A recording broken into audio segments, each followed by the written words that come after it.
Part 1. Chapter 1. A Shifting Reef. The year 1866 was signalized by a remarkable incident, a mysterious and puzzling phenomenon which doubtless no one has yet forgotten. Not to mention rumors which agitated the maritime population and excited the public mind, even in the interior of continents, seafaring men were particularly excited. Merchants, common sailors, captains of vessels, skippers, both of Europe and America, naval officers of all countries, and governments of several states on the two continents, were deeply interested in the matter. For some time past, vessels had been met by an enormous thing, a long object, spindle-shaped, occasionally phosphorescent, and infinitely larger and more rapid in its movements than a whale. The facts relating to this apparition, entered in various logbooks, agreed in most respects as to the shape of the object or creature in question, the untiring rapidity of its movements, its surprising power of locomotion, and the peculiar life with which it seemed endowed. If it was a whale, it surpassed in size all those hitherto classified in science. Taking into consideration the mean of observations made at diverse times, rejecting the timid estimate of those who assigned to this object a length of 200 feet, equally with the exaggerated opinions which set it down as a mile in width and 3 in length, we might fairly conclude that this mysterious being surpassed greatly all dimensions admitted by the learned ones of the day, if it existed at all. And that it did exist was an undeniable fact, and with that tendency which disposes the human mind in favor of the marvelous, we can understand the excitement produced in the entire world by this supernatural apparition. As to classing it in the list of fables, the idea was out of the question. On the 20th of July, 1866, the steamer Governor Higginson, of the Calcutta and Bernac Steam Navigation Company, had met this moving mass 5 miles off the east coast of Australia. Captain Baker thought at first that he was in the presence of an unknown sandbank. He even prepared to determine its exact position when 2 columns of water, projected by the mysterious object, shot with a hissing noise 150 feet up into the air.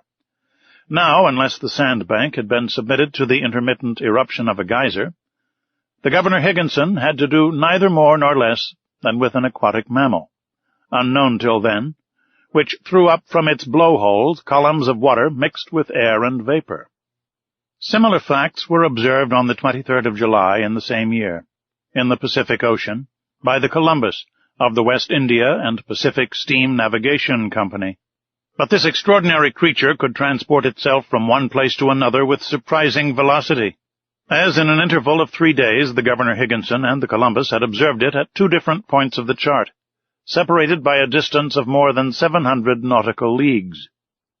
15 days later, 2,000 miles farther off, the Helvetia of the Compagnie Nationale and the Shannon of the Royal Mail Steamship Company, sailing to windward in that portion of the Atlantic lying between the United States and Europe, respectively signaled the monster to each other in 42 degrees 15 minutes north latitude and 60 degrees 35 minutes west longitude. In these simultaneous observations, they thought themselves justified in estimating the minimum length of the mammal at more than 350 feet, as the Shannon and Helvetia were of smaller dimensions than it, though they measured 300 feet overall.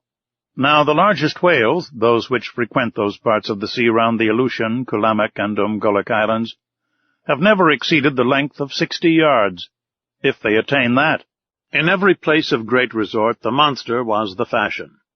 They sang of it in the cafes, ridiculed it in the papers, and represented it on the stage. All kinds of stories were circulated regarding it.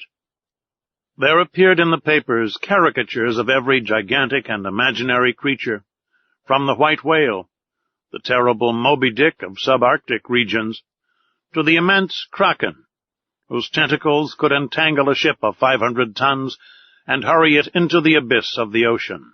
The legends of ancient times were even revived. Then burst forth the unending argument between the believers and the unbelievers in the societies of the wise and the scientific journals. The question of the monster inflamed all minds. Editors of scientific journals, quarreling with believers in the supernatural, spilled seas of ink during this memorable campaign, some even drawing blood. For from the sea serpent they came to direct personalities. During the first months of the year 1867, the question seemed buried, never to revive, when new facts were brought before the public. It was then no longer a scientific problem to be solved, but a real danger seriously to be avoided. The question took quite another shape. The monster became a small island, a rock, a reef, but a reef of indefinite and shifting proportions. On the 5th of March, 1867, the Moravian, of the Montreal Ocean Company, finding herself during the night in 27 degrees 30 minutes latitude and 72 degrees 15 minutes longitude, struck on her starboard quarter a rock, marked in no chart for that part of the sea. Under the combined efforts of the wind and its 400 horsepower, it was going at the rate of 13 knots. Had it not been for the superior strength of the hull of the Moravian, she would have been broken by the shock and gone down with the 237 passengers she was bringing home from Canada. The accident happened about 5 o'clock in the morning, as the day was breaking. The officers of the quarter-deck hurried to the after part of the vessel. They examined the sea with the most careful attention. They saw nothing but a strong eddy about 3 cables' length distant, as if the surface had been violently agitated. The bearings of the place were taken exactly, and the Moravian continued its route without apparent damage. Had it struck on a submerged rock, or on an enormous wreck? They could not tell. But on examination of the ship's bottom, when undergoing repairs, it was found that part of her keel was broken. This fact, so grave in itself, might perhaps have been forgotten like many others, if 3 weeks after it had not been reenacted under similar circumstances. But, thanks to the nationality of the victim of the shock, thanks to the reputation of the company to which the vessel belonged, the circumstance became extensively circulated. The 13th of April, 1867, the sea being beautiful, the breeze favorable, the Scotia, of the Cunard Company's line, found herself in 15 degrees 12 minutes longitude and 45 degrees 37 minutes latitude. She was going at the speed of 13 knots and a half. At 17 minutes past 4 in the afternoon, whilst the passengers were assembled at lunch in the great saloon, a slight shock was felt on the hull of the Scotia, on her quarter, a little aft of the port paddle. The Scotia had not struck, but she had been struck, and seemingly by something rather sharp and penetrating than blunt. The shock had been so slight that no one had been alarmed, had it not been for the shouts of the carpenter's watch, who rushed onto the bridge, exclaiming, "We are sinking! We are sinking!" At first the passengers were much frightened, but Captain Anderson hastened to reassure them. The danger could not be imminent. The Scotia, divided into 7 compartments by strong partitions, could brave with impunity any leak. Captain Anderson went down immediately into the hold. He found that the sea was pouring into the 5th compartment, and the rapidity of the influx proved that the force of the water was considerable. Fortunately, this compartment did not hold the boilers, or the fires would have been immediately extinguished. Captain Anderson ordered the engines to be stopped at once, and one of the men went down to ascertain the extent of the injury. Some minutes afterwards they discovered the existence of a large hole, 2 yards in diameter, in the ship's bottom. Such a leak could not be stopped, and the Scotia, her paddles half submerged, was obliged to continue her course. She was then 300 miles from Cape Clear, and after 3 days' delay, which caused great uneasiness in Liverpool, she entered the basin of the company. The engineers visited the Scotia, which was put in dry dock. They could scarcely believe it possible. At 2 yards and a half below water mark was a regular rent, in the form of an isosceles triangle. The broken place in the iron plates was so perfectly defined that it could not have been more neatly done by a punch. It was clear then that the instrument producing the perforation was not of a common stamp, and after having been driven with prodigious strength, and piercing an iron plate 1 3/8 inches thick, had withdrawn itself by a backward motion. Such was the last fact, which resulted in exciting once more the torrent of public opinion. From this moment all unlucky casualties which could not be otherwise accounted for were put down to the monster. Upon this imaginary creature rested the responsibility of all these shipwrecks, which unfortunately were considerable. For of 3,000 ships whose loss was annually recorded at Lloyd's, the number of sailing and steamships supposed to be totally lost from the absence of all news amounted to not less than 200. Now it was the monster who, justly or unjustly, was accused of their disappearance, and, thanks to it, communication between the different continents became more and more dangerous. The public demanded sharply that the seas should at any price be relieved from this formidable cetacean.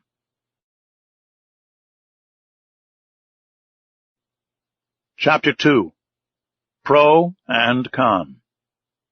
At the period when these events took place, I had just returned from a scientific research in the disagreeable territory of Nebraska, in the United States.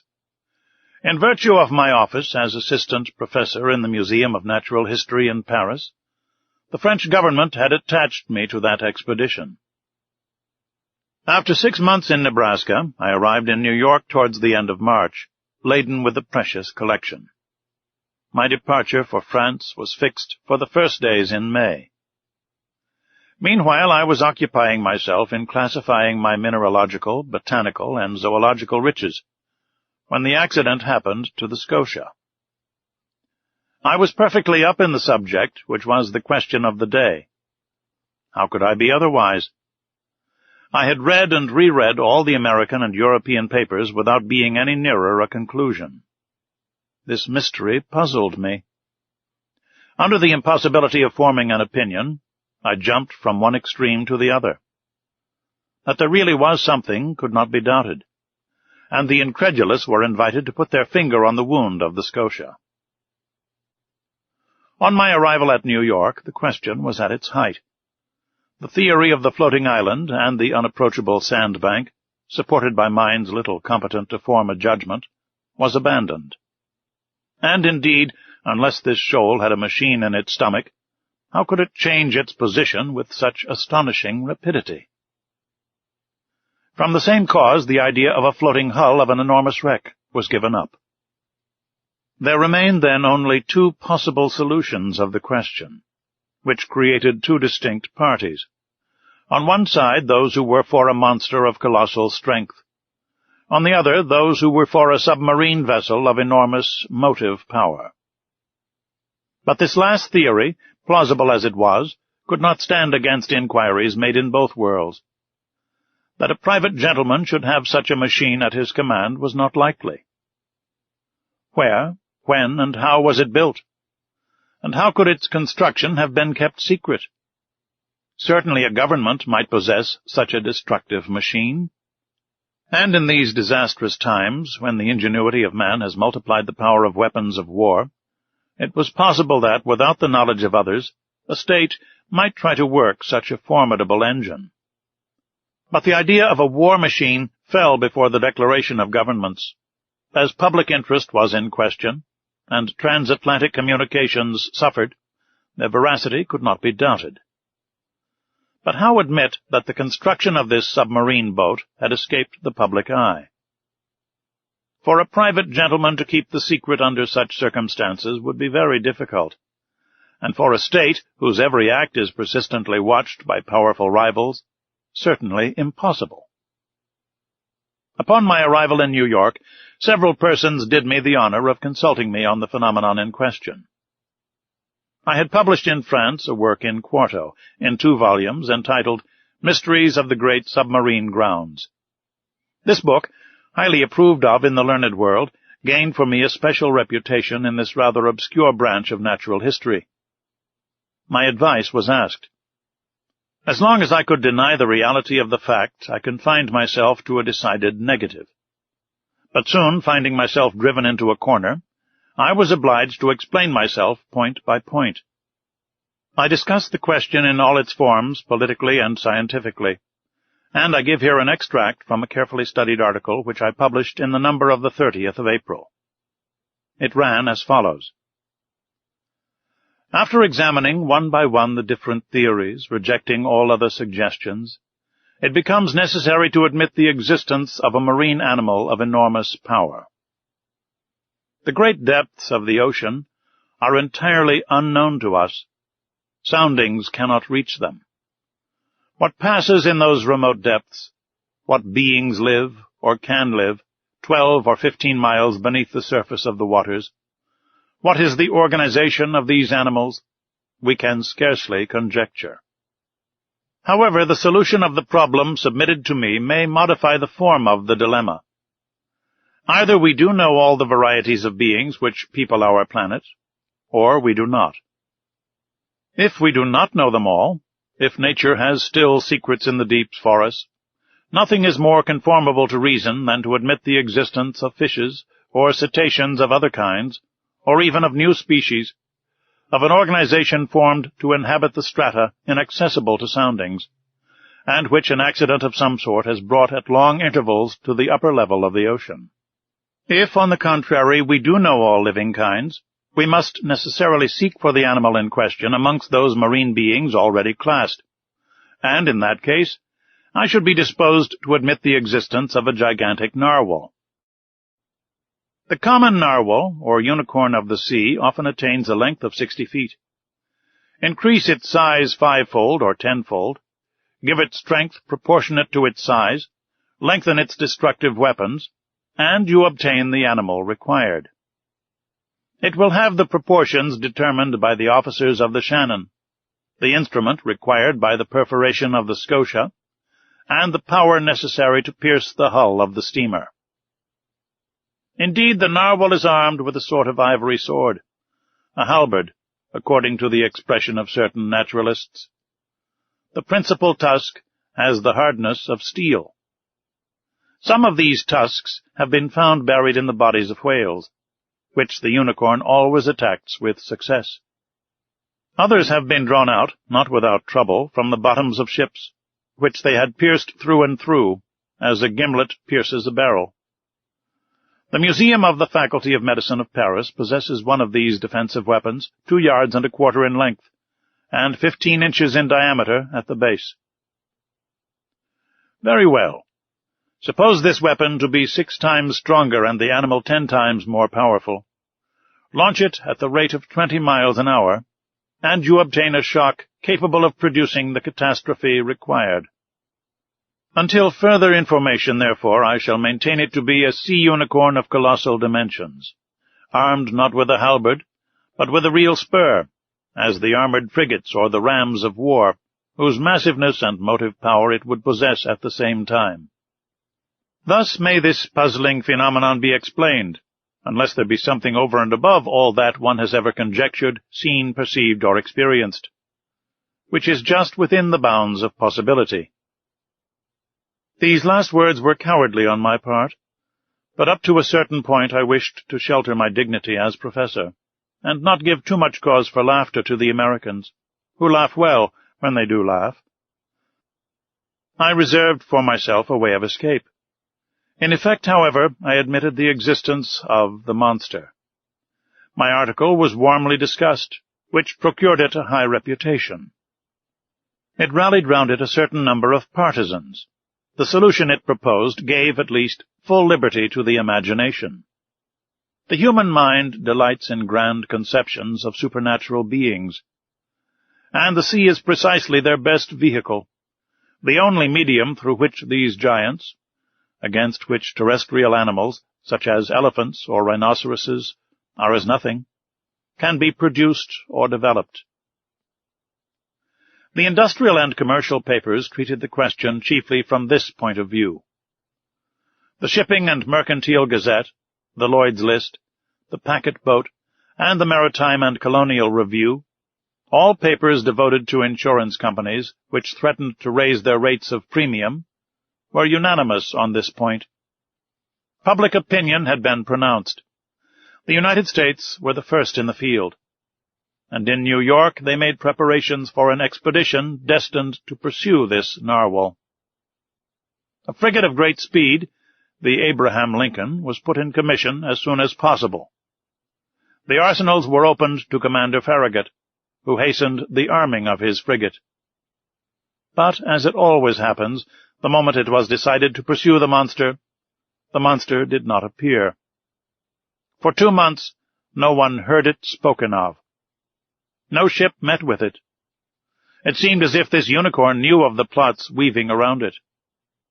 It had been so much talked of, even through the Atlantic cable, that jesters pretended that this slender fly had stopped a telegram on its passage and was making the most of it. So, when the frigate had been armed for a long campaign, and provided with formidable fishing apparatus, no one could tell what course to pursue. Impatience grew apace when, on the 2nd of July, they learned that a steamer of the line of San Francisco, from California to Shanghai, had seen the animal 3 weeks before in the North Pacific Ocean. The excitement caused by this news was extreme. The ship was revictualled and well stocked with coal. 3 hours before the Abraham Lincoln left Brooklyn Pier, I received a letter worded as follows. To Monsieur Aronnax, Professor in the Museum of Paris, 5th Avenue Hotel, New York. Sir, if you will consent to join the Abraham Lincoln in this expedition, the government of the United States will with pleasure see France represented in the enterprise. Commander Farragut has a cabin at your disposal. Very cordially yours, J.B. Hobson, Secretary of Marine.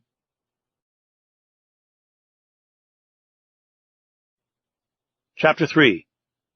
I form my resolution.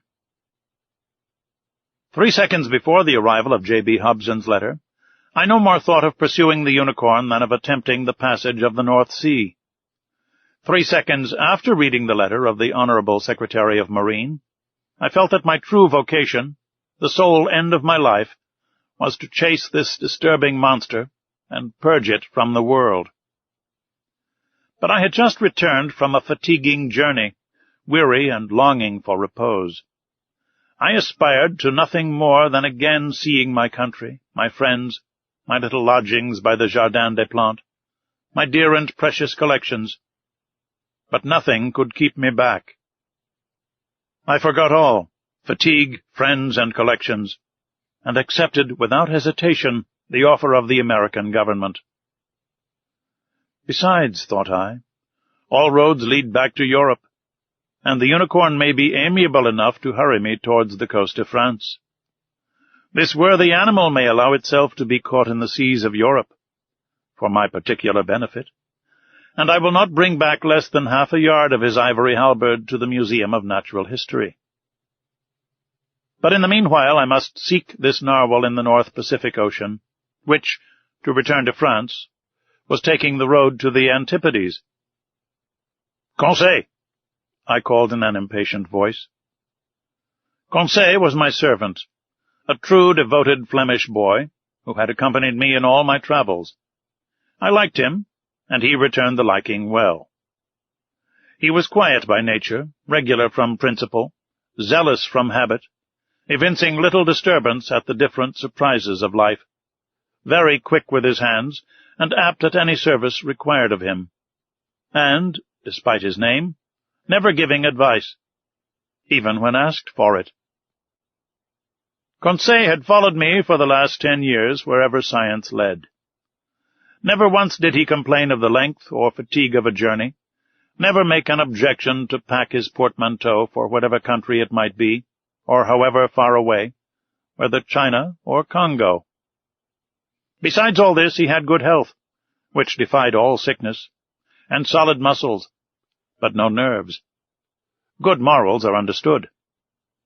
This boy was 30 years old, and his age to that of his master as 15 to 20. May I be excused for saying that I was 40 years old?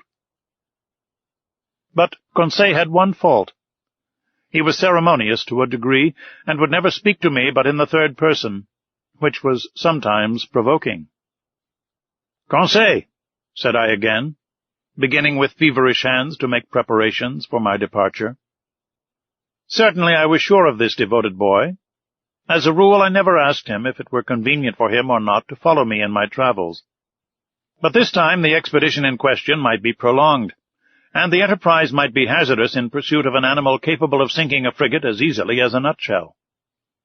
Here there was matter for reflection even to the most impassive man in the world. What would Conseil say? "Conseil!" I called a third time. Conseil appeared. "Did you call, sir?" said he, entering. "Yes, my boy. Make preparations for me and yourself, too. We leave in 2 hours. "As you please, sir," replied Conseil quietly. "Not an instant to lose. Lock in my trunk all traveling utensils, coats, shirts, and stockings, without counting, as many as you can, and make haste." "And your collection, sir?" observed Conseil. "They will keep them at the hotel." "We are not returning to Paris, then?" said Conseil. "Oh, certainly," I answered evasively, "by making a curve." "Will the curve please you, sir?" "Oh, it will be nothing. Not quite so direct a road, that is all. We take our passage in the Abraham Lincoln."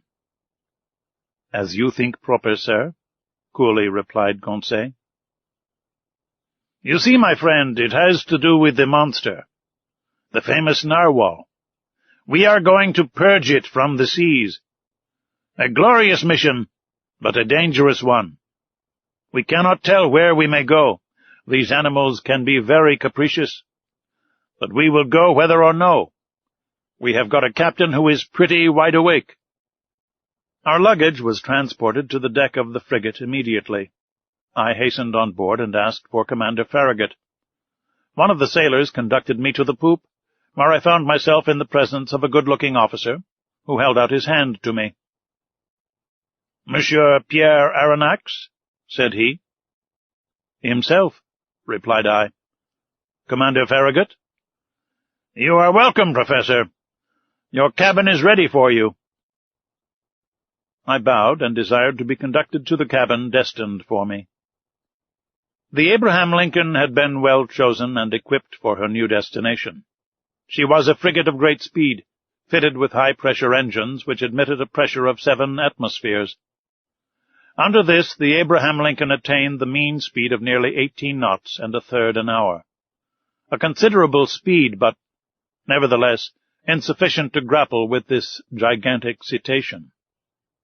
The interior arrangements of the frigate corresponded to its nautical qualities. I was well satisfied with my cabin, which was in the after part, opening upon the gun-room. "We shall be well off here," said I to Conseil. "As well, by your honour's leave, as a hermit crab in the shell of a whelk," said Conseil. I left Conseil to stow our trunks conveniently away, and remounted the poop in order to survey the preparations for departure. At that moment Commander Farragut was ordering the last moorings to be cast loose, which held the Abraham Lincoln to the pier of Brooklyn. So in a quarter of an hour, perhaps less, the frigate would have sailed without me. I should have missed this extraordinary, supernatural, and incredible expedition, the recital of which may well meet with some suspicion. But Commander Farragut would not lose a day nor an hour in scouring the seas in which the animal had been sighted. He sent for the engineer. "Is the steam full on?" asked he. "Yes, sir," replied the engineer. "Go ahead," cried Commander Farragut.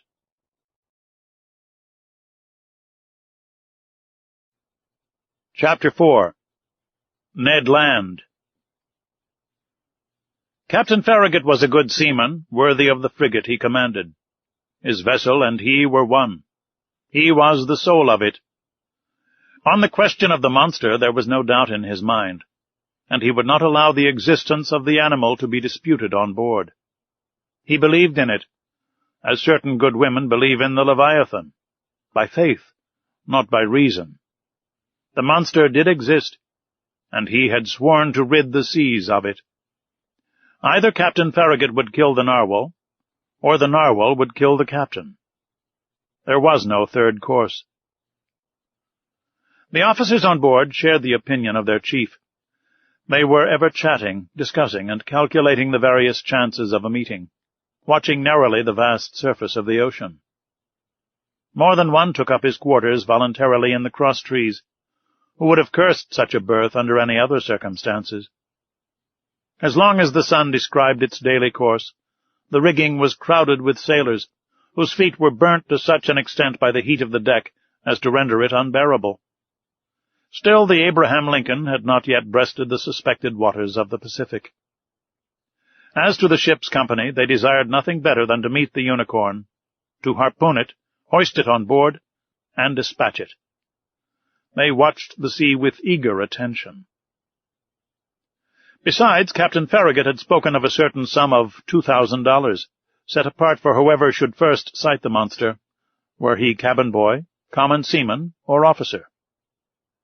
I leave you to judge how eyes were used on board the Abraham Lincoln. For my own part, I was not behind the others, and left to no one my share of daily observations. The frigate might have been called the Argus, for 100 reasons. Only one amongst us, Conseil, seemed to protest by his indifference against the question which so interested us all, and seemed to be out of keeping with the general enthusiasm on board. I have said that Captain Farragut had carefully provided his ship with every apparatus for catching the gigantic cetacean. No whaler had ever been better armed. We possessed every known engine, from the harpoon thrown by the hand to the barbed arrows of the blunderbuss, and the explosive balls of the duck gun. On the forecastle lay the perfection of a breech-loading gun, very thick at the breech, and very narrow in the bore, the model of which had been in the exhibition of 1867.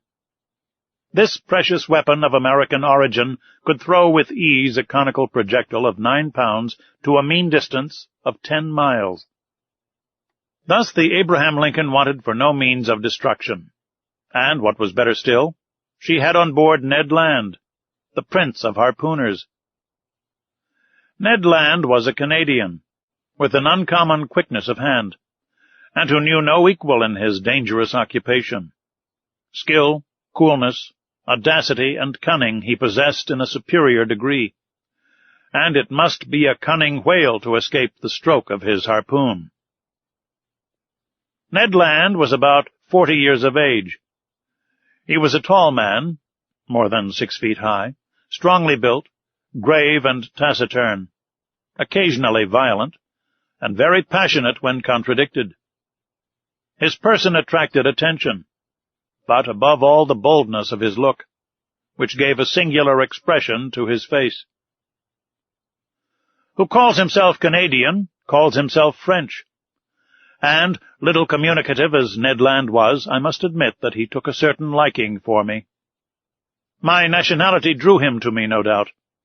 It was an opportunity for him to talk, and for me to hear that old language of Rabelais, which is still in use in some Canadian provinces. The harpooner's family was originally from Quebec, and was already a tribe of hardy fishermen when this town belonged to France. Little by little Ned Land acquired a taste for chatting, and I loved to hear the recital of his adventures in the polar seas. He related his fishing and his combats with natural poetry of expression. His recital took the form of an epic poem, and I seemed to be listening to a Canadian Homer singing the Iliad of the regions of the north. I am portraying this hardy companion as I really knew him. We are old friends now, united in that unchangeable friendship which is born and cemented amidst extreme dangers. Ah, brave Ned, I ask no more than to live 100 years longer, that I may have more time to dwell the longer on your memory. Now, what was Ned Land's opinion upon the question of the marine monster? I must admit that he did not believe in the unicorn, and was the only one on board who did not share that universal conviction. He even avoided the subject, which I one day thought it my duty to press upon him. One magnificent evening, the 30th July, that is to say 3 weeks after our departure, the frigate was abreast of Cape Blanc, 30 miles to leeward of the coast of Patagonia. We had crossed the Tropic of Capricorn, and the Straits of Magellan opened less than 700 miles to the south. Before 8 days were over, the Abraham Lincoln would be plowing the waters of the Pacific. Seated on the poop, Ned Land and I were chatting of one thing and another as we looked at this mysterious sea, whose great depths had up to this time been inaccessible to the eye of man. I naturally led up the conversation to the giant unicorn, and examined the various chances of success or failure of the expedition. But seeing that Ned Land let me speak without saying too much himself, I pressed him more closely. "Well, Ned," said I, "is it possible that you are not convinced of the existence of this cetacean that we are following? Have you any particular reason for being so incredulous?" The harpooner looked at me fixedly for some moments before answering, struck his broad forehead with his hand, a habit of his, as if to collect himself, and said at last, "Perhaps I have, Mr. Aronnax." "But, Ned, you, a whaler by profession, familiarized with all the great marine mammalia, you ought to be the last to doubt under such circumstances." "That is just what deceives you, Professor," replied Ned. "As a whaler I have followed many a cetacean, harpooned a great number, and killed several. But however strong or well-armed they may have been, neither their tails nor their weapons would have been able even to scratch the iron plates of a steamer." "But, Ned, they tell of ships which the teeth of the narwhal have pierced through and through." "Wooden ships. That is possible," replied the Canadian. "But I have never seen it done, and until further proof I deny that whales, cetaceans, or sea unicorns could ever produce the effects you describe." "Well, Ned, I repeat it with a conviction resting on the logic of facts. I believe in the existence of a mammal power fully organized, belonging to the branch of vertebrata, like the whales, the cachalots, or the dolphins, and furnished with a horn of defense of great penetrating power." "Humph," said the harpooner, shaking his head with the air of a man who would not be convinced. "Notice one thing, my worthy Canadian," I resumed. "If such an animal is in existence, if it inhabits the depths of the ocean, if it frequents the strata lying miles below the surface of the water, it must necessarily possess an organization the strength of which would defy all comparison." "And why this powerful organization?" demanded Ned. "Because it requires incalculable strength to keep one's self in these strata and resist their pressure. Listen to me. Let us admit that the pressure of the atmosphere is represented by the weight of a column of water 32 feet high. In reality, the column of water would be shorter, as we are speaking of sea water, the density of which is greater than that of fresh water. Very well. When you dive, Ned, as many times 32 feet of water as there are above you, so many times does your body bear a pressure equal to that of the atmosphere. That is to say, 15 pounds for each square inch of its surface. It follows, then, that at 320 feet, this pressure equals that of 10 atmospheres, of 100 atmospheres at 3,200 feet, and of 1,000 atmospheres at 32,000 feet. That is about 6 miles, which is equivalent to saying that if you could attain this depth in the ocean, each square 3/8 of an inch of the surface of your body would bear a pressure of 5,600 pounds. Ah, my brave Ned, do you know how many square inches you carry on the surface of your body?" "I have no idea, Mr. Aronnax." "About 6,500. And as in reality the atmospheric pressure is about 15 pounds to the square inch, your 6,500 square inches bear at this moment a pressure of 97,500 pounds. "Without my perceiving it?" "Without your perceiving it. And if you are not crushed by such a pressure, it is because the air penetrates the interior of your body with equal pressure. Hence perfect equilibrium between the interior and exterior pressure, which thus neutralize each other, and which allows you to bear it without inconvenience. But in the water it is another thing." "Yes, I understand," replied Ned, becoming more attentive. Because the water surrounds me, but does not penetrate. Precisely, Ned. So that at 32 feet beneath the surface of the sea you would undergo a pressure of 97,500 pounds. At 320 feet, 10 times that pressure. At 3,200 feet, 100 times that pressure. Lastly, at 32,000 feet, 1,000 times that pressure would be 97,500,000 pounds. That is to say, that you would be flattened as if you had been drawn from the plates of a hydraulic machine. "The devil!" exclaimed Ned. "Very well, my worthy harpooner. If some vertebrate, several hundred yards long, and large in proportion, can maintain itself in such depths, of those whose surface is represented by millions of square inches, that is, by tens of millions of pounds, we must estimate the pressure they undergo. Consider, then, what must be the resistance of their bony structure, and the strength of their organization to withstand such pressure." "Why," exclaimed Ned Land, "they must be made of iron plates 8 inches thick, like the armored frigates." "As you say, Ned. And think what destruction such a mass would cause if hurled with the speed of an express train against the hull of a vessel." "Oh, yes, certainly. Perhaps," replied the Canadian, shaken by these figures, but not yet willing to give in. "Well, have I convinced you?" "You have convinced me of one thing, sir, which is that, if such animals do exist at the bottom of the seas, they must necessarily be as strong as you say." "But if they do not exist, mine obstinate harpooner, how explain the accident to the Scotia?"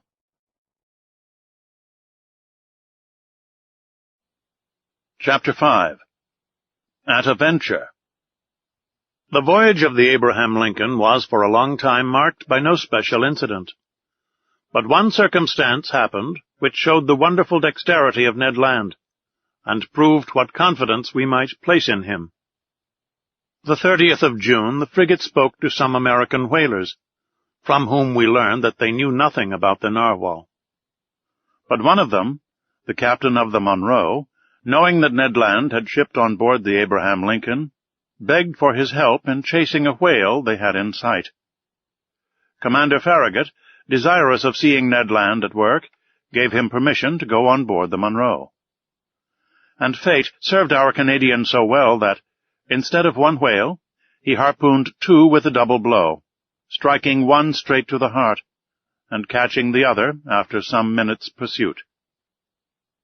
Decidedly, if the monster ever had to do with Ned Land's harpoon, I would not bet in its favor. The frigate skirted the southeast coast of America with great rapidity.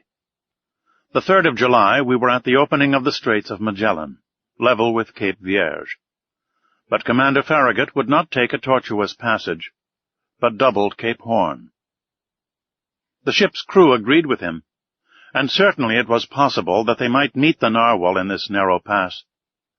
Many of the sailors affirmed that the monster could not pass there, that he was too big for that. The 6th of July, about 3 o'clock in the afternoon, the Abraham Lincoln, at 15 miles to the south, doubled the solitary island, this lost rock at the extremity of the American continent, to which some Dutch sailors gave the name of their native town, Cape Horn. The course was taken towards the northwest, and the next day the screw of the frigate was at last beating the waters of the Pacific. "Keep your eyes open!" called out the sailors. And they were opened widely.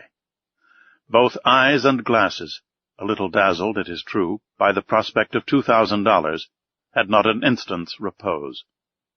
I myself, for whom money had no charms, was not the least attentive on board. Giving but few minutes to my meals, but a few hours to sleep, indifferent to either rain or sunshine, I did not leave the poop of the vessel. Now leaning on the netting of the forecastle, now on the taffrail, I devoured with eagerness the soft foam which whitened the sea as far as the eye could reach. And how often have I shared the emotion of the majority of the crew, when some capricious whale raised its black back above the waves.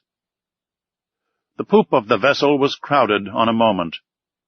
The cabins poured forth a torrent of sailors and officers, each with heaving breast and troubled eye watching the course of the cetacean. I looked and looked till I was nearly blind, whilst Conseil kept repeating in a calm voice, "If, sir, you would not squint so much, you would see better." But vain excitement. The Abraham Lincoln checked its speed and made for the animal signaled, a simple whale, or common cachalot, which soon disappeared amidst a storm of abuse. But the weather was good. The voyage was being accomplished under the most favourable auspices.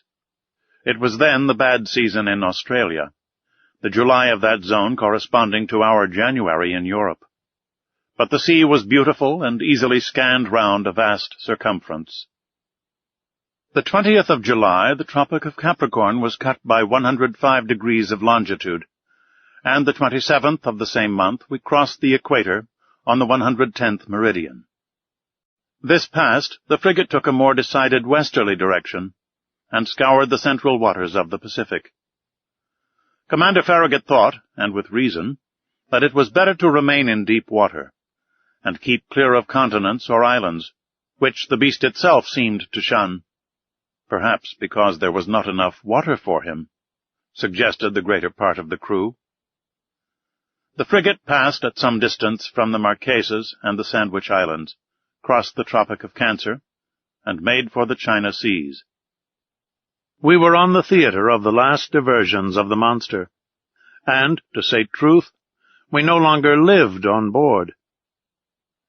The entire ship's crew were undergoing a nervous excitement, of which I can give no idea. They could not eat, they could not sleep. 20 times a day a misconception or an optical illusion of some sailor seated on the taffrail would cause dreadful perspirations, and these emotions, 20 times repeated, kept us in a state of excitement so violent that a reaction was unavoidable. And truly reaction soon showed itself. For 3 months, during which a day seemed an age, the Abraham Lincoln furrowed all the waters of the northern Pacific, running at whales, making sharp deviations from her course, veering suddenly from one tack to another, stopping suddenly, putting on steam, and backing ever and anon at the risk of deranging her machinery. And not one point of the Japanese or American coast was left unexplored. The warmest partisans of the enterprise now became its most ardent detractors. Reaction mounted from the crew to the captain himself, and certainly had it not been for the resolute determination on the part of Captain Farragut, the frigate would have headed due southward. This useless search could not last much longer. The Abraham Lincoln had nothing to reproach herself with. She had done her best to succeed. Never had an American ship's crew shown more zeal or patience. Its failure could not be placed to their charge. There remained nothing but to return. This was represented to the commander. The sailors could not hide their discontent, and the service suffered. I will not say there was a mutiny on board, but after a reasonable period of obstinacy, Captain Farragut, as Columbus did, asked for 3 days' patience. If, in 3 days, the monster did not appear, the man at the helm should give 3 turns of the wheel, and the Abraham Lincoln would make for the European seas. This promise was made on the 2nd of November. It had the effect of rallying the ship's crew. The ocean was watched with renewed attention. Each one wished for a last glance in which to sum up his remembrance. Glasses were used with feverish activity. It was a grand defiance given to the giant narwhal, and he could scarcely fail to answer the summons and appear. 2 days passed. The steam was at half pressure. 1,000 schemes were tried to attract the attention and stimulate the apathy of the animal in case it should be met in those parts. Large quantities of bacon were trailed in the wake of the ship, to the great satisfaction, I must say, of the sharks. Small craft radiated in all directions round the Abraham Lincoln as she lay to, and did not leave a spot of the sea unexplored. But the night of the 4th of November arrived, without the unveiling of this submarine mystery. The next day, the 5th of November, At 12, the delay would, morally speaking, expire. After that time, Commander Farragut, faithful to his promise, was to turn the course to the southeast and abandon forever the northern regions of the Pacific. The frigate was then in 31 degrees 15 minutes north latitude and 136 degrees 42 minutes east longitude. The coast of Japan still remained less than 200 miles to leeward. Night was approaching. They had just struck 8 bells. Large clouds veiled the face of the moon, then in its first quarter. The sea undulated peacefully under the stern of the vessel. At that moment I was leaning forward on the starboard netting. Conseil, standing near me, was looking straight before him. The crew, perched in the ratlins, examined the horizon, which contracted and darkened by degrees. Officers with their night glasses scoured the growing darkness. Sometimes the ocean sparkled under the rays of the moon, which darted between 2 clouds. Then all trace of light was lost in the darkness. In looking at Conseil, I could see he was undergoing a little of the general influence. At least, I thought so. Perhaps for the first time his nerves vibrated to a sentiment of curiosity. "Come, Conseil," said I. "This is the last chance of pocketing the $2,000. "May I be permitted to say, sir," replied Conseil, "that I never reckoned on getting the prize, and had the government of the Union offered $100,000, it would have been none the poorer." "You are right, Conseil. It is a foolish affair after all, and one upon which we entered too lightly. What time lost, what useless emotions. We should have been back in France 6 months ago." "In your little room, sir," replied Conseil, "and in your museum, sir. And I should have already classed all your fossils, sir. And the Barbarousse would have been installed in its cage in the Jardin des Plantes, and have drawn all the curious people of the capital." "As you say, Conseil. I fancy we shall run a fair chance of being laughed at for our pains." "That's tolerably certain," replied Conseil quietly. "I think they will make fun of you, sir. And, must I say it?" "Go on, my good friend."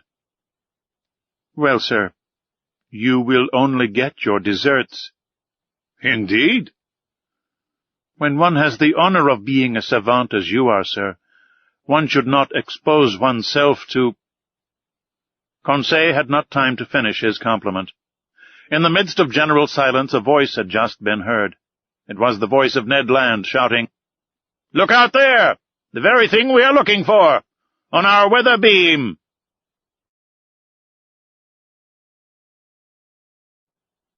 Chapter 6. At Full Steam.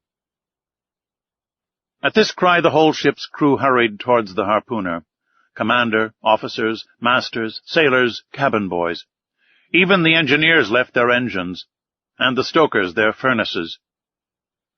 The order to stop her had been given, and the frigate now simply went on by her own momentum.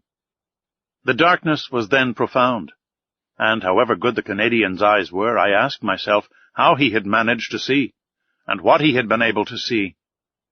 My heart beat as if it would break, but Ned Land was not mistaken, and we all perceived the object he pointed to. At 2 cables' length from the Abraham Lincoln on the starboard quarter, the sea seemed to be illuminated all over. It was not a mere phosphoric phenomenon.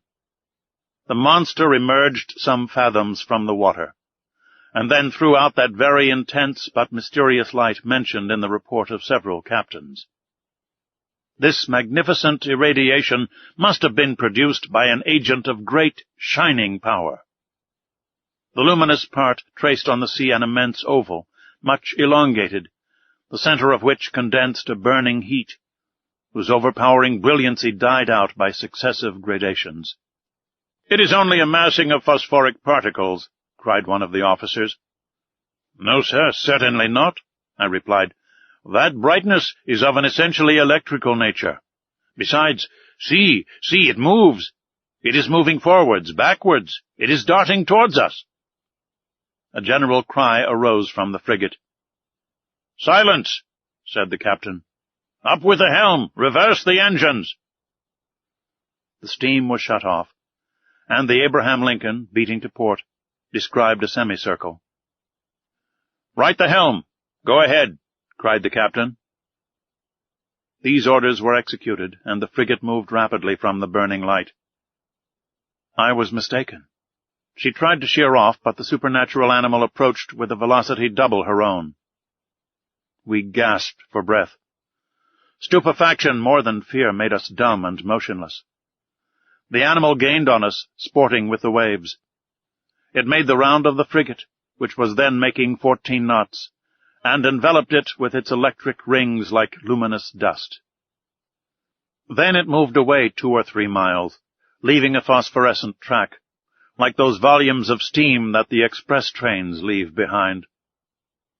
All at once, from the dark line of the horizon whither it retired to gain its momentum, the monster rushed suddenly towards the Abraham Lincoln with alarming rapidity, stopped suddenly about 20 feet from the hull, and died out, not diving under the water, for its brilliancy did not abate, but suddenly, and as if the source of this brilliant emanation was exhausted. Then it reappeared on the other side of the vessel, as if it had turned and slid under the hull. Any moment a collision might have occurred which would have been fatal to us. However, I was astonished at the maneuvers of the frigate. She fled, and did not attack. On the captain's face, generally so impassive, was an expression of unaccountable astonishment. "Mr. Aronnax," he said, "I do not know with what formidable being I have to deal, and I will not imprudently risk my frigate in the midst of this darkness. Besides, how attack this unknown thing? How defend oneself from it? Wait for daylight, and the scene will change." "You have no further doubt, Captain, of the nature of the animal?" "No, sir. It is evidently a gigantic narwhal, and an electric one." "Perhaps," added I, "one can only approach it with a torpedo." "Undoubtedly," replied the captain. "If it possesses such dreadful power, it is the most terrible animal that ever was created. That is why, sir, I must be on my guard." The crew were on their feet all night. No one thought of sleep. The Abraham Lincoln, not being able to struggle with such velocity, had moderated its pace, and sailed at half speed. For its part, the narwhal, imitating the frigate, let the waves rock it at will, and seemed decided not to leave the scene of the struggle.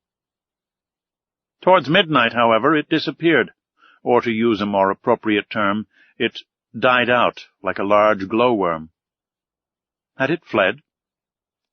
One could only fear, not hope it. But at 7 minutes to 1 o'clock in the morning, a deafening whistling was heard, like that produced by a body of water rushing with great violence.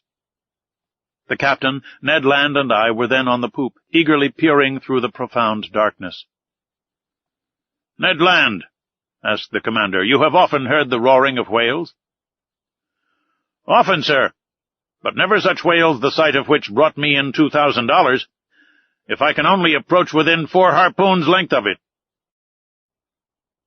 "But to approach it," said the commander, "I ought to put a whaler at your disposal." "Certainly, sir." "That will be trifling with the lives of my men." "And mine, too," simply said the harpooner. Towards 2 o'clock in the morning the burning light reappeared, not less intense, about 5 miles to windward of the Abraham Lincoln. Notwithstanding the distance, and the noise of the wind and sea, one heard distinctly the loud strokes of the animal's tail, and even its panting breath. It seemed that, at the moment that the enormous narwhal had come to take breath at the surface of the water, the air was engulfed in its lungs, like the steam in the vast cylinders of a machine of 2,000 horsepower. Thought I, a whale with the strength of a cavalry regiment would be a pretty whale. We were on the qui-vive till daylight, and prepared for the combat. The fishing implements were laid along the hammock nettings. The second lieutenant loaded the blunderbusses, which could throw harpoons to the distance of a mile, and long duck guns, with explosive bullets which inflicted mortal wounds even to the most terrible animals. Ned Land contented himself with sharpening his harpoon, a terrible weapon in his hands. At 6 o'clock day began to break, and with the first glimmer of light the electric light of the narwhal disappeared. At 7 o'clock the day was sufficiently advanced, but a very thick sea fog obscured our view, and the best spyglasses could not pierce it. That caused disappointment and anger. I climbed the mizzenmast. Some officers were already perched on the mastheads. At 8 o'clock the fog lay heavily on the waves, and its thick scrolls rose little by little. The horizon grew wider and clearer at the same time. Suddenly, just as on the day before, Ned Land's voice was heard. "The thing itself on the port quarter!" cried the harpooner. Every eye was turned towards the point indicated. There, a mile and a half from the frigate, a long blackish body emerged a yard above the waves. Its tail, violently agitated, produced a considerable eddy. Never did a tail beat the sea with such violence. An immense track of dazzling whiteness marked the passage of the animal, and described a long curve. The frigate approached the cetacean. I examined it thoroughly. The reports of the Shannon and of the Helvetia had rather exaggerated its size, and I estimated its length at only 250 feet. As to its dimensions, I could only conjecture them to be admirably proportioned.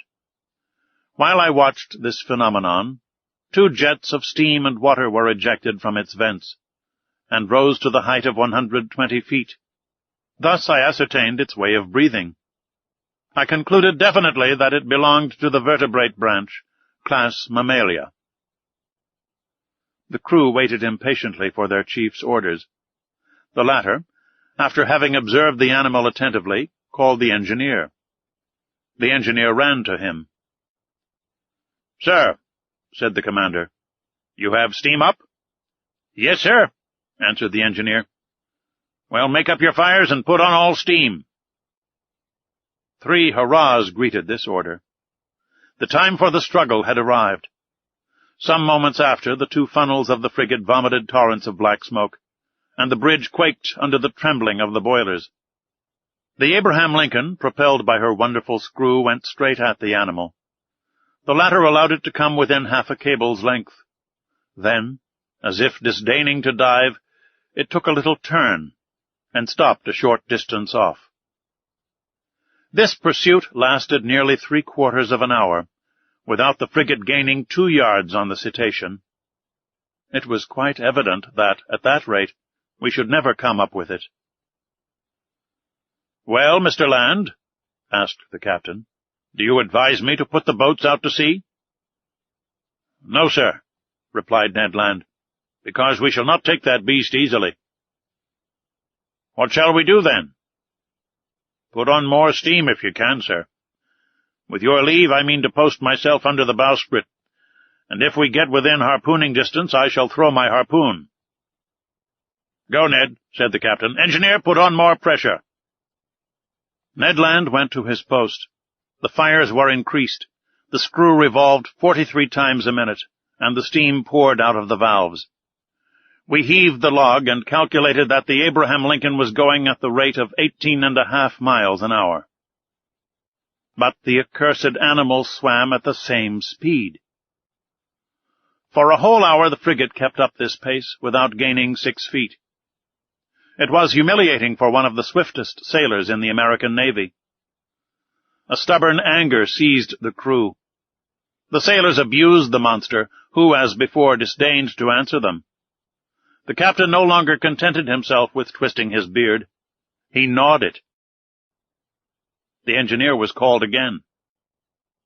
"You have turned full steam on?" "Yes, sir," replied the engineer.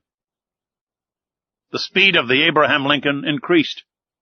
Its masts trembled down to their stepping holes, and the clouds of smoke could hardly find their way out of the narrow funnels. They heaved the log a second time. "Well?" asked the captain of the man at the wheel. 19 miles and 3/10, sir." Clap on more steam." The engineer obeyed. The manometer showed 10 degrees.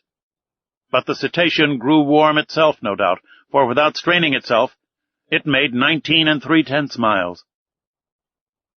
What a pursuit! No, I cannot describe the emotion that vibrated through me.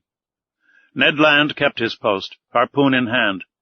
Several times the animal let us gain upon it.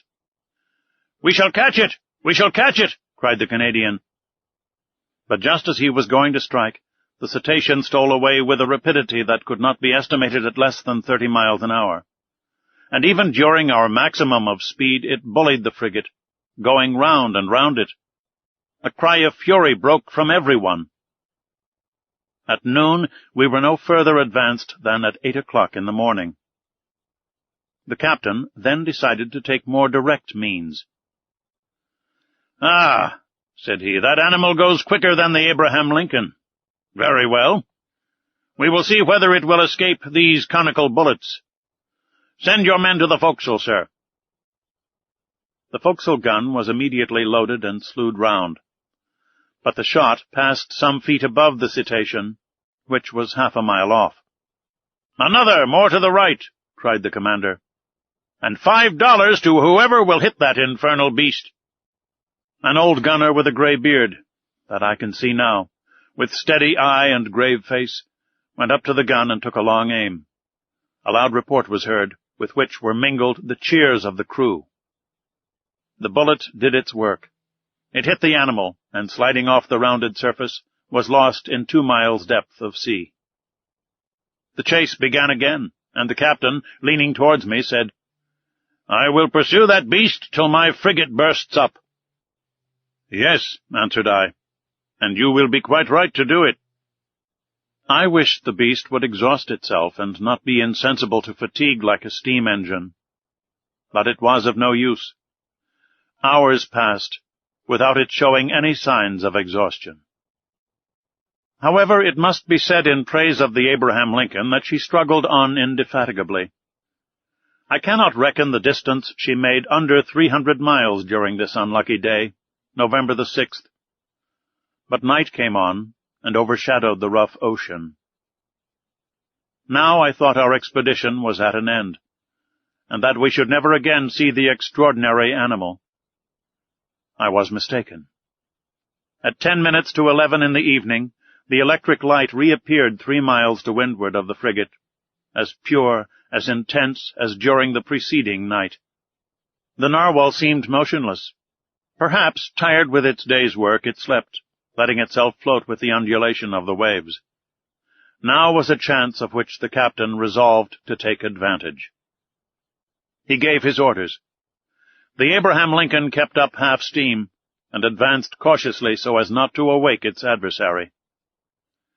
It is no rare thing to meet in the middle of the ocean whales so sound asleep that they can be successfully attacked, and Ned Land had harpooned more than one during its sleep. The Canadian went to take his place again under the bowsprit. The frigate approached noiselessly, stopped at 2 cables' lengths from the animal, and following its track. No one breathed. A deep silence reigned on the bridge. We were not 100 feet from the burning focus, the light of which increased and dazzled our eyes.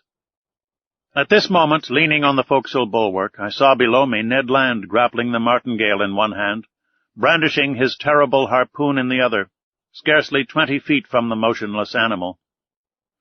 Suddenly his arm straightened, and the harpoon was thrown. I heard the sonorous stroke of the weapon, which seemed to have struck a hard body. The electric light went out suddenly, and 2 enormous waterspouts broke over the bridge of the frigate, rushing like a torrent from stem to stern, overthrowing men and breaking the lashings of the spars. A fearful shock followed, and, thrown over the rail without having time to stop myself, I fell into the sea. Chapter 7. An Unknown Species of Whale. This unexpected fall so stunned me that I have no clear recollection of my sensations at the time. I was at first drawn down to a depth of about 20 feet.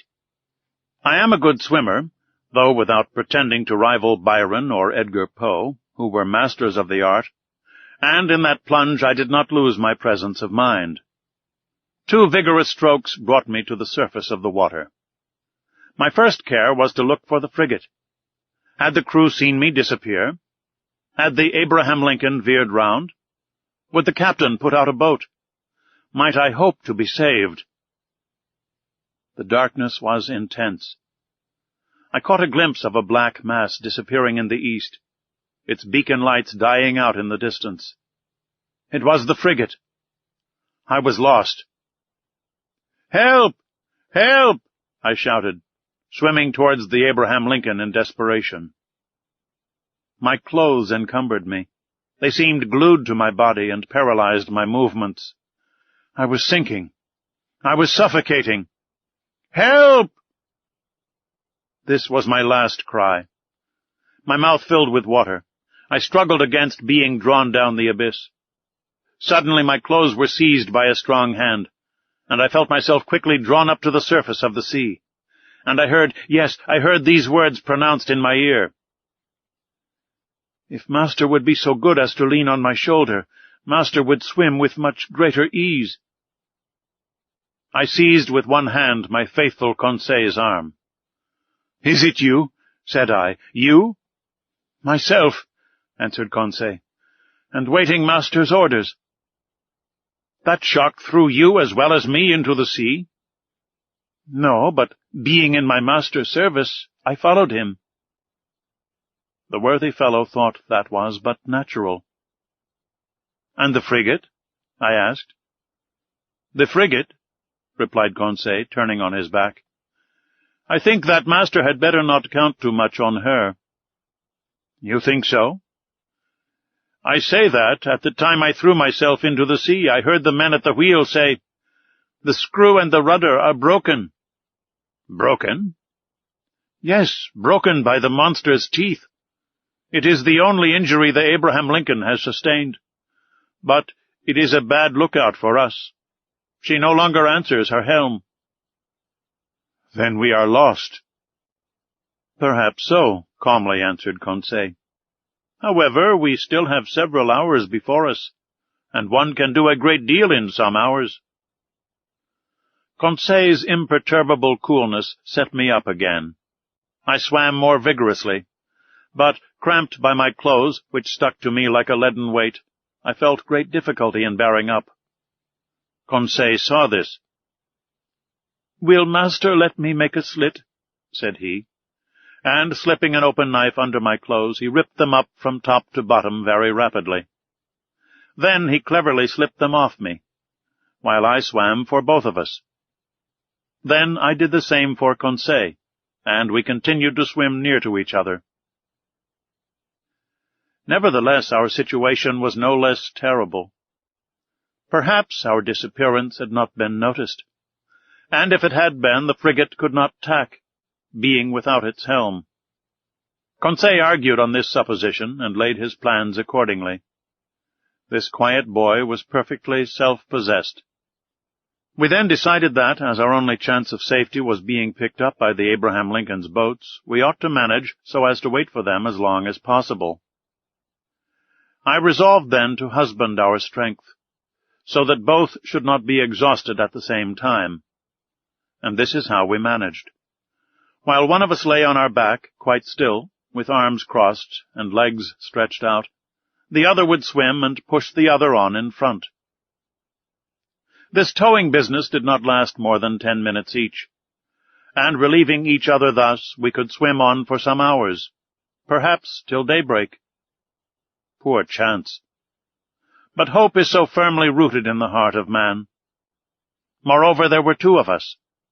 Indeed, I declare, though it may seem improbable, if I sought to destroy all hope, if I wished to despair, I could not. The collision of the frigate with the Cetacean had occurred about 11 o'clock in the evening before. I reckoned then we should have 8 hours to swim before sunrise, an operation quite practicable if we relieved each other. The sea, very calm, was in our favor. Sometimes I tried to pierce the intense darkness that was only dispelled by the phosphorescence caused by our movements. I watched the luminous waves that broke over my hand, whose mirror-like surface was spotted with silvery rings. One might have said that we were in a bath of quicksilver. Near 1 o'clock in the morning I was seized with dreadful fatigue. My limbs stiffened under the strain of violent cramp. Conseil was obliged to keep me up, and our preservation devolved on him alone. I heard the poor boy pant. His breathing became short and hurried. I found that he could not keep up much longer. "Leave me, I said to him. "Leave my master? Never," replied he. "I would drown first." Just then the moon appeared through the fringes of a thick cloud that the wind was driving to the east. The surface of the sea glittered with its rays. This kindly light reanimated us. My head got better again. I looked at all points of the horizon. I saw the frigate. She was 5 miles from us and looked like a dark mass, hardly discernible. But no boats. I would have cried out, but what good would it have been at such a distance? My swollen lips could utter no sounds. Conseil could articulate some words, and I heard him repeat at intervals, "Help! Help!" Our movements were suspended for an instant. We listened. It might be only a singing in the ear, but it seemed to me as if a cry answered the cry from Conseil. "Did you hear?" I murmured. "Yes, yes." And Conseil gave one more despairing cry. This time there was no mistake. A human voice responded to ours. Was it the voice of another unfortunate creature, abandoned in the middle of the ocean, some other victim of the shock sustained by the vessel? Or rather was it a boat from the frigate that was hailing us in the darkness? Conseil made a last effort, and leaning on my shoulder while I struck out in a desperate effort, he raised himself half out of the water, then fell back, exhausted. "What did you see?"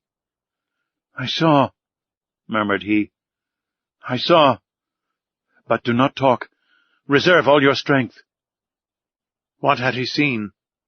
Then, I know not why, the thought of the monster came into my head for the first time. But that voice! The time is past for Jonas to take refuge in whales' bellies. However, Conseil was towing me again. He raised his head sometimes, looked before us, and uttered a cry of recognition, which was responded to by a voice that came nearer and nearer. I scarcely heard it. My strength was exhausted. My fingers stiffened. My hand afforded me support no longer. My mouth, convulsively opening, filled with salt water. Cold crept over me. I raised my head for the last time. Then I sank. At this moment a hard body struck me. I clung to it. Then I felt that I was being drawn up, that I was brought to the surface of the water, that my chest collapsed. I fainted.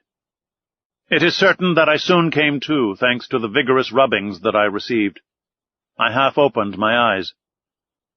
"Conseil," I murmured. "Does master call me?" asked Conseil.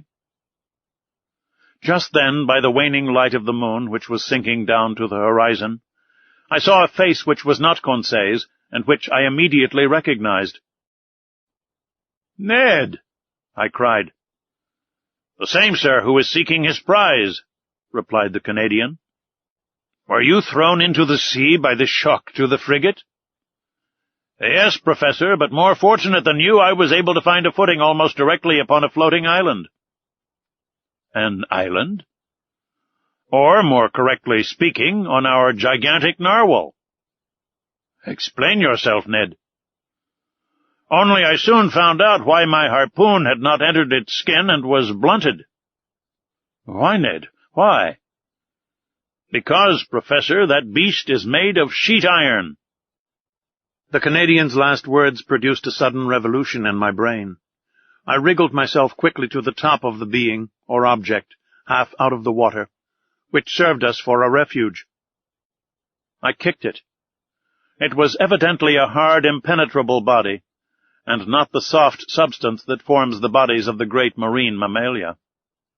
But this hard body might be a bony covering like that of the antediluvian animals, and I should be free to class this monster among amphibious reptiles, such as tortoises or alligators. Well, no. The blackish back that supported me was smooth, polished, without scales.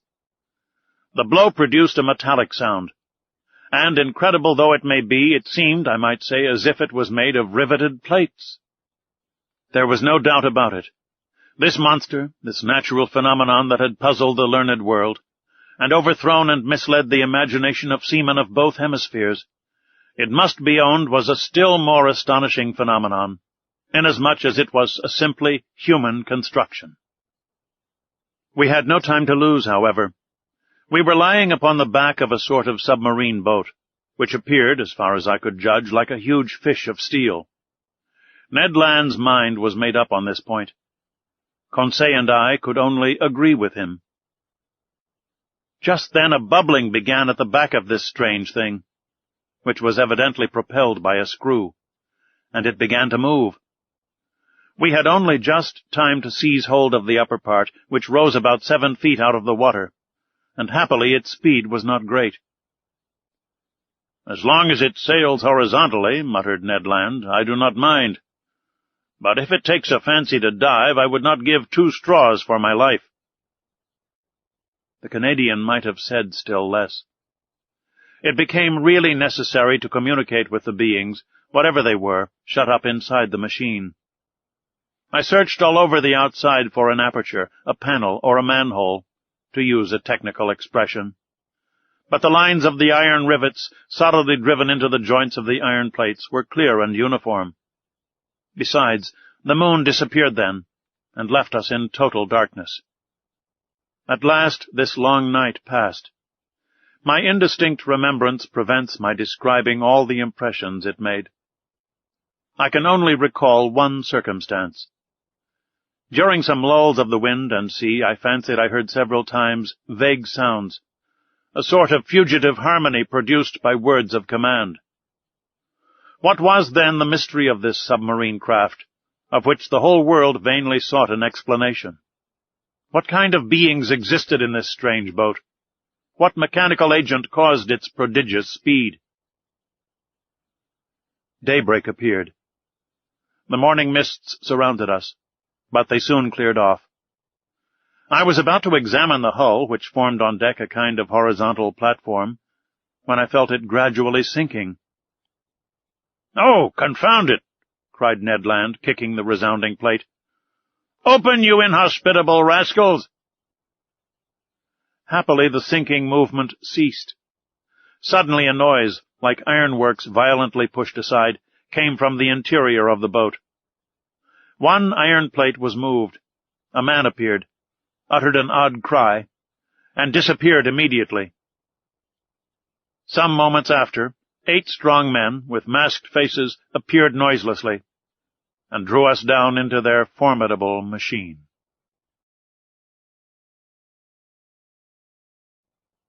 Chapter 8. Mobilis in Mobili.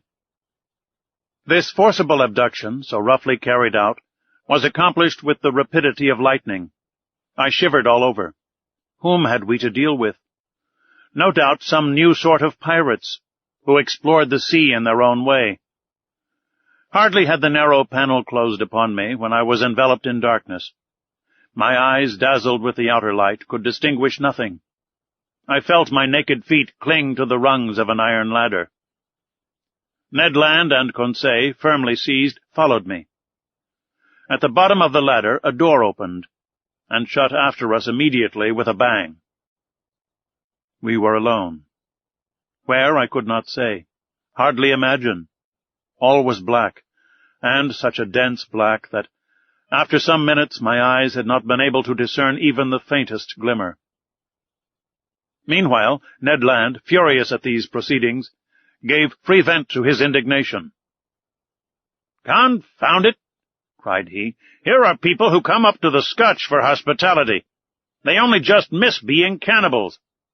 I should not be surprised at it, but I declare that they shall not eat me without my protesting." "Calm yourself, friend Ned, calm yourself," replied Conseil quietly. "Do not cry out before you are hurt. We are not quite done for yet." "Not quite," sharply replied the Canadian, "but pretty near at all events. Things look black. Happily, my bowie knife I have still, and I can always see well enough to use it. The first of these pirates who lays a hand on me—" "Do not excite yourself, Ned," I said to the harpooner, "and do not compromise us by useless violence. Who knows that they will not listen to us? Let us rather try to find out where we are." I groped about. In 5 steps I came to an iron wall made of plates bolted together. Then, turning back, I struck against a wooden table, near which were ranged several stools. The boards of this prison were concealed under a thick mat, which deadened the noise of the feet. The bare walls revealed no trace of window or door. Conseil, going round the reverse way, met me, and we went back to the middle of the cabin, which measured about 20 feet by 10. As to its height, Ned Land, in spite of his own great height, could not measure it. Half an hour had already passed without our situation being bettered, when the dense darkness suddenly gave way to extreme light. Our prison was suddenly lighted. That is to say, it became filled with a luminous matter, so strong that I could not bear it at first. In its whiteness and intensity I recognized that electric light which played round the submarine boat like a magnificent phenomenon of phosphorescence. After shutting my eyes involuntarily, I opened them, and saw that this luminous agent came from a half-globe, unpolished, placed in the roof of the cabin. "At last one can see," cried Ned Land, who, knife in hand, stood on the defensive. "Yes," said I, "but we are still in the dark about ourselves." "Let master have patience," said the imperturbable Conseil. The sudden lighting of the cabin enabled me to examine it minutely. It only contained a table and 5 stools. The invisible door might be hermetically sealed. No noise was heard. All seemed dead in the interior of this boat. Did it move? Did it float on the surface of the ocean? Or did it dive into its depths? I could not guess. A noise of bolts was now heard. The door opened, and 2 men appeared.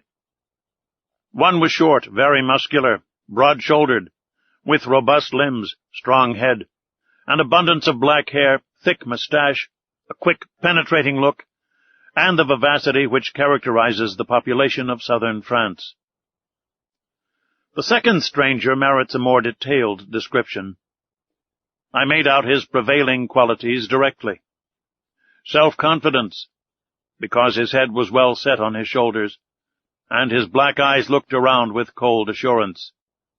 Calmness, for his skin, rather pale, showed his coolness of blood. Energy, evinced by the rapid contraction of his lofty brows. And courage, because his deep breathing denoted great power of lungs. Whether this person was 35 or 50 years of age, I could not say. He was tall, had a large forehead, straight nose, a clearly cut mouth, beautiful teeth, with fine taper hands, indicative of a highly nervous temperament. This man was certainly the most admirable specimen I had ever met. One particular feature was his eyes, rather far from each other, and which could take in nearly a quarter of the horizon at once. This faculty, I verified it later, gave him a range of vision far superior to Ned Land's. When this stranger fixed upon an object, his eyebrows met. His large eyelids closed around so as to contract the range of his vision, and he looked as if he magnified the objects lessened by distance, as if he pierced those sheets of water so opaque to our eyes, and as if he read the very depths of the seas.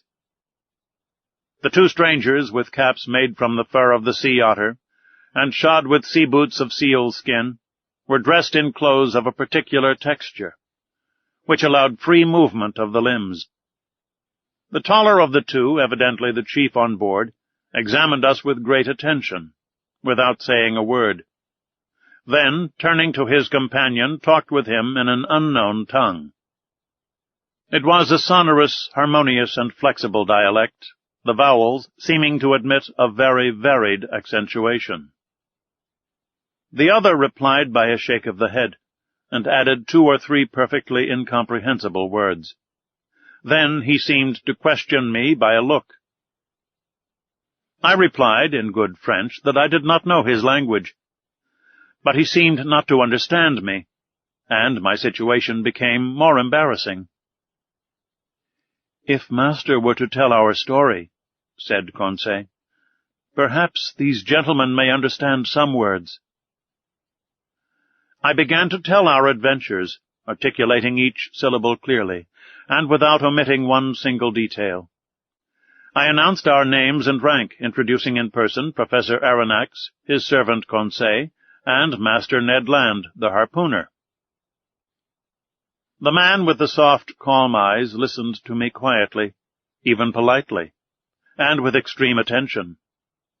But nothing in his countenance indicated that he had understood my story. When I finished, he said not a word. There remained one resource, to speak English. Perhaps they would know this almost universal language. I knew it, as well as the German language, well enough to read it fluently, but not to speak it correctly. But anyhow, we must make ourselves understood. "Go on in your turn," I said to the harpooner. "Speak your best Anglo-Saxon and try to do better than I." Ned did not beg off, and recommenced our story. To his great disgust, the harpooner did not seem to have made himself more intelligible than I had. Our visitors did not stir. They evidently understood neither the language of England nor of France.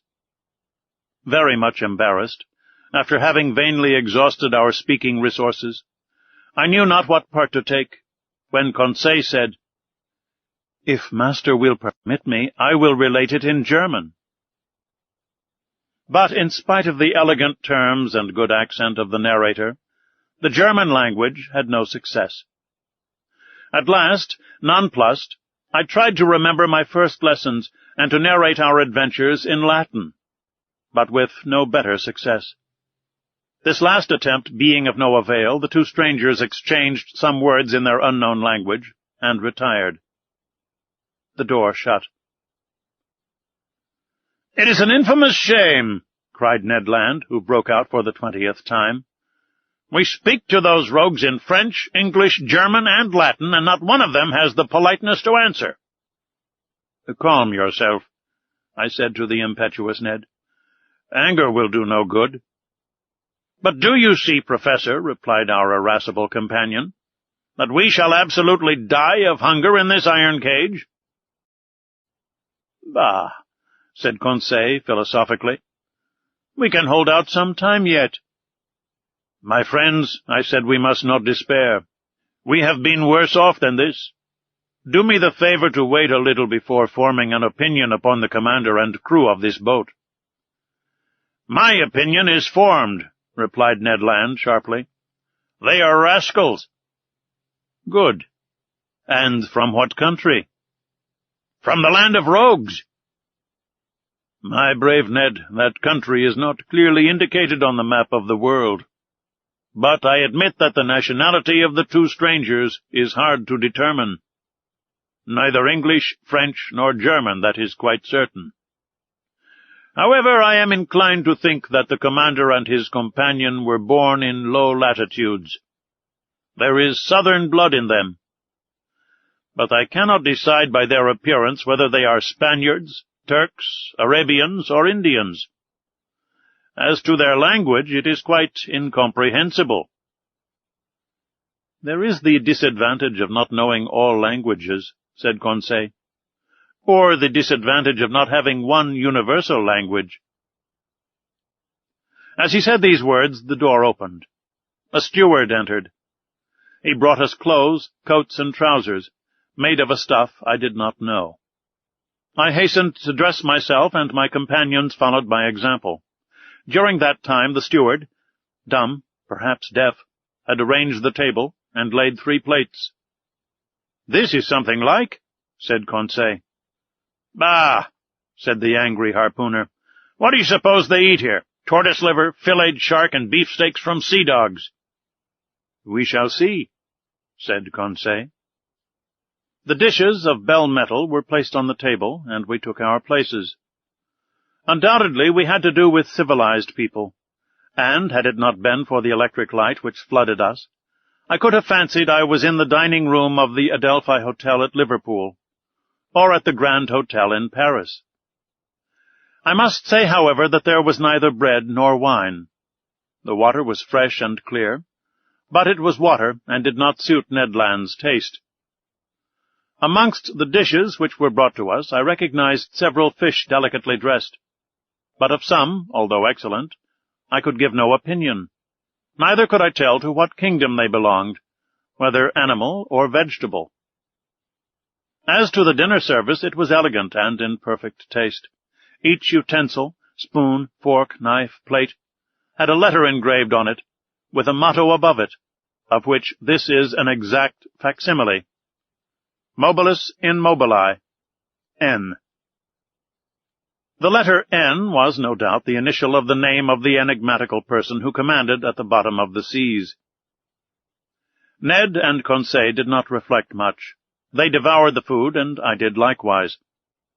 I was, besides, reassured as to our fate, and it seemed evident that our hosts would not let us die of want. However, everything has an end, everything passes away, even the hunger of people who have not eaten for 15 hours. Our appetites satisfied, we felt overcome with sleep. "Faith, I shall sleep well," said Conseil. "So shall I," replied Ned Land. My two companions stretched themselves on the cabin carpet and were soon sound asleep. For my own part, too many thoughts crowded my brain, too many insoluble questions pressed upon me, too many fancies kept my eyes half open. Where were we? What strange power carried us on? I felt, or rather fancied I felt, the machine sinking down to the lowest beds of the sea. Dreadful nightmares beset me. I saw in these mysterious asylums a world of unknown animals, amongst which this submarine boat seemed to be of the same kind, living, moving, and formidable as they. Then my brain grew calmer, my imagination wandered into vague unconsciousness, and I soon fell into a deep sleep.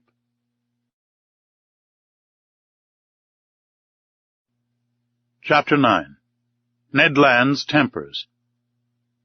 How long we slept, I do not know, but our sleep must have lasted long, for it rested us completely from our fatigues. I woke first. My companions had not moved, and were still stretched in their corner. Hardly roused from my somewhat hard couch, I felt my brain freed, my mind clear. I then began an attentive examination of our cell. Nothing was changed inside. The prison was still a prison. The prisoners, prisoners. However, the steward, during our sleep, had cleared the table. I breathed with difficulty. The heavy air seemed to oppress my lungs. Although the cell was large, we had evidently consumed a great part of the oxygen that it contained. Indeed, each man consumes, in 1 hour, the oxygen contained in more than 176 pints of air, and this air, charged, as then, with a nearly equal quantity of carbonic acid, becomes unbreathable. It became necessary to renew the atmosphere of our prison, and, no doubt, the hole in the submarine boat. That gave rise to a question in my mind. How would the commander of this floating dwelling-place proceed? Would he obtain air by chemical means, in getting by heat the oxygen contained in chlorate of potash, and in absorbing carbonic acid by caustic potash? Or, a more convenient, economical, and consequently more probable alternative, would he be satisfied to rise and take breath at the surface of the water, like a whale, and so renew for 24 hours the atmospheric provision? In fact, I was already obliged to increase my respirations to eke out of this cell the little oxygen it contained, when suddenly I was refreshed by a current of pure air, and perfumed with saline emanations. It was an invigorating sea breeze charged with iodine. I opened my mouth wide, and my lungs saturated themselves with fresh particles. At the same time I felt the boat rolling. The iron-plated monster had evidently just risen to the surface of the ocean to breathe, after the fashion of whales. I found out from that the mode of ventilating the boat. When I had inhaled this air freely, I sought the conduit pipe, which conveyed to us the beneficial whiff, and I was not long in finding it. Above the door was a ventilator, through which volumes of fresh air renewed the impoverished atmosphere of the cell. I was making my observations when Ned and Conseil awoke almost at the same time, under the influence of this reviving air. They rubbed their eyes, stretched themselves, and were on their feet in an instant. "Did master sleep well?" asked Conseil, with his usual politeness. "Very well, my brave boy. And you, Mr. Land?" "Soundly, Professor. But I don't know if I am right or not. There seems to be a sea breeze." A seaman could not be mistaken, and I told the Canadian all that had passed during his sleep. "Good," said he. "That accounts for those roarings we heard when the supposed narwhal sighted the Abraham Lincoln." "Quite so, Master Land. It was taking breath." "Only, Mr. Aronnax, I have no idea what o'clock it is, unless it is dinner-time." "Dinner-time, my good fellow. Say rather breakfast-time, for we certainly have begun another day." "So," said Conseil, "we have slept 24 hours? "That is my opinion." "I will not contradict you," replied Ned Land. "But dinner or breakfast, the steward will be welcome, whichever he brings." "Master Land, we must conform to the rules on board, and I suppose our appetites are in advance of the dinner hour." "That is just like you, friend Conseil," said Ned impatiently. "You are never out of temper, always calm. You would return thanks before grace, and die of hunger rather than complain." Time was getting on, and we were fearfully hungry, and this time the steward did not appear. It was rather too long to leave us, if they really had good intentions towards us. Ned Land, tormented by the cravings of hunger, got still more angry, and, notwithstanding his promise, I dreaded an explosion when he found himself with one of the crew. For 2 hours more Ned Land's temper increased. He cried, he shouted, but in vain. The walls were deaf. There was no sound to be heard in the boat. All was still as death. It did not move, for I should have felt the trembling motion of the hull under the influence of the screw. Plunged in the depths of the waters, it belonged no longer to earth. This silence was dreadful. I felt terrified. Conseil was calm. Ned Land roared. Just then a noise was heard outside. Steps sounded on the metal flags. The locks were turned, the door opened, and the steward appeared.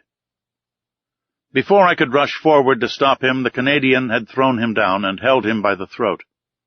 The steward was choking under the grip of his powerful hand. Conseil was already trying to unclasp the harpooner's hand from his half-suffocated victim, and I was going to fly to the rescue, when suddenly I was nailed to the spot by hearing these words in French. "Be quiet, Master Land. And you, Professor, will you be so good as to listen to me?"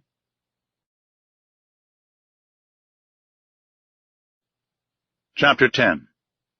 The Man of the Seas. It was the commander of the vessel who thus spoke. At these words Ned Land rose suddenly. The steward, nearly strangled, tottered out on a sign from his master. But such was the power of the commander on board that not a gesture betrayed the resentment which this man must have felt towards the Canadian.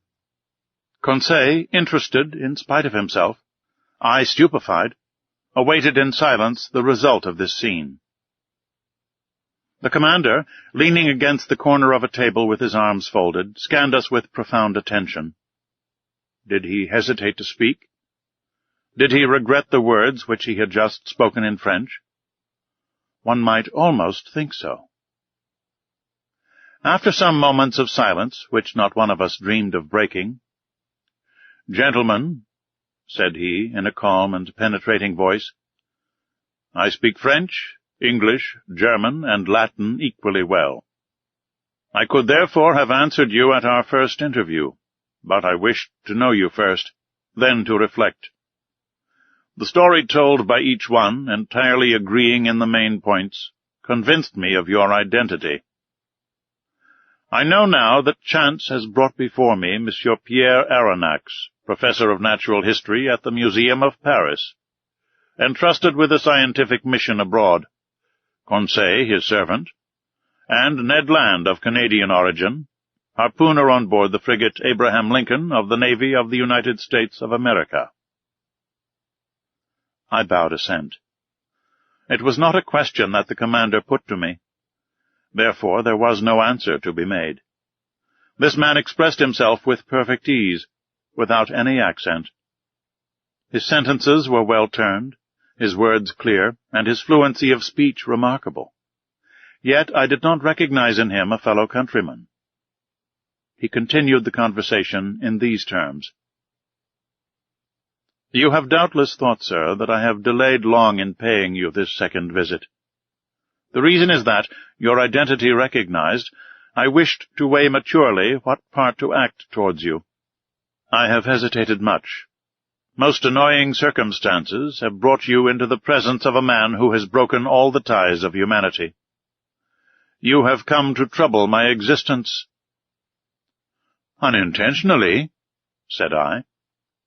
"Unintentionally," replied the stranger, raising his voice a little. "Was it unintentionally that the Abraham Lincoln pursued me all over the seas? Was it unintentionally that you took passage in this frigate? Was it unintentionally that your cannon-balls rebounded off the plating of my vessel? Was it unintentionally that Mr. Ned Land struck me with his harpoon?" I detected a restrained irritation in these words, but to these recriminations I had a very natural answer to make, and I made it. "Sir," said I, "no doubt you are ignorant of the discussions which have taken place concerning you in America and Europe. You do not know that diverse accidents, caused by collisions with your submarine machine, have excited public feeling in the two continents. I omit the theories without number by which it was sought to explain that of which you alone possess the secret. But you must understand that, in pursuing you over the high seas of the Pacific, the Abraham Lincoln believed itself to be chasing some powerful sea monster, of which it was necessary to rid the ocean at any price." A half-smile curled the lips of the commander. Then, in a calmer tone, "Monsieur Aronnax," he replied, "dare you affirm that your frigate would not as soon have pursued and cannonaded a submarine boat as a monster?" This question embarrassed me, for certainly Captain Farragut might not have hesitated. He might have thought it his duty to destroy a contrivance of this kind, as he would a gigantic narwhal. "You understand, then, sir," continued the stranger, "that I have the right to treat you as enemies?" I answered nothing purposely. For what good would it be to discuss such a proposition, when force could destroy the best arguments? "I have hesitated some time," continued the commander. "Nothing obliged me to show you hospitality. If I chose to separate myself from you, I should have no interest in seeing you again.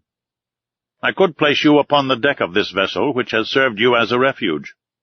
I could sink beneath the waters, and forget that you had ever existed. Would not that be my right?" "It might be the right of a savage," I answered, "but not that of a civilized man." "Professor," replied the commander quickly, "I am not what you call a civilized man. I have done with society entirely, for reasons which I alone have the right of appreciating. I do not therefore obey its laws, and I desire you never to allude to them before me again." This was said plainly. A flash of anger and disdain kindled in the eyes of the unknown, and I had a glimpse of a terrible past in the life of this man. Not only had he put himself beyond the pale of human laws, but he had made himself independent of them, free in the strictest acceptation of the word, quite beyond their reach. Who then would dare to pursue him at the bottom of the sea, when, on its surface, he defied all attempts made against him? What vessel could resist the shock of his submarine monitor? What cuirass, however thick, could withstand the blows of his spur? No man could demand from him an account of his actions. God, if he believed in one, his conscience, if he had one, were the sole judges to whom he was answerable. These reflections crossed my mind rapidly, whilst the stranger personage was silent, absorbed, and as if wrapped up in himself. I regarded him with fear mingled with interest, as doubtless Oedipus regarded the Sphinx. After rather a long silence, the commander resumed the conversation. "I have hesitated," said he, "but I have thought that my interest might be reconciled with that pity to which every human being has a right. You will remain on board my vessel, since fate has cast you there. You will be free, and in exchange for this liberty I shall only impose one single condition. Your word of honor to submit to it will suffice." "Speak, sir," I answered.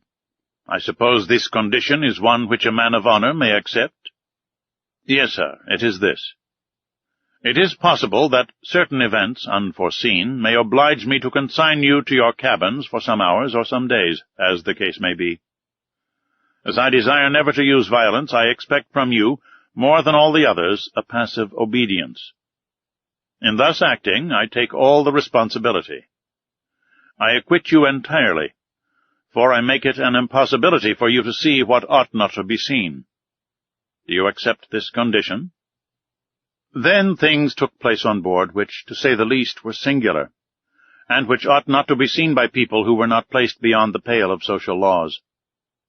Amongst the surprises which the future was preparing for me, this might not be the least. "We accept," I answered. "Only I will ask your permission, sir, to address one question to you, one only." "Speak, sir." "You said that we should be free on board." "Entirely." "I ask you, then, what you mean by this liberty?" "Just the liberty to go, to come, to see, to observe even all that passes here save under rare circumstances. The liberty, in short, which we enjoy ourselves, my companions and I."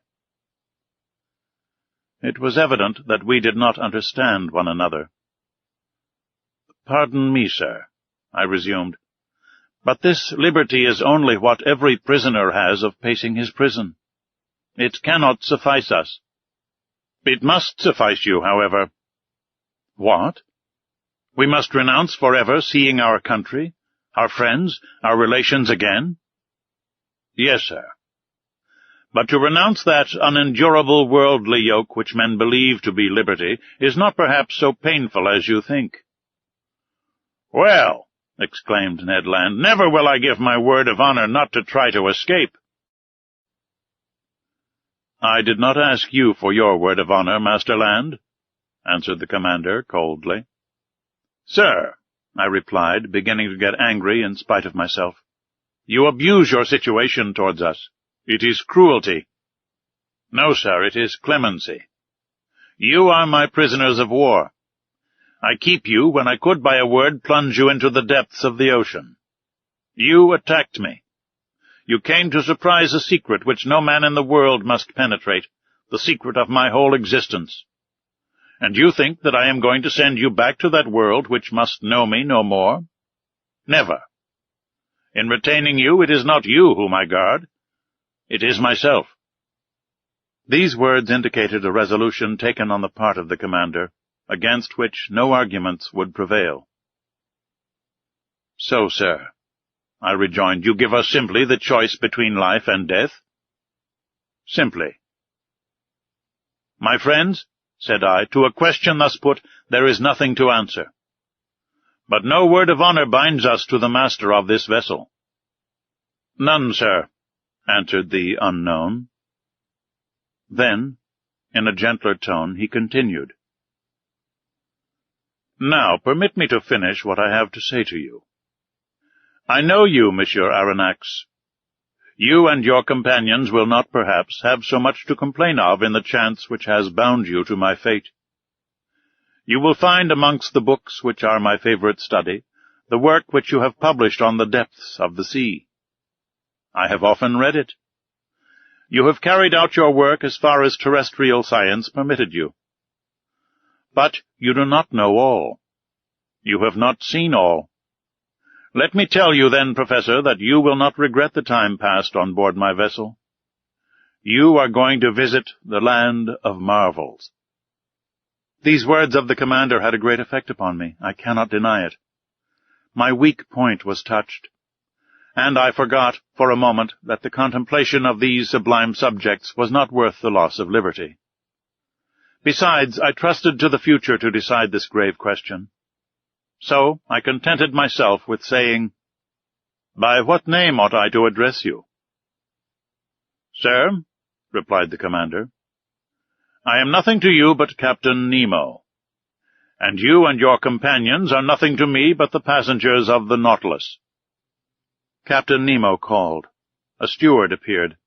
The captain gave him his orders in that strange language which I did not understand. Then, turning towards the Canadian and Conseil, "A repast awaits you in your cabin," said he. "Be so good as to follow this man. And now, Monsieur Aronnax, our breakfast is ready. Permit me to lead the way." "I am at your service, Captain." I followed Captain Nemo, and as soon as I had passed through the door, I found myself in a kind of passage lighted by electricity, similar to the waist of a ship. After we had proceeded a dozen yards, a second door opened before me. I then entered a dining-room, decorated and furnished in severe taste. High oaken sideboards, inlaid with ebony, stood at the two extremities of the room, and upon their shelves glittered china, porcelain, and glass of inestimable value. The plate on the table sparkled in the rays which the luminous ceiling shed around, while the light was tempered and softened by exquisite paintings. In the center of the room was a table richly laid out. Captain Nemo indicated the place I was to occupy. The breakfast consisted of a certain number of dishes, the contents of which were furnished by the sea alone, and I was ignorant of the nature and mode of preparation of some of them. I acknowledged that they were good, but they had a peculiar flavor, which I easily became accustomed to. These different aliments appeared to me to be rich in phosphorus, and I thought they must have a marine origin. Captain Nemo looked at me. I asked him no questions, but he guessed my thoughts, and answered of his own accord the questions which I was burning to address to him. "The greater part of these dishes are unknown to you," he said to me. "However, you may partake of them without fear. They are wholesome and nourishing. For a long time I have renounced the food of the earth, and I am never ill now. My crew, who are healthy, are fed on the same food." "So," said I, "all these eatables are the produce of the sea?" "Yes, Professor. The sea supplies all my wants. Sometimes I cast my nets in tow, and I draw them in ready to break. Sometimes I hunt in the midst of this element, which appears to be inaccessible to man, and quarry the game which dwells in my submarine forests. My flocks, like those of Neptune's old shepherds, graze fearlessly in the immense prairies of the ocean. I have a vast property there, which I cultivate myself, and which is always sown by the hand of the Creator of all things." "I can understand perfectly, sir, that your nets furnish excellent fish for your table. I can understand also that you hunt aquatic game in your submarine forests. But I cannot understand at all how a particle of meat, no matter how small, can figure in your bill of fare." "This, which you believe to be meat, Professor, is nothing else than fillet of turtle. Here are also some dolphin's livers, which you take to be ragout of pork. My cook is a clever fellow who excels in dressing these various products of the ocean. Taste all these dishes. Here is a preserve of sea cucumber, which a Malay would declare to be unrivaled in the world. Here is a cream, of which the milk has been furnished by the cetacea, and the sugar by the great fucus of the North Sea. And lastly, permit me to offer you some preserve of anemones, which is equal to that of the most delicious fruits. I tasted, more from curiosity than as a connoisseur, whilst Captain Nemo enchanted me with his extraordinary stories. You like the sea, Captain? Yes, I love it. The sea is everything. It covers 7/10 of the terrestrial globe. Its breath is pure and healthy. It is an immense desert, where man is never lonely, for he feels life stirring on all sides. The sea is only the embodiment of a supernatural and wonderful existence. It is nothing but love and emotion. It is the living infinite, as one of your poets has said. In fact, Professor, nature manifests herself in it by her 3 kingdoms, mineral, vegetable, and animal. The sea is the vast reservoir of nature. The globe began with sea, so to speak, and who knows if it will not end with it. In it is supreme tranquility. The sea does not belong to despots. Upon its surface, men can still exercise unjust laws, fight, tear one another to pieces, and be carried away with terrestrial horrors. But at 30 feet below its level, their reign ceases, their influence is quenched, and their power disappears. Ah, sir, live in the bosom of the waters. There only is independence. There I recognize no masters. There I am free. Captain Nemo suddenly became silent in the midst of this enthusiasm, by which he was quite carried away. For a few moments he paced up and down, much agitated.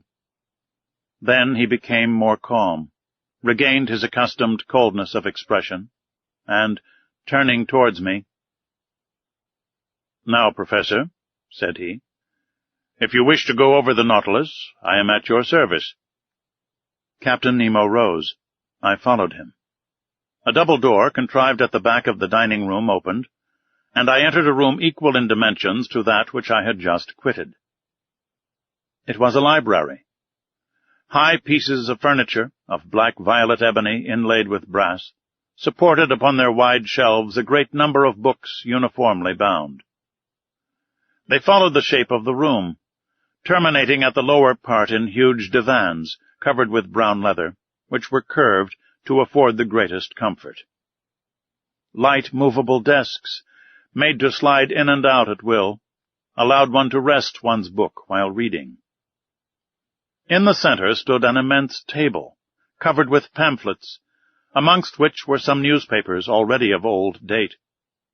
The electric light flooded everything. It was shed from 4 unpolished globes half sunk in the volutes of the ceiling. I looked with real admiration at this room, so ingeniously fitted up, and I could scarcely believe my eyes. "Captain Nemo," said I to my host, who had just thrown himself on one of the divans, "this is a library which would do honor to more than one of the continental palaces, and I am absolutely astounded when I consider that it can follow you to the bottom of the seas." "Where could one find greater solitude or silence, Professor?" replied Captain Nemo. "Did your study in the museum afford you such perfect quiet?" "No, sir. And I must confess that it is a very poor one after yours. You must have 6,000 or 7,000 volumes here." 12,000, Monsieur Aronnax. "These are the only ties which bind me to the earth. But I had done with the world on the day when my Nautilus plunged for the first time beneath the waters. That day I bought my last volumes, my last pamphlets, my last papers. And from that time I wish to think that men no longer think or write. These books, Professor, are at your service besides, and you can make use of them freely." I thanked Captain Nemo, and went up to the shelves of the library. Works on science, morals, and literature abounded in every language. But I did not see one single work on political economy. That subject appeared to be strictly proscribed. Strange to say, all these books were irregularly arranged, in whatever language they were written. And this medley proved that the captain of the Nautilus must have read indiscriminately the books which he took up by chance. "Sir," said I to the captain, "I thank you for having placed this library at my disposal. It contains treasures of science, and I shall profit by them." "This room is not only a library," said Captain Nemo. "It is also a smoking room." "A smoking room!" I cried. "Then one may smoke on board?" "Certainly." "Then, sir, I am forced to believe that you have kept up a communication with Havana." "Not any," accepted the captain. "Except this cigar, Monsieur Aronnax. And, though it does not come from Havana, you will be pleased with it if you are a connoisseur." I took the cigar which was offered me. Its shape recalled the London ones, but it seemed to be made of leaves of gold. I lighted it at a little brazier, which was supported upon an elegant bronze stem, and drew the first whiffs with the delight of a lover of smoking who has not smoked for 2 days. "It is excellent, but it is not tobacco." "No," answered the captain.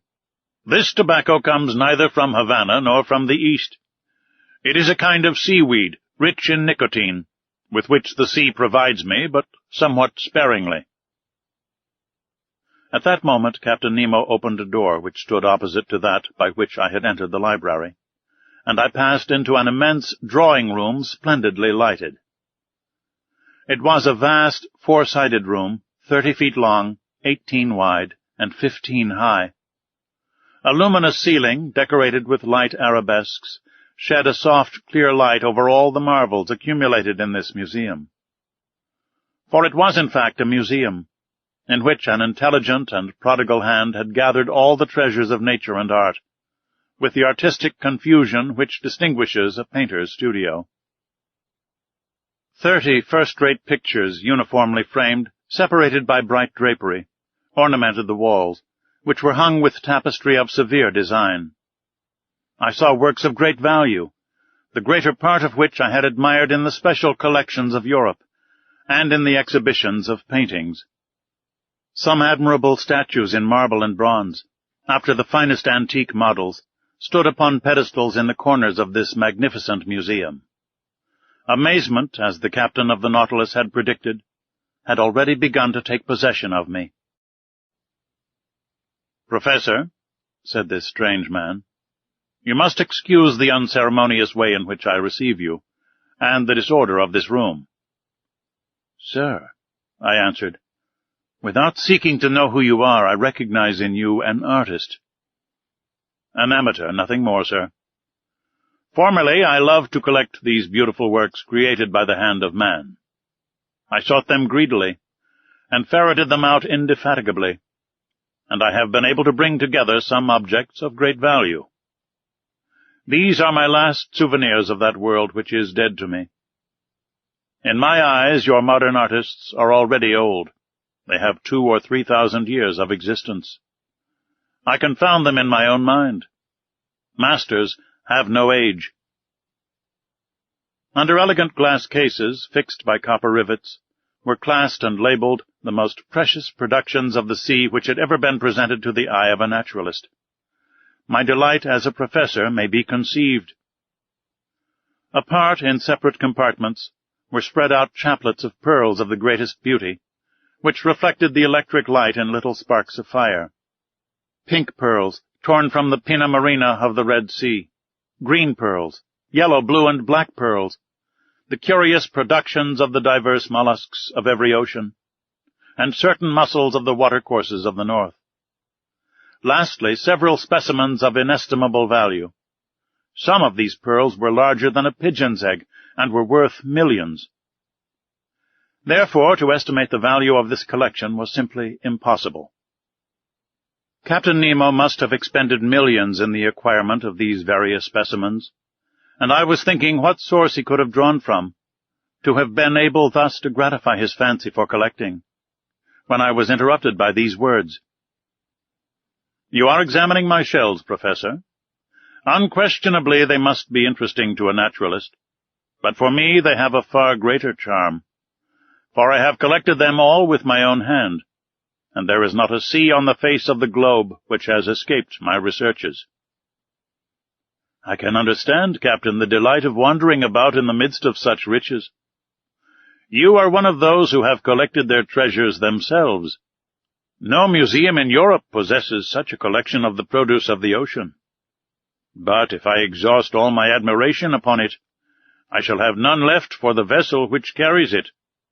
I do not wish to pry into your secrets, but I must confess that this Nautilus, with the motive power which is confined in it, the contrivances which enable it to be worked, the powerful agent which propels it, all excite my curiosity to the highest pitch. I see suspended on the walls of this room instruments of whose use I am ignorant. You will find these same instruments in my own room, Professor, where I shall have much pleasure in explaining their use to you. But first come and inspect the cabin which is set apart for your own use. You must see how you will be accommodated on board the Nautilus." I followed Captain Nemo, who, by one of the doors opening from each panel of the drawing-room, regained the waist. He conducted me towards the bow, and there I found, not a cabin, but an elegant room, with a bed, dressing-table, and several other pieces of excellent furniture. I could only thank my host. "Your room adjoins mine," said he, opening a door, "and mine opens into the drawing-room that we have just quitted." I entered the captain's room. It had a severe, almost a monkish aspect. A small iron bedstead, a table, some articles for the toilet, the whole lighted by a skylight. No comforts, the strictest necessaries only. Captain Nemo pointed to a seat. "Be so good as to sit down," he said. I seated myself, and he began thus. Chapter 11. All by Electricity. "Sir," said Captain Nemo, showing me the instruments hanging on the walls of his room, "here are the contrivances required for the navigation of the Nautilus. Here, as in the drawing-room, I have them always under my eyes, and they indicate my position and exact direction in the middle of the ocean.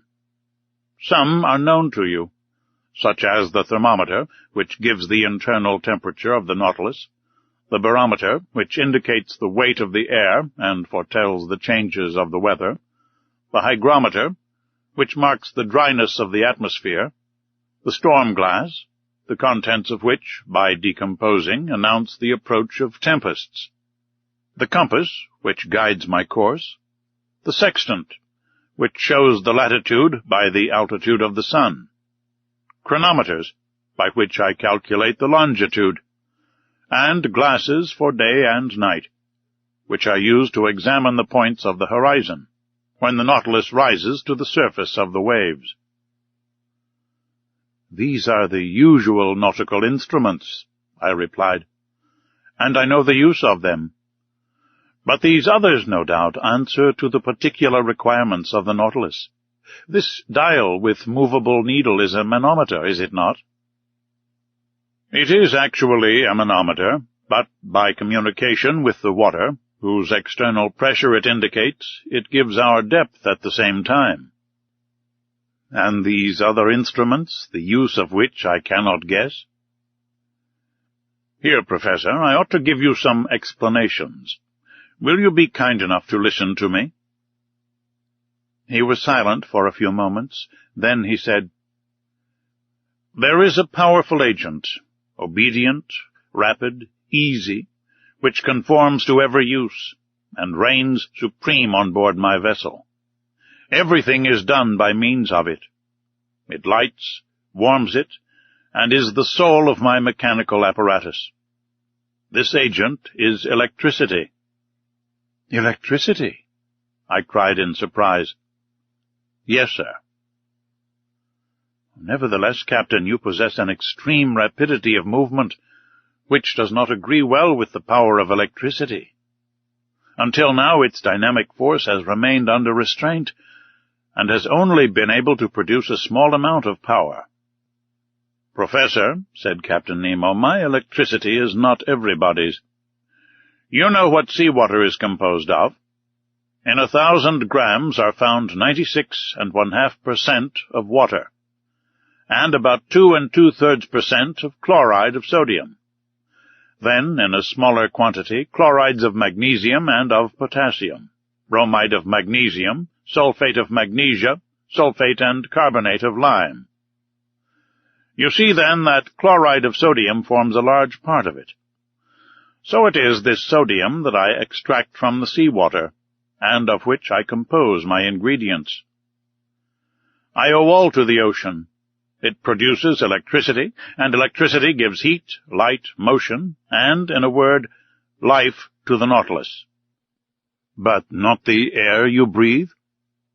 "Oh, I could manufacture the air necessary for my consumption, but it is useless, because I go up to the surface of the water when I please. However, if electricity does not furnish me with air to breathe, it works at least the powerful pumps that are stored in spacious reservoirs, and which enable me to prolong at need, and as long as I will, my stay in the depths of the sea.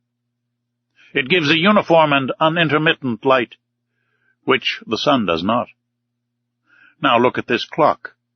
It is electrical, and goes with a regularity that defies the best chronometers.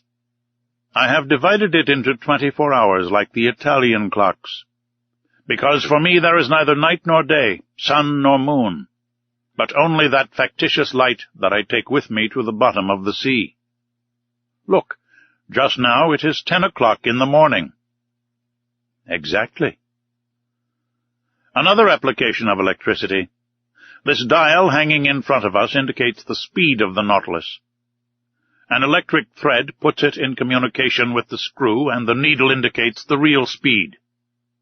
Look, now we are spinning along with a uniform speed of 15 miles an hour. "It is marvelous. And I see, Captain, you were right to make use of this agent that takes the place of wind, water, and steam." "We have not finished, Monsieur Aronnax," said Captain Nemo, rising. "If you will allow me, we will examine the stern of the Nautilus." Really, I knew already the anterior part of this submarine boat, of which this is the exact division, starting from the ship's head. The dining room, 5 yards long, separated from the library by a watertight partition. The library, 5 yards long, the large drawing-room, 10 yards long, separated from the captain's room by a second watertight partition. The said room, 5 yards in length. Mine, 2½ yards. And, lastly, a reservoir of air, 7½ yards, that extended to the bows. Total length, 35 yards, or 105 feet. The partitions had doors that were shut hermetically by means of india-rubber instruments, and they ensured the safety of the Nautilus in case of a leak. I followed Captain Nemo through the waist, and arrived at the center of the boat. There was a sort of well that opened between two partitions. An iron ladder, fastened with an iron hook to the partition, led to the upper end. I asked the captain what the ladder was used for. "It leads to the small boat," he said. "What? Have you a boat?" I exclaimed in surprise. "Of course. An excellent vessel, light and insubmersible, that serves either as a fishing or as a pleasure boat." "But then, when you wish to embark, you are obliged to come to the surface of the water?" "Not at all. This boat is attached to the upper part of the hull of the Nautilus, and occupies a cavity made for it. It is decked, quite watertight, and held together by solid bolts. This ladder leads to a manhole made in the hull of the Nautilus, that corresponds with a similar hole made in the side of the boat. By this double opening I get into the small vessel. They shut the one belonging to the Nautilus. I shut the other by means of screw pressure. I undo the bolts, and the little boat goes up to the surface of the sea with prodigious rapidity. I then open the panel of the bridge, carefully shut till then. I mast it, hoist my sail, take my oars, and I'm off. But how do you get back on board? I do not come back, Monsieur Aronnax. The Nautilus comes to me. By your orders? By my orders. An electric thread connects us. I telegraph to it, and that is enough. Really, I said, astonished at these marvels. Nothing can be more simple. After having passed by the cage of the staircase that led to the platform, I saw a cabin 6 feet long, in which Conseil and Ned Land, enchanted with their repast, were devouring it with avidity. Then a door opened into a kitchen 9 feet long, situated between the large storerooms. There electricity, better than gas itself, did all the cooking. The streams under the furnaces gave out to the sponges of platina a heat which was regularly kept up and distributed. They also heated a distilling apparatus, which, by evaporation, furnished excellent drinkable water. Near this kitchen was a bathroom comfortably furnished, with hot and cold water taps. Next to the kitchen was the berth-room of the vessel, 16 feet long. But the door was shut, and I could not see the management of it, which might have given me an idea of the number of men employed on board the Nautilus. At the bottom was a fourth partition that separated this office from the engine-room. A door opened, and I found myself in the compartment where Captain Nemo, certainly an engineer of a very high order, had arranged his locomotive machinery. This engine-room, clearly lighted, did not measure less than 65 feet in length. It was divided into 2 parts. The first contained the materials for producing electricity, and the second the machinery that connected it with the screw. I examined it with great interest, in order to understand the machinery of the Nautilus. "You see," said the captain, "I use Bunsen's contrivances, not Ruhmkorff's. Those would not have been powerful enough. Bunsen's are fewer in number, but strong and large, which experience proves to be the best.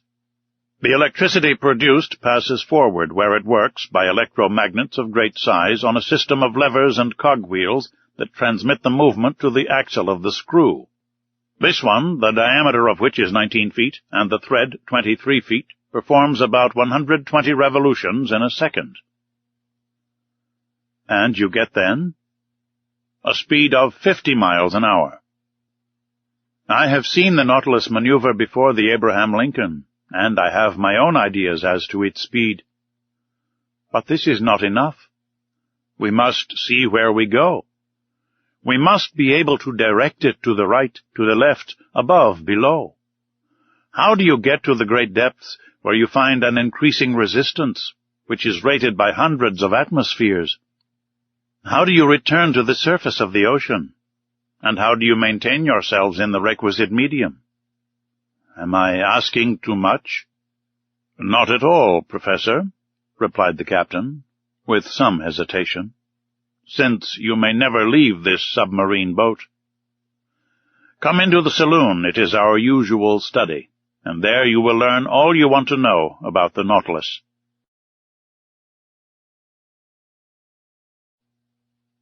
Chapter 12.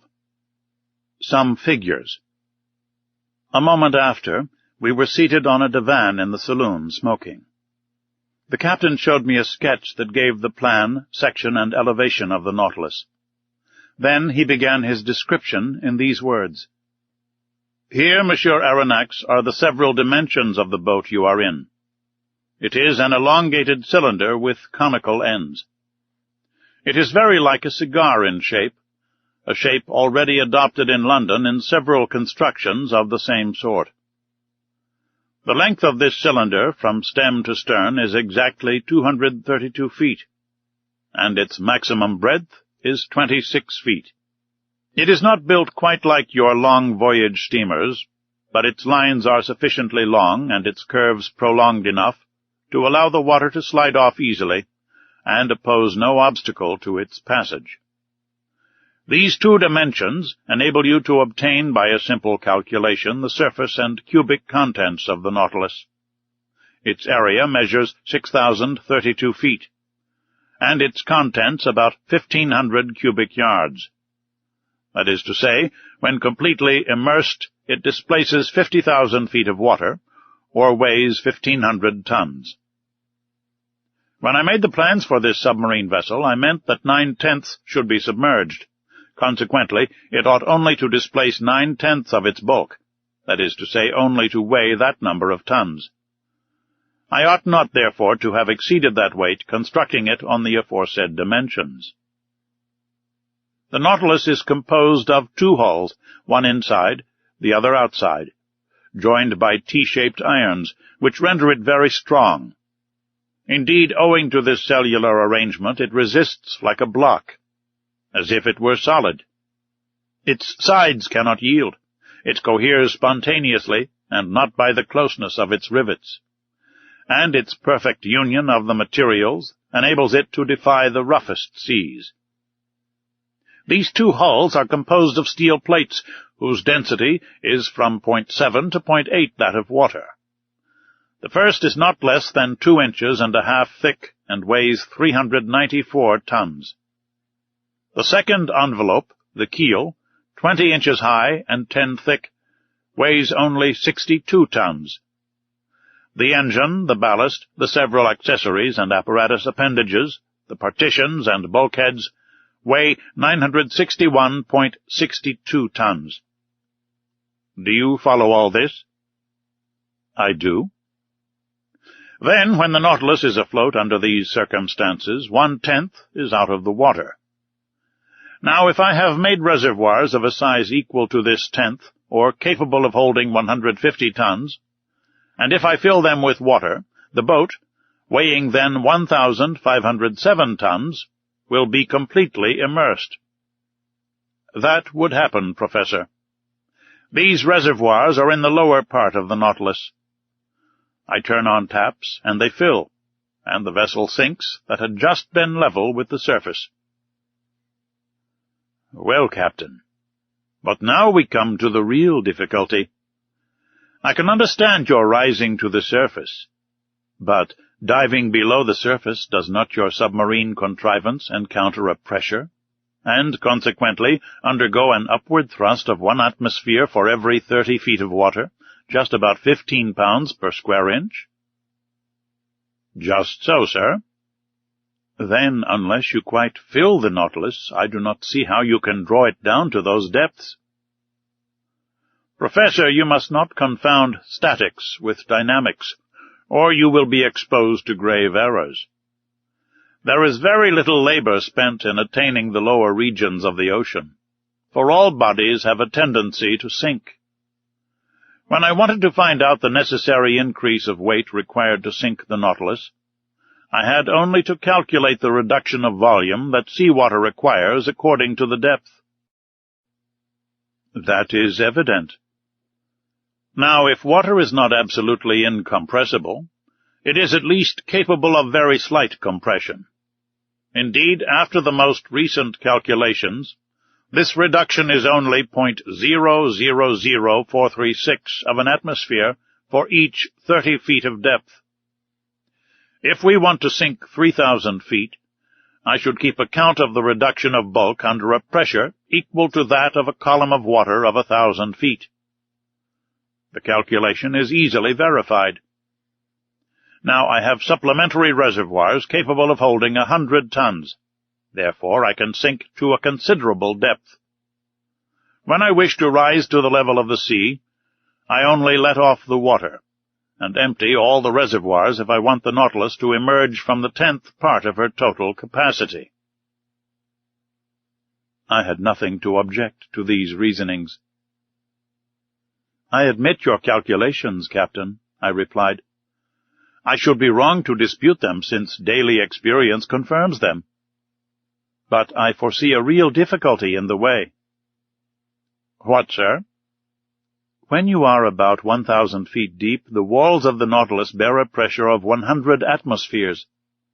If, then, just now you were to empty the supplementary reservoirs, to lighten the vessel, and to go up to the surface, the pumps must overcome the pressure of 100 atmospheres, which is 1,500 pounds per square inch.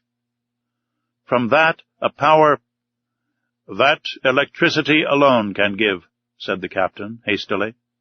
I repeat, sir, that the dynamic power of my engines is almost infinite. The pumps of the Nautilus have an enormous power, as you must have observed when their jets of water burst like a torrent upon the Abraham Lincoln.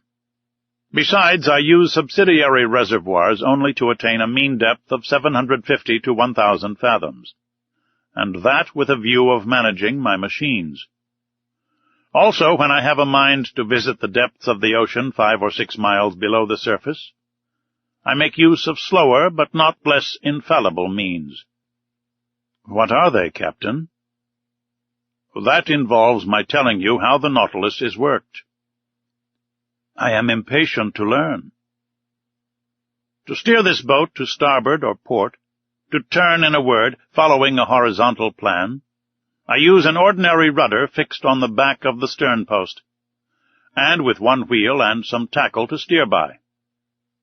But I can also make the Nautilus rise and sink and rise, by a vertical movement by means of 2 inclined planes fastened to its sides, opposite the center of flotation, planes that move in every direction, and that are worked by powerful levers from the interior.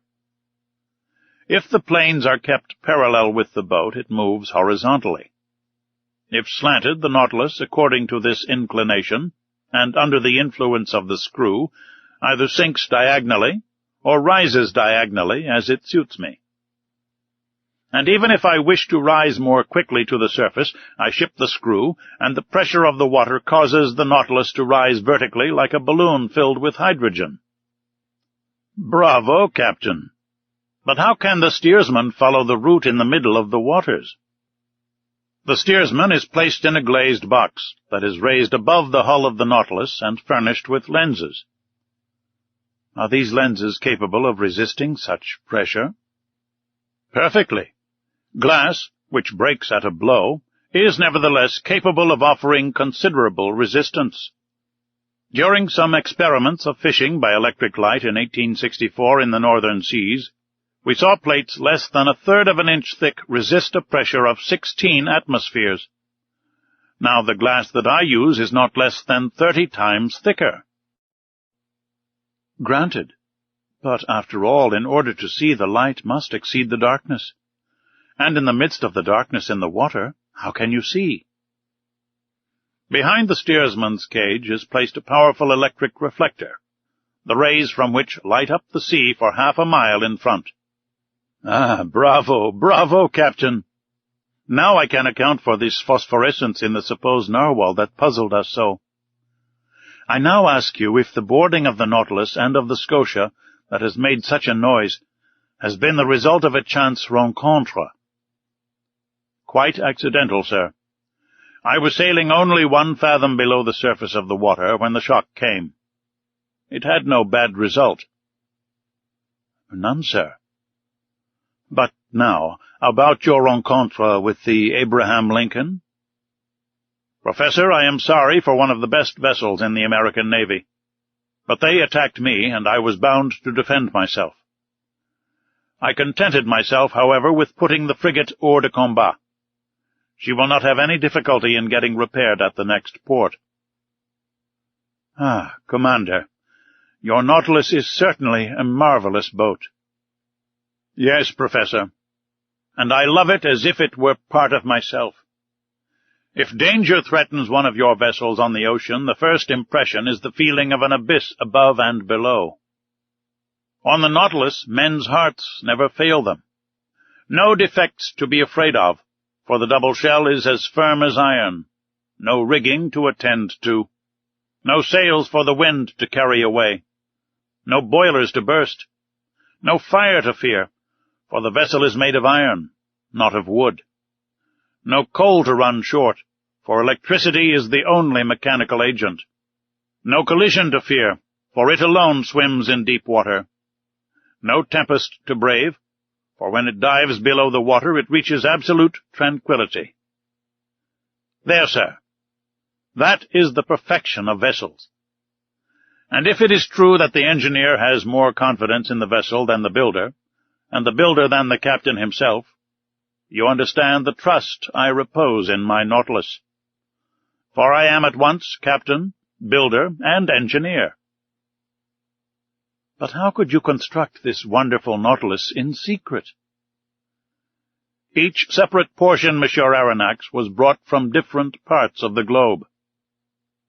But these parts had to be put together and arranged. Professor, I had set up my workshops upon a desert island in the ocean. There my workmen, that is to say, the brave men that I instructed and educated, and myself, have put together our Nautilus. Then, when the work was finished, fire destroyed all trace of our proceedings on this island, that I could have jumped over if I had liked. Then the cost of this vessel is great? Monsieur Aronnax, an iron vessel costs 45 pounds per ton. Now the Nautilus weighed 1,500. It came, therefore, to 67,500 pounds, and 80,000 pounds more for fitting it up, and about 200,000 pounds with the works of art and the collections it contains. One last question, Captain Nemo. Ask it, Professor. You are rich? Immensely rich, sir. And I could, without missing it, pay the national debt of France. I stared at the singular person who spoke thus. Was he playing upon my credulity? The future would decide that.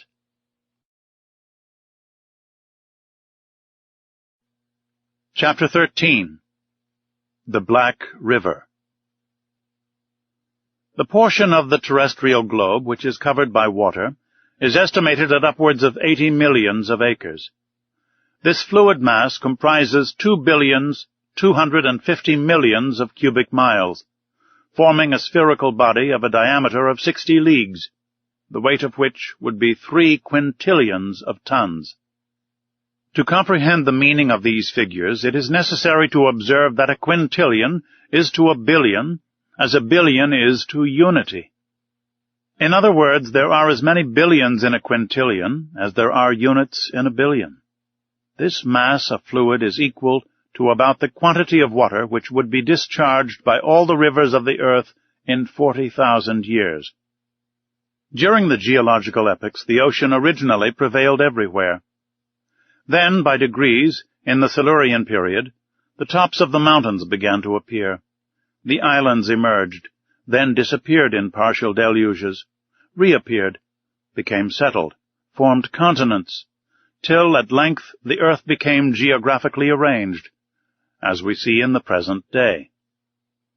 The solid had wrested from the liquid 37,657 square miles, equal to 12,960,000,000 of acres. The shape of continents allows us to divide the waters into 5 great portions: the Arctic, or frozen ocean, the Antarctic, or frozen ocean, the Indian, the Atlantic, and the Pacific Oceans. The Pacific Ocean extends from north to south between the 2 polar circles, and from east to west between Asia and America, over an extent of 145 degrees of longitude. It is the quietest of seas. Its currents are broad and slow. It has medium tides and abundant rain. Such was the ocean that my fate destined me first to travel over under these strange conditions. "Sir," said Captain Nemo, "we will, if you please, take our bearings and fix the starting point of this voyage. It is 11:45. I will go up again to the surface." The captain pressed an electric clock 3 times. The pumps began to drive the water from the tanks. The needle of the manometer marked by a different pressure the ascent of the Nautilus. Then it stopped. "We have arrived," said the captain. I went to the central staircase which opened onto the platform, clambered up the iron steps, and found myself on the upper part of the Nautilus. The platform was only 3 feet out of water. The front and back of the Nautilus, was of that spindle shape which caused it justly to be compared to a cigar. I noticed that its iron plates, slightly overlaying each other, resembled the shell which clothes the bodies of our large terrestrial reptiles. It explained to me how natural it was, in spite of all glasses, that this boat should have been taken for a marine animal. Toward the middle of the platform, the longboat, half buried in the hull of the vessel, formed a slight excrescence. Fore and aft rose 2 cages of medium height with inclined sides, and partly closed by thick lenticular glasses. One destined for the steersman who directed the Nautilus, the other containing a brilliant lantern to give light on the road. The sea was beautiful, the sky pure. Scarcely could the long vehicle feel the broad undulations of the ocean. A light breeze from the east rippled the surface of the waters. The horizon, free from fog, made observation easy. Nothing was in sight. Not a quicksand, not an island. A vast desert. Captain Nemo, by the help of his sextant, took the altitude of the sun, which ought also to give the latitude. He waited for some moments till its disk touched the horizon. Whilst taking observations, not a muscle moved. The instrument could not have been more motionless in a hand of marble. 12 o'clock, sir, said he. When you like. I cast a last look upon the sea, slightly yellowed by the Japanese coast, and descended to the saloon. "And now, sir, I leave you to your studies," added the captain. "Our course is east-northeast. Our depth is 26 fathoms. Here are maps on a large scale by which you may follow it. The saloon is at your disposal, and, with your permission, I will retire." Captain Nemo bowed, and I remained alone, lost in thoughts, all bearing on the commander of the Nautilus.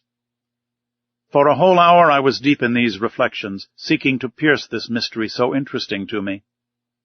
Then my eyes fell upon the vast planisphere spread upon the table, and I placed my finger on the very spot where the given latitude and longitude crossed. The sea has its large rivers like the continents. They are special currents known by their temperature and their color. The most remarkable of these is known by the name of the Gulf Stream. Science has decided on the globe the direction of 5 principal currents, one in the North Atlantic, a second in the south, a third in the North Pacific, a fourth in the south, and a fifth in the southern Indian Ocean. It is even probable that a 6th current existed at one time or another in the northern Indian Ocean, when the Caspian and Aral seas formed but one vast sheet of water. At this point indicated on the planisphere, one of these currents was rolling, the Kuroshio of the Japanese, the Black River, which, leaving the Gulf of Bengal, where it is warmed by the perpendicular rays of a tropical sun, crosses the Straits of Malacca along the coast of Asia, turns into the North Pacific to the Aleutian Islands, carrying with it trunks of camphor trees and other indigenous productions, and edging the waves of the ocean with the pure indigo of its warm water. It was this current that the Nautilus was to follow.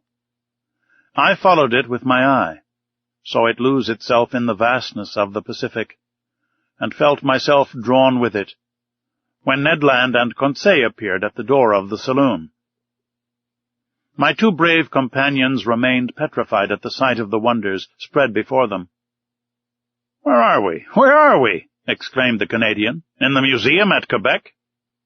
"My friends," I answered, making a sign for them to enter, "you are not in Canada, but on board the Nautilus, 50 yards below the level of the sea." "But, Monsieur Aronnax," said Ned Land, "can you tell me how many men there are on board? 10, 20, 50, 100? "I cannot answer you, Mr. Land. It is better to abandon for a time all idea of seizing the Nautilus or escaping from it. This ship is a masterpiece of modern industry, and I should be sorry not to have seen it. Many people would accept the situation forced upon us, if only to move amongst such wonders." So be quiet, and let us try and see what passes around us." "See?" exclaimed the harpooner. "But we can see nothing in this iron prison. We are walking, we are sailing blindly." Ned Land had scarcely pronounced these words when all was suddenly darkness. The luminous ceiling was gone, and so rapidly that my eyes received a painful impression. We remained mute, not stirring, and not knowing what surprise awaited us, whether agreeable or disagreeable. A sliding noise was heard. One would have said that panels were working at the sides of the Nautilus. "It is the end of the end," said Ned Land. Suddenly light broke at each side of the saloon, through two oblong openings. The liquid mass appeared vividly lit up by the electric gleam. Two crystal plates separated us from the sea. At first I trembled at the thought that this frail partition might break, but strong bands of copper bound them, giving an almost infinite power of resistance. The sea was distinctly visible for a mile all round the Nautilus. What a spectacle!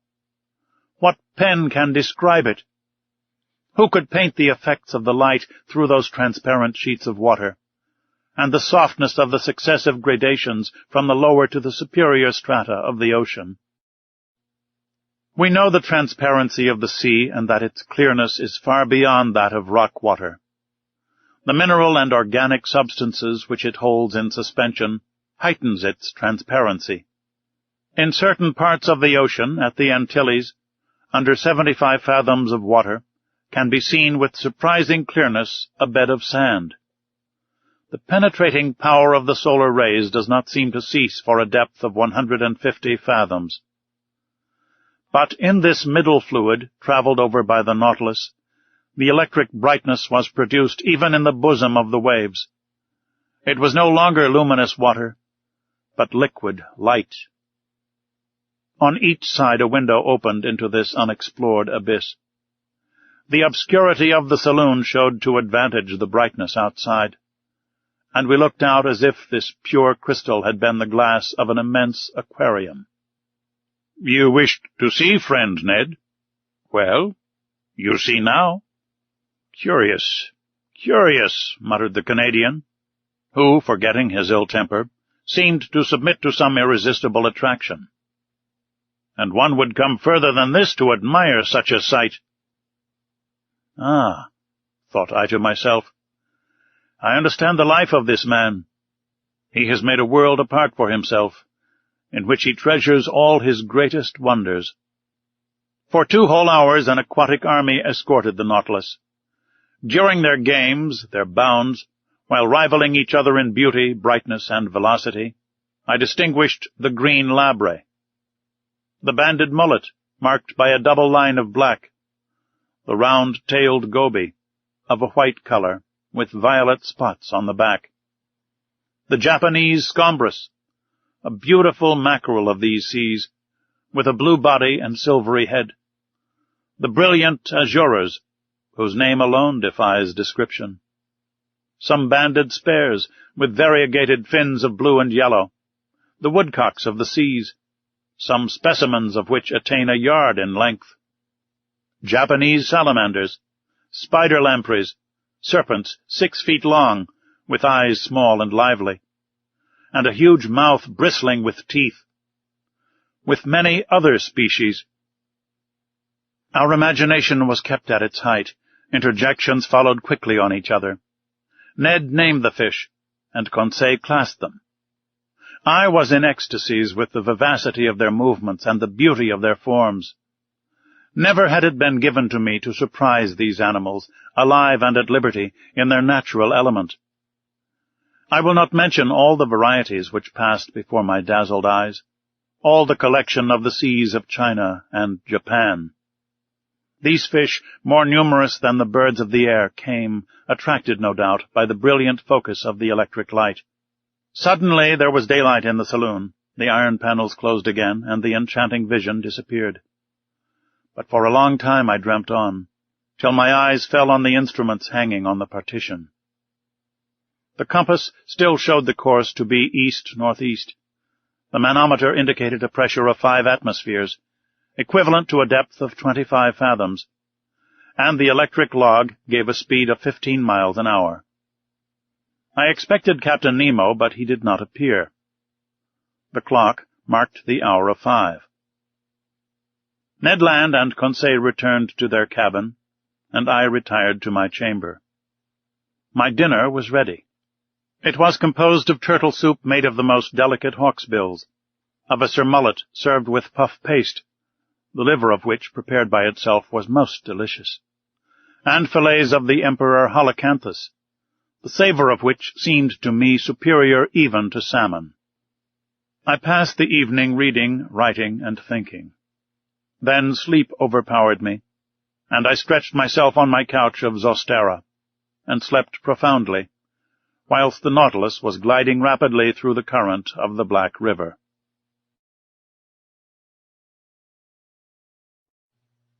Chapter 14.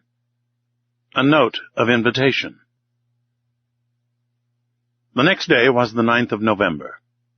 I awoke after a long sleep of 12 hours. Conseil came, according to custom, to know how I passed the night, and to offer his services. He had left his friend the Canadian sleeping like a man who had never done anything else all his life. I let the worthy fellow chatter as he pleased, without caring to answer him.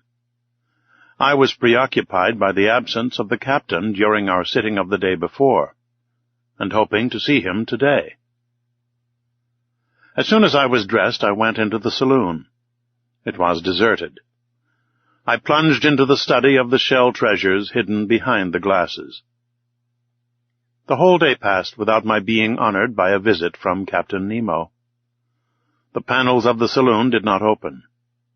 Perhaps they did not wish us to tire of these beautiful things. The course of the Nautilus was east-northeast, her speed 12 knots, the depth below the surface between 25 and 30 fathoms. The next day, the 10th of November, the same desertion, the same solitude. I did not see one of the ship's crew. Ned and Conseil spent the greater part of the day with me. They were astonished at the puzzling absence of the captain. Was this singular man ill? Had he altered his intentions with regard to us? After all, as Conseil said, we enjoyed perfect liberty. We were delicately and abundantly fed. Our host kept to his terms of the treaty. We could not complain, and indeed the singularity of our fate reserved such wonderful compensation for us that we had no right to accuse it as yet.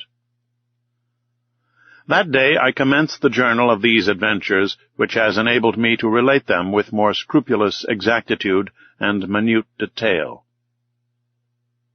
11th November, early in the morning. The fresh air spreading over the interior of the Nautilus told me that we had come to the surface of the ocean to renew our supply of oxygen. I directed my steps to the central staircase and mounted the platform. It was 6 o'clock. The weather was cloudy, the sea gray but calm. Scarcely a billow. Captain Nemo, whom I hoped to meet, would he be there? I saw no one but the steersman imprisoned in his glass cage. Seated upon the projection formed by the hull of the pinnace, I inhaled the salt breeze with delight. By degrees the fog disappeared under the action of the sun's rays. The radiant orb rose from behind the eastern horizon. The sea flamed under its glance like a train of gunpowder. The clouds scattered in the heights were colored with lively tints of beautiful shades, and numerous mare's tails, which betokened wind for that day. But what was wind to this Nautilus, which tempests could not frighten? I was admiring this joyous rising of the sun, so gay and so life-giving, when I heard steps approaching the platform. I was prepared to salute Captain Nemo, but it was his second, whom I had already seen on the captain's first visit, who appeared. He advanced on the platform, not seeming to see me. With his powerful glass to his eye, he scanned every point of the horizon with great attention. This examination over, he approached the panel and pronounced a sentence in exactly these terms. I have remembered it, for every morning it was repeated under exactly the same conditions. It was thus worded: Notron respoc lorni virch. What it meant, I could not say. These words pronounced, the second descended. I thought that the Nautilus was about to return to its submarine navigation. I regained the panel and returned to my chamber. 5 days sped thus without any change in our situation. Every morning I mounted the platform. The same phrase was pronounced by the same individual. But Captain Nemo did not appear. I had made up my mind that I should never see him again, when, on the 16th November, on returning to my room with Ned and Conseil, I found upon my table a note addressed to me. I opened it impatiently. It was written in a bold, clear hand, the characters rather pointed, recalling the German type. The note was worded as follows: To Professor Aronnax, on board the Nautilus, 16th of November, 1867. Captain Nemo invites Professor Aronnax to a hunting party, which will take place tomorrow morning in the forests of the island of Crespo. He hopes that nothing will prevent the professor from being present, and he will with pleasure see him joined by his companions. Captain Nemo, commander of the Nautilus. "A hunt?" exclaimed Ned. "And in the forests of the island of Crespo," added Conseil. "Oh, then the gentleman is going on terra firma," replied Ned Land. "That seems to me to be clearly indicated," said I, reading the letter once more. "Well, we must accept," said the Canadian. "But once more on dry ground, we shall know what to do. Indeed, I shall not be sorry to eat a piece of fresh venison." Without seeking to reconcile what was contradictory between Captain Nemo's manifest aversion to islands and continents, and his invitation to hunt in a forest, I contented myself with replying, "Let us first see where the island of Crespo is." I consulted the planisphere, and in 32 degrees 40 minutes north latitude, and 157 degrees 50 minutes west longitude, I found a small island, recognized in 1801 by Captain Crespo, and marked in the ancient Spanish maps as Roca de la Plata, the meaning of which is the Silver Rock. We were then about 1,800 miles from our starting point, and the course of the Nautilus, a little changed, was bringing it back towards the southeast. I showed this little rock, lost in the midst of the North Pacific, to my companions. "If Captain Nemo does sometimes go on dry ground," said I, "he at least chooses desert islands." Ned Land shrugged his shoulders without speaking, and Conseil and he left me. After supper, which was served by the steward, mute and impassive, I went to bed, not without some anxiety. The next morning, the 17th of November, on awakening, I felt that the Nautilus was perfectly still. I dressed quickly and entered the saloon. Captain Nemo was there waiting for me. He rose, bowed, and asked me if it was convenient for me to accompany him. As he made no allusion to his absence during the last 8 days, I did not mention it, and simply answered that my companions and myself were ready to follow him. We entered the dining-room, where breakfast was served. "Monsieur Aronnax," said the captain, "pray share my breakfast without ceremony. We will chat as we eat. For though I promised you a walk in the forest, I did not undertake to find hotels there. So breakfast as a man who will most likely not have his dinner till very late." I did honor to the repast. It was composed of several kinds of fish, and slices of sea cucumber, and different sorts of seaweed. Our drink consisted of pure water, to which the captain added some drops of a fermented liquor, extracted by the Kamchatka method from a seaweed known under the name of Rhodomenia palmata. Captain Nemo ate it first without saying a word. Then he began. "Sir, when I proposed to you to hunt in my submarine forest of Crespo, you evidently thought me mad. Sir, you should never judge lightly of any man." "But, Captain—" "Believe me, Be kind enough to listen, and you will then see whether you have any cause to accuse me of folly and contradiction. I listen. You know as well as I do, Professor, that man can live under water, providing he carries with him a sufficient supply of breathable air. In submarine works, the workman, clad in an impervious dress, with his head in a metal helmet, receives air from above by means of forcing pumps and regulators. That is a diving apparatus, said I. Just so. But under these conditions the man is not at liberty. He is attached to the pump which sends him air through an india-rubber tube, and if we were obliged to be thus held to the Nautilus, we could not go far. And the means of getting free? I asked.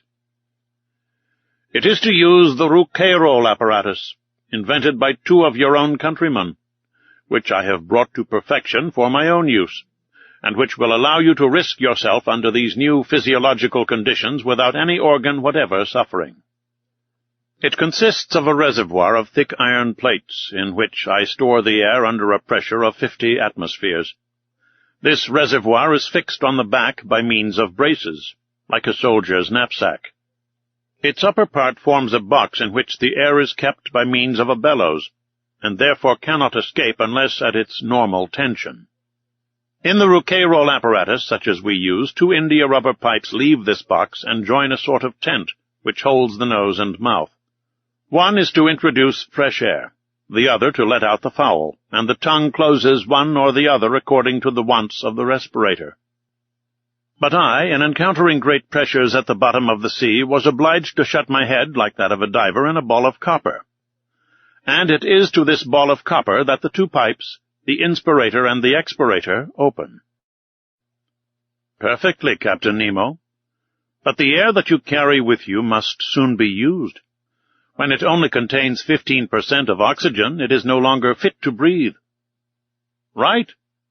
But I told you, Monsieur Aronnax, that the pumps of the Nautilus allow me to store the air under considerable pressure, and on those conditions the reservoir of the apparatus can furnish breathable air for 9 or 10 hours.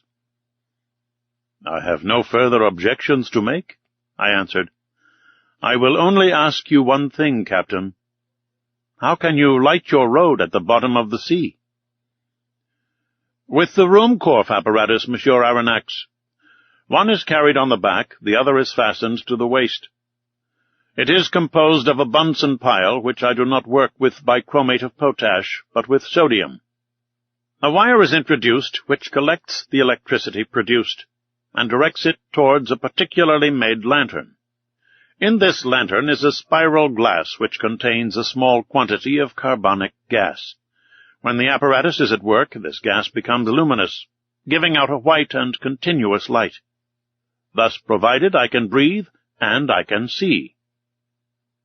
Captain Nemo, to all my objections you make such crushing answers that I dare no longer doubt. But if I am forced to admit the Rouquayrol and Ruhmkorff apparatus, I must be allowed some reservations with regard to the gun I am to carry. But it is not a gun for powder, answered the captain. Then it is an air gun. Doubtless. How would you have me manufacture gunpowder on board without either saltpeter, sulphur, or charcoal? Besides, I added, to fire under water in a medium 855 times denser than the air, we must conquer very considerable resistance. That would be no difficulty. There exist guns, according to Fulton, perfected in England by Philip Coles and Burley, in France by Forcy, and in Italy by Landi, which are furnished with a peculiar system of closing, which can fire under these conditions. But, I repeat, having no powder, I use air under great pressure, which the pumps of the Nautilus furnish abundantly. But this air must be rapidly used. Well, have I not my Rouquayrol reservoir, which can furnish it at need? A tap is all that is required. Besides, Monsieur Aronnax, you must see yourself that during our submarine hunt we can spend but little air and but few balls. But it seems to me that in this twilight, and in the midst of this fluid, which is very dense compared with the atmosphere, shots could not go far, nor easily prove mortal. "Sir, on the contrary. With this gun every blow is mortal, and however lightly the animal is touched, it falls as if struck by a thunderbolt." "Why?" "Because the balls sent by this gun are not ordinary balls, but little cases of glass. These glass cases are covered with a case of steel, and weighted with a pellet of lead. They are real Leyden bottles, into which the electricity is forced to a very high tension. With the slightest shock they are discharged, and the animal, however strong it may be, falls dead. I must tell you that these cases are size number 4, and that the charge for an ordinary gun would be 10. "I will argue no longer," I replied, rising from the table. "I have nothing left me but to take my gun. At all events, I will go where you go." Captain Nemo then led me aft, and in passing before Ned's and Conseil's cabin, I called my 2 companions, who followed promptly. We then came to a cell near the machinery room, in which we put on our walking dress.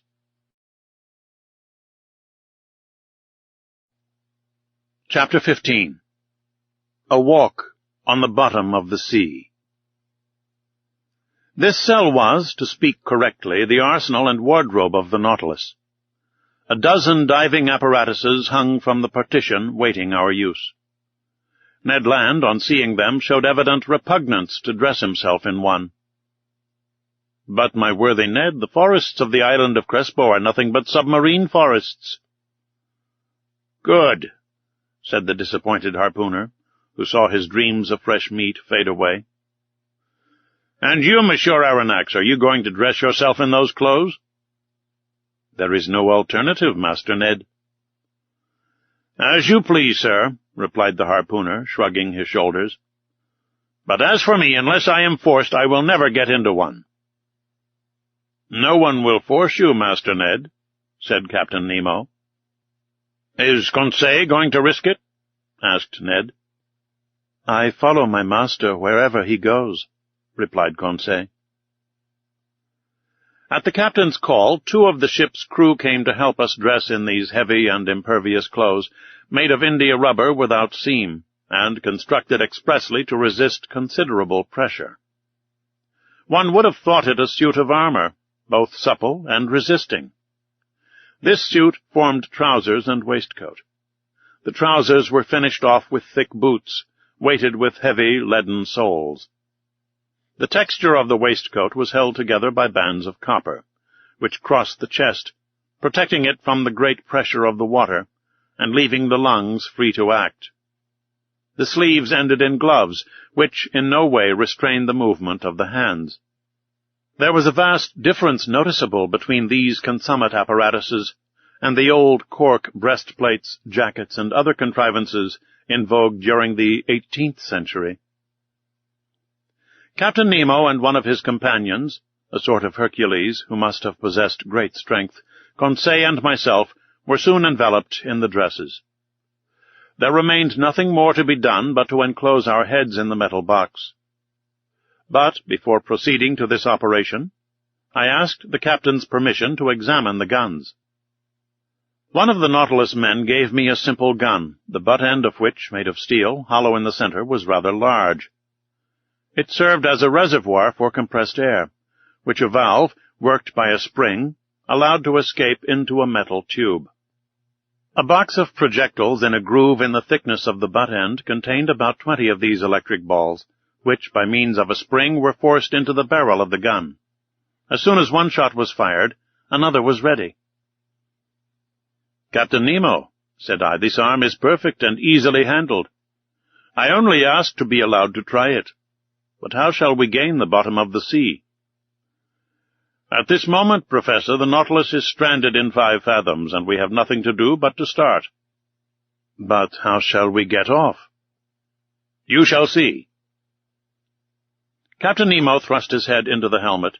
Conseil and I did the same, not without hearing an ironical, "Good sport," from the Canadian. The upper part of our dress terminated in a copper collar upon which was screwed the metal helmet. 3 holes, protected by thick glass, allowed us to see in all directions, by simply turning our head in the interior of the headdress.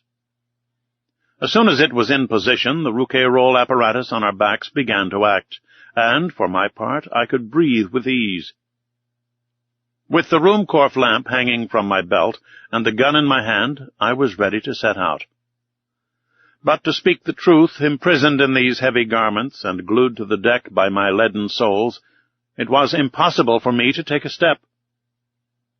But this state of things was provided for. I felt myself being pushed into a little room contiguous to the wardrobe room. My companions followed, towed along in the same way. I heard a watertight door furnished with stopper plates close upon us, and we were wrapped in profound darkness. After some minutes a loud hissing was heard. I felt the cold mount from my feet to my chest. Evidently, from some part of the vessel they had, by means of a tap, given entrance to the water, which was invading us, and with which the room was soon filled. A second door cut in the side of the Nautilus then opened. We saw a faint light. In another instant our feet trod the bottom of the sea. And now, how can I retrace the impression left upon me by that walk under the waters? Words are impotent to relate such wonders. Captain Nemo walked in front. His companion followed some steps behind. Conseil and I remained near each other, as if an exchange of words had been possible through our metallic cases. I no longer felt the weight of my clothing, or of my shoes, of my reservoir of air, or my thick helmet, in the midst of which my head rattled like an almond in its shell.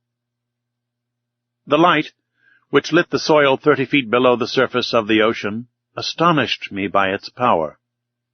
The solar rays shone through the watery mass easily, and dissipated all color, and I clearly distinguished objects at a distance of 150 yards. Beyond that, the tints darkened into fine gradations of ultramarine, and faded into vague obscurity. Truly, this water which surrounded me was but another air denser than the terrestrial atmosphere, but almost as transparent. Above me was the calm surface of the sea. We were walking on fine, even sand, not wrinkled, as on a flat shore, which retains the impression of the billows. This dazzling carpet, really a reflector, repelled the rays of the sun with wonderful intensity, which accounted for the vibration which penetrated every atom of liquid. Shall I be believed when I say that, at the depth of 30 feet, I could see as if I was in broad daylight? For a quarter of an hour I trod on this sand, sown with the impalpable dust of shells. The hull of the Nautilus, resembling a long shoal, disappeared by degrees. But its lantern, when darkness should overtake us in the waters, would help to guide us on board by its distinct rays. Soon forms of objects outlined in the distance were discernible. I recognized magnificent rocks, hung with a tapestry of zoophytes of the most beautiful kind, and I was at first struck by the peculiar effect of this medium. It was then 10 in the morning.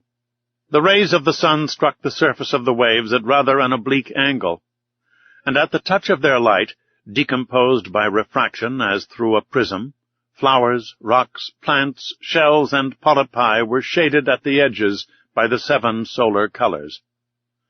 It was marvelous, a feast for the eyes, this complication of colored tints, a perfect kaleidoscope of green, yellow, orange, violet, indigo, and blue.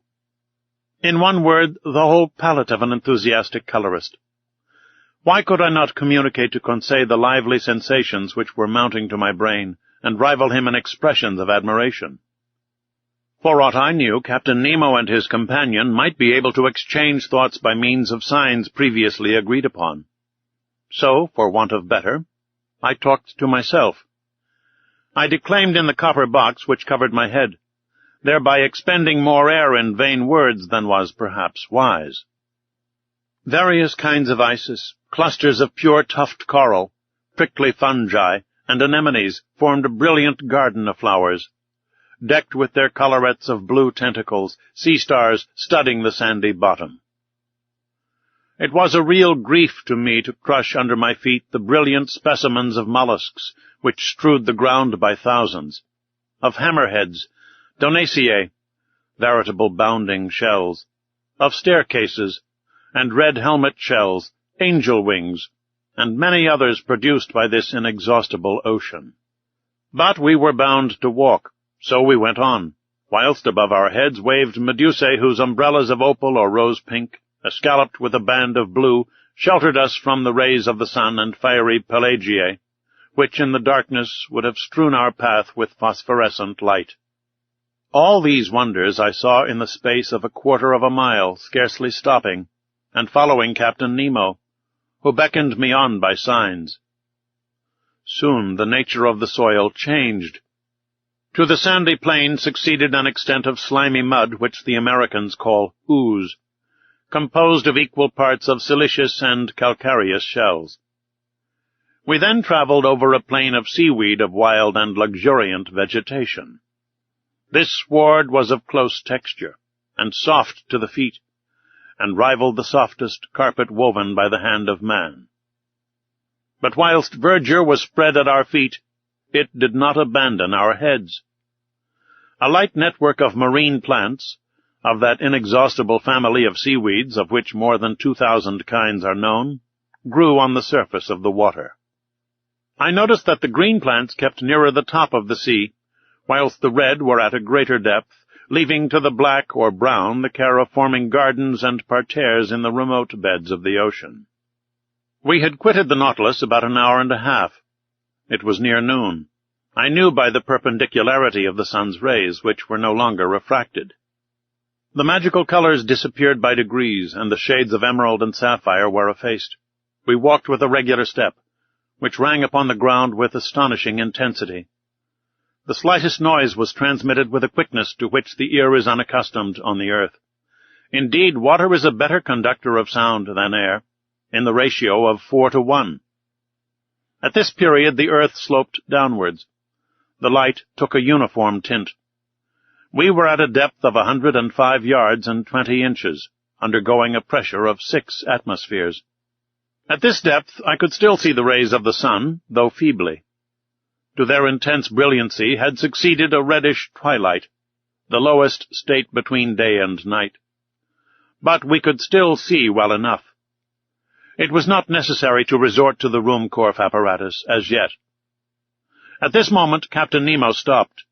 He waited till I joined him, and then pointed to an obscure mass looming in the shadow at a short distance. "It is the forest of the island of Crespo," thought I. And I was not mistaken. Chapter 16. A Submarine Forest. We had at last arrived on the borders of this forest, doubtless one of the finest of Captain Nemo's immense domains. He looked upon it as his own, and considered he had the same right over it that the first men had in the first days of the world. And indeed, who would have disputed with him the possession of this submarine property? What other hardier pioneer would come, hatchet in hand, to cut down the dark copses?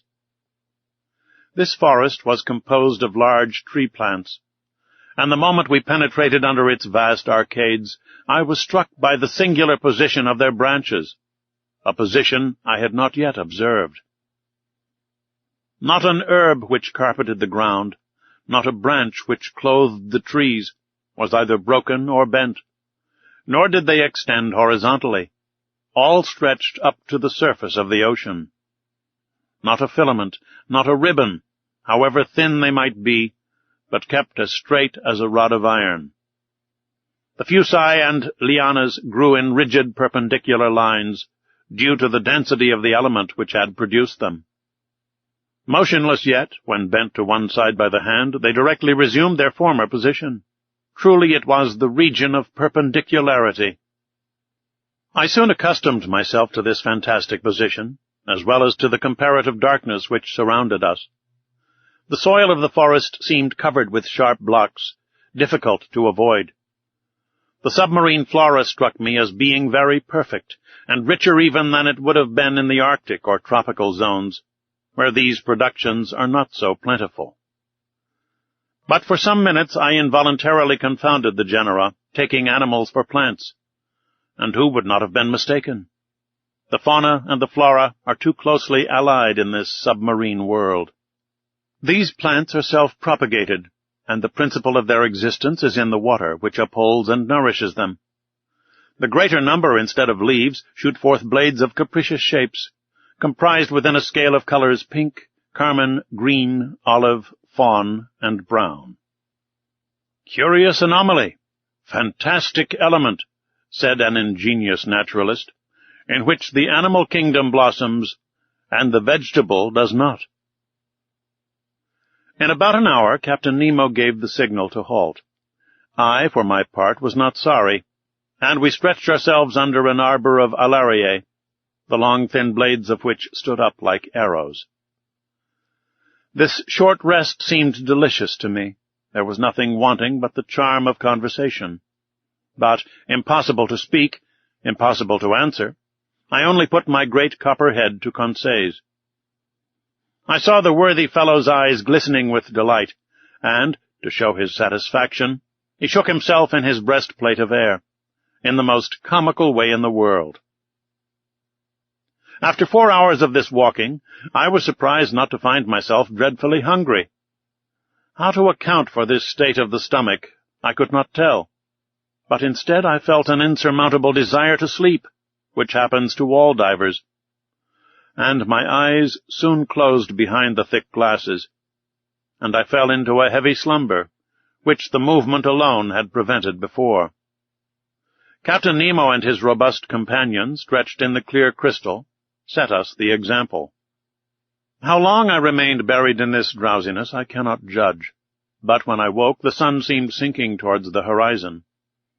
Captain Nemo had already risen, and I was beginning to stretch my limbs, when an unexpected apparition brought me briskly to my feet. A few steps off, a monstrous sea spider, about 38 inches high, was watching me with squinting eyes, ready to spring upon me. Though my diver's dress was thick enough to defend me from the bite of this animal, I could not help shuddering with horror. Conseil and the sailor of the Nautilus awoke at this moment. Captain Nemo pointed out the hideous crustacean, which a blow from the butt-end of the gun knocked over, and I saw the horrible claws of the monster writhe in terrible convulsions. This incident reminded me that other animals more to be feared might haunt these obscure depths, against whose attacks my diving dress would not protect me. I had never thought of it before, but I now resolved to be upon my guard. Indeed, I thought that this halt would mark the termination of our walk. But I was mistaken, for instead of returning to the Nautilus, Captain Nemo continued his bold excursion. The ground was still on the incline, its declivity seemed to be getting greater, and to be leading us to greater depths. It must have been about 3 o'clock when we reached a narrow valley, between high perpendicular walls, situated about 75 fathoms deep. Thanks to the perfection of our apparatus, we were 45 fathoms below the limit which nature seems to have imposed on man as to his submarine excursions.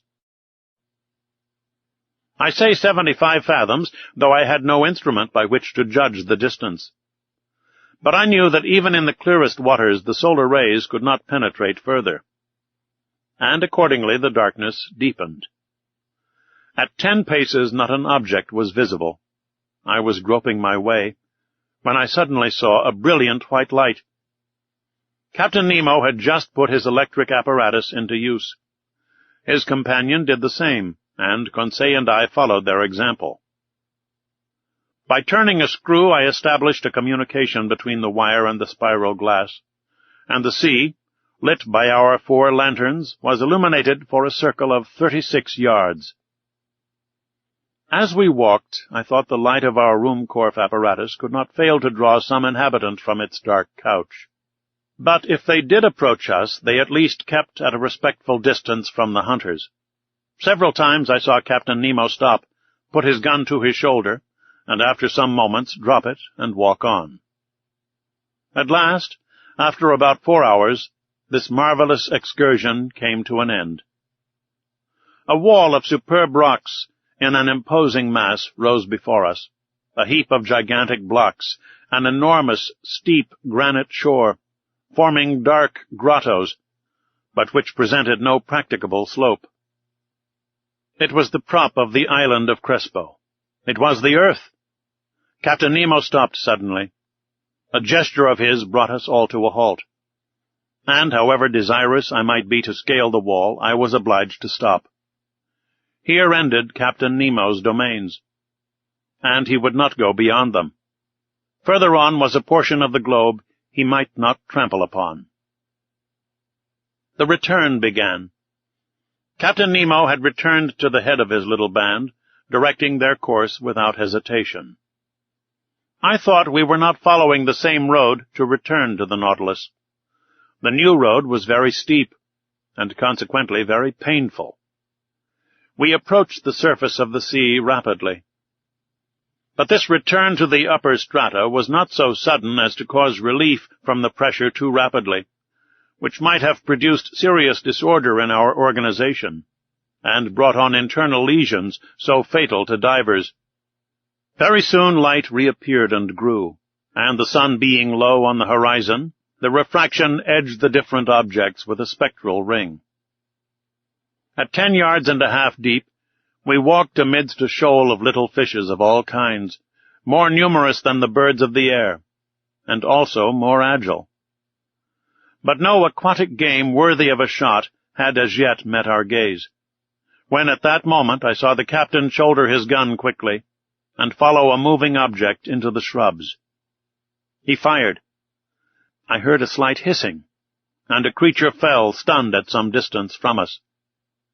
It was a magnificent sea otter, an anhydrus, the only exclusively marine quadruped.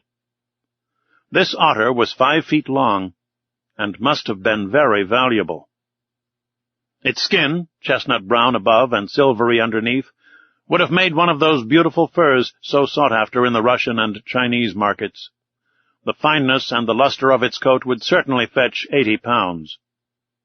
I admired this curious mammal, with its rounded head ornamented with short ears, its round eyes, and white whiskers like those of a cat, with webbed feet and nails and tufted tail. This precious animal, hunted and tracked by fishermen, has now become very rare, and taken refuge chiefly in the northern parts of the Pacific, or probably its race would soon become extinct. Captain Nemo's companion took the beast, threw it over his shoulder, and we continued our journey.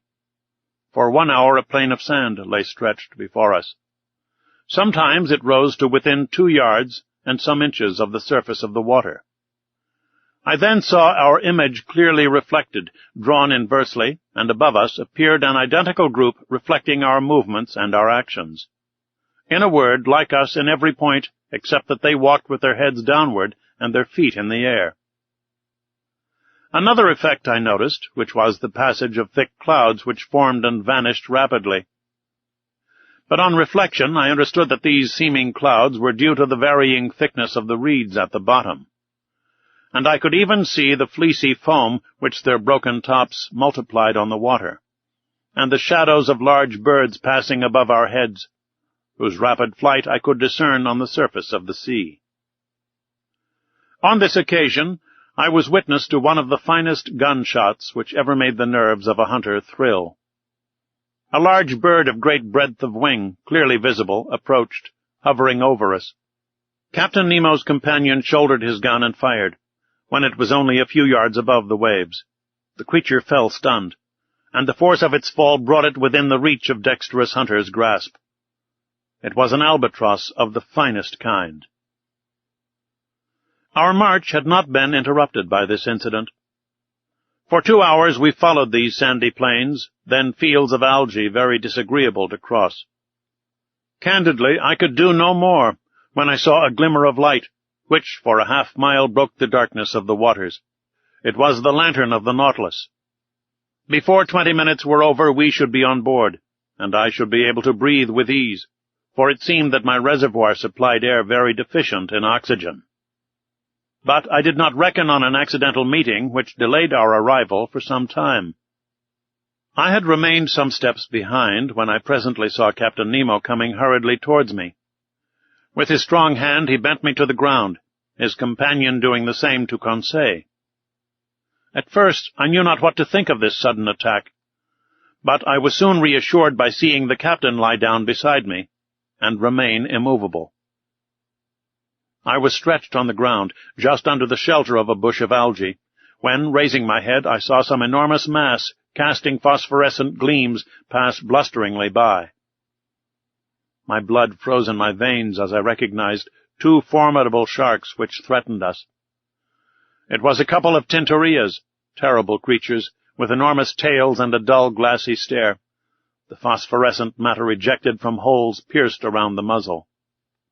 Monstrous brutes, which would crush a whole man in their iron jaws. I did not know whether Conseil stopped to classify them. For my part, I noticed their silver bellies and their huge mouths bristling with teeth from a very unscientific point of view, and more as a possible victim than as a naturalist. Happily, the voracious creatures do not see well. They passed without seeing us, brushing us with their brownish fins, and we escaped by a miracle from a danger certainly greater than meeting a tiger full face in the forest. Half an hour after, guided by the electric light, we reached the Nautilus. The outside door had been left open, and Captain Nemo closed it as soon as we had entered the first cell. He then pressed a knob. I heard the pumps working in the midst of the vessel. I felt the water sinking from around me, and in a few moments the cell was entirely empty. The inside door then opened, and we entered the vestry. There our diving dress was taken off, not without some trouble, and, fairly worn out from want of food and sleep, I returned to my room, in great wonder at this surprising excursion at the bottom of the sea.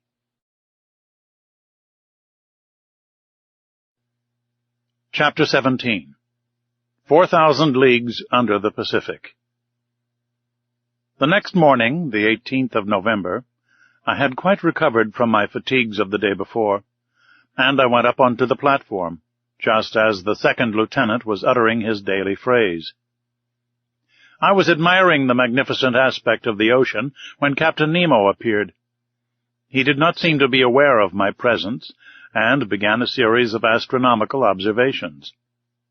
Then, when he had finished, he went and leaned on the cage of the watchlight, and gazed abstractedly on the ocean. In the meantime, a number of the sailors of the Nautilus, all strong and healthy men, had come up onto the platform. They came to draw up the nets that had been laid all night. These sailors were evidently of different nations, although the European type was visible in all of them. I recognized some unmistakable Irishmen, Frenchmen, some Slavs, and a Greek, or a Candiote. They were civil, and only used that odd language among themselves, the origin of which I could not guess. Neither could I question them. The nets were hauled in. They were a large kind of chalut, like those on the Normandy coasts, great pockets that the waves and a chain fixed in the smaller meshes kept open. These pockets, drawn by iron poles, swept through the water, and gathered in everything in their way. That day they brought up curious specimens from those productive coasts. I reckon that the haul had brought in more than 900 weight of fish. It was a fine haul, but not to be wondered at.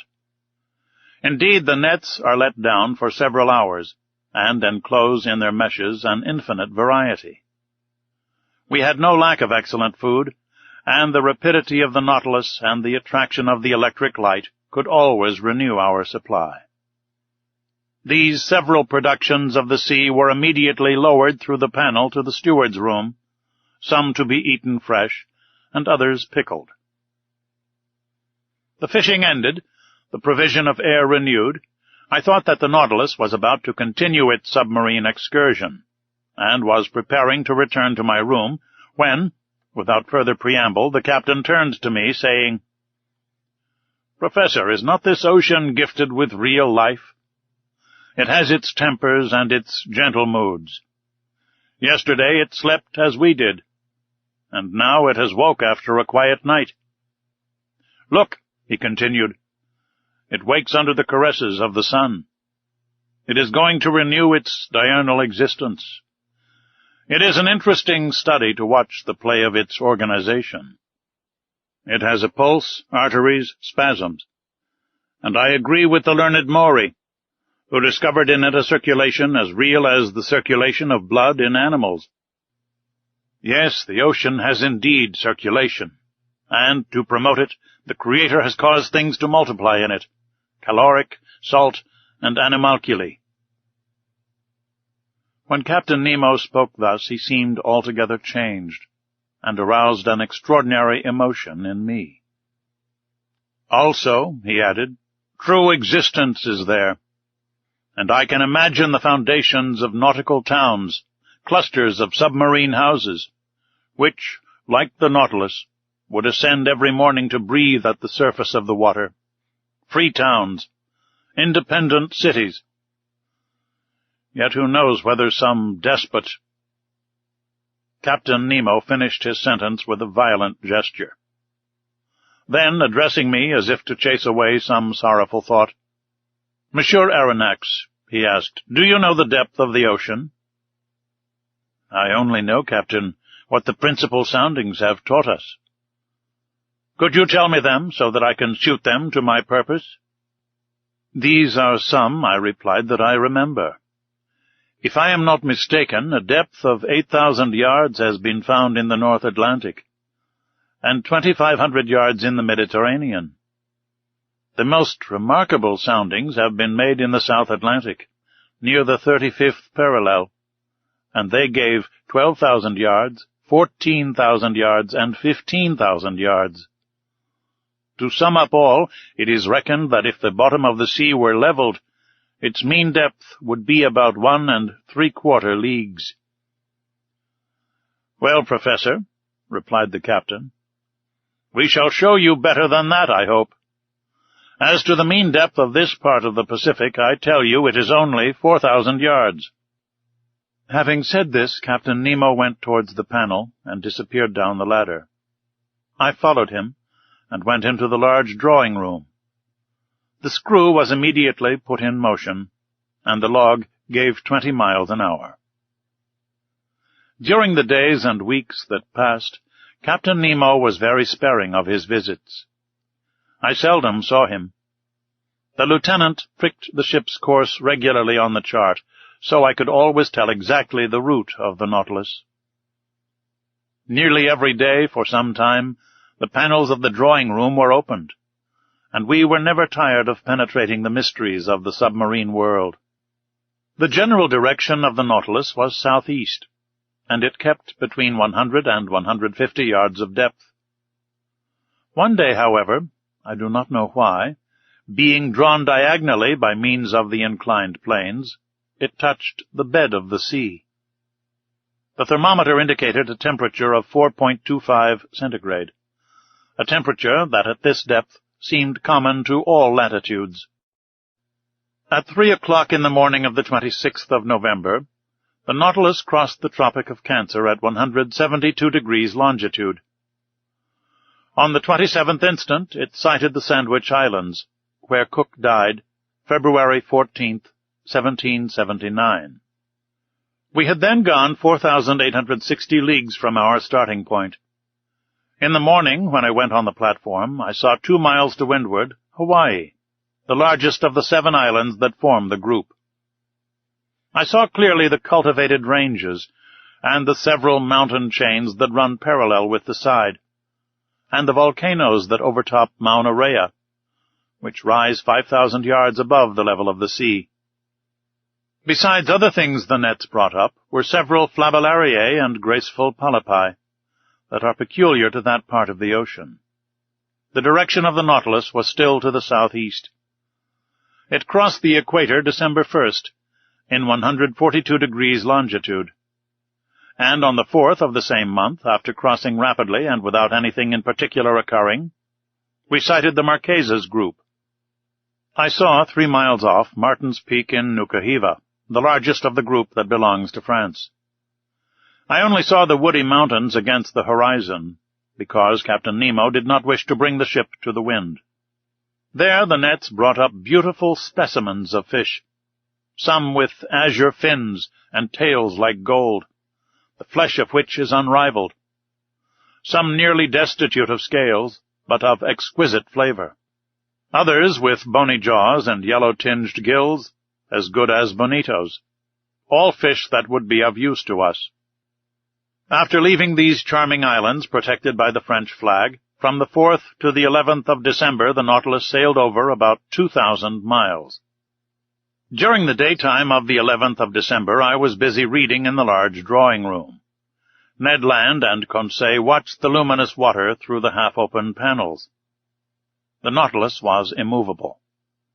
While its reservoirs were filled, it kept at a depth of 1,000 yards, a region rarely visited in the ocean, and in which large fish were seldom seen. I was then reading a charming book by Jean Mas, The Slaves of the Stomach, and I was learning some valuable lessons from it, when Conseil interrupted me. "Will master come here a moment?" he said, in a curious voice. "What is the matter, Conseil?" "I want master to look." I rose, went, and leaned on my elbows before the panes, and watched. In a full electric light, an enormous black mass, quite immovable, was suspended in the midst of the waters. I watched it attentively, seeking to find out the nature of this gigantic cetacean. But a sudden thought crossed my mind. "A vessel," I said, half aloud. "Yes," replied the Canadian, "a disabled ship that has sunk perpendicularly." Ned Land was right. We were close to a vessel of which the tattered shrouds still hung from their chains. The keel seemed to be in good order, and it had been wrecked at most some few hours. 3 stumps of masts, broken off about 2 feet above the bridge, showed that the vessel had had to sacrifice its masts. But, lying on its side, it had filled, and it was heeling over to port.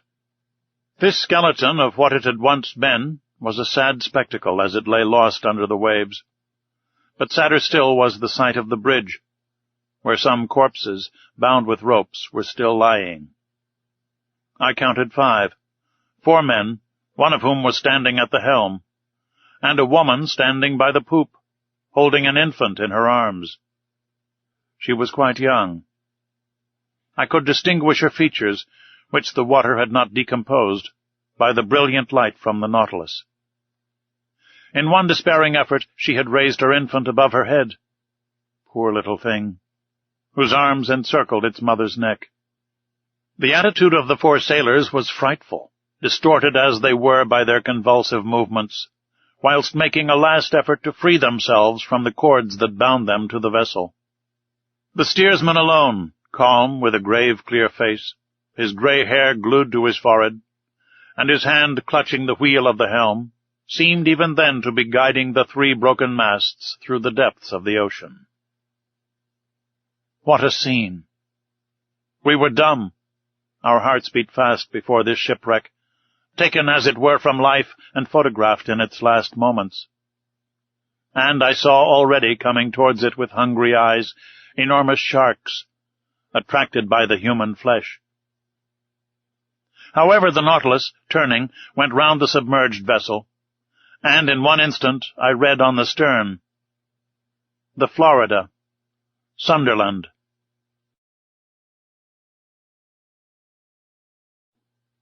Chapter 18. Vanikoro. This terrible spectacle was the forerunner of the series of maritime catastrophes that the Nautilus was destined to meet with in its route. As long as it went through more frequented waters, we often saw the hulls of shipwrecked vessels that were rotting in the depths, and, deeper down, cannons, bullets, anchors, chains, and 1,000 other iron materials eaten up by rust. However, on the 11th of December we sighted the Pomotou Islands, the old dangerous group of Bougainville that extend over a space of 500 leagues at east-southeast to west-northwest, from the island Ducie to that of Lazareff. This group covers an area of 370 square leagues, and it is formed of 60 groups of islands, among which the Gambier group is remarkable, over which France exercises sway. These are coral islands, slowly raised, but continuous, created by the daily work of polypi. Then this new island will be joined later on to the neighboring groups, and a fifth continent will stretch from New Zealand to New Caledonia, and from thence to the Marquesas. One day, when I was suggesting this theory to Captain Nemo, he replied coldly, "The Earth does not want new continents, but new men." On the 15th of December, we left to the east the bewitching group of the Societies and the graceful Tahiti, Queen of the Pacific. I saw in the morning, some miles to the windward, the elevated summits of the island. These waters furnished our table with excellent fish, mackerel, bonitos, and some varieties of a sea serpent. On the 25th of December, the Nautilus sailed into the midst of the New Hebrides, discovered by Quiros in 1606, and that Bougainville explored in 1768, and to which Cook gave its present name in 1773. This group is composed principally of 9 large islands, that form a band of 120 leagues north-north-south to south-southwest, between 15 degrees and 2 degrees south latitude, and 164 degrees and 168 degrees longitude. We passed tolerably near to the island of Aru, that at noon looked like a mass of green woods, surmounted by a peak of great height. That day being Christmas Day, Ned Land seemed to regret sorely the non-celebration of Christmas, the family fete of which Protestants are so fond. I had not seen Captain Nemo for a week, when, on the morning of the 27th, he came into the large drawing-room, always seeming as if he had seen you 5 minutes before. I was busily tracing the route of the Nautilus on the planisphere. The captain came up to me, put his finger on one spot on the chart, and said this single word, "Vanikoro." The effect was magical. It was the name of the islands on which La Pérouse had been lost. I rose suddenly. "The Nautilus has brought us to Vanikoro?" I asked. "Yes, Professor," said the captain. "And I can visit the celebrated islands where the Boussole and the Astrolabe struck?" "If you like, Professor." "When shall we be there?" "We are there now." Followed by Captain Nemo, I went up onto the platform and greedily scanned the horizon. To the northeast, 2 volcanic islands emerged of unequal size, surrounded by a coral reef that measured 40 miles in circumference. We were close to Vanikoro, really the one to which Dumont d'Urville gave the name of Ile de la Recherche, and exactly facing the little harbor of Vanu, situated in 16 degrees 4 minutes south latitude, and 164 degrees 32 minutes east longitude. The earth seemed covered with verdure from the shore to the summits in the interior, that were crowned by Mount Capogo, 476 feet high. The Nautilus, having passed the outer belt of rocks by a narrow strait, found itself among breakers where the sea was from 30 to 40 fathoms deep. Under the verdant shade of some mangroves I perceived some savages, who appeared greatly surprised at our approach. In the long black body, moving between wind and water, did they not see some formidable cetacean that they regarded with suspicion? Just then Captain Nemo asked me what I knew about the wreck of La Pérouse. "Only what everyone knows, Captain," I replied. "And could you tell me what everyone knows about it?" he inquired, ironically. "Easily." I related to him all that the last works of Dumont d'Urville had made known, works from which the following is a brief account. La Pérouse and his second, Captain de Langle, were sent by Louis XVI in 1785 on a voyage of circumnavigation. They embarked in the corvettes Boussole and the Astrolabe, neither of which were again heard of. In 1791 the French government, justly uneasy as to the fate of these 2 sloops, manned 2 large merchantmen, the Recherche and the Espérance, which left Brest the 28th of September under the command of Bruni d'Entrecasteaux. 2 months after, they learned from Bowen, commander of the Albemarle, that the debris of shipwrecked vessels had been seen on the coasts of New Georgia. But D'Entrecasteaux, ignoring this communication, rather uncertain besides, directed his course towards the Admiralty Islands, mentioned in a report of Captain Hunter's as being the place where La Perouse was wrecked. They sought in vain. The Espérance and the Recherche passed before Vanikoro without stopping there, and in fact this voyage was most disastrous, as it cost D'Entrecasteaux his life, and those of 2 of his lieutenants, besides several of his crew. Captain Dillon, a shrewd old Pacific sailor, was the first to find unmistakable traces of the wrecks. On the 15th of May, 1824, his vessel, the St. Patrick, passed close to Tikopia, one of the New Hebrides. There a Lascar came alongside in a canoe, sold him the handle of a sword in silver that bore the print of characters engraved on the hilt. The Lascar pretended that 6 years before, during a stay at Vanikoro, he had seen 2 Europeans that belonged to some vessels that had run aground on the reefs some years ago. Dillon guessed that he meant La Perouse, whose disappearance had troubled the whole world. He tried to get on to Vanikoro, where, according to the Lascar, he would find numerous debris of the wreck, but winds and tides prevented him. Dillon returned to Calcutta. There he interested the Asiatic Society and the Indian Company in his discovery. A vessel, to which was given the name of the Recherche, was put at his disposal, and he set out the 23rd of January, 1827, accompanied by a French agent. The Recherche, after touching at several points in the Pacific, cast anchor before Vanikoro, 7th of July, 1827. In that same harbor of Vanu where the Nautilus was at this time. There it collected numerous relics of the wreck: iron utensils, anchors, pulley strops, swivel guns, an 18-pound shot, fragments of astronomical instruments, a piece of crownwork, and a bronze clock, bearing this inscription: Bazin Maffei, the mark of the foundry of the arsenal at Brest about 1785. There could be no further doubt. Dillon, having made all inquiries, stayed in the unlucky place till October. Then he quitted Vanikoro and directed his course towards New Zealand, put into Calcutta the 7th of April, 1828, and returned to France, where he was warmly welcomed by Charles X.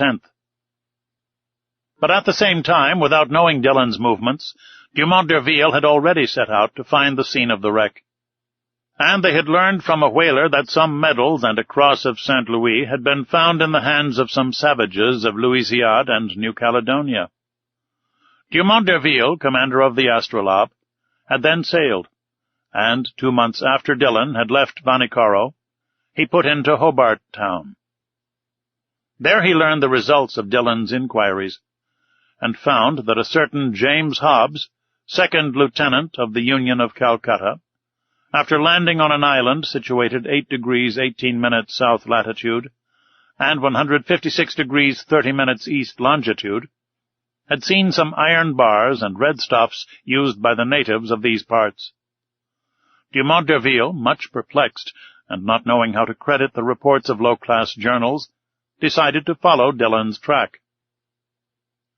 On the 10th of February, 1828, the Astrolabe appeared off Tikopia, and took as guide and interpreter a deserter found on the island, made his way to Vanikoro, sighted it on the 12th instant, lay among the reefs until the 14th, and not until the 20th did he cast anchor within the barrier in the harbor of Vanu. On the 23rd, several officers went round the island and brought back some unimportant trifles. The natives, adopting a system of denials and evasions, refused to take them to the unlucky place. This ambiguous conduct led them to believe that the natives had ill-treated the castaways, and indeed they seemed to fear that Dumont d'Urville had come to avenge La Perouse and his unfortunate crew. However, on the 26th, appeased by some presents, and understanding that they had no reprisals to fear, they led Monsieur Jacques Réau to the scene of the wreck. There, in 3 or 4 fathoms of water, between the reefs of Pacu and Vanu, lay anchors, cannons, pigs of lead and iron, embedded in the limy concretions.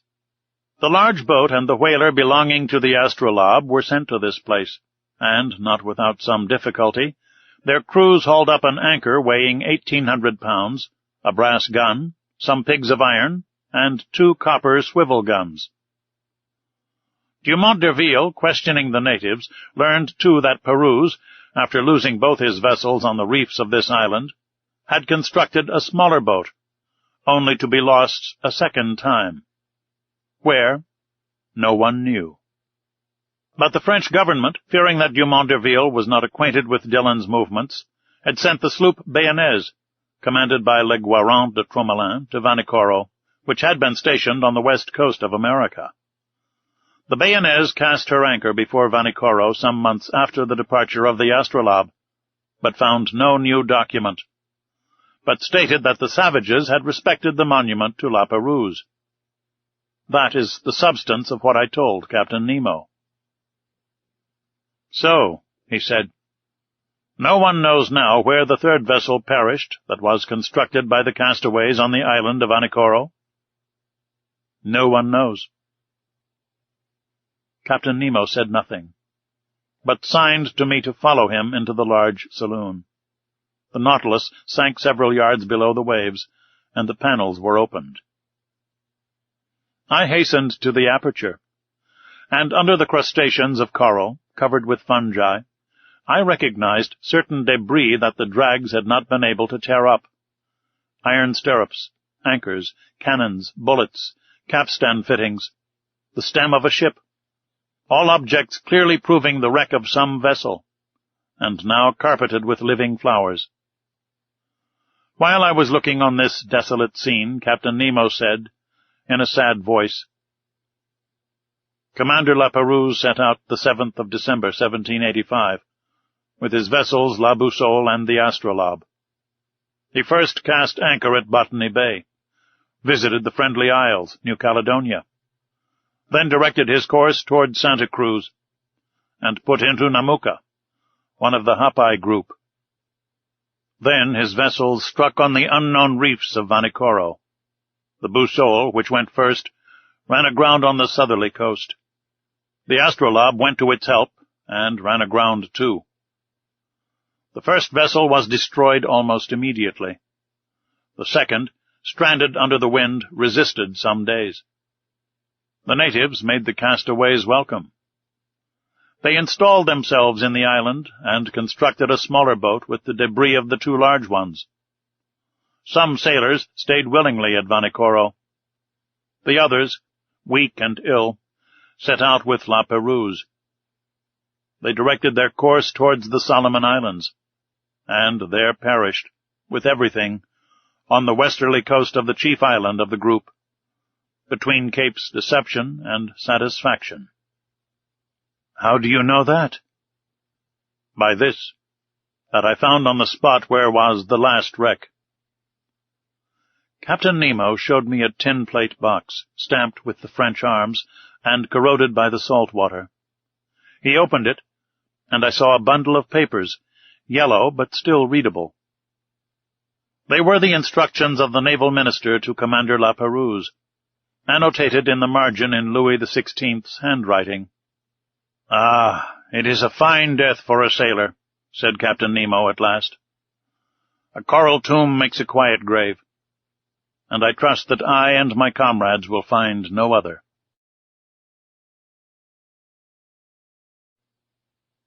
Chapter 19. Torres Straits.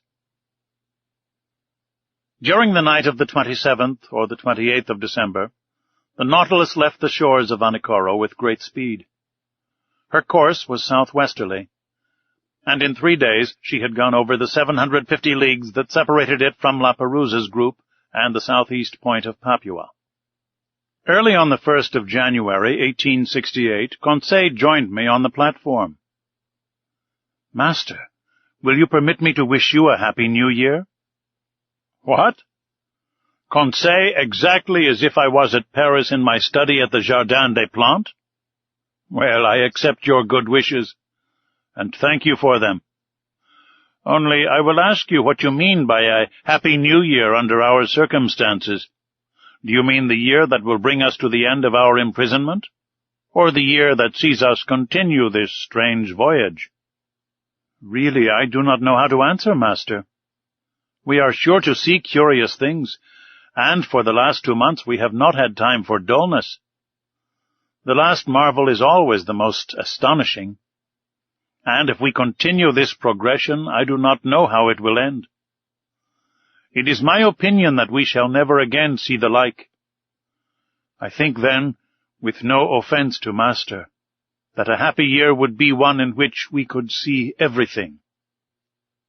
On the 2nd of January we had made 11,340 miles, or 5,250 French leagues, since our starting point in the Japan seas. Before the ship's head stretched the dangerous shores of the Coral Sea, on the northeast coast of Australia. Our boat lay along some miles from the redoubtable bank on which Cook's vessel was lost the 10th of June, 1770. The boat in which Cook was struck on a rock, and if it did not sink, it was owing to a piece of coral that was broken by the shock and fixed itself in the broken keel. I had wished to visit the reef, 360 leagues long, against which the sea, always rough, broke with great violence, with a noise like thunder. But just then the inclined planes drew the Nautilus down to a great depth, and I could see nothing of the high coral walls. I had to content myself with the different specimens of fish brought up by the nets. I remarked, among others, some albacore, a species of mackerel as large as a tunny, with bluish sides, and striped with transverse bands that disappear with the animal's life. These fish followed us in shoals, and furnished us with very delicate food. We took also a large number of giltheads, about 1½ inches long, tasting like dories, and flying firefish like submarine swallows, which, in dark nights, light alternately the air and water with their phosphorescent light. 2 days after crossing the Coral Sea, the 4th of January, we sighted the Papuan coasts. On this occasion, Captain Nemo informed me that his intention was to get into the Indian Ocean by the Strait of Torres. His communication ended there. The Torres Straits are nearly 34 leagues wide, but they are obstructed by an innumerable quantity of islands, islets, breakers, and rocks, that make its navigation almost impracticable, so that Captain Nemo took all needful precautions to cross them. The Nautilus, floating betwixt wind and water, went at a moderate pace. Her screw, like a cetacean's tail, beat the waves slowly. Profiting by this, I and my 2 companions went up onto the deserted platform. Before us was the steersman's cage, and I expected that Captain Nemo was there directing the course of the Nautilus. I had before me the excellent charts of the Straits of Torres, and I consulted them attentively. Round the Nautilus the sea dashed furiously. The course of the waves that went from southeast to northwest at the rate of 2½ miles broke on the coral that showed itself here and there. "This is a bad sea," remarked Ned Land. "Detestable indeed, and one that does not suit a boat like the Nautilus. The captain must be very sure of his route, for I see there pieces of coral that would do for its keel if it only touched them slightly." Indeed, the situation was dangerous, but the Nautilus seemed to slide like magic off these rocks. It did not follow the routes of the Astrolabe and the Zélé exactly, for they proved fatal to Dumont d'Urville. It bore more northwards, coasted the islands of Murray, and came back to the southwest towards Cumberland Passage. I thought it was going to pass it by, when, going back to northwest, it went through a large quantity of islands and islets little known, towards the Island Sound and Canal Mauvais. I wondered if Captain Nemo, foolishly imprudent, would steer his vessel into that pass where Dumont d'Urville's 2 corvettes touched, when, swerving again and cutting straight through to the west, he steered for the island of Gilboa. It was then 3 in the afternoon, The tide began to recede, being quite full. The Nautilus approached the island that I still saw, with its remarkable border of screw pines. He stood off it at about 2 miles distant. Suddenly a shock overthrew me. The Nautilus just touched a rock and stayed immovable, laying lightly to port side. When I rose, I perceived Captain Nemo and his lieutenant on the platform. They were examining the situation of the vessel and exchanging words in their incomprehensible dialect. She was situated thus. 2 miles on the starboard side appeared Gilboa, stretching from north to west like an immense arm. Towards the south and east, some coral showed itself, left by the ebb. We had run aground, and in one of those seas where the tides are middling, a sorry matter for the floating of the Nautilus. However, the vessel had not suffered, for her keel was solidly joined. But if she could neither glide off nor move, she ran the risk of being forever fastened to these rocks, and then Captain Nemo's submarine vessel would be done for. I was reflecting thus when the captain, cool and calm, always master of himself, approached me. "An accident?" I asked. "No, an incident. But an incident that will oblige you, perhaps, to become an inhabitant of this land from which you flee?" Captain Nemo looked at me curiously and made a negative gesture, as much as to say that nothing would force him to set foot on terra firma again. Then he said, "Besides, Monsieur Aronnax, the Nautilus is not lost. It will carry you yet into the midst of the marvels of the ocean.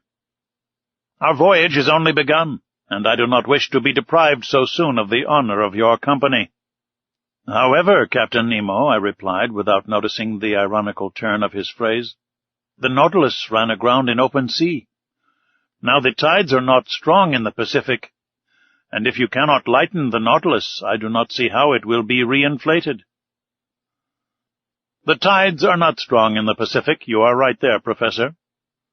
But in Torres Straits one finds still a difference of 1.5 yards between the level of high and low seas. Today is the 4th of January, and in 5 days the moon will be full. Now I shall be very much astonished if that satellite does not raise these masses of water sufficiently and render me a service that I should be indebted to her for." Having said this, Captain Nemo, followed by his lieutenant, redescended to the interior of the Nautilus. As to the vessel, it moved not, and was immovable, as if the coralline polypi had already walled it up with their indestructible cement. "Well, sir," said Ned Land, who came up to me after the departure of the captain. "Well, friend Ned, we will wait patiently for the tide on the 9th instant, for it appears that the moon will have the goodness to put it off again." "Really?" "Really. And this captain is not going to cast anchor at all, since the tide will suffice?" said Conseil simply. The Canadian looked at Conseil, then shrugged his shoulders. "Sir, you may believe me when I tell you that this piece of iron will navigate neither on nor under the sea again. It is only fit to be sold for its weight. I think, therefore, that the time has come to part company with Captain Nemo." "Friend Ned, I do not despair of this stout Nautilus as you do. And in 4 days we shall know what to hold to on the Pacific tides. Besides, flight might be possible if we were in sight of the English or Provençal coast. But on the Papuan shores it is another thing. And it will be time enough to come to that extremity if the Nautilus does not recover itself again, which I look upon as a grave event." "But do they know at least how to act circumspectly? There is an island. On that island there are trees. Under those trees terrestrial animals, bearers of cutlets and roast beef, to which I would willingly give a trial." "In this, friend Ned is right," said Conseil, "and I agree with him. Could not master obtain permission from his friend Captain Nemo to put us on land, if only so as not to lose the habit of treading on the solid parts of our planet?" "I can ask him, but he will refuse." "Will master risk it?" asked Conseil, "and we shall know how to rely upon the captain's amiability." To my great surprise, Captain Nemo gave me the permission I asked for, and he gave it very agreeably, without even exacting from me a promise to return to the vessel. But flight across New Guinea might be very perilous, and I should not have counseled Ned Land to attempt it. Better to be a prisoner on board the Nautilus than to fall into the hands of the natives. At 8 o'clock, armed with guns and hatchets, we got off the Nautilus. The sea was pretty calm. A slight breeze blew on land. Conseil and I rowing, we sped along quickly, and Ned steered in the straight passage that the breakers left between them. The boat was well handled and moved rapidly. Ned Land could not restrain his joy. He was like a prisoner that had escaped from prison, and knew not that it was necessary to re-enter it. "Meat! We are going to eat some meat!" "And what meat?" he replied. "Real game. No, bread indeed. I do not say that fish is not good, we must not abuse it, but a piece of fresh venison grilled on live coals will agreeably vary our ordinary course." "Glutton," said Conseil. "He makes my mouth water." "It remains to be seen," I said, "if these forests are full of game, and if the game is not such as will hunt the hunter himself." "Well said, Monsieur Aronnax," replied the Canadian, whose teeth seemed sharpened like the edge of a hatchet. "But I will eat tiger, loin of tiger, if there is no other quadruped on this island." "Friend Ned is uneasy about it," said Conseil. "Whatever it may be," continued Ned Land, "every animal with 4 paws without feathers, or with 2 paws without feathers, will be saluted by my first shot." "Very well, Master Land's imprudences are beginning." "Never fear, Monsieur Aronnax," replied the Canadian. "I do not want 25 minutes to offer you a dish of my sort." At 8:30, the Nautilus boat ran softly aground on a heavy sand, after having happily passed the coral reef that surrounds the island of Gilboa.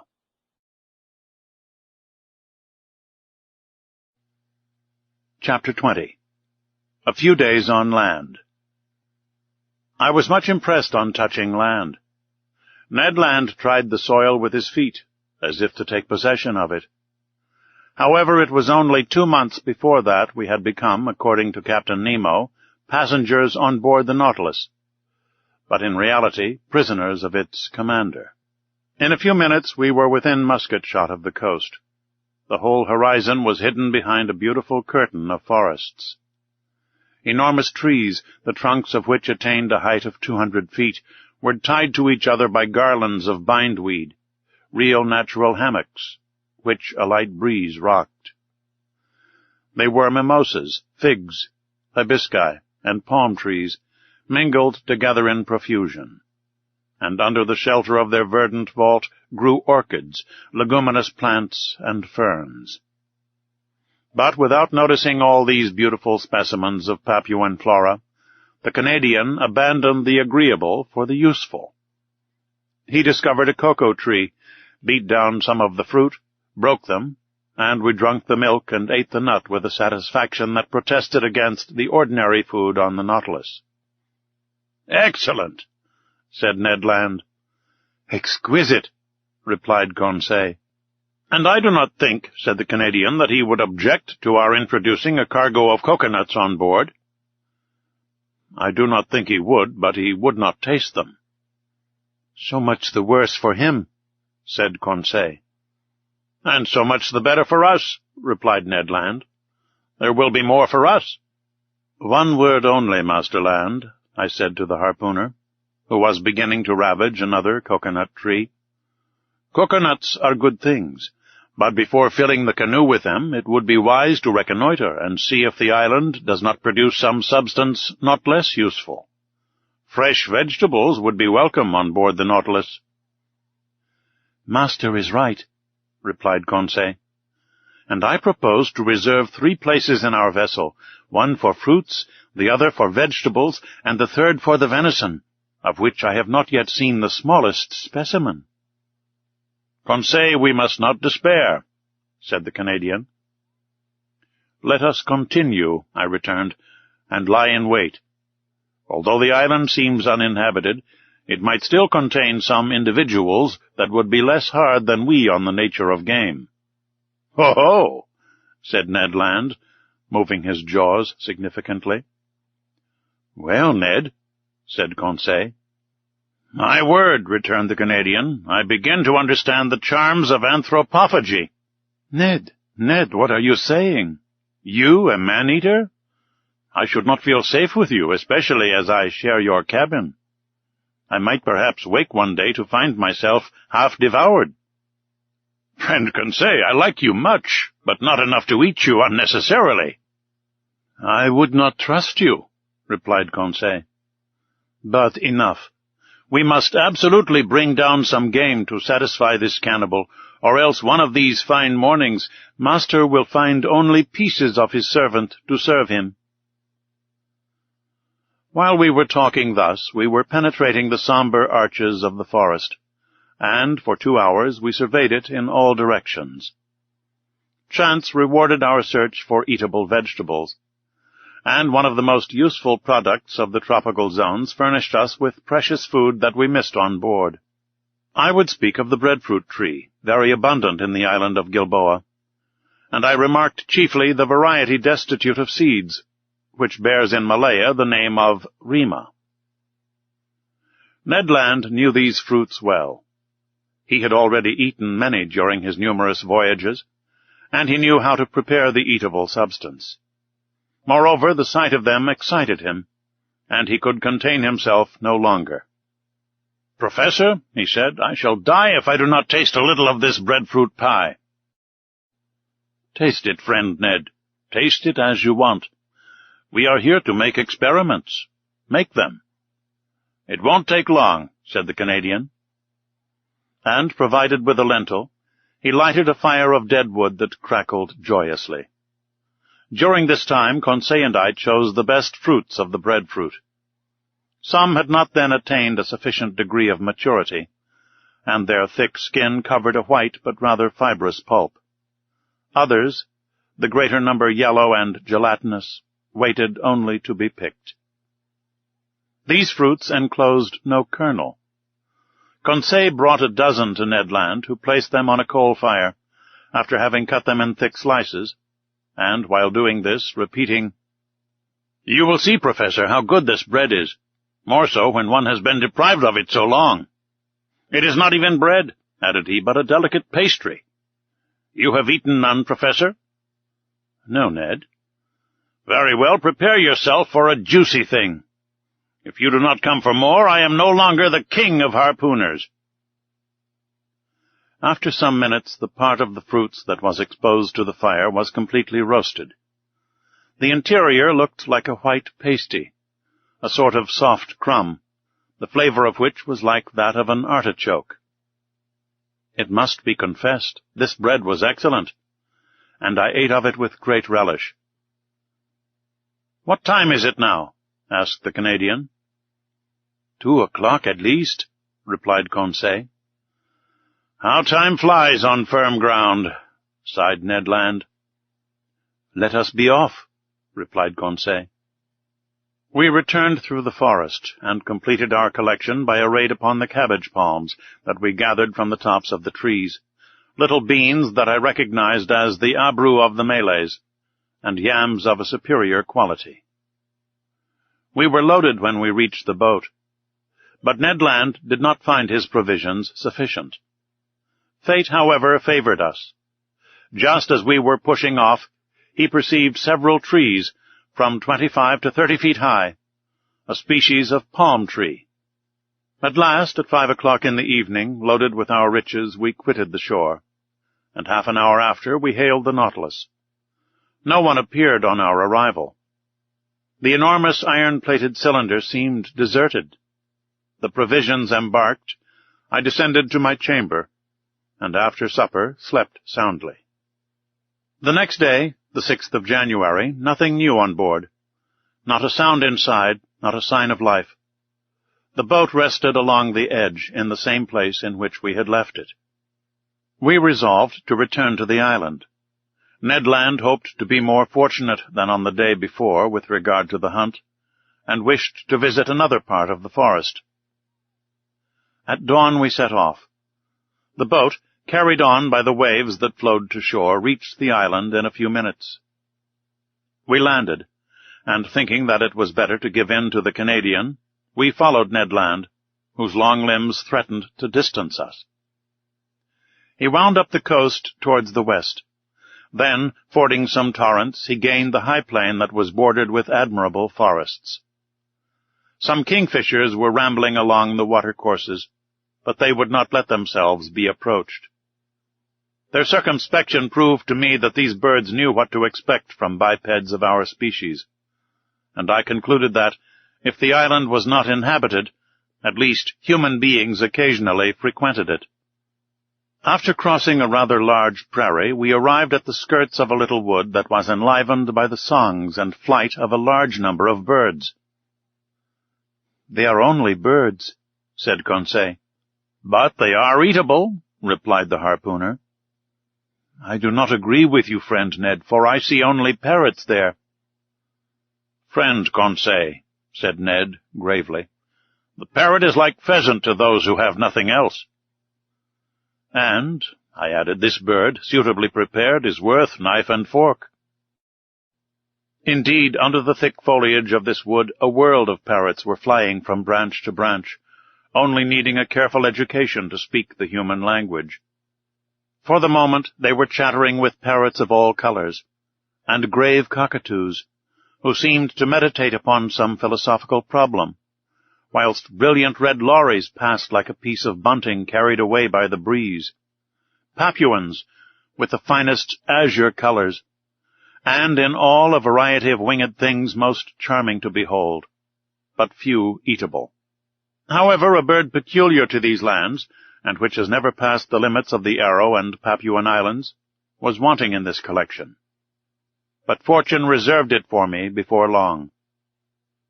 After passing through a moderately thick copse, we found a plain obstructed with bushes. I saw then those magnificent birds, the disposition of whose long feathers obliges them to fly against the wind. Their undulating flight, graceful aerial curves, and the shading of their colors attracted and charmed one's looks. I had no trouble in recognizing them. "Birds of paradise!" I exclaimed. The Malays, who carry on a great trade in these birds with the Chinese, have several means that we could not employ for taking them. Sometimes they put snares on the top of high trees that the birds of paradise prefer to frequent. Sometimes they catch them with a viscous bird-lime that paralyzes their movements. They even go so far as to poison the fountains that the birds generally drink from.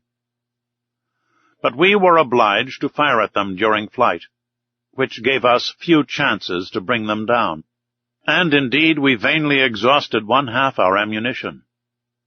About 11 o'clock in the morning the first range of mountains that formed the center of the island was traversed, and we had killed nothing.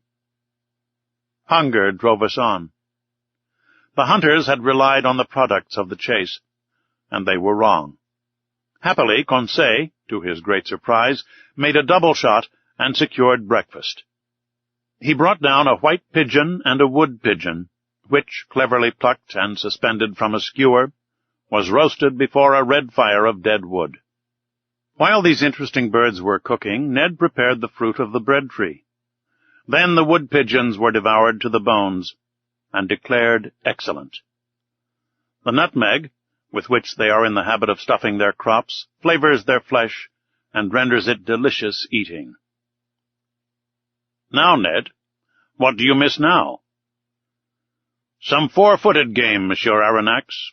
All these pigeons are only side dishes and trifles, and until I have killed an animal with cutlets I shall not be content." "Nor I, Ned, if I do not catch a bird of paradise." "Let us continue hunting," replied Conseil. "Let us go towards the sea. We have arrived at the first declivities of the mountains, and I think we had better regain the region of forests." That was sensible advice, and was followed out. After walking for 1 hour, we had attained a forest of sago trees. Some inoffensive serpents glided away from us. The birds of paradise fled at our approach, and truly I despaired of getting near one when Conseil, who was walking in front, suddenly bent down, uttered a triumphal cry, and came back to me bringing a magnificent specimen.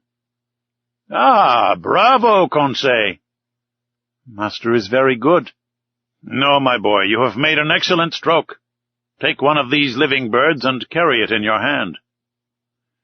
"If master will examine it, he will see that I have not deserved great merit." "Why, Conseil?" "Because this bird is as drunk as a quail." "Drunk?" "Yes, sir, drunk with the nutmegs that it devoured under the nutmeg tree under which I found it. See, friend Ned, see the monstrous effects of intemperance." "By Jove," exclaimed the Canadian, "because I have drunk gin for 2 months, you must needs reproach me." However, I examined the curious bird. Conseil was right. The bird, drunk with the juice, was quite powerless. It could not fly. It could hardly walk. This bird belonged to the most beautiful of the 8 species that are found in Papua and in the neighboring islands. It was the large emerald bird, the most rare kind. It measured 3 feet in length. Its head was comparatively small, its eyes placed near the opening of the beak, and also small. But the shades of color were beautiful, having a yellow beak, brown feet and claws, nut-colored wings with purple tips, pale yellow at the back of the neck and head, and emerald color at the throat, chestnut on the breast and belly. 2 horned, downy nets rose from below the tail, that prolonged the long, light feathers of admirable fineness, and they completed the whole of this marvelous bird, that the natives have poetically named the bird of the sun. But if my wishes were satisfied by the possession of the bird of paradise, the Canadians were not yet. Happily, about 2 o'clock Ned Land brought down a magnificent hog, from the brood of those the natives call bari utang. The animal came in time for us to procure real quadruped meat, and he was well received. Ned Land was very proud of his shot. The hog, hit by the electric ball, fell stone dead. The Canadian skinned and cleaned it properly, after having taken 6 cutlets, destined to furnish us with a grilled repast in the evening. Then the hunt was resumed, which was still more marked by Ned and Conseil's exploits. Indeed, the 2 friends, beating the bushes, roused a herd of kangaroos that fled and bounded along on their elastic paws. But these animals did not take to flight so rapidly but what the electric capsule could stop their course. "Ah, Professor!" cried Ned Land, who was carried away by the delights of the chase. "What excellent game! And stewed, too! What a supply for the Nautilus! 2, 3, 5 down! And to think that we shall eat that flesh, and that the idiots on board shall not have a crumb!" I think that, in the excess of his joy, the Canadian, if he had not talked so much, would have killed them all. But he contented himself with a single dozen of these interesting marsupials. These animals were small. They were a species of those kangaroo rabbits that live habitually in the hollows of trees, and whose speed is extreme. But they are moderately fat, and furnish at least estimable food. We were very satisfied with the results of the hunt. Happy Ned proposed to return to this enchanting island the next day, for he wished to depopulate it of all the eatable quadrupeds. But he had reckoned without his host. At 6 o'clock in the evening, we had regained the shore. Our boat was moored to the usual place. The Nautilus, like a long rock, emerged from the waves 2 miles from the beach. Ned Land, without waiting, occupied himself about the important dinner business. He understood all about cooking well. The bari utang, grilled on the coals, soon scented the air with a delicious odor. Indeed, the dinner was excellent. 2 wood-pigeons completed this extraordinary menu. The sago pasty, the artocarpus bread, some mangoes, 6 pineapples, and the liquor fermented from some coconuts overjoyed us. I even think that my worthy companion's ideas had not all the plainness desirable. "Suppose we do not return to the Nautilus this evening," said Conseil. "Suppose we never return," added Ned Land. Just then a stone fell at our feet and cut short the harpooner's proposition. Chapter 21. Captain Nemo's Thunderbolt. We looked at the edge of the forest without rising, my hand stopping in the action of putting it to my mouth, Ned Land's completing its office. "Stones do not fall from the sky," remarked Conseil, "or they would merit the name aerolites." A second stone, carefully aimed, that made a savory pigeon's leg fall from Conseil's hand, gave still more weight to his observation. We all three arose, shouldered our guns, and were ready to reply to any attack. "Are they apes?" cried Ned Land. "Very nearly. They are savages." "To the boat," I said, hurrying to the sea. It was indeed necessary to beat a retreat, for about 20 natives armed with bows and slings appeared on the skirts of a copse that masked the horizon to the right, hardly 100 steps from us. Our boat was moored about 60 feet from us. The savages approached us, not running, but making hostile demonstrations. Stones and arrows fell thickly. Ned Land had not wished to leave his provisions, and in spite of his imminent danger, his pig on one side and kangaroos on the other, he went tolerably fast. In 2 minutes we were on the shore. To load the boat with provisions and arms, to push it out to sea, and ship the oars, was the work of an instant. We had not gone 2 cable lengths when 100 savages, howling and gesticulating, entered the water up to their waists. I watched to see if their apparition would attract some men from the Nautilus onto the platform. But no. The enormous machine, lying off, was absolutely deserted. 20 minutes later we were on board. The panels were open. After making the boat fast, we entered into the interior of the Nautilus. I descended to the drawing-room, from whence I heard some chords. Captain Nemo was there, bending over his organ, and plunged in a musical ecstasy. "Captain?" He did not hear me. "Captain?" I said, touching his hand. He shuddered, and, turning around, said, "Ah, it is you, Professor. Well, have you had a good hunt? Have you botanized successfully?" "Yes, Captain, but we have unfortunately brought a troop of bipeds, whose vicinity troubles me." "What bipeds?" "Savages." "Savages?" he echoed, ironically. "So you are astonished, Professor, at having set foot on a strange land and finding savages?" "Savages? Where are there not any? Besides, are they worse than others, these whom you call savages?" "But, Captain—" "How many have you counted?" 100 at least." "Monsieur Aronnax," replied Captain Nemo, placing his fingers on the organ stops, "when all the natives of Papua are assembled on this shore, the Nautilus will have nothing to fear from their attacks." The captain's fingers were then running over the keys of the instrument, and I remarked that he touched only the black keys, which gave his melodies an essentially Scotch character. Soon he had forgotten my presence, and had plunged into a reverie that I did not disturb. I went up again onto the platform. Night had already fallen.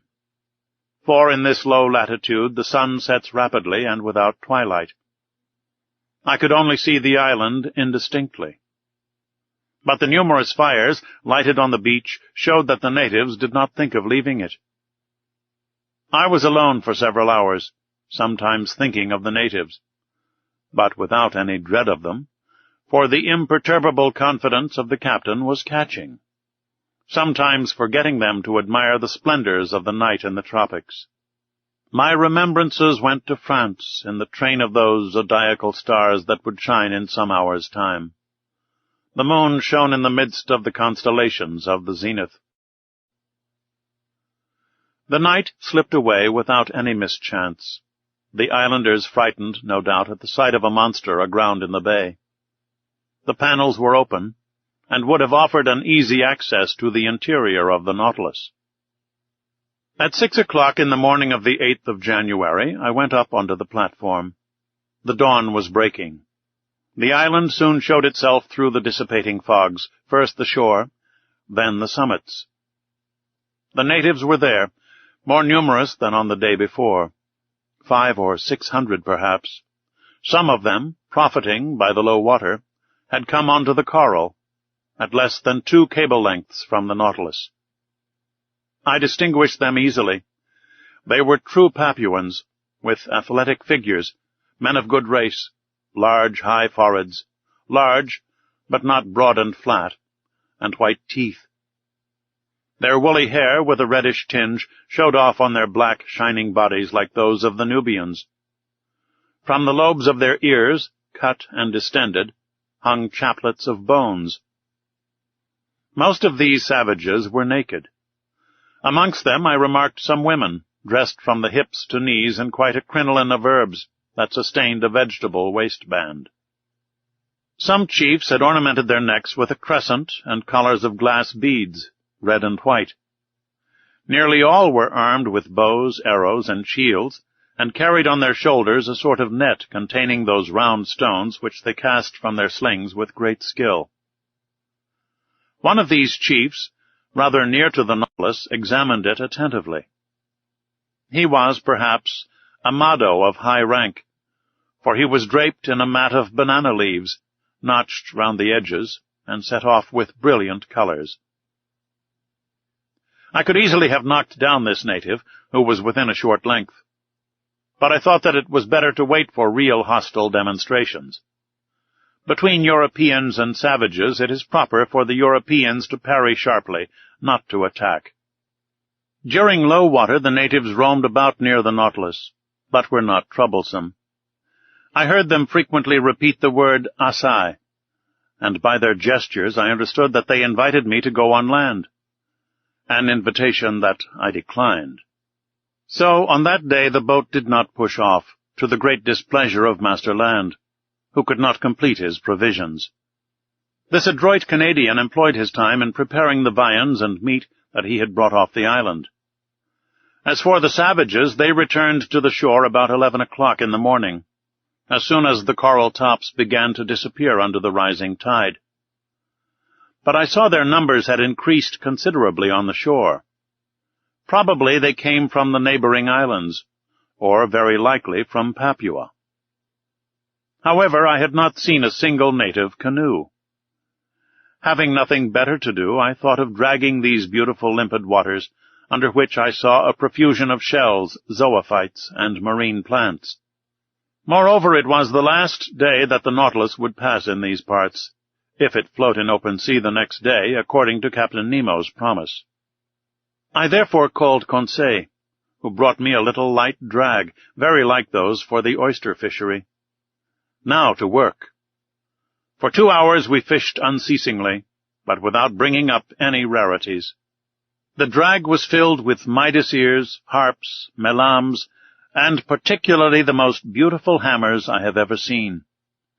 We also brought up some sea slugs, pearl oysters, and a dozen little turtles that were reserved for the pantry on board. But just when I expected it least, I put my hand on a wonder. I might say a natural deformity, very rarely met with. Conseil was just dragging, and his net came up filled with divers ordinary shells, when all at once he saw me plunge my arm quickly into the net, to draw out a shell, and heard me utter a cry. "What is the matter, sir?" he asked in surprise. "Has master been bitten?" "No, my boy, but I would willingly have given a finger for my discovery." "What discovery?" "This shell," I said, holding up the object of my triumph. "It is simply an olive porphyry." "Yes, Conseil, but instead of being rolled from right to left, this olive turns from left to right." "Is it possible?" "Yes, my boy. It is a left shell." Shells are all right-handed with rare exceptions, and when by chance their spiral is left, amateurs are ready to pay their weight in gold.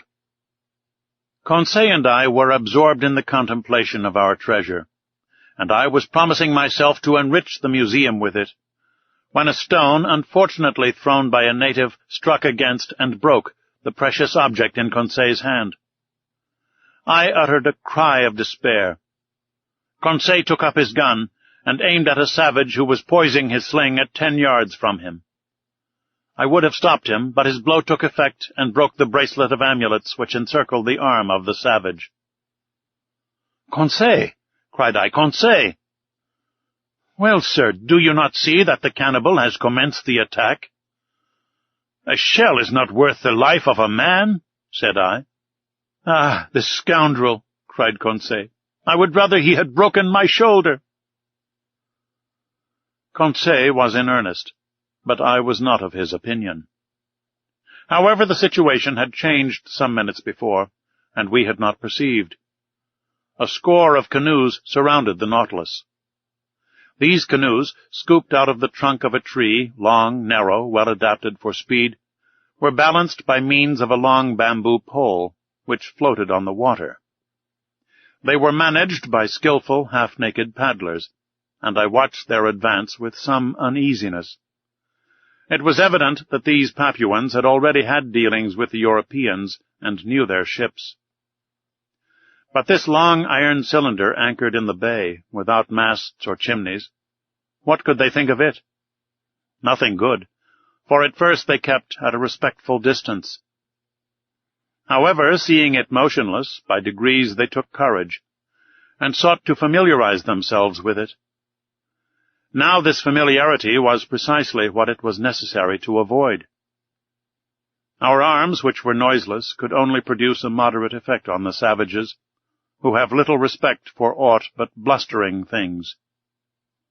The thunderbolt without the reverberations of thunder would frighten man but little, though the danger lies in the lightning, not in the noise.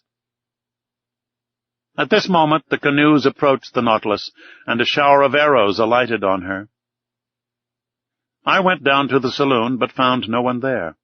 I ventured to knock at the door that opened into the captain's room. "Come in," was the answer.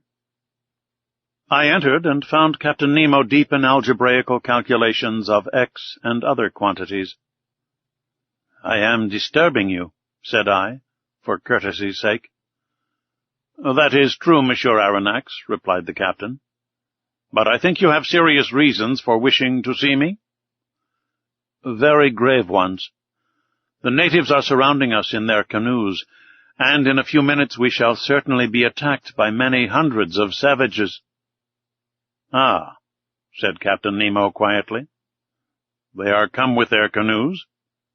"Yes, sir." "Well, sir, we must close the hatches." "Exactly. And I came to say to you—" "Nothing can be more simple," said Captain Nemo. And, pressing an electric button, he transmitted an order to the ship's crew. "It is all done, sir," said he, after some moments. "The pinnace is ready, and the hatches are closed. You do not fear, I imagine, that these gentlemen could stave in walls on which the balls of your frigate have had no effect?" "No, Captain. But a danger still exists." "What is that, sir?" "It is that tomorrow, at about this hour, we must open the hatches to renew the air of the Nautilus. Now if, at this moment, the Papuans should occupy the platform, I do not see how you could prevent them from entering." "Then, sir, you suppose that they will board us?" "I am certain of it." "Well, sir, let them come. I see no reason for hindering them. After all, these Papuans are poor creatures, and I am unwilling that my visit to the island should cost the life of a single one of these wretches." Upon that I was going away, but Captain Nemo detained me, and asked me to sit down by him. He questioned me with interest about our excursions on shore, and our hunting, and seemed not to understand the craving for meat that possessed the Canadian. Then the conversation turned on various subjects, and without being more communicative, Captain Nemo showed himself more amiable. Amongst other things, we happened to speak of the situation of the Nautilus, run aground in exactly the same spot in this strait where Dumont d'Urville was nearly lost. Apropos of this, "This d'Urville was one of your great sailors," said the captain to me. "One of your most intelligent navigators. He is the Captain Cook of you Frenchmen. Unfortunate man of science, after having braved the icebergs of the South Pole, the coral reefs of Oceania, the cannibals of the Pacific, to perish miserably in a railway train. If this energetic man could have reflected during the last moments of his life, what must have been uppermost in his last thoughts, do you suppose?" So speaking, Captain Nemo seemed moved, and his emotion gave me a better opinion of him. Then, chart in hand, we reviewed the travels of the French navigator, his voyages of circumnavigation, his double detention at the South Pole, which led to the discovery of Adelaide and Louis Philippe, and fixing the hydrographical bearings of the principal islands of Oceania. "That which your d'Urville has done on the surface of the seas," said Captain Nemo, "that have I done under them, and more easily, more completely than he. The Astrolabe and the Zélé, incessantly tossed about by the hurricane, could not be worth the Nautilus, quiet repository of labor that she is, truly motionless in the midst of the waters. "Tomorrow," added the captain, rising, "tomorrow at 20 minutes to 3 p.m. the Nautilus shall float, and leave the Strait of Torres uninjured." Having curtly pronounced these words, Captain Nemo bowed slightly. This was to dismiss me, and I went back to my room. There I found Conseil, who wished to know the result of my interview with the captain. "My boy," said I, "when I feigned to believe that his Nautilus was threatened by the natives of Papua, the captain answered me very sarcastically. 'I have but one thing to say to you. Have confidence in him, and go to sleep in peace.'" "Have you no need of my services, sir?" "No, my friend." "What is Ned Land doing?" "If you will excuse me, sir," answered Conseil, "friend Ned is busy making a kangaroo pie, which will be a marvel." I remained alone and went to bed, but slept indifferently. I heard the noise of the savages who stamped on the platform, uttering deafening cries. The night passed thus without disturbing the ordinary repose of the crew. The presence of these cannibals affected them no more than the soldiers of a masked battery care for the ants that crawl over its front. At 6 in the morning I rose. The hatches had not been opened. The inner air was not renewed, but the reservoirs, filled ready for any emergency, were now resorted to, and discharged several cubic feet of oxygen into the exhausted atmosphere of the Nautilus. I worked in my room till noon, without having seen Captain Nemo, even for an instant. On board, no preparations for departure were visible. I waited still some time, then went into the large saloon. The clock marked 2:30. In 10 minutes it would be high tide, and if Captain Nemo had not made a rash promise, the Nautilus would be immediately detached. If not, many months would pass ere she could leave her bed of coral. However, some warning vibrations began to be felt in the vessel. I heard the keel grating against the rough, calcareous bottom of the coral reef.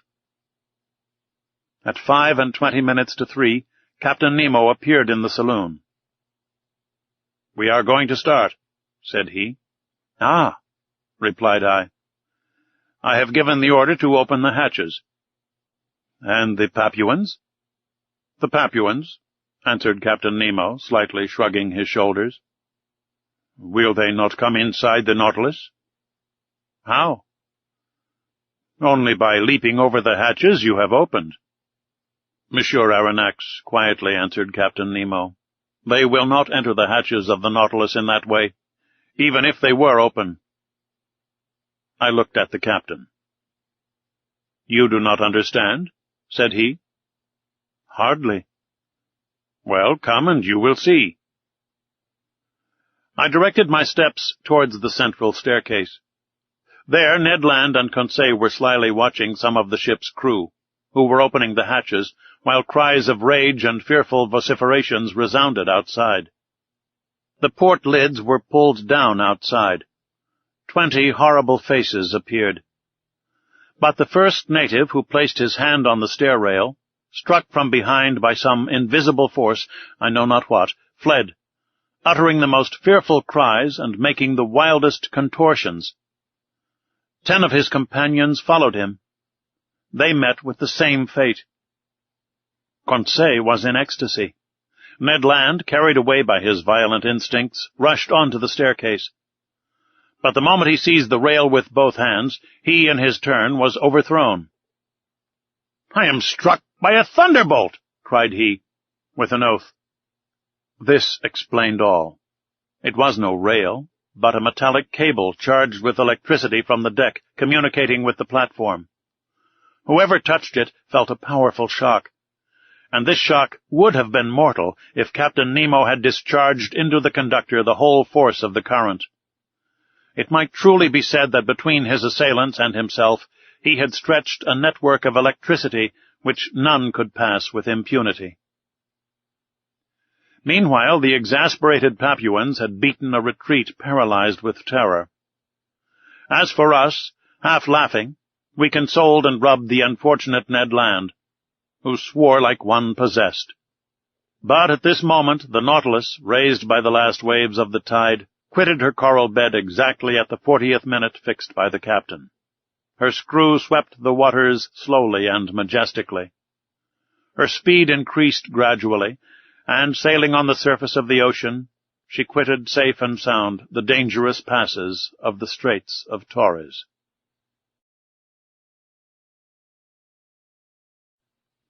Chapter 22. Egrisomnia. Bitter Dreams. The following day, the 10th of January, the Nautilus continued her course between two seas, but with such remarkable speed that I could not estimate it at less than 35 miles an hour. The rapidity of her screw was such that I could neither follow nor count its revolutions. When I reflected that this marvelous electric agent, after having afforded motion, heat, and light to the Nautilus, still protected her from outward attack, and transformed her into an ark of safety which no profane hand might touch without being thunder-stricken, my admiration was unbounded, and from the structure it extended to the engineer who had called it into existence. Our course was directed to the west, and on the 11th of January we doubled Cape Wessel, situated in 135 degrees longitude and 10 degrees south latitude, which forms the east point of the Gulf of Carpentaria. The reefs were still numerous, but more equalized, and marked on the chart with extreme precision. The Nautilus easily avoided the breakers of Money to port and the Victoria reefs to starboard, placed at 130 degrees longitude and on the 10th parallel, which we strictly followed. On the 13th of January, Captain Nemo arrived in the Sea of Timor, and recognized the island of that name in 122 degrees longitude. From this point, the direction of the Nautilus inclined towards the southwest. Her head was set for the Indian Ocean. Where would the fancy of Captain Nemo carry us next? Would he return to the coast of Asia, or would he approach again the shores of Europe? Improbable conjectures both, to a man who fled from inhabited continents. Then would he descend to the south? Was he going to double the Cape of Good Hope, then Cape Horn, and finally go as far as the Antarctic Pole? Would he come back at last to the Pacific, where his Nautilus could sail free and independently? Time would show. After having skirted the sands of Cartier, of Hibernia, Seringapatam, and Scott, last efforts of the solid against the liquid element, on the 14th of January we lost sight of land altogether. The speed of the Nautilus was considerably abated, and with irregular course she sometimes swam in the bosom of the waters, sometimes floated on their surface. During this period of the voyage, Captain Nemo made some interesting experiments on the varied temperature of the sea, in different beds. Under ordinary conditions, these observations are made by means of rather complicated instruments, and with somewhat doubtful results. By means of thermometrical sounding leads, the glasses often breaking under the pressure of the water, or an apparatus grounded on the variations of the resistance of metals to the electric currents. Results so obtained could not be correctly calculated. On the contrary, Captain Nemo went himself to test the temperature in the depths of the sea, and his thermometer, placed in communication with the different sheets of water, gave him the required degree immediately and accurately. It was thus that, either by overloading her reservoirs, or by descending obliquely by means of her inclined planes, the Nautilus successively attained the depth of 3, 4, 5, 7, 9, and 10,000 yards, and the definite result of this experience was that the sea preserved an average temperature of 4 degrees and a half at a depth of 5,000 fathoms under all latitudes. On the 16th of January, the Nautilus seemed becalmed only a few yards beneath the surface of the waves. Her electric apparatus remained inactive, and her motionless screw left her to drift at the mercy of the currents. I supposed that the crew was occupied with interior repairs, rendered necessary by the violence of the mechanical movements of the machine. My companions and I then witnessed a curious spectacle. The hatches of the saloon were open, and as the beacon light of the Nautilus was not in action, a dim obscurity reigned in the midst of the waters. I observed the state of the sea under these conditions, and the largest fish appeared to me no more than scarcely defined shadows, when the Nautilus found herself suddenly transported into full light. I thought at first that the beacon had been lighted, and was casting its electric radiance into the liquid mass. I was mistaken, and after a rapid survey perceived my error. The Nautilus floated in the midst of a phosphorescent bed which, in this obscurity, became quite dazzling. It was produced by myriads of luminous animalculae, whose brilliancy was increased as they glided over the metallic hull of the vessel. I was surprised by lightning in the midst of these luminous sheets, as though they had been rivulets of lead melted in an ardent furnace or metallic masses brought to a white heat, so that, by force of contrast, certain portions of light appeared to cast a shade in the midst of the general ignition, from which all shade seemed banished. No, this was not the calm irradiation of our ordinary lightning. There was unusual life and vigor. This was truly living light. In reality, it was an infinite agglomeration of colored infusoria, of veritable globules of jelly, provided with a thread-like tentacle, and of which as many as 25,000 have been counted in less than 2 cubic half-inches of water. During several hours the Nautilus floated in these brilliant waves, and our admiration increased as we watched the marine monsters disporting themselves like salamanders. I saw there in the midst of this fire that burns not, the swift and elegant porpoise, the indefatigable clown of the ocean, and some swordfish 10 feet long, those prophetic heralds of the hurricane, whose formidable sword would now and then strike the glass of the saloon. Then appeared the smaller fish, the ballista, the leaping mackerel, wolf thorntails, and 100 others which striped the luminous atmosphere as they swam. This dazzling spectacle was enchanting. Perhaps some atmospheric condition increased the intensity of this phenomenon. Perhaps some storm agitated the surface of the waves.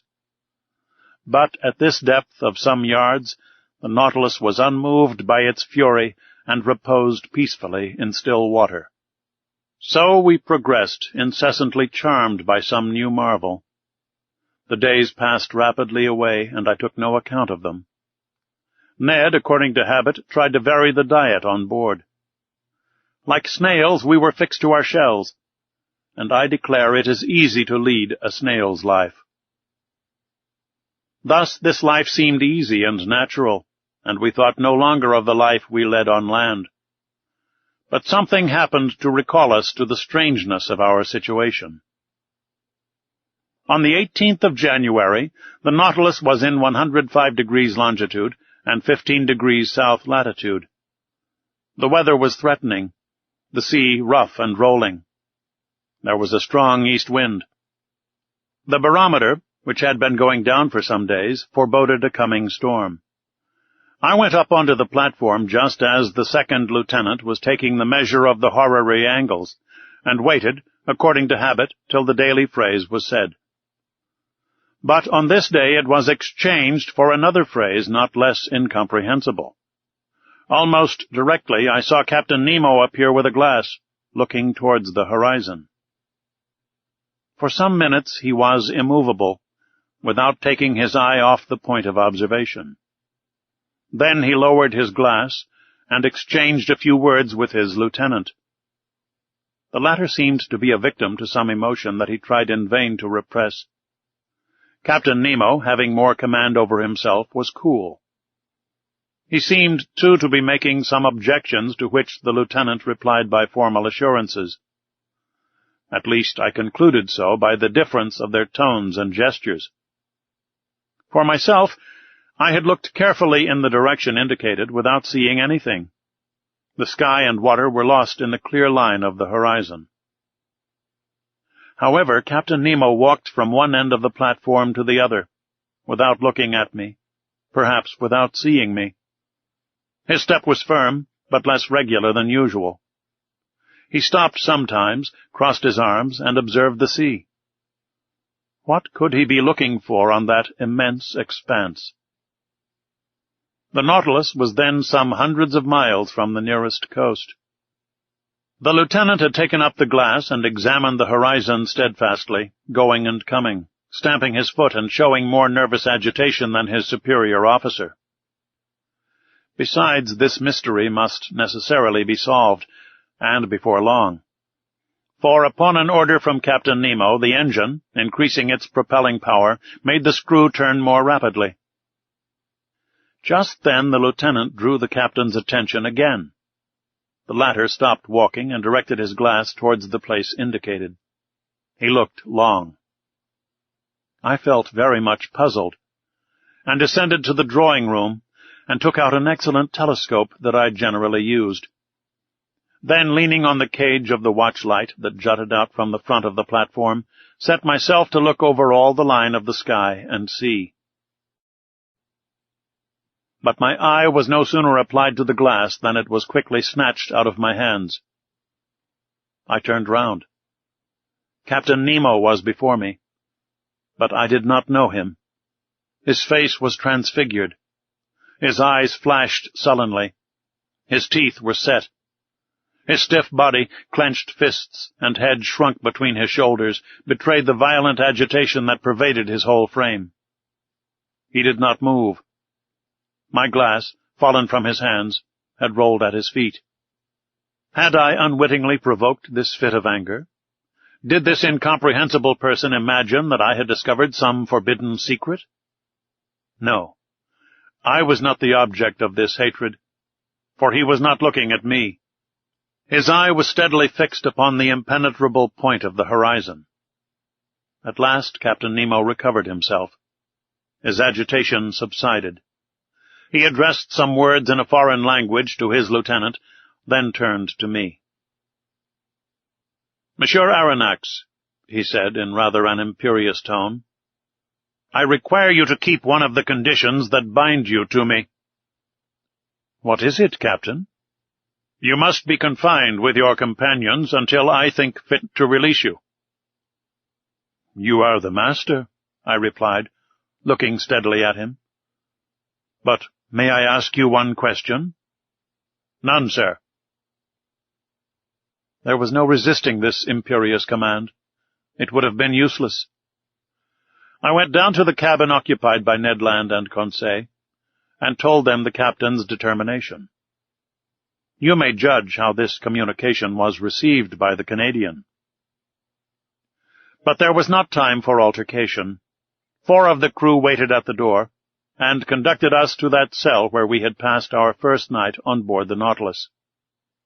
Ned Land would have remonstrated, but the door was shut upon him. "Will master tell me what this means?" asked Conseil. I told my companions what had passed. They were as much astonished as I, and equally at a loss how to account for it. Meanwhile, I was absorbed in my own reflections, and could think of nothing but the strange fear depicted in the captain's countenance. I was utterly at a loss to account for it, when my cogitations were disturbed by these words from Ned Land. "Hello! Breakfast is ready!" And indeed the table was laid. Evidently Captain Nemo had given this order at the same time that he had hastened the speed of the Nautilus. "Will master permit me to make a recommendation?" asked Conseil. "Yes, my boy." "Well, it is that master breakfasts. It is prudent, for we do not know what may happen." "You are right, Conseil." "Unfortunately," said Ned Land, "they have only given us the ship's fare." "Friend Ned," asked Conseil, "what would you have said if the breakfast had been entirely forgotten?" This argument cut short the harpooner's recriminations.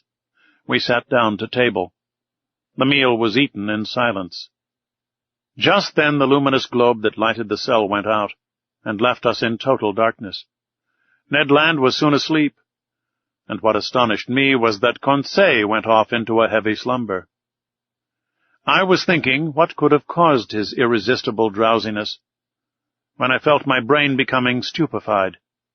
In spite of my efforts to keep my eyes open, they would close. A painful suspicion seized me. Evidently, soporific substances had been mixed with the food we had just taken. Imprisonment was not enough to conceal Captain Nemo's projects from us. Sleep was more necessary. I then heard the panels shut. The undulations of the sea, which caused a slight rolling motion, ceased. Had the Nautilus quitted the surface of the ocean? Had it gone back to the motionless bed of water?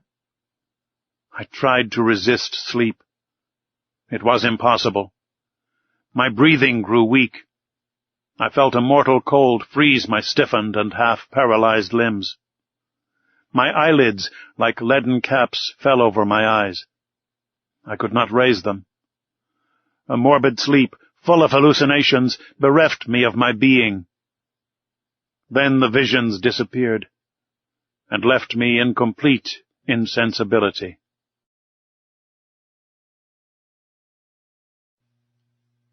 Chapter 23. The Coral Kingdom. The next day I woke with my head singularly clear. To my great surprise, I was in my own room. My companions, no doubt, had been reinstated in their cabin without having perceived it any more than I. Of what had passed during the night they were as ignorant as I was, and to penetrate this mystery I only reckoned upon the chances of the future. I then thought of quitting my room. Was I free again, or a prisoner? Quite free. I opened the door, went to the half-deck, went up the central stairs. The panels, shut the evening before, were open. I went on to the platform. Ned Land and Conseil waited there for me. I questioned them. They knew nothing. Lost in a heavy sleep in which they had been totally unconscious, they had been astonished at finding themselves in their cabin. As for the Nautilus, it seemed quiet and mysterious as ever. It floated on the surface of the waves at a moderate pace.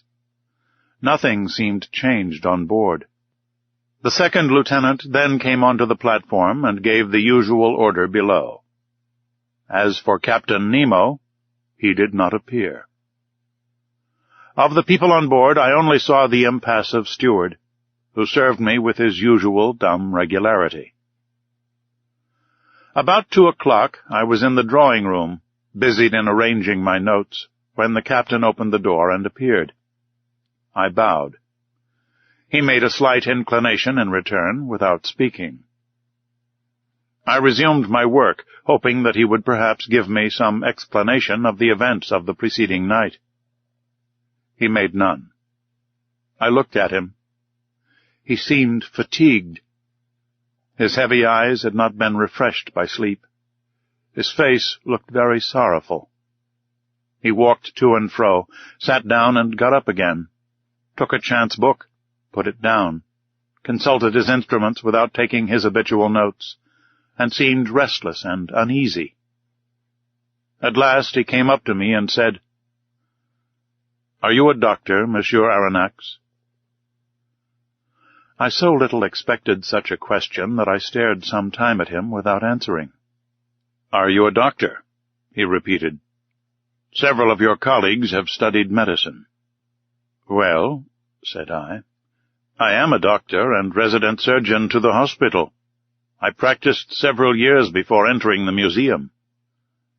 "Very well, sir." My answer had evidently satisfied the captain, but, not knowing what he would say next, I waited for other questions, reserving my answers according to circumstances. "Monsieur Aronnax, will you consent to prescribe for one of my men?" he asked. "Is he ill?" "Yes." "I am ready to follow you." "Come, then." I own my heart beat. I do not know why. I saw certain connection between the illness of one of the crew and the events of the day before, and this mystery interested me at least as much as the sick man. Captain Nemo conducted me to the poop of the Nautilus, and took me into a cabin situated near the sailors' quarters. There, on a bed, lay a man about 40 years of age, with a resolute expression of countenance, a true type of an Anglo-Saxon. I leaned over him. He was not only ill, he was wounded. His head, swathed in bandages covered with blood, lay on a pillow. I undid the bandages, and the wounded man looked at me with his large eyes and gave no sign of pain as I did it. It was a horrible wound. The skull, shattered by some deadly weapon, left the brain exposed, which was much injured. Clots of blood had formed in the bruised and broken mass, in color like the dregs of wine. There was both contusion and suffusion of the brain. His breathing was slow, and some spasmodic movements of the muscles agitated his face. I felt his pulse. It was intermittent. The extremities of the body were growing cold already, and I saw death must inevitably ensue. After dressing the unfortunate man's wounds, I readjusted the bandages on his head, and turned to Captain Nemo. "What caused this wound?" I asked. "What does it signify?" he replied, evasively. "A shock has broken one of the levers of the engine, which struck myself. But your opinion as to his state?" I hesitated before giving it. "You may speak," said the captain. "This man does not understand French." I gave a last look at the wounded man. "He will be dead in 2 hours." "Can nothing save him?" "Nothing." Captain Nemo's hand contracted, and some tears glistened in his eyes, which I thought incapable of shedding any. For some moments I still watched the dying man, whose life ebbed slowly. His pallor increased under the electric light that was shed over his deathbed. I looked at his intelligent forehead, furrowed with premature wrinkles, produced probably by misfortune and sorrow. I tried to learn the secret of his life from the last words that escaped his lips. "You can go now, Monsieur Aronnax," said the captain. I left him in the dying man's cabin and returned to my room, much affected by this scene. During the whole day I was haunted by uncomfortable suspicions, and at night I slept badly. And between my broken dreams I fancied I heard distant sighs, like the notes of a funeral psalm. Were they the prayers of the dead, murmured in that language that I could not understand? The next morning I went on to the bridge. Captain Nemo was there before me. As soon as he perceived me, he came to me. "Professor, will it be convenient to you to make a submarine excursion today?" "With my companions?" I asked. "If they like." "We obey your orders, Captain." "Will you be so good, then, as to put on your cork jackets?"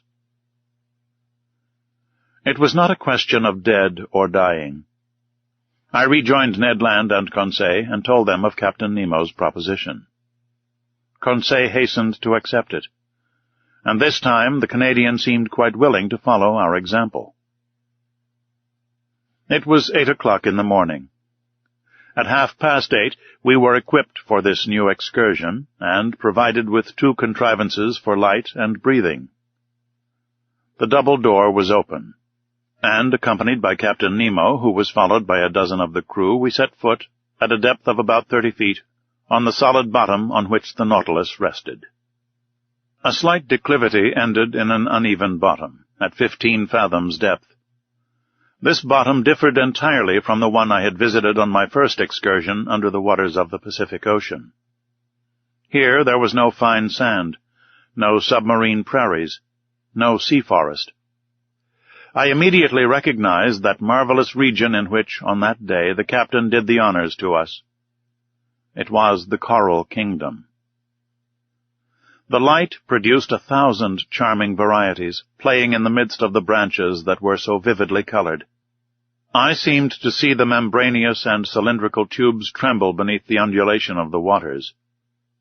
I was tempted to gather their fresh petals, ornamented with delicate tentacles, some just blown, the others budding, while a small fish, swimming swiftly, touched them slightly, like flights of birds. But if my hand approached these living flowers, these animated, sensitive plants, the whole colony took alarm.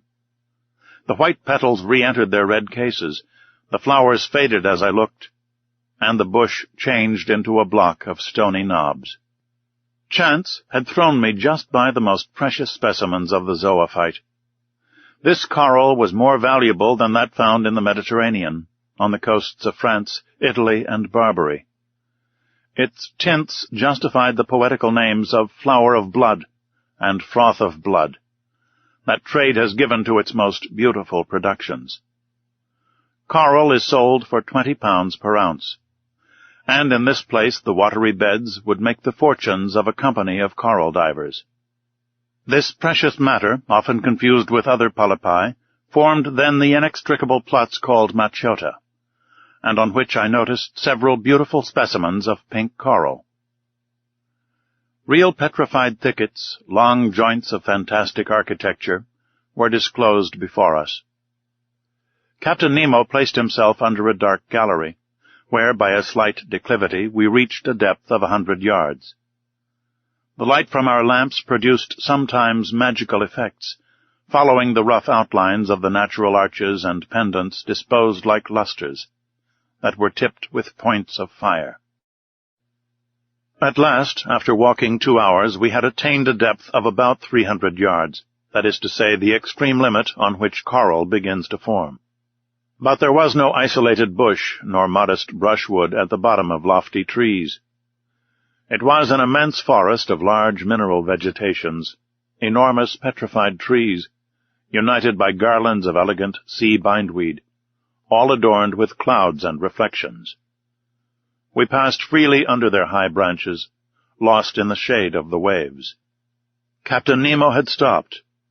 I and my companions halted, and, turning round, I saw his men were forming a semicircle round their chief.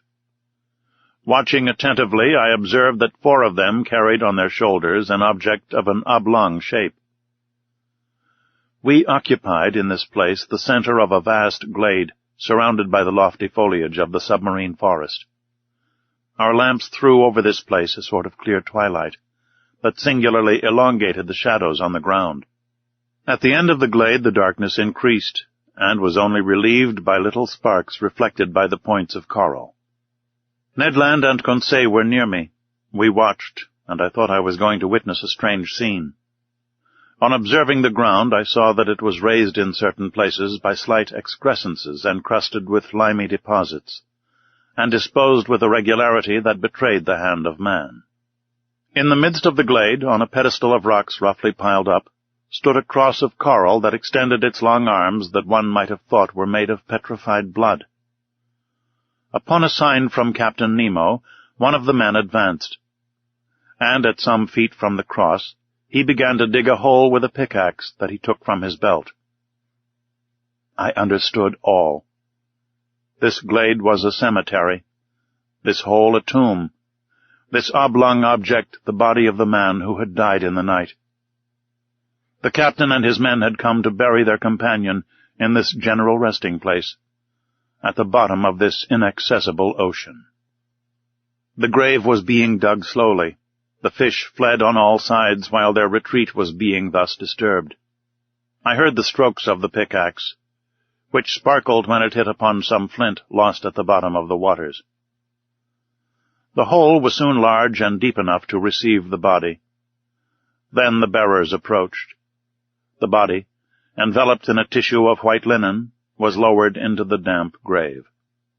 Captain Nemo, with his arms crossed on his breast, and all the friends of him who had loved them, knelt in prayer. The grave was then filled in with the rubbish taken from the ground, which formed a slight mound. When this was done, Captain Nemo and his men rose. Then, approaching the grave, they knelt again, and all extended their hands in sign of a last adieu. Then the funeral procession returned to the Nautilus, passing under the arches of the forest, in the midst of thickets, along the coral bushes, and still on the ascent. At last the light of the ship appeared, and its luminous track guided us to the Nautilus. At 1 o'clock we had returned. As soon as I had changed my clothes, I went up onto the platform, and, a prey to conflicting emotions, I sat down near the binnacle. Captain Nemo joined me. I rose and said to him, "So, as I said he would, this man died in the night?" "Yes, Monsieur Aronnax." "And he rests now near his companions in the coral cemetery?" "Yes, forgotten by all else, but not by us. We dug the grave, and the polypi undertake to seal our dead for eternity." And, burying his face quickly in his hands, he tried in vain to suppress a sob. Then he added, "Our peaceful cemetery is there, some 100 feet below the surface of the waves." "Your dead sleep quietly, at least, Captain, out of the reach of sharks." "Yes, sir. Of sharks and men," gravely replied the captain. Part 2. Chapter 1. The Indian Ocean. We now come to the second part of our journey under the sea. The first ended with the moving scene in the coral cemetery, which left such a deep impression on my mind. Thus, in the midst of this great sea, Captain Nemo's life was passing, even to his grave, which he had prepared in one of its deepest abysses. There, not one of the ocean's monsters could trouble the last sleep of the crew of the Nautilus, of those friends riveted to each other in death as in life. "Nor any man either," had added the captain. Still the same fierce, implacable defiance towards human society. I could no longer content myself with the theory which satisfied Conseil. That worthy fellow persisted in seeing in the commander of the Nautilus one of those unknown servants who return mankind contempt for indifference. For him he was a misunderstood genius who, tired of Earth's deceptions, had taken refuge in this inaccessible medium, where he might follow his instincts freely. To my mind, this explains but one side of Captain Nemo's character. Indeed, the mystery of that last night during which we had been chained in prison, the sleep, and the precaution so violently taken by the captain of snatching from my eyes the glass I had raised to sweep the horizon, the mortal wound of the man, due to an unaccountable shock of the Nautilus, all put me on a new track. No, Captain Nemo was not satisfied with shunning man. His formidable apparatus not only suited his instinct of freedom, but perhaps also the design of some terrible retaliation. At this moment nothing is clear to me. I catch but a glimpse of light amidst all the darkness, and I must confine myself to writing as events shall dictate. That day, the 24th of January, 1868, at noon, The second officer came to take the altitude of the sun. I mounted the platform, lit a cigar, and watched the operation. It seemed to me that the man did not understand French. For several times I made remarks in a loud voice, which must have drawn from him some involuntary sign of attention if he had understood them. But he remained undisturbed and dumb. As he was taking observations with the sextant, one of the sailors of the Nautilus, the strong man who had accompanied us on our first submarine excursion to the island of Crespo, came to clean the glasses of the lantern. I examined the fittings of the apparatus, the strength of which was increased 100-fold by lenticular rings, placed similar to those in a lighthouse, and which projected their brilliance in a horizontal plane. The electric lamp was combined in such a way as to give its most powerful light. Indeed, it was produced in vacuo, which ensured both its steadiness and its intensity. This vacuum economized the graphite points between which the luminous arc was developed, an important point of economy for Captain Nemo, who could not easily have replaced them. And under these conditions their waste was imperceptible. When the Nautilus was ready to continue its submarine journey, I went down to the saloon. The panel was closed, and the course marked direct west. We were furrowing the waters of the Indian Ocean, a vast liquid plain, with a surface of 1,200,000,000 of acres, and whose waters are so clear and transparent that anyone leaning over them would turn giddy. The Nautilus usually floated between 50 and 100 fathoms deep. We went on so for some days. To anyone but myself, who had a great love for the sea, the hours would have seemed long and monotonous. But the daily walks on the platform, when I steeped myself in the reviving air of the ocean, the sight of the rich waters through the windows of the saloon, the books in the library, the compiling of my memoirs, took up all my time, and left me not a moment of ennui or weariness. For some days we saw a great number of aquatic birds, sea-mews or gulls. Some were cleverly killed and, prepared in a certain way, made very acceptable water game. Amongst large-winged birds, carried a long distance from all lands and resting upon the waves from the fatigue of their flight, I saw some magnificent albatrosses, uttering discordant cries like the braying of an ass, and birds belonging to the family of the longwings. As to the fish, they always provoked our admiration when we surprised the secrets of their aquatic life through the open panels. I saw many kinds which I never before had a chance of observing. From the 21st to the 23rd of January, the Nautilus went at the rate of 250 leagues in 24 hours, being 540 miles, or 22 miles an hour. If we recognized so many different varieties of fish, it was because, attracted by the electric light, they tried to follow us. The greater part, however, were soon distanced by our speed, though some kept their place in the waters of the Nautilus for a time. The morning of the 24th, in 12 degrees 5 minutes south latitude, and 94 degrees 33 minutes longitude, we observed Keeling Island, a coral formation, planted with magnificent cocos, and which had been visited by Mr. Darwin and Captain Fitzroy. The Nautilus skirted the shores of this desert island for a little distance.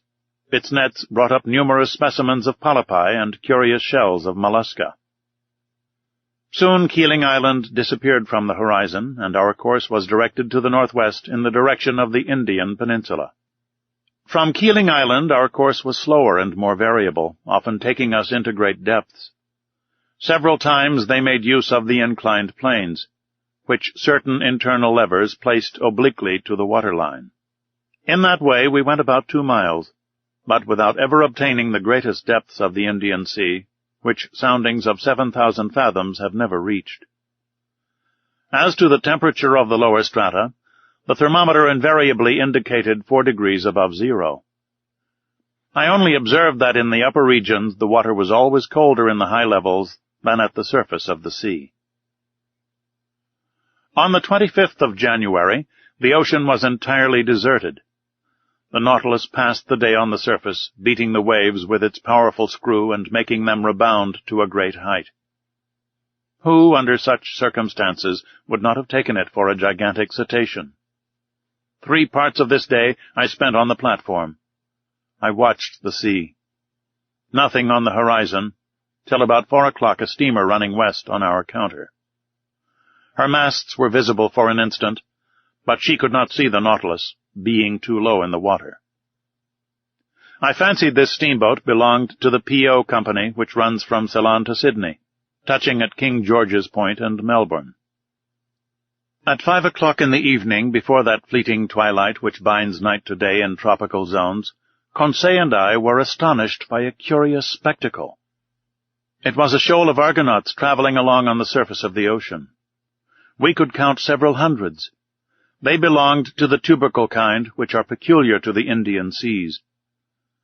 These graceful mollusks moved backwards by means of their locomotive tube, through which they propelled the water already drawn in. Of their 8 tentacles, 6 were elongated and stretched out floating on the water, whilst the other 2, rolled up flat, were spread to the wing like a light sail. I saw their spiral-shaped and fluted shells, which Cuvier justly compares to an elegant skiff. A boat, indeed. It bears the creature which secretes it without its adhering to it. For nearly an hour the Nautilus floated in the midst of this shoal of mollusks. Then, I know not what sudden fright they took. But, as if at a signal, every sail was furled, the arms folded, the body drawn in, the shells turned over, changing their center of gravity, and the whole fleet disappeared under the waves. Never did the ships of a squadron maneuver with more unity. At that moment, night fell suddenly, and the reeds, scarcely raised by the breeze, lay peaceably under the sides of the Nautilus. The next day, the 26th of January, we cut the equator at the 82nd meridian and entered the northern hemisphere. During the day, a formidable troop of sharks accompanied us, terrible creatures, which multiply in these seas and make them very dangerous. They were Cestraceo philippi sharks, with brown backs and whitish bellies, armed with 11 rows of teeth, eyed sharks, their throat being marked with a large black spot surrounded with white like an eye. There were also some Isabella sharks, with rounded snouts marked with dark spots. These powerful creatures often hurled themselves at the windows of the saloon with such violence as to make us feel very insecure. At such times Ned Land was no longer master of himself. He wanted to go to the surface and harpoon the monsters, particularly certain smooth-hound sharks, whose mouth is studded with teeth like a mosaic, and large tiger sharks nearly 6 yards long, the last named of which seemed to excite him more particularly. But the Nautilus, accelerating her speed, easily left the most rapid of them behind. The 27th of January, at the entrance of the vast Bay of Bengal, we met repeatedly a forbidding spectacle, dead bodies floating on the surface of the water. They were the dead of the Indian villages, carried by the Ganges to the level of the sea, and which the vultures, the only undertakers of the country, had not been able to devour. But the sharks did not fail to help them at their funeral work. About 7 o'clock in the evening, the Nautilus, half immersed, was sailing in a sea of milk. At first sight the ocean seemed lactified. Was it the effect of the lunar rays? No, for the moon, scarcely 2 days old, was still lying hidden under the horizon in the rays of the sun. The whole sky, though lit by the sidereal rays, seemed black by contrast with the whiteness of the waters. Conseil could not believe his eyes, and questioned me as to the cause of this strange phenomenon. Happily, I was able to answer him. "It is called a milk sea," I explained. "A large extent of white wavelets often to be seen on the coasts of Amboyna, and in these parts of the sea." "But, sir," said Conseil, "can you tell me what causes such an effect? For I suppose the water is not really turned into milk." "No, my boy. And the whiteness which surprises you is caused only by the presence of myriads of infusoria, a sort of luminous little worm, gelatinous and without color, of the thickness of a hair, and whose length is not more than 7/1,000ths of an inch. These insects adhere to one another sometimes for several leagues." "Several leagues?" exclaimed Conseil. "Yes, my boy. And you need not try to compute the number of these infusoria. You will not be able, for if I am not mistaken, ships have floated on these milk seas for more than 40 miles. Towards midnight the sea suddenly resumed its usual color. But behind us, even to the limits of the horizon, the sky reflected the whitened waves, and for a long time seemed impregnated with the vague glimmerings of an aurora borealis. Chapter 2. A Novel Proposal of Captain Nemo's. On the 28th of February, when at noon the Nautilus came to the surface of the sea, in 9 degrees 4 minutes north latitude, there was land in sight about 8 miles to westward. The first thing I noticed was a range of mountains about 2,000 feet high, the shapes of which were most capricious. On taking the bearings, I knew that we were nearing the island of Ceylon, the pearl which hangs from the lobe of the Indian peninsula. Captain Nemo and his second appeared at this moment. The captain glanced at the map. Then, turning to me, he said, "The island of Ceylon, noted for its pearl fisheries. Would you like to visit one of them, Monsieur Aronnax?" "Certainly, Captain." "Well, the thing is easy, though if we see the fisheries we shall not see the fishermen. The annual exportation has not yet begun. Never mind, I will give orders to make for the Gulf of Mannar, where we shall arrive in the night." The captain said something to his second, who immediately went out. Soon the Nautilus returned to her native element, and the manometer showed that she was about 30 feet deep. "Well, sir," said Captain Nemo, "you and your companions shall visit the bank of Mannar, and if by chance some fisherman should be there, we shall see him at work." "Agreed, Captain." By the by, Monsieur Aronnax, you are not afraid of sharks?" "Sharks?" exclaimed I. This question seemed a very hard one. "Well," continued Captain Nemo, "I admit, Captain, that I am not yet very familiar with that kind of fish." "We are accustomed to them," replied Captain Nemo, "and in time you will be too. However, we shall be armed, and on the road we may be able to hunt some of the tribe. It is interesting. So till tomorrow, sir, and early." This said in a careless tone, Captain Nemo left the saloon. Now, if you were invited to hunt the bear in the mountains of Switzerland, what would you say? "Very well, tomorrow we will go and hunt the bear." If you were asked to hunt the lion in the plains of Atlas, or the tiger in the Indian jungles, what would you say? "Aha! It seems we are going to hunt the tiger or the lion." But when you are invited to hunt the shark in its natural element, you would perhaps reflect before accepting the invitation. As for myself, I passed my hand over my forehead, on which stood large drops of cold perspiration. "Let us reflect," said I, "and take our time. Hunting otters in submarine forests, as we did in the island of Crespo, will pass. But going up and down at the bottom of the sea, where one is almost certain to meet sharks, is quite another thing. I know well that in certain countries, particularly in the Andaman Islands, the Negroes never hesitate to attack them with a dagger in one hand and a running noose in the other. But I also know that few who affront those creatures ever return alive. However, I am not a Negro, and if I were, I think a little hesitation in this case would not be ill-timed." At this moment, Conseil and the Canadian entered, quite composed and even joyous. They knew not what awaited them.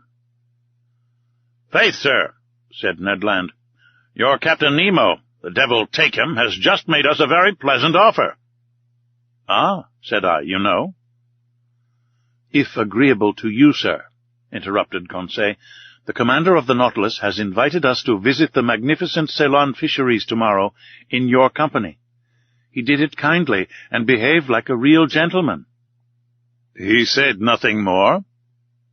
Nothing more, sir, except that he had already spoken to you of this little walk. Sir, said Conseil, would you give us some details of the pearl fishery? As to the fishing itself, I asked, or the incident, which?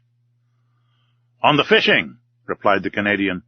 Before entering upon the ground, it is as well to know something about it. Very well, sit down, my friends, and I will teach you. Ned and Conseil seated themselves on an ottoman, and the first thing the Canadian asked was, Sir, what is a pearl? My worthy Ned, I answered, to the poet, a pearl is a tear of the sea. To the Orientals, it is a drop of dew solidified. To the ladies, it is a jewel of an oblong shape, of a brilliancy of mother-of-pearl substance, which they wear on their fingers, their necks, or their ears. For the chemist, it is a mixture of phosphate and carbonate of lime, with a little gelatin.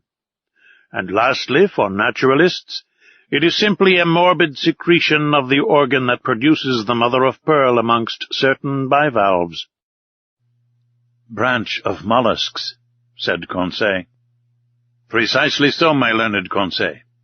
And amongst these testacea, the earshell, the tridacne, the turbots, in a word, all those which secrete mother-of-pearl, that is, the blue, bluish, violet, or white substance which lines the interior of their shells, are capable of producing pearls.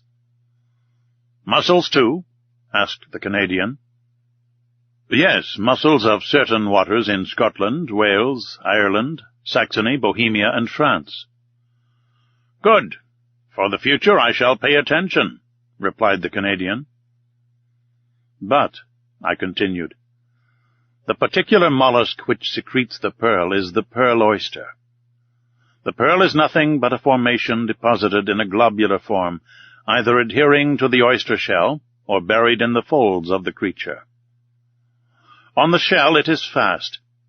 In the flesh it is loose, but always has for a kernel a small hard substance, maybe a barren egg, maybe a grain of sand, around which the pearly matter deposits itself year after year successively, and by thin concentric layers. Are many pearls found in the same oyster? Asked Conseil. Yes, my boy. Some are a perfect casket. One oyster has been mentioned, though I allow myself to doubt it, as having contained no less than 150 sharks. 150 sharks! Exclaimed Ned Land. Did I say sharks? Said I hurriedly. I meant to say 150 pearls. Sharks would not be sense. Certainly not, said Conseil. But will you tell us now by what means they extract these pearls? They proceed in various ways. When they adhere to the shell, the fishermen often pull them off with pincers.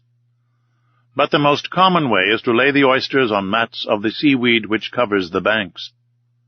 Thus they die in the open air, and at the end of 10 days they are in a forward state of decomposition. They are then plunged into large reservoirs of sea-water. Then they are opened and washed. The price of these pearls varies according to their size? Asked Conseil. Not only according to their size, I answered, but also according to their shape, their water, that is, their color, and their luster, that is, that bright and diapered sparkle which makes them so charming to the eye. The most beautiful are called virgin pearls, or paragons.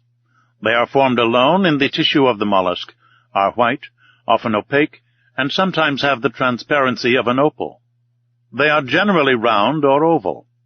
The round are made into bracelets, the oval into pendants, and, being more precious, are sold singly. Those adhering to the shell of the oyster are more irregular in shape, and are sold by weight. Lastly, in a lower order, are classed those small pearls known under the name of seed pearls. They are sold by measure, and are especially used in embroidery for church ornaments. But, said Conseil, is this pearl fishery dangerous? No, I answered quickly, particularly if certain precautions are taken. What does one risk in such a calling? Said Ned Land. The swallowing of some mouthfuls of sea-water? As you say, Ned. By the by, said I, trying to take Captain Nemo's careless tone, are you afraid of sharks, brave Ned? Aye, replied the Canadian. A harpooner by profession? It is my trade to make light of them. But, said I, it is not a question of fishing for them with an iron swivel, hoisting them into the vessel, cutting off their tails with a blow of a chopper, ripping them up and throwing their heart into the sea. Then it is a question of— Precisely. In the water? In the water. Faith, with a good harpoon. You know, sir, these sharks are ill-fashioned beasts. They turn on their bellies to seize you, and in that time— Ned Land had a way of saying seize which made my blood run cold. Well, and you, Conseil, what do you think of sharks? Me, said Conseil. I will be frank, sir. So much the better, thought I. If you, sir, mean to face the sharks, I do not see why your faithful servant should not face them with you. Chapter 3. A Pearl of 10 Millions. The next morning at 4 o'clock I was awakened by the steward whom Captain Nemo had placed at my service. I rose hurriedly, dressed, and went into the saloon. Captain Nemo was awaiting me. Monsieur Aronnax, said he, are you ready to start? I am ready. Then please to follow me. And my companions, Captain? They have been told and are waiting.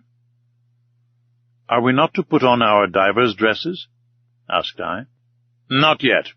I have not allowed the Nautilus to come too near this coast, and we are some distance from the Manar bank.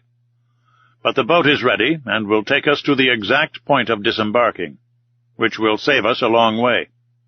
It carries our diving apparatus, which we will put on when we begin our submarine journey.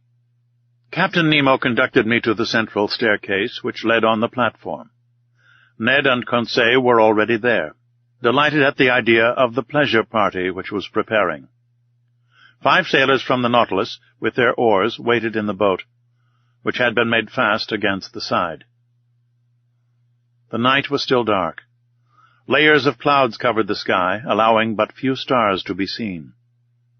I looked on the side where the land lay, and saw nothing but a dark line enclosing 3 parts of the horizon, from southwest to northwest. The Nautilus, having returned during the night up the western coast of Ceylon, was now west of the bay, or rather gulf, formed by the mainland and the island of Manar. There, under the dark waters, stretched the Pintadine bank, an inexhaustible field of pearls, the length of which is more than 20 miles. Captain Nemo, Ned Land, Conseil, and I took our places in the stern of the boat. The master went to the tiller. His 4 companions leaned on their oars, the painter was cast off, and we sheered off. The boat went towards the south. The oarsmen did not hurry. I noticed that their strokes, strong in the water, only followed each other every 10 seconds, according to the method generally adopted in the Navy. Whilst the craft was running by its own velocity, the liquid drops struck the dark depths of the waves crisply like spats of melted lead. A little billow, spreading wide, gave a slight roll to the boat, and some samphire reeds flapped before it. We were silent. What was Captain Nemo thinking of? Perhaps of the land he was approaching, and which he found too near to him, contrary to the Canadian's opinion, who thought it too far off.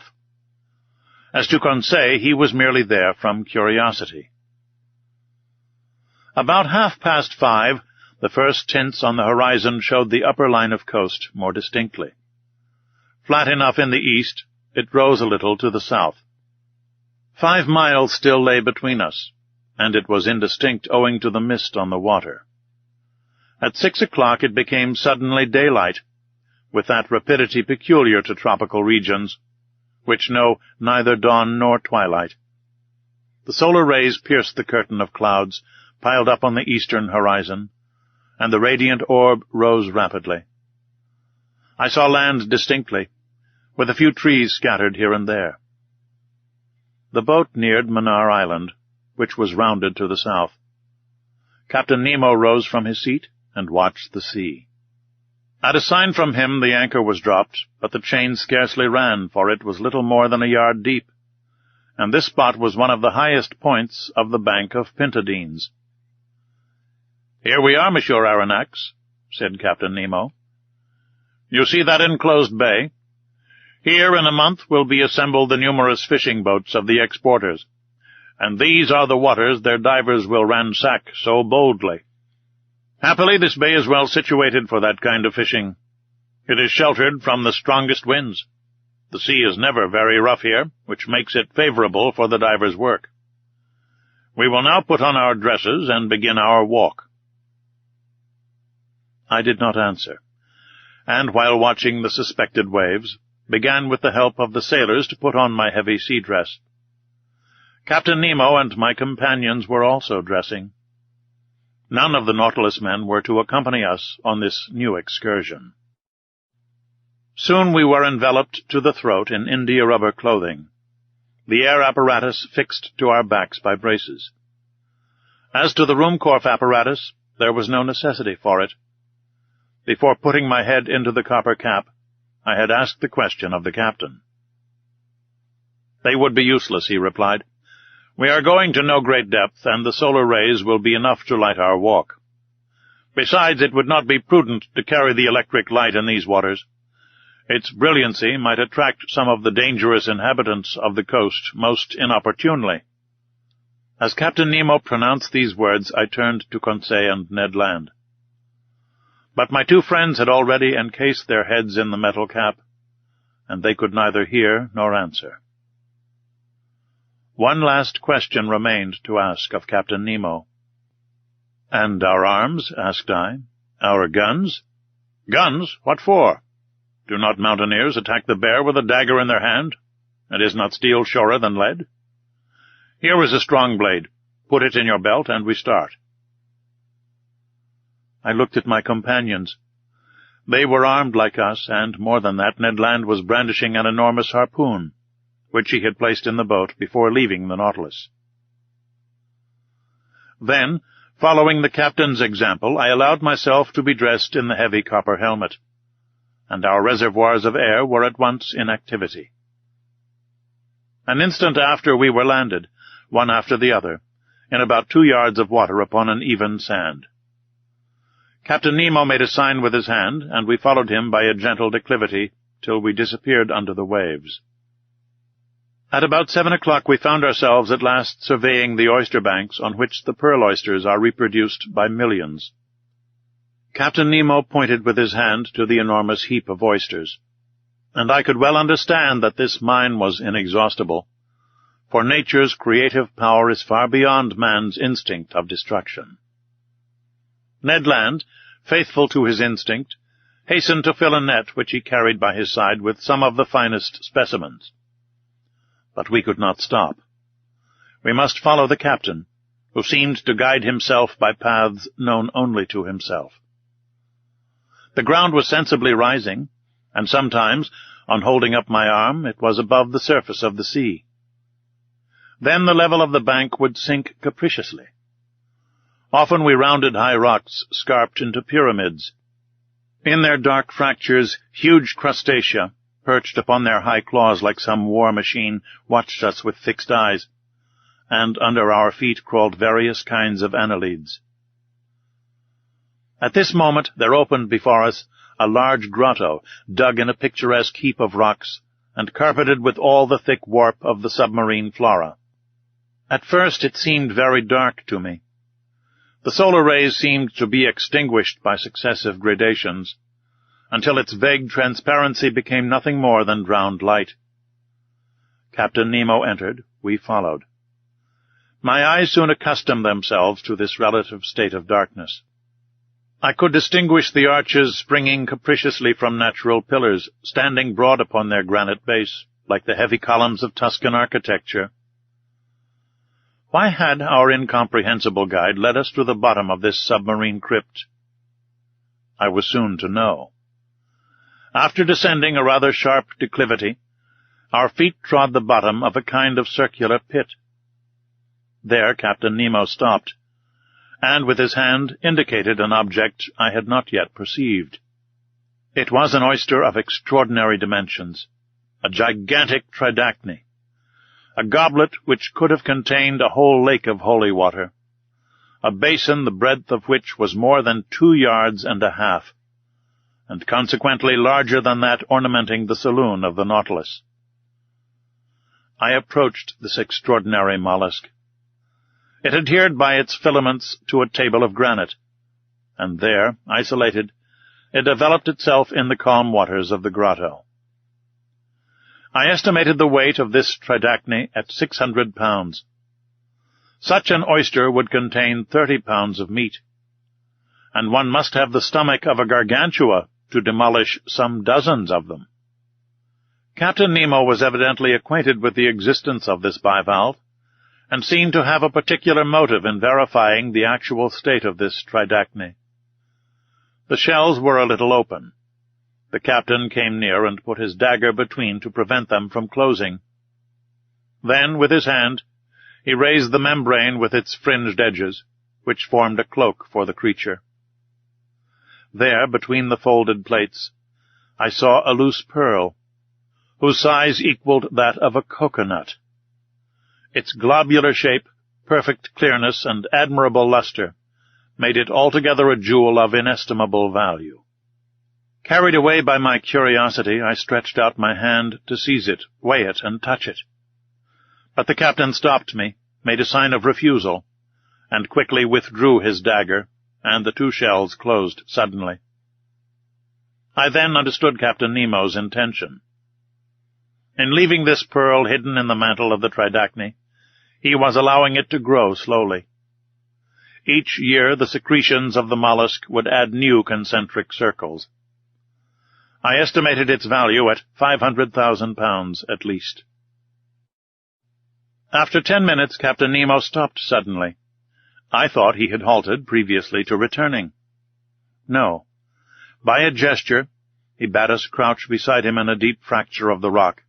His hand pointed to one part of the liquid mass, which I watched attentively. About 5 yards from me a shadow appeared, and sank to the ground. The disquieting idea of sharks shot through my mind, but I was mistaken. And once again it was not a monster of the ocean that we had anything to do with. It was a man, a living man, an Indian, a fisherman, a poor devil who, I suppose, had come to glean before the harvest. I could see the bottom of his canoe anchored some feet above his head. He dived and went up successively. A stone held between his feet, cut in the shape of a sugar loaf, whilst a rope fastened him to his boat, helped him to descend more rapidly. This was all his apparatus. Reaching the bottom, about 5 yards deep, he went on his knees and filled his bag with oysters picked up at random.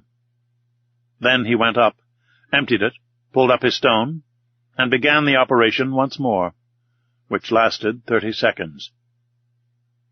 The diver did not see us. The shadow of the rock hid us from sight. And how should this poor Indian ever dream that men, beings like himself, should be there under the water watching his movements and losing no detail of the fishing? Several times he went up in this way and dived again.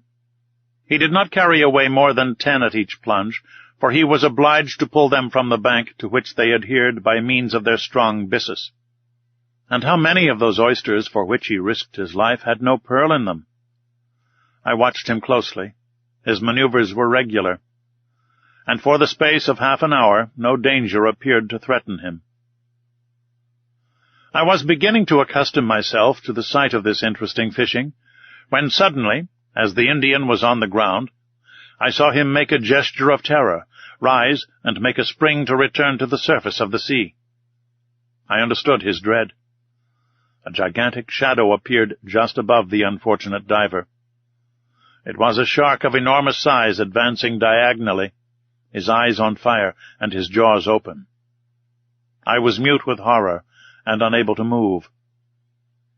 The voracious creature shot towards the Indian, who threw himself on one side to avoid the shark's fins. But not its tail, for it struck his chest and stretched him on the ground. This scene lasted but a few seconds. The shark returned, and, turning on his back, prepared himself for cutting the Indian in two, when I saw Captain Nemo rise suddenly, and then, dagger in hand, walk straight to the monster, ready to fight face to face with him. The very moment the shark was going to snap the unhappy fisherman in two, he perceived his new adversary, and, turning over, made straight towards him. I can still see Captain Nemo's position.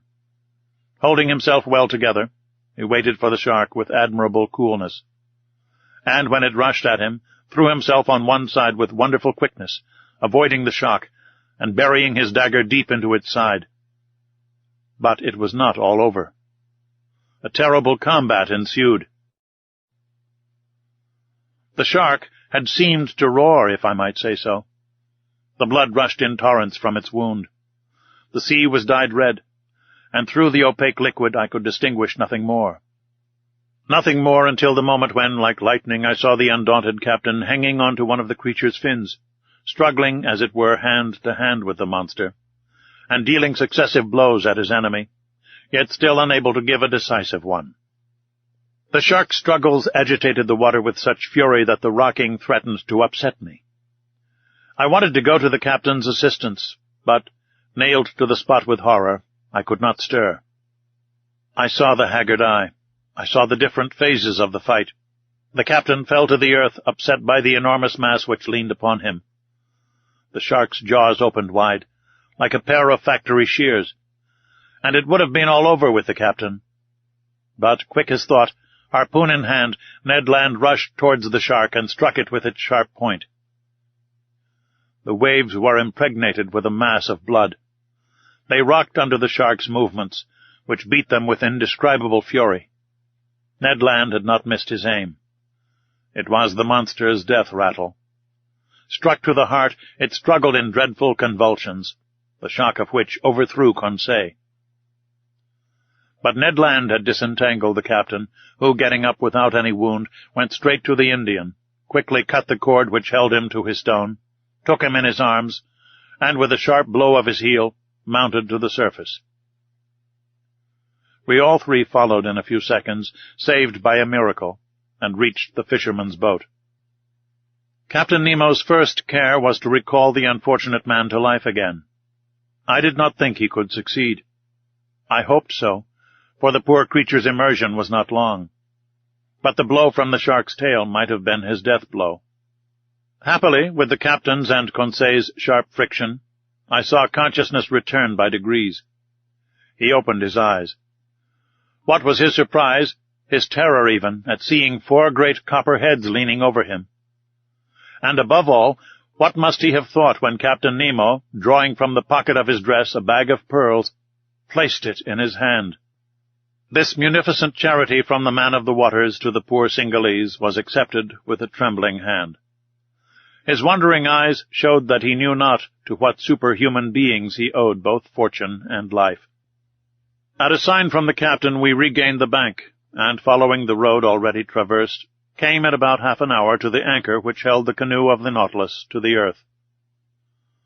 Once on board, we each, with the help of the sailors, got rid of the heavy copper helmet.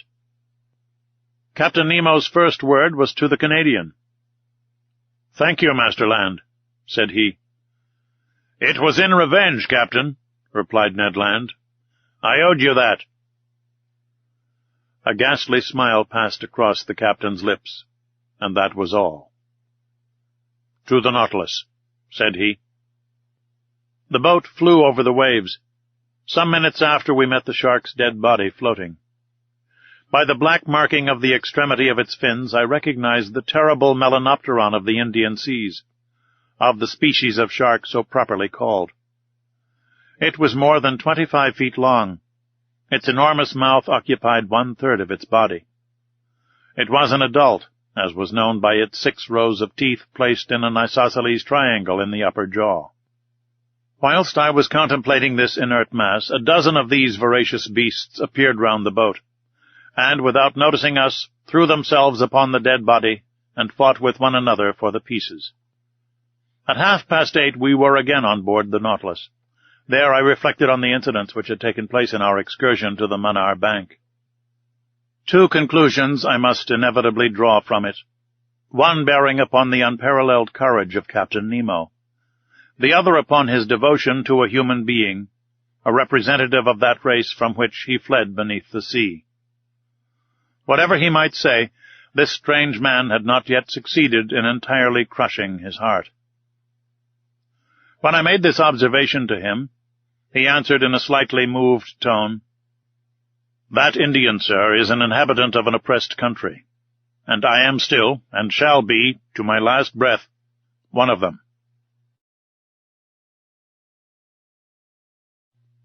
Chapter 4. The Red Sea. In the course of the day of the 29th of January, the island of Ceylon disappeared under the horizon, and the Nautilus, at a speed of 20 miles an hour, slid into the labyrinth of canals which separate the Maldives from the Laccadives. It coasted even the island of Kiltan, a land originally coralline, discovered by Vasco da Gama in 1499, and one of the 19 principal islands of the Laccadive archipelago, situated between 10 degrees and 14 degrees 30 minutes north latitude, and 69 degrees 50 minutes 72 seconds east longitude. We had made 16,220 miles, or 7,500 French leagues from our starting point in the Japanese seas. The next day, the 30th of January, when the Nautilus went to the surface of the ocean, there was no land in sight. Its course was north-northeast, in the direction of the Sea of Oman, between Arabia and the Indian Peninsula, which serves as an outlet to the Persian Gulf. It was evidently a block without any possible egress. Where was Captain Nemo taking us to? I could not say. This, however, did not satisfy the Canadian, who that day came to me asking where we were going. "We are going where our captain's fancy takes us, Master Ned."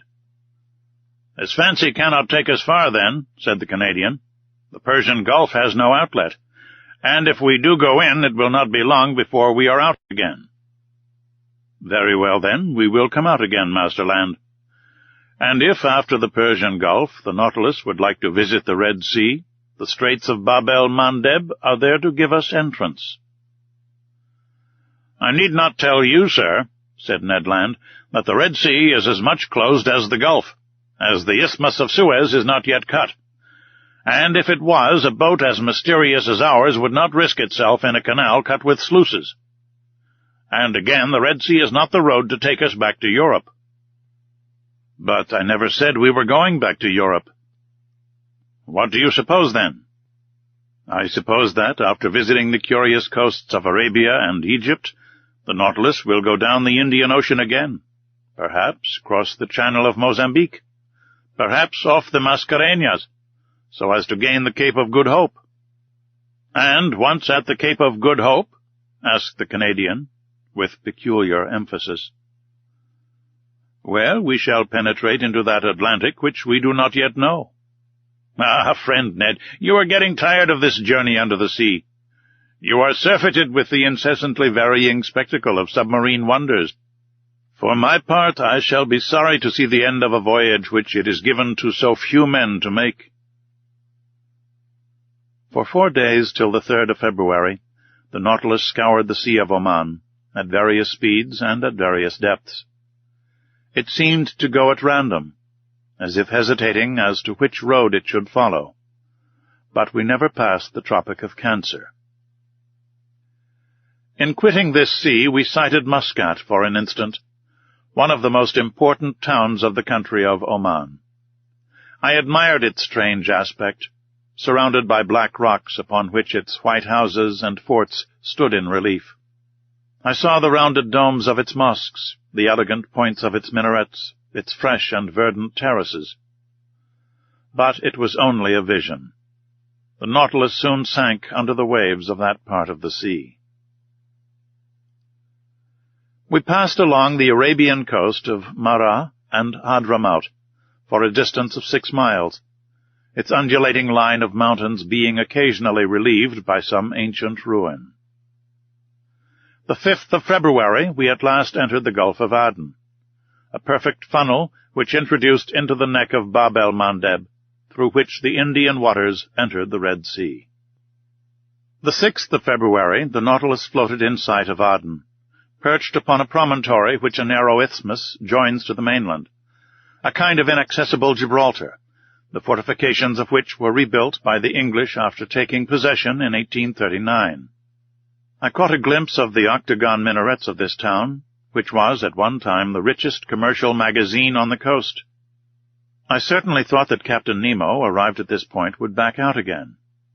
But I was mistaken, for he did no such thing, much to my surprise. The next day, the 7th of February, we entered the Straits of Bab el-Mandeb, the name of which, in the Arab tongue, means the Gate of Tears. To 20 miles in breadth, it is only 32 in length. And, for the Nautilus, starting at full speed, the crossing was scarcely the work of an hour. But I saw nothing, not even the island of Perim, with which the British government has fortified the position of Aden. There were too many English or French steamers of the line of Suez to Bombay, Calcutta to Melbourne, and from Bourbon to the Mauritius, furrowing this narrow passage for the Nautilus to venture to show itself. So it remained prudently below. At last, about noon, we were in the waters of the Red Sea. I would not even seek to understand the caprice which had decided Captain Nemo upon entering the Gulf.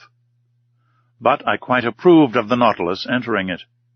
Its speed was lessened. Sometimes it kept on the surface, sometimes it dived to avoid a vessel, and thus I was able to observe the upper and lower parts of this curious sea. The 8th of February, from the first dawn of day, Mocha came in sight, now a ruined town, whose walls would fall at a gunshot, yet which shelters here and there some verdant date trees. Once an important city, containing 6 public markets and 26 mosques, and whose walls, defended by 14 forts, formed a girdle of 2 miles in circumference. The Nautilus then approached the African shore, where the depth of the sea was greater. There, between 2 waters clear as crystal, through the open panels, we were allowed to contemplate the beautiful bushes of brilliant coral and large blocks of rock, clothed with the splendid fur of green variety of sites and landscapes along these sandbanks and algae and fuci. What an indescribable spectacle! And what variety of sights and landscapes along these sandbanks and volcanic islands which bound the Libyan coast. But where these shrubs appeared in all their beauty was on the eastern coast, which the Nautilus soon gained. It was on the coast of Tehama, for there not only did this display of zoophytes flourish beneath the level of the sea, but they also formed picturesque interlacings which unfolded themselves about 60 feet above the surface, more capricious but less highly colored than those whose freshness was kept up by the vital power of the waters. What charming hours I passed thus at the window of the saloon! What new specimens of submarine flora and fauna did I admire under the brightness of our electric lantern! The 9th of February the Nautilus floated in the broadest part of the Red Sea, which is comprised between Suakin, on the west coast, and Komfida, on the east coast, with a diameter of 90 miles. That day at noon, after the bearings were taken, Captain Nemo mounted the platform, where I happened to be, and I was determined not to let him go down again without at least pressing him regarding his ulterior projects. As soon as he saw me, he approached and graciously offered me a cigar. "Well, sir, does this Red Sea please you? Have you sufficiently observed the wonders it covers, its fishes, its zoophytes, its parterres of sponges, and its forests of coral? Did you catch a glimpse of the towns on its borders?" "Yes, Captain Nemo," I replied, "and the Nautilus is wonderfully fitted for such a study." "Ah, it is an intelligent boat." "Yes, sir, intelligent and invulnerable. It fears neither the terrible tempests of the Red Sea, nor its currents, nor its sandbanks." "Certainly," said I. "This sea is quoted as one of the worst, and in the time of the ancients, if I am not mistaken, its reputation was detestable. Detestable, Monsieur Aronnax. The Greek and Latin historians do not speak favorably of it, and Strabo says it is very dangerous during the Etesian winds and in the rainy season. The Arabian Edrisi portrays it under the name of the Gulf of Kulzum, and relates that vessels perish there in great numbers on the sandbanks, and that no one would risk sailing in the night. It is, he pretends, a sea subject to fearful hurricanes, strewn with inhospitable islands, and which offers nothing good either on its surface or in its depths. One may see, I replied, that these historians never sailed on board the Nautilus. Just so, replied the captain, smiling. And in that respect moderns are not more advanced than the ancients. It required many ages to find out the mechanical power of steam. Who knows if in another 100 years we may not see a second Nautilus? Progress is slow, Monsieur Aronnax. It is true, I answered. Your boat is at least a century before its time, perhaps an era. What a misfortune that the secret of such an invention should die with its inventor. Captain Nemo did not reply. After some minutes' silence, he continued. You were speaking of the opinions of ancient historians upon the dangerous navigation of the Red Sea. It is true, said I. But were not their fears exaggerated? Yes and no, Monsieur Aronnax, replied Captain Nemo, who seemed to know the Red Sea by heart. That which is no longer dangerous for a modern vessel, well-rigged, strongly built, and master of its own course, thanks to obedient steam, offered all sorts of perils to the ships of the ancients. Picture to yourself those first navigators venturing in ships made of planks sewn with the cords of the palm tree, saturated with the grease of the sea-dog, and covered with powdered resin. They had not even instruments wherewith to take their bearings, and they went by guess amongst currents of which they scarcely knew anything. Under such conditions, shipwrecks were and must have been numerous. But in our time, steamers running between Suez and the South Seas have nothing more to fear from the fury of this gulf, in spite of contrary trade winds. The captain and passengers do not prepare for their departure by offering propitiatory sacrifices, and on their return they no longer go ornamented with wreaths and gilt fillets to thank the gods in the neighboring temple. I agree with you, said I, and steam seems to have killed all gratitude in the hearts of sailors. But, Captain, since you seem to have especially studied this sea, can you tell me the origin of its name? There exist several explanations on the subject, Monsieur Aronnax. Would you like to know the opinion of a chronicler of the 14th century? Willingly. This fanciful writer pretends that its name was given to it after the passage of the Israelites, when Pharaoh perished in the waves which closed at the voice of Moses. A poet's explanation, Captain Nemo, I replied, but I cannot content myself with that. I ask you for your personal opinion. Here it is, Monsieur Aronnax. According to my idea, we must see in this appellation of the Red Sea a translation of the Hebrew word Edom.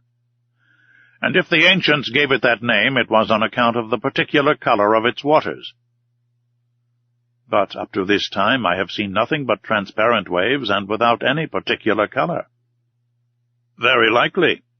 But as we advance to the bottom of the gulf, you will see this singular appearance. I remember seeing the Bay of Tor entirely red like a sea of blood. And you attribute this color to the presence of a microscopic seaweed? Yes. So, Captain Nemo, it is not the first time you have overrun the Red Sea on board the Nautilus? No, sir.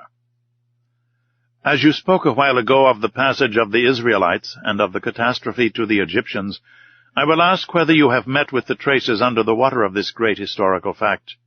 No, sir, and for a good reason. What is it? It is that the spot where Moses and his people passed is now so blocked up with sand that the camels can barely bathe their legs there. You can well understand that there would not be water enough for my Nautilus. And the spot? I asked.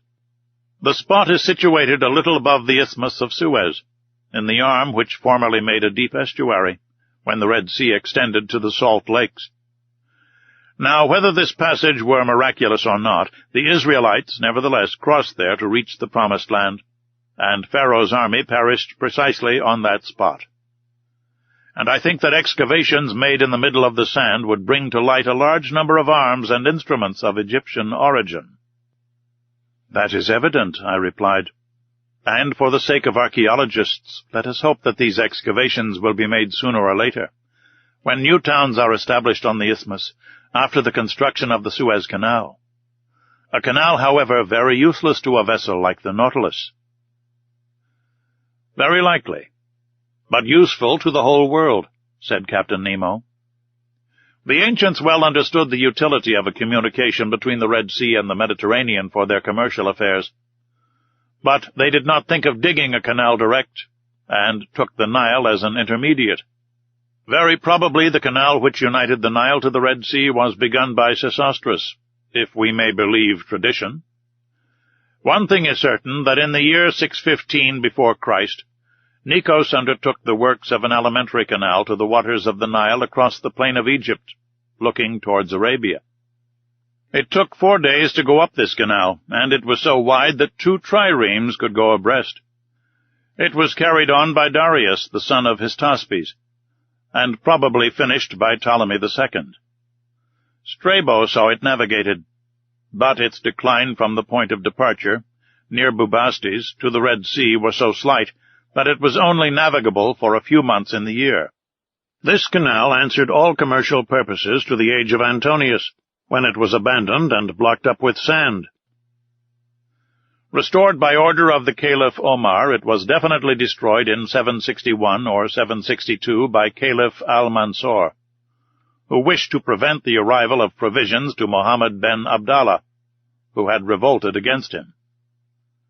During the expedition into Egypt, your General Bonaparte discovered traces of the works in the desert of Suez, and, surprised by the tide, he nearly perished before regaining Hajaroth, at the very place where Moses had encamped 3,000 years before him. Well, Captain, what the ancients dared not undertake, this junction between the 2 seas, which will shorten the road from Cadiz to India, Monsieur Lesseps has succeeded in doing, and before long he will have changed Africa into an immense island. Yes, Monsieur Aronnax, you have the right to be proud of your countryman. Such a man brings more honor to a nation than great captains. He began, like so many others, with disgust and rebuffs. But he has triumphed, for he has the genius of will. And it is sad to think that a work like that, which ought to have been an international work, and which would have sufficed to make a reign illustrious, should have succeeded by the energy of one man. All honor to Monsieur Lesseps. Yes, honor to the great citizen, I replied, surprised by the manner in which Captain Nemo had just spoken. Unfortunately, he continued, I cannot take you through the Suez Canal, but you will be able to see the long jetty of Port Said after tomorrow, when we shall be in the Mediterranean. The Mediterranean? I exclaimed. Yes, sir. Does that astonish you? What astonishes me is to think that we shall be there the day after tomorrow. Indeed? Yes, Captain, although by this time I ought to have accustomed myself to be surprised at nothing since I have been on board your boat. But the cause of this surprise? Well, it is the fearful speed you will have to put on the Nautilus, if the day after tomorrow she is to be in the Mediterranean, having made the round of Africa and doubled the Cape of Good Hope. Who told you that she would make the round of Africa and double the Cape of Good Hope, sir? Well, unless the Nautilus sails on dry land and passes above the isthmus. Or beneath it, Monsieur Aronnax. Beneath it? Certainly, replied Captain Nemo quietly. A long time ago nature made under this tongue of land what man has this day made on its surface.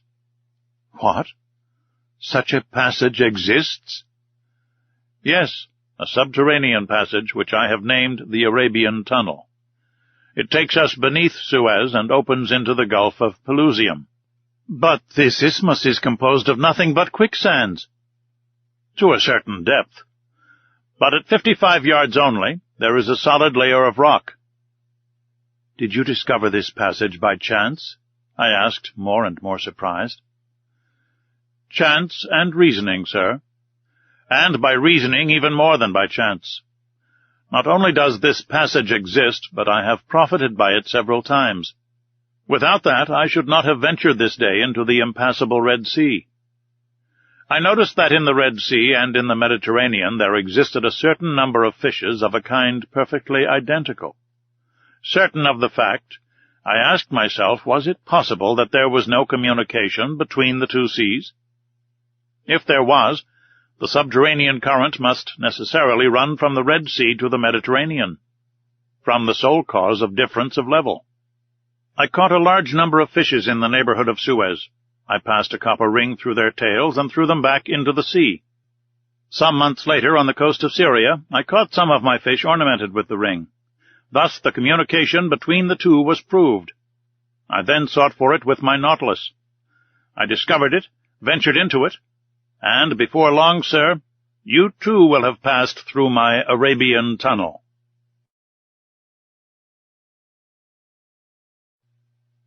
Chapter 5. The Arabian Tunnel. That same evening, in 21 degrees 30 minutes north latitude, the Nautilus floated on the surface of the sea, approaching the Arabian coast. I saw Jeddah, the most important counting-house of Egypt, Syria, Turkey, and India. I distinguished clearly enough its buildings, the vessels anchored at the quays, and those whose draught of water obliged them to anchor in the roads. The sun, rather low on the horizon, struck full on the houses of the town, bringing out their whiteness. Outside, some wooden cabins, and some made of reeds, showed the quarter inhabited by the Bedouins. Soon Jeddah was shut out from view by the shadows of night, and the Nautilus found herself under water slightly phosphorescent. The next day, the 10th of February, we sighted several ships running to windward. The Nautilus returned to its submarine navigation. But at noon, when her bearings were taken, the sea being deserted, she rose again to her waterline. Accompanied by Ned and Conseil, I seated myself on the platform. The coast on the eastern side looked like a mass faintly printed upon a damp fog. We were leaning on the sides of the pinnace, talking of one thing and another, when Ned Land, stretching out his hand towards a spot on the sea, said, "Do you see anything there, sir?" "No, Ned," I replied, "but I have not your eyes, you know." "Look well," said Ned, "there on the starboard beam, about the height of the lantern. Do you not see a mass which seems to move?" "Certainly," said I, after close attention. "I see something like a long black body on the top of the water." And certainly before long the black object was not more than a mile from us. It looked like a great sandbank deposited in the open sea. It was a gigantic dugong. Ned Land looked eagerly. His eyes shone with covetousness at the sight of the animal. His hand seemed ready to harpoon it. One would have thought he was awaiting the moment to throw himself into the sea and attack it in its element. At this instant Captain Nemo appeared on the platform. He saw the dugong, understood the Canadian's attitude, and, addressing him, said, "If you held a harpoon just now, Master Land, would it not burn your hand?" "Just so, sir." "And you would not be sorry to go back for one day to your trade of a fisherman, and to add this cetacean to the list of those you have already killed?" "I should not, sir." "Well, you can try." "Thank you, sir," said Ned Land, his eyes flaming. "Only," continued the captain, "I advise you, for your own sake, not to miss the creature." "Is the dugong dangerous to attack?" I asked, in spite of the Canadian's shrug of the shoulders. "Yes," replied the captain. "Sometimes the animal turns upon its assailants and overturns their boat. But for Master Land this danger is not to be feared. His eye is prompt, his arm sure." At this moment 7 men of the crew, mute and immovable as ever, mounted the platform. One carried a harpoon and a line similar to those employed in catching whales. The pinnace was lifted from the bridge, pulled from its socket, and let down into the sea. 6 oarsmen took their seats, and the coxswain went to the tiller. Ned, Conseil, and I went to the back of the boat. "You are not coming, Captain?" I asked. "No, sir, but I wish you good sport." The boat put off, and lifted by the 6 rowers, drew rapidly towards the dugong, which floated about 2 miles from the Nautilus. Arrived some cable's length from the cetacean, the speed slackened, and the oars dipped noiselessly into the quiet waters. Ned Land, harpoon in hand, stood in the forepart of the boat. The harpoon used for striking the whale is generally attached to a very long cord, which runs out rapidly as the wounded creature draws it after him. But here the cord was not more than 10 fathoms long, and the extremity was attached to a small barrel, which, by floating, was to show the course the dugong took under the water. I stood and carefully watched the Canadian's adversary. This dugong, which also bears the name of the halicore, closely resembles the manatee. Its oblong body terminated in a lengthened tail, and its lateral fins in perfect fingers. Its difference from the manatee consisted in its upper jaw, which was armed with 2 long and pointed teeth, which formed on each side diverging tusks. This dugong, which Ned Land was preparing to attack, was of colossal dimensions. It was more than 7 yards long. It did not move, and seemed to be sleeping on the waves, which circumstance made it easier to capture. The boat approached within 6 yards of the animal. The oars rested on the rowlocks. I half rose. Ned Land, his body thrown a little back, brandished the harpoon in his experienced hand. Suddenly a hissing noise was heard, and the dugong disappeared. The harpoon, although thrown with great force, had apparently only struck the water. "Curse it!" exclaimed the Canadian furiously. "I have missed it." "No," said I, "the creature is wounded. Look at the blood. But your weapon has not stuck in his body." "My harpoon! My harpoon!" cried Ned Land. The sailors rowed on, and the coxswain made for the floating barrel. The harpoon regained, we followed in pursuit of the animal. The latter came now and then to the surface to breathe. Its wound had not weakened it, for it shot onwards with great rapidity. The boat, rowed by strong arms, flew on its track. Several times it approached within some few yards, and the Canadian was ready to strike. But the dugong made off with a sudden plunge, and it was impossible to reach it. Imagine the passion which excited impatient Ned Land. He hurled at the unfortunate creature the most energetic expletives in the English tongue. For my part, I was only vexed to see the dugong escape all our attacks. We pursued it without relaxation for an hour, and I began to think it would prove difficult to capture, when the animal, possessed with the perverse idea of vengeance, of which he had cause to repent, turned upon the pinnace and assailed us in its turn. This maneuver did not escape the Canadian. "Look out!" he cried. The coxswain said some words in his outlandish tongue, doubtless warning the men to keep on their guard. The dugong came within 20 feet of the boat, stopped, sniffed the air briskly with its large nostrils, not pierced at the extremity, but in the upper part of its muzzle. Then, taking the spring, he threw himself upon us. The pinnace could not avoid the shock, and, half upset, shipped at least 2 tons of water, which had to be emptied. But, thanks to the coxswain, we caught it sideways, not full front, so we were not quite overturned.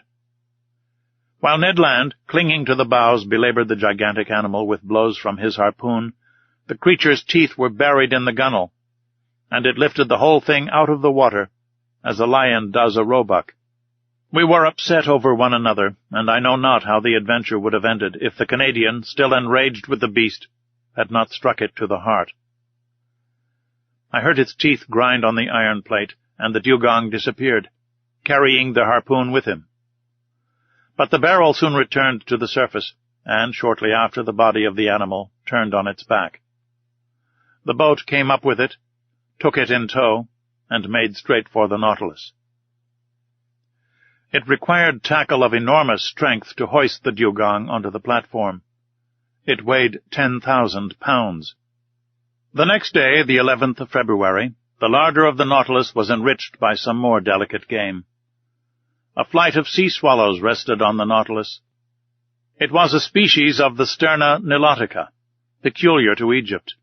Its beak is black, head gray and pointed, the eye surrounded by white spots, the back, wings, and tail of a grayish color, the belly and throat white, and claws red. They also took some dozen of Nile ducks, a wild bird of high flavor, its throat and upper part of the head white with black spots. About 5 o'clock in the evening we sighted to the north the Cape of Ras Mohammed. This cape forms the extremity of Arabia Petrea, comprised between the Gulf of Suez and the Gulf of Aqaba. The Nautilus penetrated into the Straits of Jubal, which leads to the Gulf of Suez. I distinctly saw a high mountain towering between the two gulfs of Ras Mohammed. It was Mount Horeb, that Sinai at the top of which Moses saw God face to face. At 6 o'clock the Nautilus, sometimes floating, sometimes immersed, passed some distance from Tor, situated at the end of the bay, the waters of which seemed tinted with red, an observation already made by Captain Nemo. Then night fell in the midst of a heavy silence, sometimes broken by the cries of the pelican and other night birds, and the noise of the waves breaking upon the shore, chafing against the rocks, or the panting of some far-off steamer beating the waters of the gulf with its noisy paddles. From 8 to 9 o'clock the Nautilus remained some fathoms under the water. According to my calculation, we must have been very near Suez. Through the panel of the saloon I saw the bottom of the rocks brilliantly lit up by our electric lamp. We seemed to be leaving the straits behind us more and more. At 9:15, the vessel having returned to the surface, I mounted the platform. Most impatient to pass through Captain Nemo's tunnel, I could not stay in one place, so came to breathe the fresh night air. Soon in the shadow I saw a pale light, half discolored by the fog, shining about a mile from us. "A floating lighthouse," said someone near me. I turned and saw the captain. "It is the floating light of Suez," he continued. "It will not be long before we gain the entrance of the tunnel." "The entrance cannot be easy." "No, sir. For that reason I am accustomed to go into the steersman's cage and myself direct our course. And now, if you will go down, Monsieur Aronnax, the Nautilus is going under the waves, and will not return to the surface until we have passed through the Arabian tunnel." Captain Nemo led me towards the central staircase. Halfway down he opened a door, traversed the upper deck, and landed in the pilot's cage, which, it may be remembered, rose at the extremity of the platform. It was a cabin measuring 6 feet square, very much like that occupied by the pilot on the steamboats of the Mississippi or Hudson. In the midst worked a wheel, placed vertically, and caught to the tiller rope, which ran to the back of the Nautilus. 4 light ports with lenticular glasses, let in a groove in the partition of the cabin, allowed the man at the wheel to see in all directions.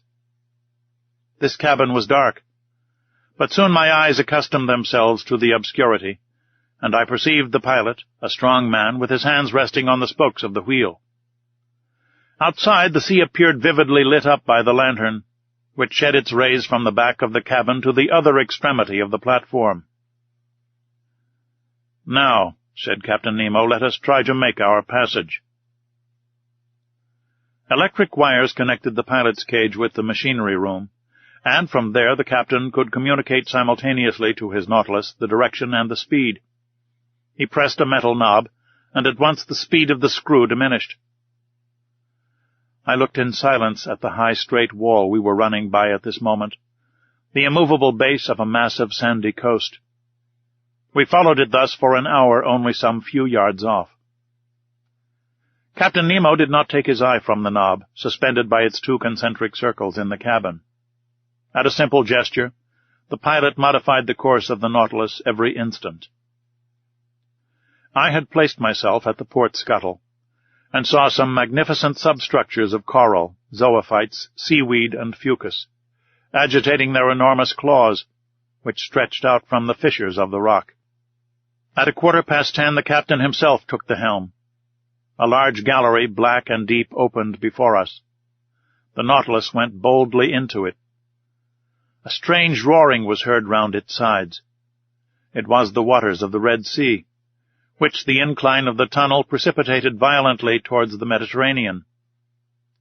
The Nautilus went with the torrent, rapid as an arrow, in spite of the efforts of the machinery, which, in order to offer more effective resistance, beat the waves with reversed screw.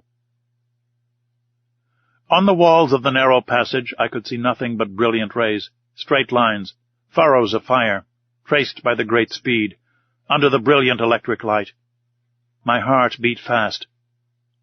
At 35 minutes past 10, Captain Nemo quitted the helm, and, turning to me, said, "The Mediterranean."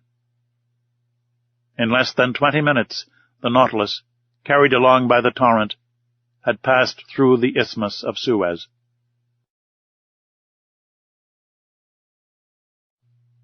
Chapter 6. The Grecian Archipelago. The next day, the 12th of February, at the dawn of day, the Nautilus rose to the surface. I hastened onto the platform. 3 miles to the south, the dim outline of Pelusium was to be seen. A torrent had carried us from one sea to another. About 7 o'clock, Ned and Conseil joined me. "Well, Sir Naturalist," said the Canadian in a slightly jovial tone, "and the Mediterranean?" "We are floating on its surface, friend Ned." "What?" said Conseil. "This very night?" "Yes, this very night. In a few minutes we have passed this impassable isthmus." "I do not believe it," replied the Canadian. "Then you are wrong, Master Land," I continued. "This low coast, which rounds off to the south, is the Egyptian coast. And you who have such good eyes, Ned, you can see the jetty of Port Said stretching into the sea." The Canadian looked attentively. "Certainly you are right, sir. And your captain is a first-rate man. We are in the Mediterranean. Good. And now, if you please, let us talk of our own little affair, but so that no one hears us." I saw what the Canadian wanted, and, in any case, I thought it better to let him talk, as he wished it. So we all three went and sat down near the lantern, where we were less exposed to the spray of the blades. "Now, Ned, we listen. What have you to tell us?" "What I have to tell you is very simple. We are in Europe, and before Captain Nemo's caprices drag us once more to the bottom of the polar seas, or lead us into Oceania, I ask to leave the Nautilus." I wished in no way to shackle the liberty of my companions, but I certainly felt no desire to leave Captain Nemo. Thanks to him, and thanks to his apparatus, I was each day nearer the completion of my submarine studies, and I was rewriting my book of submarine depths in its very element.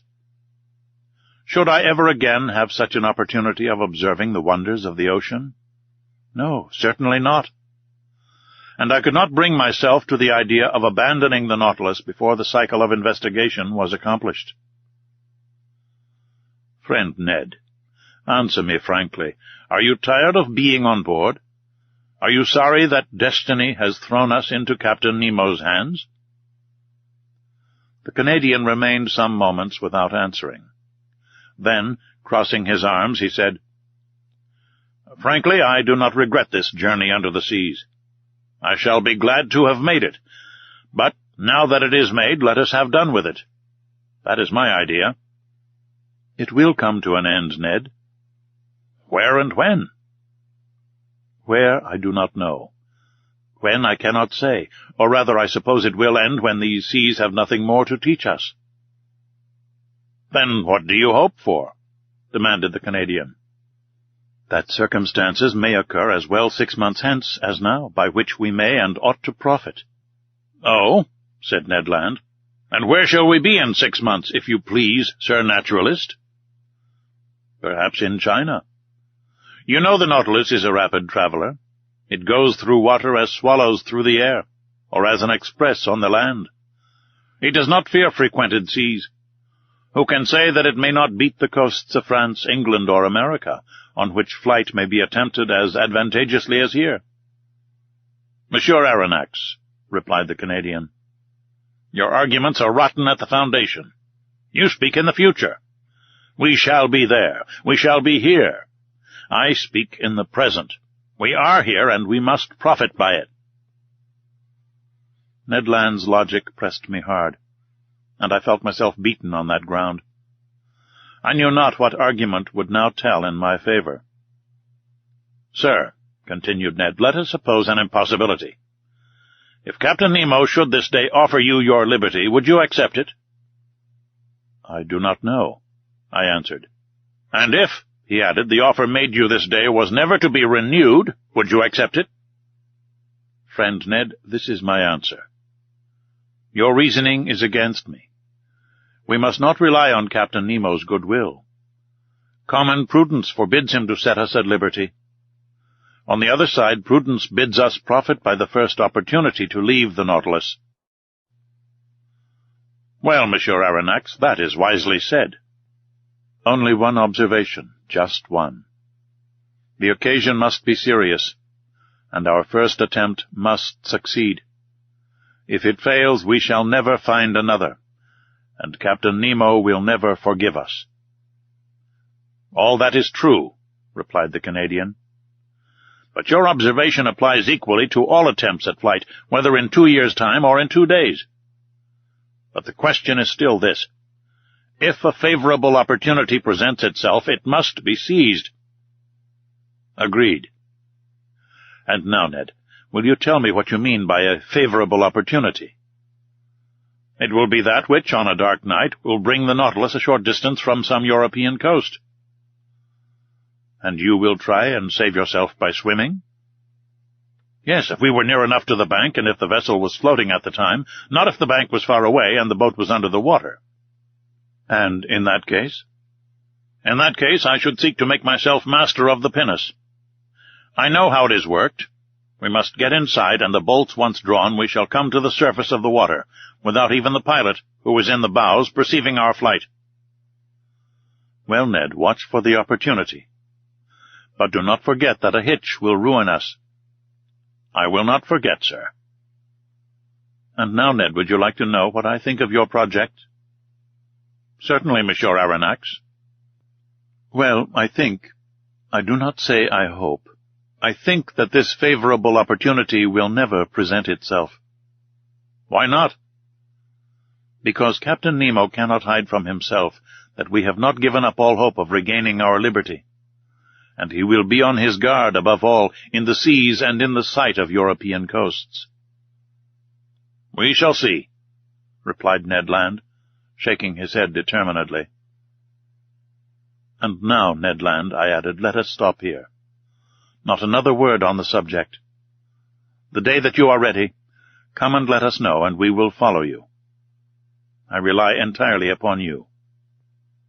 Thus ended a conversation which, at no very distant time, led to such grave results. I must say here that facts seemed to confirm my foresight, to the Canadian's great despair. Did Captain Nemo distrust us in these frequented seas? Or did he only wish to hide himself from the numerous vessels, of all nations, which ploughed the Mediterranean? I could not tell. But we were oftener between waters and far from the coast. Or if the Nautilus did emerge, nothing was to be seen but the pilot's cage. And sometimes it went to great depths, for between the Grecian archipelago and Asia Minor, we could not touch the bottom by more than 1,000 fathoms. Thus I only knew we were near the island of Carpathos, one of the Sporades, by Captain Nemo reciting these lines from Virgil. "Est Carpathio Neptuni gurgite vates ceruleus Proteus," as he pointed to a spot on the planisphere. It was indeed the ancient abode of Proteus, the old shepherd of Neptune's flocks, now the island of Scarpanto, situated between Rhodes and Crete. I saw nothing but the granite base through the glass panels of the saloon. The next day, the 14th of February, I resolved to employ some hours in studying the fishes of the archipelago. But for some reason or other the panels remained hermetically sealed. Upon taking the course of the Nautilus, I found that we were going towards Candia, the ancient isle of Crete.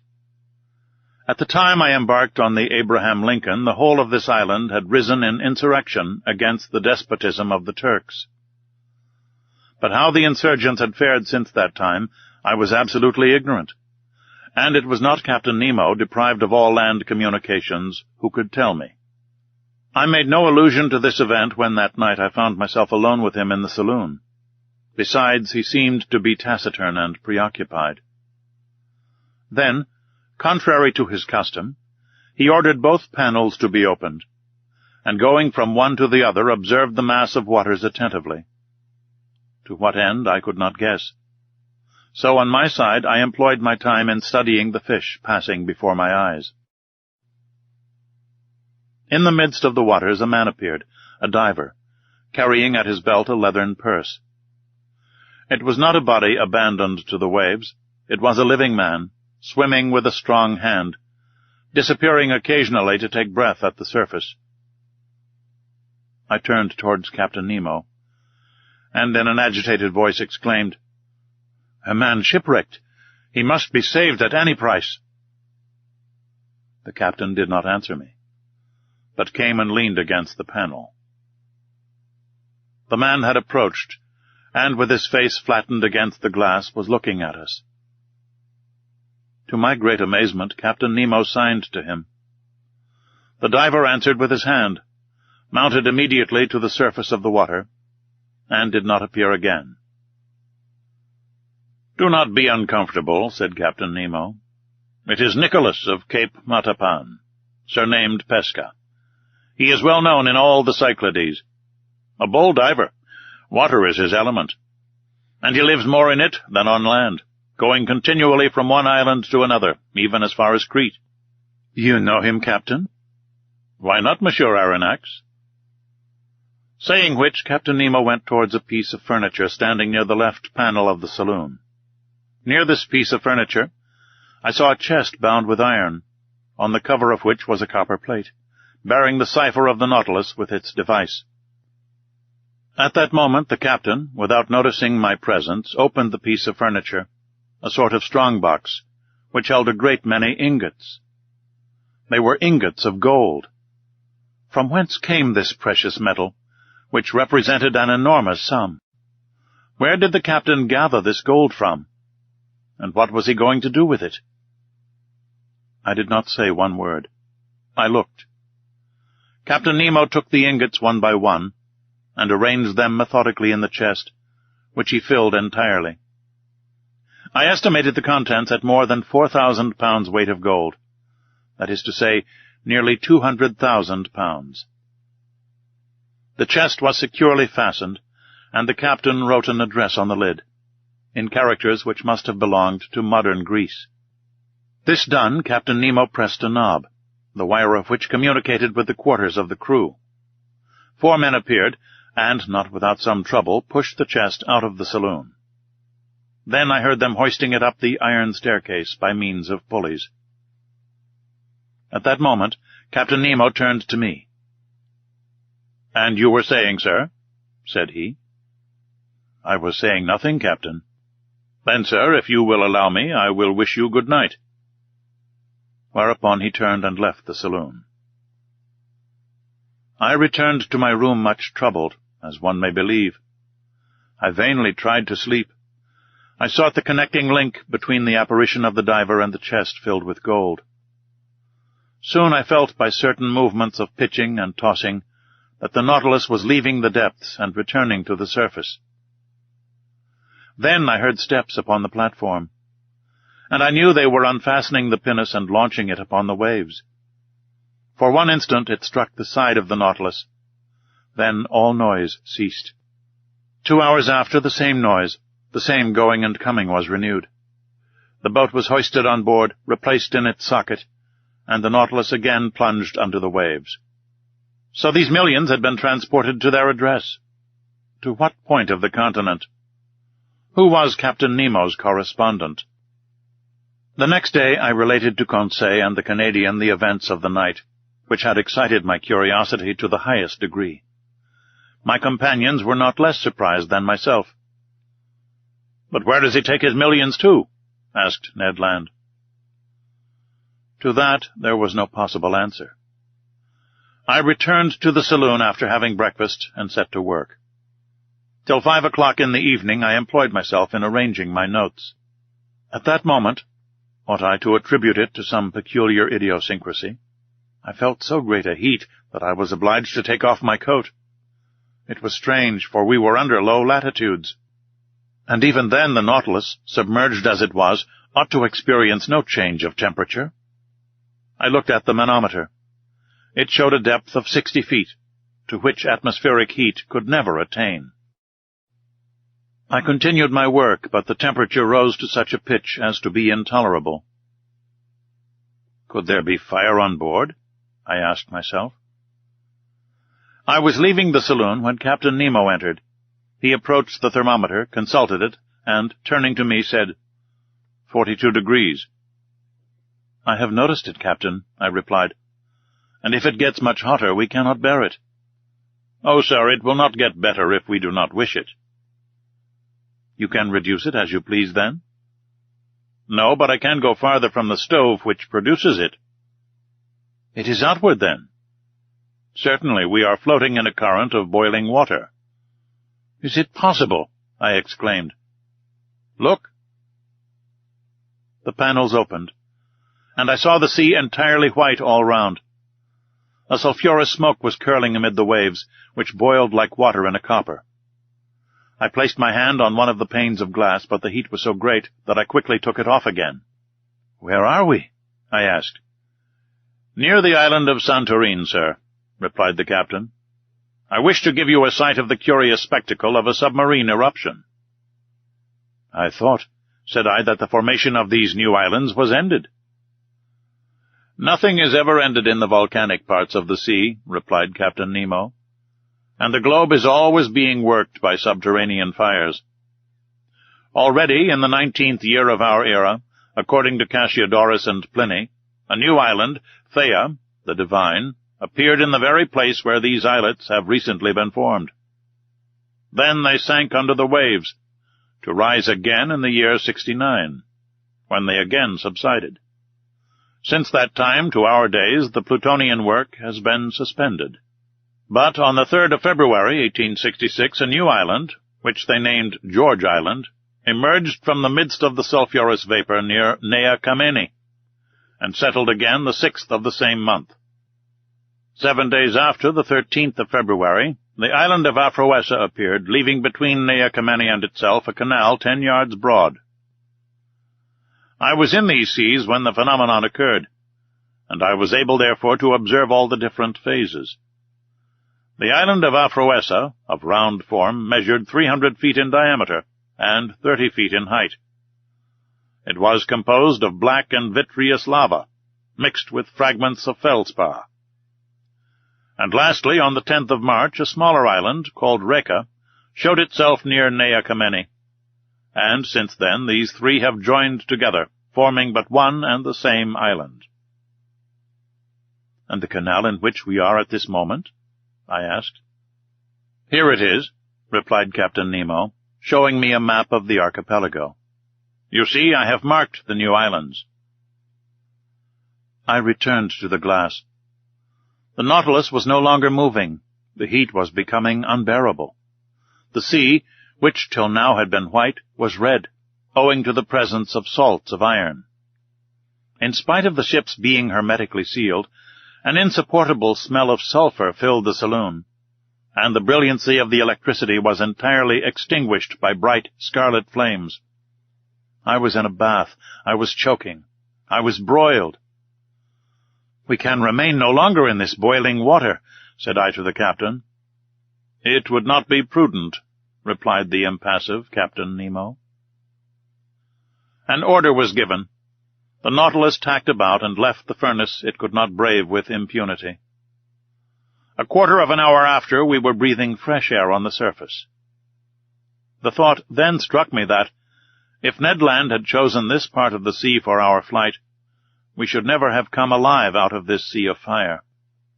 The next day, the 16th of February, we left the basin, which, between Rhodes and Alexandria, is reckoned about 1,500 fathoms in depth, and the Nautilus, passing some distance from Cherigo, quitted the Grecian archipelago after having doubled Cape Matapan. Chapter 7. The Mediterranean in 48 Hours.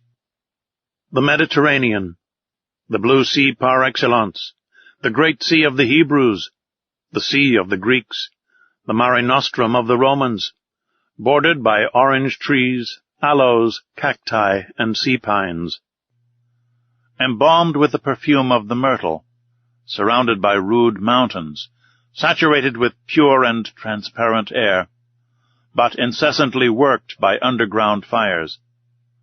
A perfect battlefield in which Neptune and Pluto still dispute the empire of the world. It is upon these banks, and on these waters, says Michelet, that man is renewed in one of the most powerful climates of the globe. But, beautiful as it was, I could only take a rapid glance at the basin whose superficial area is 2 million of square yards.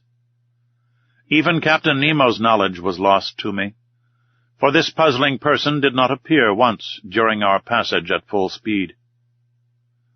I estimated the course which the Nautilus took under the waves of the sea at about 600 leagues, and it was accomplished in 48 hours. Starting on the morning of the 16th of February from the shores of Greece, we had crossed the Straits of Gibraltar by sunrise on the 18th. It was plain to me that this Mediterranean, enclosed in the midst of those countries which he wished to avoid, was distasteful to Captain Nemo.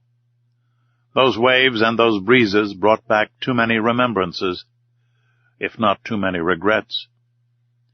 Here he had no longer that independence and that liberty of gait which he had when in the open seas, and his Nautilus felt itself cramped between the close shores of Africa and Europe.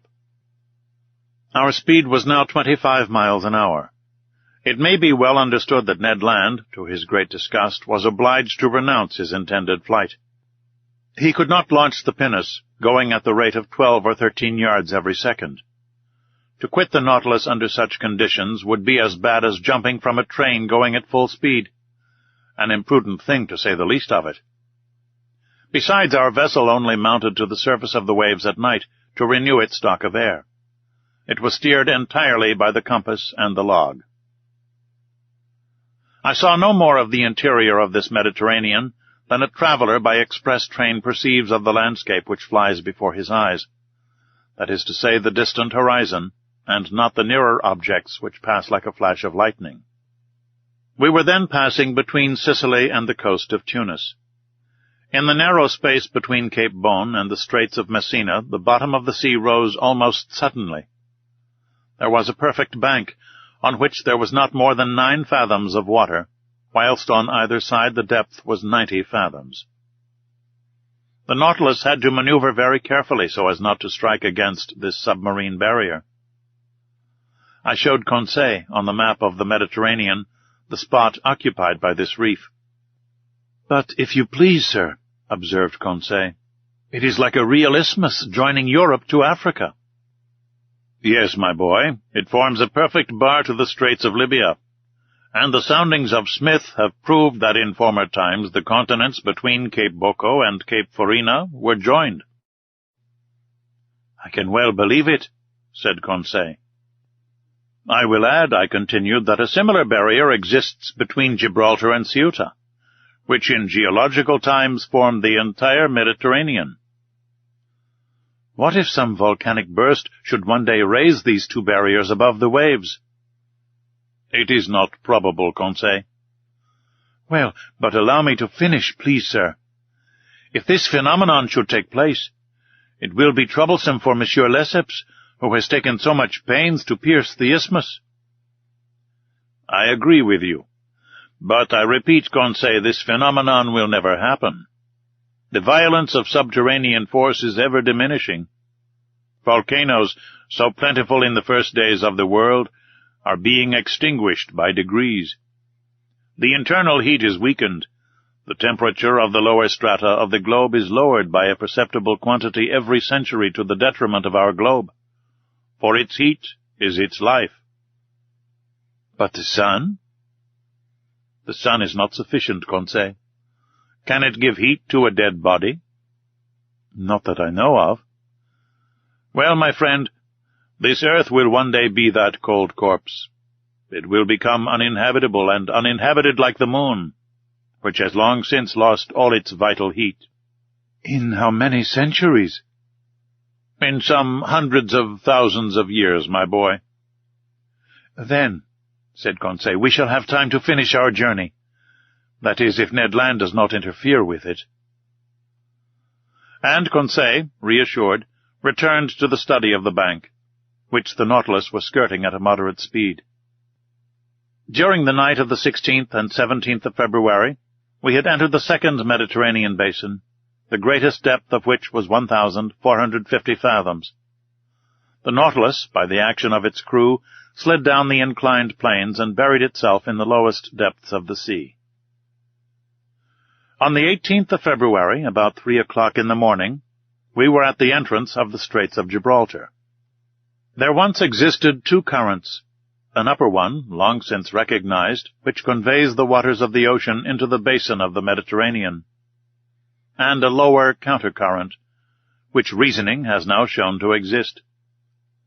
Indeed, the volume of water in the Mediterranean, incessantly added to by the waves of the Atlantic and by rivers falling into it, would each year raise the level of this sea, for its evaporation is not sufficient to restore the equilibrium. As it is not so, we must necessarily admit the existence of an undercurrent, which empties into the basin of the Atlantic through the Straits of Gibraltar, the surplus waters of the Mediterranean. A fact indeed. And it was this countercurrent by which the Nautilus profited. It advanced rapidly by the narrow pass.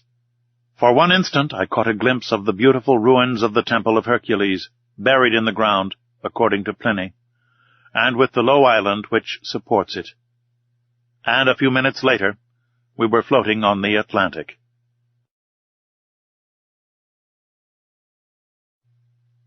Chapter 8.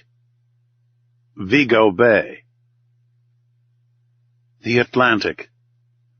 A vast sheet of water, whose superficial area covers 25 millions of square miles, the length of which is 9,000 miles, with a mean breadth of 2,700.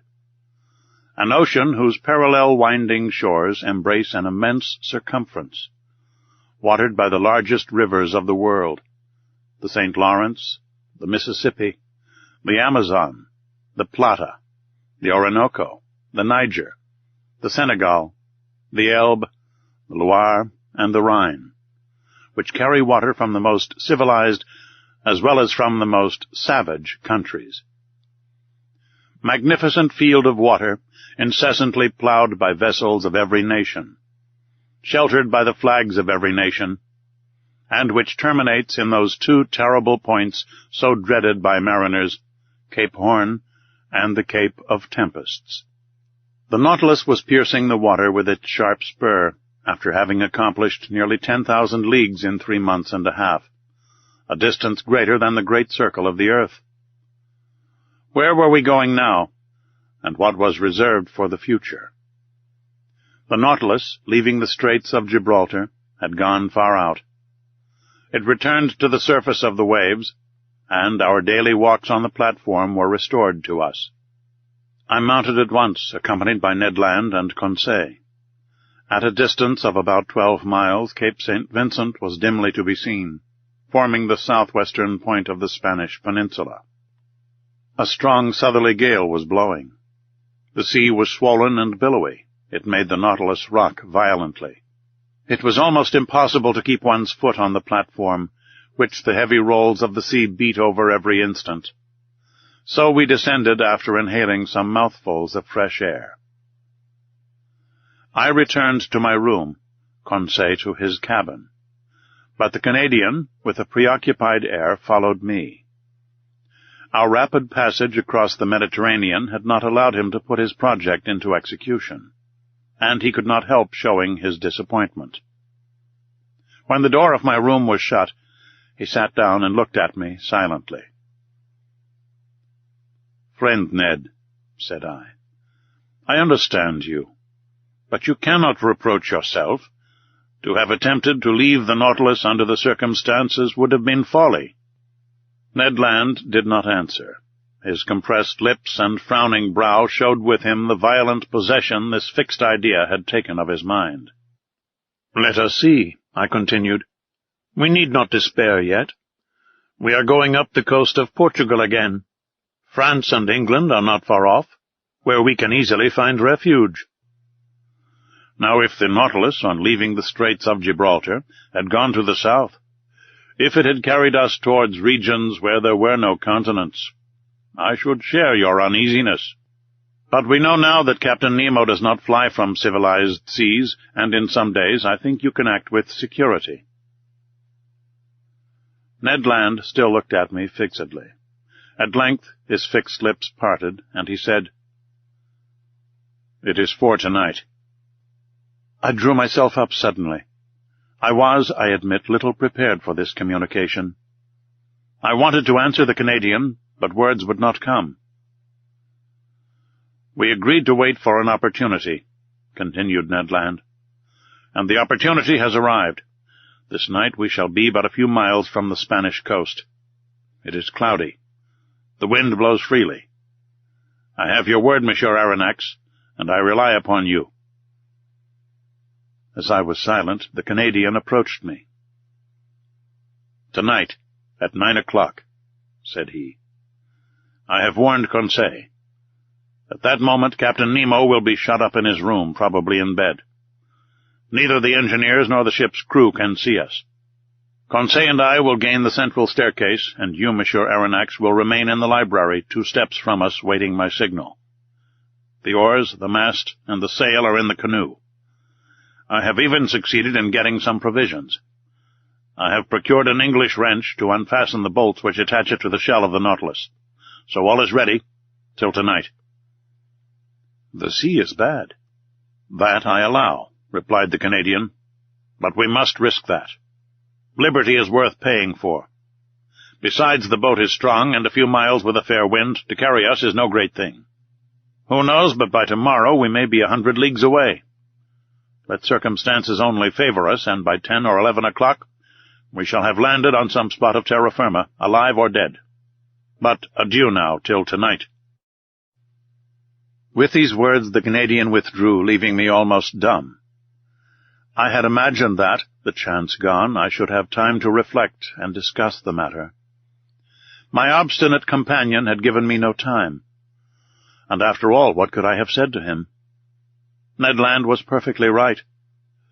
There was almost the opportunity to profit by. Could I retract my word and take upon myself the responsibility of compromising the future of my companions? Tomorrow Captain Nemo might take us far from all land. At that moment a rather loud hissing noise told me that the reservoirs were filling, and that the Nautilus was sinking under the waves of the Atlantic. A sad day I passed between the desire of regaining my liberty of action and of abandoning the wonderful Nautilus, and leaving my submarine studies incomplete. What dreadful hours I passed thus, sometimes seeing myself and companions safely landed, sometimes wishing, in spite of my reason, that some unforeseen circumstance would prevent the realization of Ned Land's project.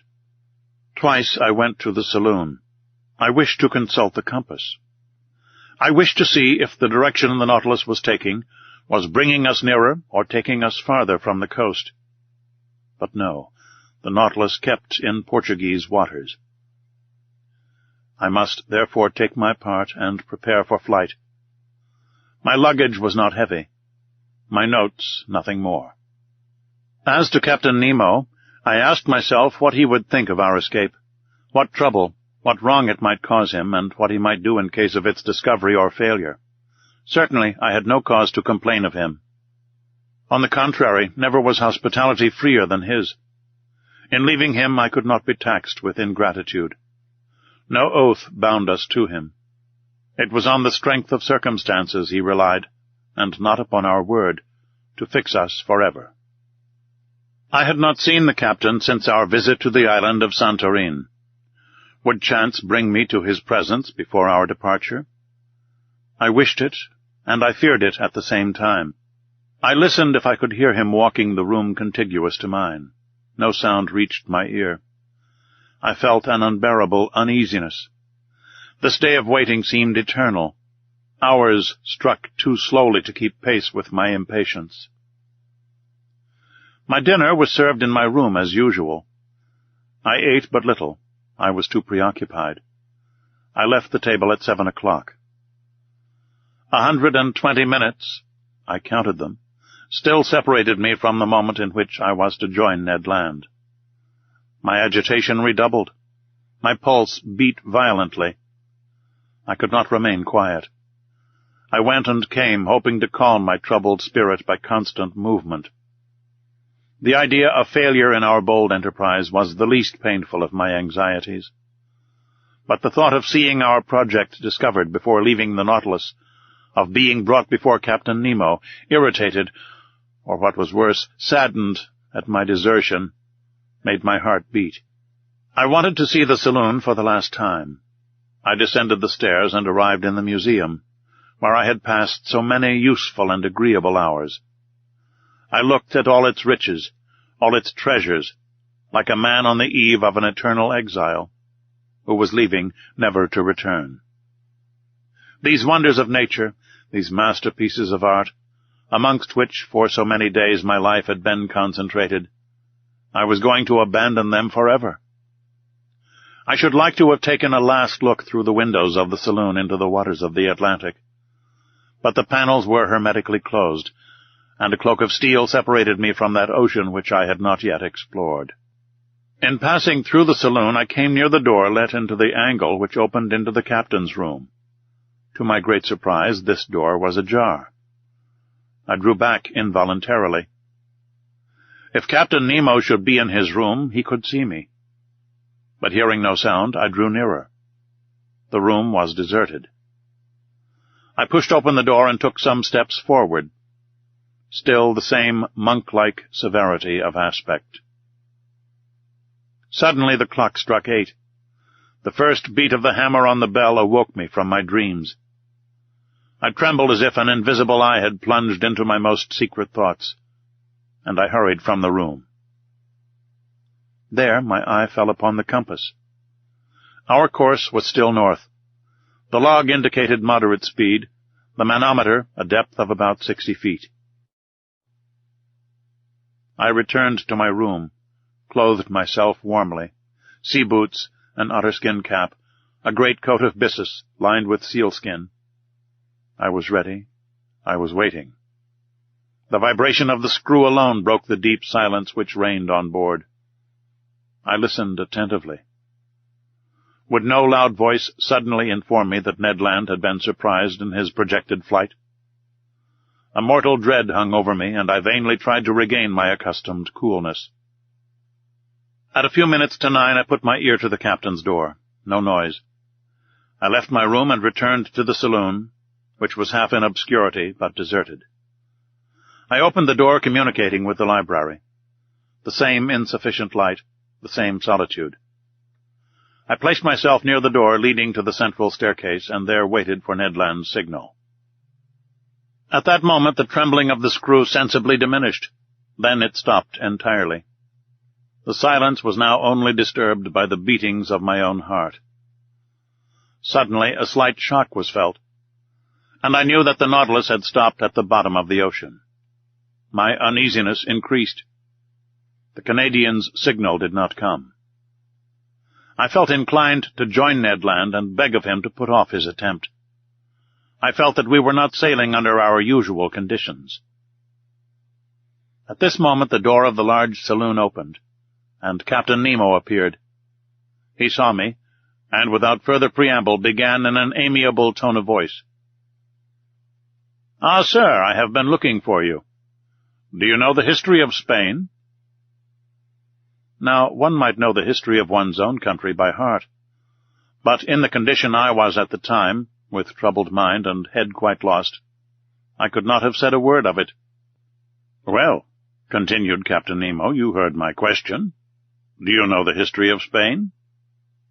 "Very slightly," I answered. "Well, here are learned men having to learn," said the captain. "Come, sit down, and I will tell you a curious episode in this history." "Sir, listen well," said he. "This history will interest you on one side, for it will answer a question which doubtless you have not been able to solve." "I listen, Captain," said I, not knowing what my interlocutor was driving at, and asking myself if this incident was bearing on our projected flight. "Sir, if you have no objection, we will go back to 1702. You cannot be ignorant that your king, Louis XIV., thinking that the gesture of a potentate was sufficient to bring the Pyrenees under his yoke, had imposed the Duke of Anjou, his grandson, on the Spaniards. This prince reigned more or less badly under the name of Philip V, and had a strong party against him abroad. Indeed, the preceding year the royal houses of Holland, Austria, and England had concluded a treaty of alliance at The Hague, with the intention of plucking the crown of Spain from the head of Philip V, and placing it on that of an archduke to whom they prematurely gave the title of Charles III. Spain must resist this coalition, but she was almost entirely unprovided with either soldiers or sailors. However, money would not fail them, provided that their galleons, laden with gold and silver from America, once entered their ports. And about the end of 1702 they expected a rich convoy which France was escorting with a fleet of 23 vessels, commanded by Admiral Chateau Renaud, for the ships of the coalition were already beating the Atlantic. This convoy was to go to Cadiz, but the Admiral, hearing that an English fleet was cruising in those waters, resolved to make for a French port. The Spanish commanders of the convoy objected to this decision. They wanted to be taken to a Spanish port, and if not to Cadiz, into Vigo Bay, situated on the northwest coast of Spain, and which was not blocked. Admiral Chateau Renaud had the rashness to obey this injunction, and the galleons entered Vigo Bay. Unfortunately, it formed an open road which could not be defended in any way. They must therefore hasten to unload the galleons before the arrival of the combined fleet, and time would not have failed them had not a miserable question of rivalry suddenly arisen. "You are following the chain of events?" asked Captain Nemo. "Perfectly," said I, not knowing the end proposed by this historical lesson. "I will continue. This is what passed. The merchants of Cadiz had a privilege by which they had the right of receiving all merchandise coming from the West Indies. Now, to disembark these ingots at the port of Vigo was depriving them of their rights. They complained at Madrid, and obtained the consent of the weak-minded Philip that the convoy, without discharging its cargo, should remain sequestered in the roads of Vigo until the enemy had disappeared. But whilst coming to this decision on the 22nd of October, 1702, the English vessels arrived in Vigo Bay, when Admiral Chateau Renaud, in spite of inferior forces, fought bravely. But, seeing that the treasure must fall into the enemy's hands, he burnt and scuttled every galleon, which went to the bottom with their immense riches. Captain Nemo stopped. I admit I could not see yet why this history should interest me. "Well?" I asked. "Well, Monsieur Aronnax," replied Captain Nemo, "we are in that Vigo Bay, and it rests with yourself whether you will penetrate its mysteries."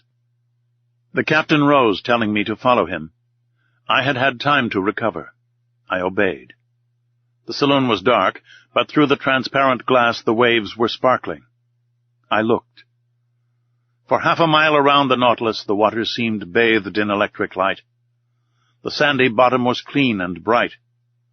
Some of the ship's crew in their diving dresses were clearing away half-rotten barrels and empty cases from the midst of the blackened wrecks. From these cases and from these barrels escaped ingots of gold and silver, cascades of piastres and jewels. The sand was heaped up with them. Laden with their precious booty, the men returned to the Nautilus, disposed of their burden, and went back to this inexhaustible fishery of gold and silver. I understood now. This was the scene of the battle of the 22nd of October, 1702. Here, on this very spot, the galleons laden for the Spanish government had sunk. Here Captain Nemo came, according to his wants, to pack up those millions with which he burdened the Nautilus. It was for him, and him alone, America had given up her precious metals. He was heir direct, without anyone to share in those treasures torn from the Incas and from the conquered of Ferdinand Cortez. "Did you know, sir," he asked, smiling, "that the sea contained such riches?" "I knew," I answered, "that they value money held in suspension in these waters at 2 millions. "Doubtless. But to extract this money the expense would be greater than the profit. Here, on the contrary, I have but to pick up what man has lost, and not only in Vigo Bay, but in 1,000 other ports where shipwrecks have happened, and which are marked on my submarine map. Can you understand now the source of the millions I am worth?" "I understand, Captain. But allow me to tell you that in exploring Vigo Bay, you have only been beforehand with a rival society." "And which?" "A society which has received from the Spanish government the privilege of seeking those buried galleons. The shareholders are led on by the allurement of an enormous bounty, for they value these rich shipwrecks at 500 millions. 500 millions they were," answered Captain Nemo, "but they are so no longer." "Just so," said I. "And a warning to those shareholders would be an act of charity. But who knows if it would be well received? What gamblers usually regret above all is less the loss of their money than of their foolish hopes. After all, I pity them less than the thousands of unfortunates to whom so much riches well distributed would have been profitable, whilst for them they will be forever barren." I had no sooner expressed this regret than I felt that it must have wounded Captain Nemo. "Barren?" he exclaimed with animation. "Do you think then, sir, that these riches are lost because I gather them? Is it for myself alone, according to your idea, that I take the trouble to collect these treasures? Who told you that I did not make a good use of it? Do you think I am ignorant that there are suffering beings and oppressed races on this earth, miserable creatures to console, victims to avenge?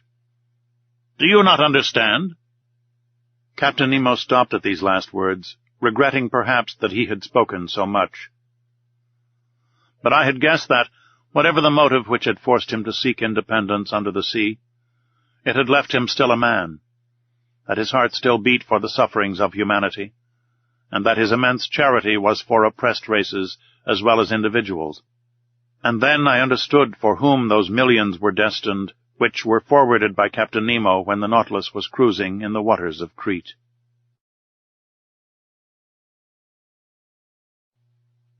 Chapter 9. A Vanished Continent. The next morning, the 19th of February, I saw the Canadian enter my room. I expected this visit. He looked very disappointed. "Well, sir?" said he. "Well, Ned, fortune was against us yesterday." "Yes. That captain must needs stop exactly at the hour we intended leaving his vessel." "Yes, Ned, he had business at his banker's."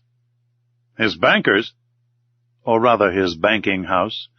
By that I mean the ocean, where his riches are safer than in the chests of the state."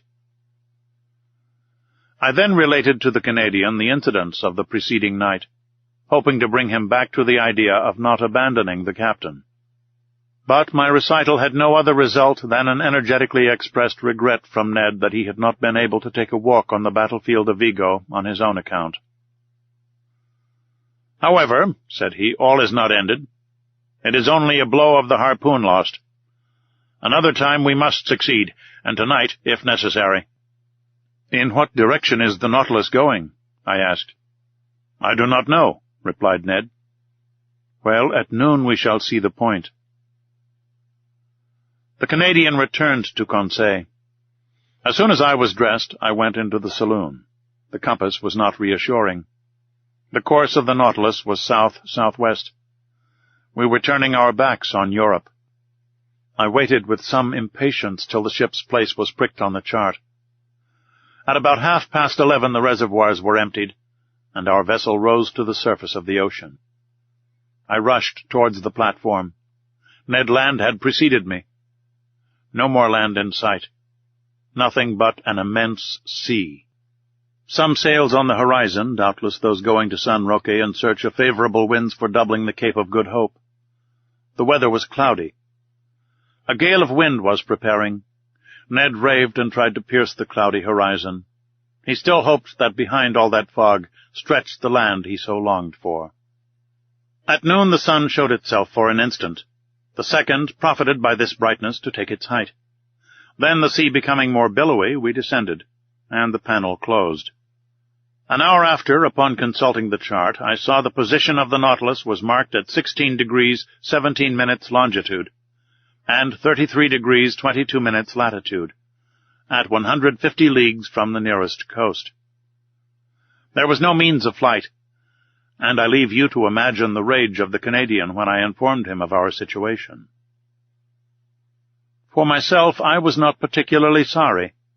I felt lightened of the load which had oppressed me, and was able to return with some degree of calmness to my accustomed work. That night, about 11 o'clock, I received a most unexpected visit from Captain Nemo. He asked me very graciously if I felt fatigued from my watch of the preceding night. I answered in the negative. Then, Monsieur Aronnax, I propose a curious excursion. Propose, Captain. You have hitherto only visited the submarine depths by daylight, under the brightness of the sun. Would it suit you to see them in the darkness of the night? Most willingly. I warn you, the way will be tiring. We shall have far to walk and must climb a mountain. The roads are not well kept. What you say, Captain, only heightens my curiosity. I am ready to follow you. Come then, sir, we will put on our diving dresses. Arrived at the robing room, I saw that neither of my companions nor any of the ship's crew were to follow us on this excursion. Captain Nemo had not even proposed my taking with me either Ned or Conseil. In a few moments we had put on our diving dresses. They placed on our backs the reservoirs abundantly filled with air, but no electric lamps were prepared. I called the captain's attention to the fact. "They will be useless," he replied. I thought I had not heard aright, but I could not repeat my observation, for the captain's head had already disappeared in its metal case. I finished harnessing myself. I felt them put an iron-pointed stick into my hand, and some minutes later, after going through the usual form, we set foot on the bottom of the Atlantic at a depth of 150 fathoms. Midnight was near. The waters were profoundly dark, but Captain Nemo pointed out in the distance a reddish spot, a sort of large light shining brilliantly about 2 miles from the Nautilus.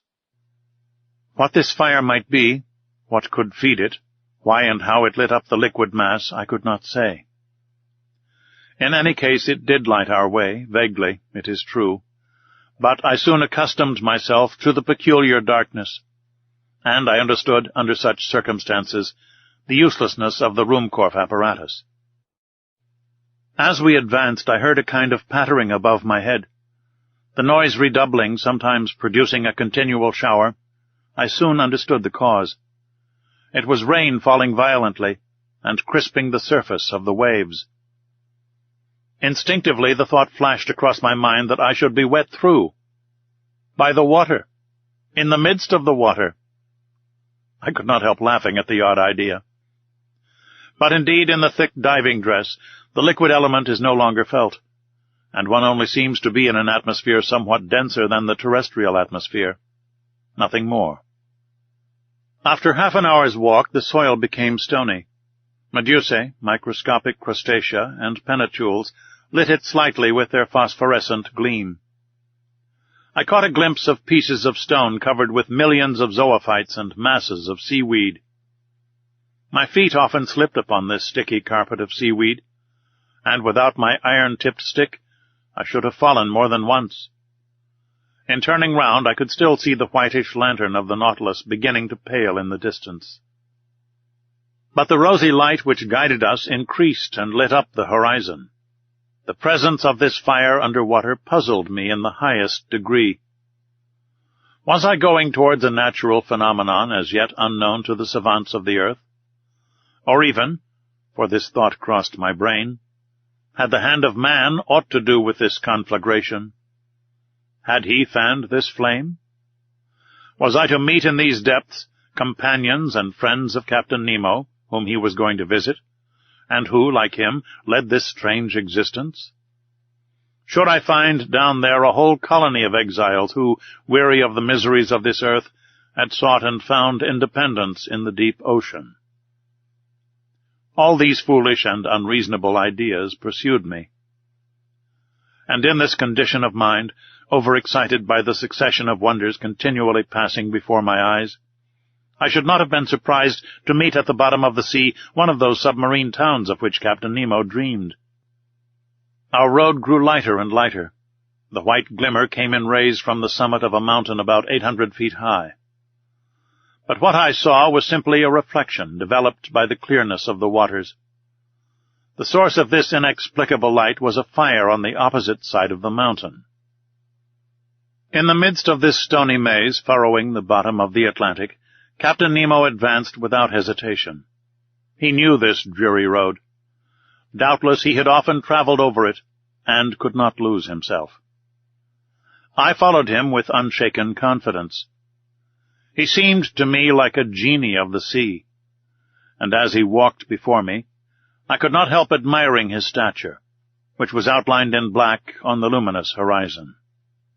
It was 1 a.m. when we arrived at the first slopes of the mountain, but to gain access to them we must venture through the difficult paths of a vast copse. Yes, a copse of dead trees, without leaves, without sap, trees petrified by the action of the water, and here and there overtopped by gigantic pines. It was like a coal-pit still standing, holding by the roots to the broken soil, and whose branches, like fine black paper cuttings, showed distinctly on the watery ceiling. Picture to yourself a forest in the Hartz, hanging onto the sides of the mountain, but a forest swallowed up. The paths were encumbered with seaweed and fucus, between which grovelled a whole world of crustacea. I went along, climbing the rocks, striding over extended trunks, breaking the sea bindweed which hung from one tree to the other, and frightening the fishes, which flew from branch to branch. Pressing onward, I felt no fatigue. I followed my guide, who was never tired. What a spectacle! How can I express it? How paint the aspect of those woods and rocks in this medium? Their underparts dark and wild, the upper colored with red tints, by that light which the reflecting powers of the waters doubled. We climbed rocks which fell directly after with gigantic bounds and the low growling of an avalanche. To right and left ran long, dark galleries where sight was lost. Here opened vast glades which the hand of man seemed to have worked, and I sometimes asked myself if some inhabitant of these submarine regions would not suddenly appear to me. But Captain Nemo was still mounting. I could not stay behind. I followed boldly. My stick gave me good help. A false step would have been dangerous on the narrow passes sloping down to the sides of the gulfs. But I walked with firm step, without feeling any giddiness. Now I jumped a crevice, the depth of which would have made me hesitate had it been among the glaciers on the land. Now I ventured on the unsteady trunk of a tree thrown across from one abyss to the other, without looking under my feet, having only eyes to admire the wild sights of this region. There, monumental rocks, leaning on their regularly cut bases, seemed to defy all laws of equilibrium. From between their stony knees, trees sprang, like a jet under heavy pressure, and upheld others which upheld them. Natural towers, large scarps, cut perpendicularly like a curtain, inclined at an angle which the laws of gravitation could never have tolerated in terrestrial regions. 2 hours after quitting the Nautilus, we had crossed the line of trees, and 100 feet above our heads rose the top of the mountain, which cast a shadow on the brilliant irradiation of the opposite slope. Some petrified shrubs ran fantastically here and there. Fishes got up under our feet like birds in the long grass. The massive rocks were rent with impenetrable fractures, deep grottos, and unfathomable holes, at the bottom of which formidable creatures might be heard moving. My blood curdled when I saw enormous antennae blocking my road, or some frightful claw closing with a noise in the shadow of some cavity. Millions of luminous spots shone brightly in the midst of the darkness. They were the eyes of giant crustacea crouched in their holes, giant lobsters setting themselves up like halberdiers, and moving their claws with the clicking sound of pincers, titanic crabs pointed like a gun on its carriage, and frightful-looking octopi, interweaving their tentacles like a living nest of serpents. We had now arrived on the first platform, where other surprises awaited me. Before us lay some picturesque ruins, which betrayed the hand of man and not that of the Creator. There were vast heaps of stone, amongst which might be traced the vague and shadowy forms of castles and temples, clothed with a world of blossoming zoophytes, and over which, instead of ivy, seaweed and fucus threw a thick vegetable mantle. But what was this portion of the globe which had been swallowed by cataclysms? Who had placed those rocks and stones like cromlechs of prehistoric times? Where was I? Whither had Captain Nemo's fancy hurried me? I would fain have asked him. Not being able to, I stopped him. I seized his arm.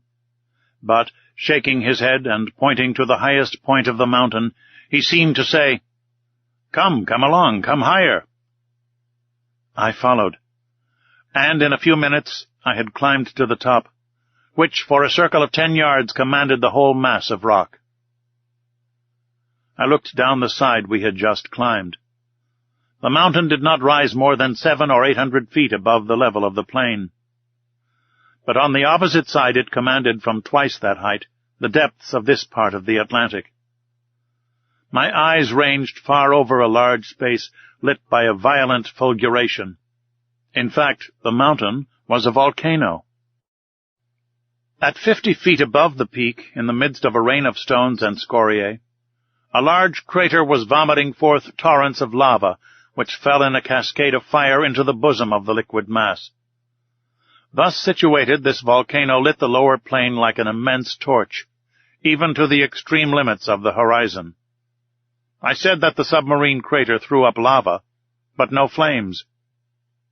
Flames require the oxygen of the air to feed upon and cannot be developed under water. But streams of lava, having in themselves the principles of their incandescence, can attain a white heat, fight vigorously against the liquid element, and turn it to vapor by contact. Rapid currents bearing all these gases in diffusion and torrents of lava slid to the bottom of the mountain like an eruption of Vesuvius on another Terra del Greco. There indeed, under my eyes, ruined, destroyed, lay a town, its roofs open to the sky, its temples fallen, its arches dislocated, its columns lying on the ground, from which one would still recognize the massive character of Tuscan architecture. Further on, some remains of a gigantic aqueduct. Here the high base of an acropolis, with the floating outline of a Parthenon. There traces of a quay, as if an ancient port had formerly abutted on the borders of the ocean, and disappeared with its merchant vessels and its war galleys. Farther on again, long lines of sunken walls and broad deserted streets. A perfect Pompeii escaped beneath the waters. Such was the sight that Captain Nemo brought before my eyes. Where was I? Where was I? I must know at any cost.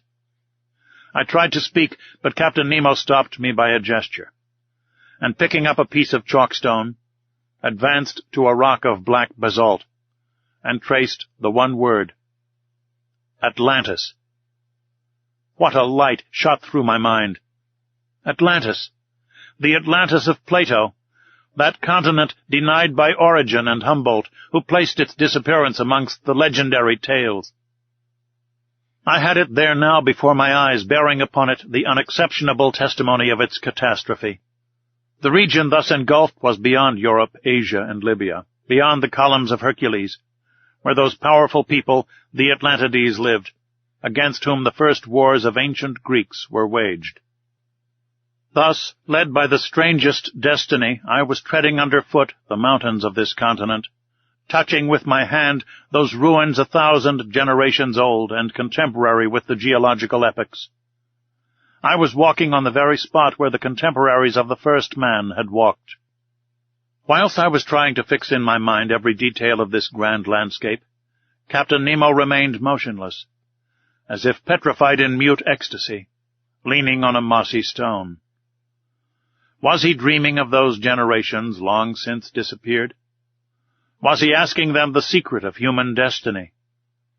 Was it here this strange man came to steep himself in historical recollections, and live again this ancient life, he who wanted no modern one?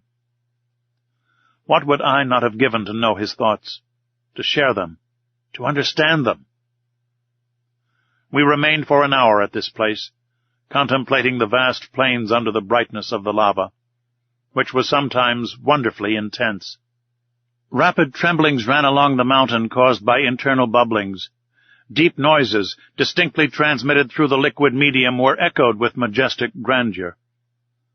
At this moment, the moon appeared through the mass of waters and threw her pale rays on the buried continent. It was but a gleam, but what an indescribable effect! The captain rose, cast one last look on the immense plain, and then bade me follow him. We descended the mountain rapidly, and the mineral forest once passed, I saw the lantern of the Nautilus shining like a star. The captain walked straight to it, and we got on board as the first rays of light whitened the surface of the ocean.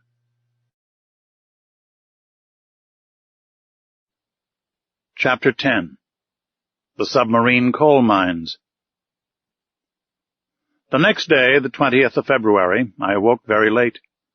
The fatigues of the previous night had prolonged my sleep until 11 o'clock. I dressed quickly and hastened to find the course the Nautilus was taking. The instruments showed it to be still toward the south, with a speed of 20 miles an hour and a depth of 50 fathoms. The species of fishes here did not differ much from those already noticed. There were rays of giant size, 5 yards long, and endowed with great muscular strength, which enabled them to shoot above the waves. Sharks of many kinds, amongst others one 15 feet long, with triangular sharp teeth, and whose transparency rendered it almost invisible in the water. Amongst bony fish, Conseil noticed some about 3 yards long, armed at the upper jaw with a piercing sword. Other bright-colored creatures, known in the time of Aristotle by the name of the sea dragon, which are dangerous to capture on account of the spikes on their back.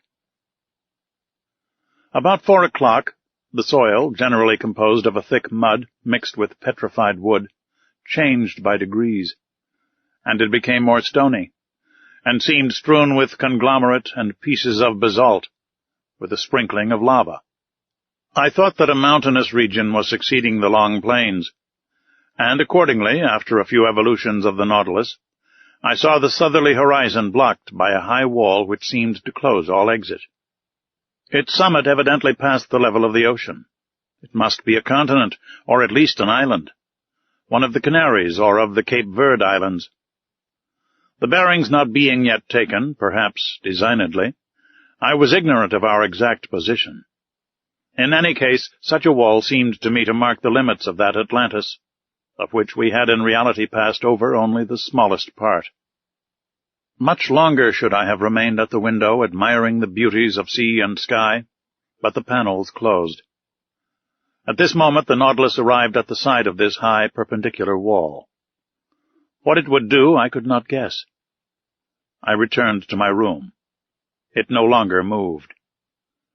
I laid myself down with the full intention of waking after a few hours' sleep. But it was 8 o'clock the next day when I entered the saloon. I looked at the manometer. It told me that the Nautilus was floating on the surface of the ocean. Besides, I heard steps on the platform. I went to the panel. It was open. But instead of broad daylight, as I expected, I was surrounded by profound darkness. Where were we? Was I mistaken? Was it still night? No, not a star was shining, and night has not that utter darkness.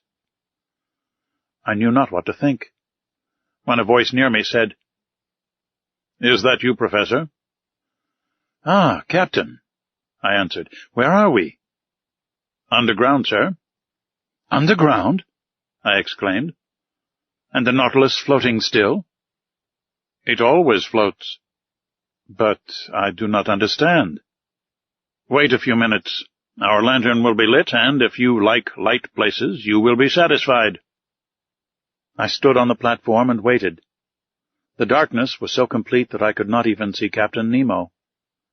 But looking to the zenith, exactly above my head, I seemed to catch an undecided gleam, a kind of twilight, filling a circular hole. At this instant the lantern was lit, and its vividness dispelled the faint light. I closed my dazzled eyes for an instant, and then looked again. The Nautilus was stationary, floating near a mountain which formed a sort of quay. The lake, then, supporting it, was a lake imprisoned by a circle of walls, measuring 2 miles in diameter and 6 in circumference. Its level, the manometer showed, could only be the same as the outside level, for there must necessarily be a communication between the lake and the sea. The high partitions, leaning forward on their base, grew into a vaulted roof bearing the shape of an immense funnel turned upside down, the height being about 500 or 600 yards. At the summit was a circular orifice, by which I had caught the slight gleam of light, evidently daylight. "Where are we?" I asked. "In the very heart of an extinct volcano, the interior of which has been invaded by the sea after some great convulsion of the earth. Whilst you were sleeping, Professor, the Nautilus penetrated to this lagoon by a natural canal, which opens about 10 yards beneath the surface of the ocean. This is its harbor of refuge, a sure, commodious, and mysterious one, sheltered from all gales. Show me, if you can, on the coasts of any of your continents or islands, a road which can give such perfect refuge from all storms." "Certainly," I replied. "You are in safety here, Captain Nemo. Who could reach you in the heart of a volcano?" "But did I not see an opening at its summit?" "Yes, its crater, formerly filled with lava, vapor, and flames, and which now gives entrance to the life-giving air we breathe." "But what is this volcanic mountain?" "It belongs to one of the numerous islands with which this sea is strewn. To vessels, a simple sandbank.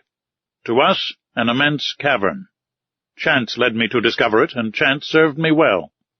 "But of what use is this refuge, Captain? The Nautilus wants no port."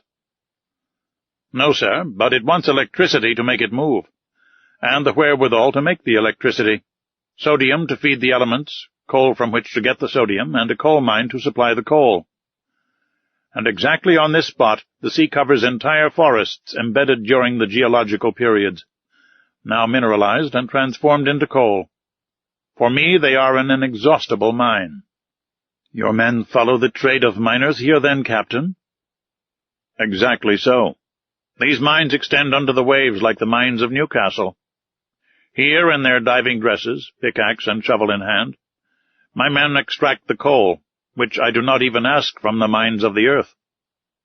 When I burn this combustible for the manufacture of sodium, the smoke, escaping from the crater of the mountain, gives it the appearance of a still active volcano." "And we shall see your companions at work?" "No, not this time at least, for I am in a hurry to continue our submarine tour of the earth. So I shall content myself with drawing from the reserve of sodium I already possess. The time for loading is 1 day only, and we continue our voyage. So if you wish to go over the cavern and make the round of the lagoon, you must take advantage of today, Monsieur Aronnax." I thanked the captain and went to look for my companions, who had not yet left their cabin. I invited them to follow me without saying where we were. They mounted the platform. Conseil, who was astonished at nothing, seemed to look upon it as quite natural that he should wake under a mountain, after having fallen asleep under the waves.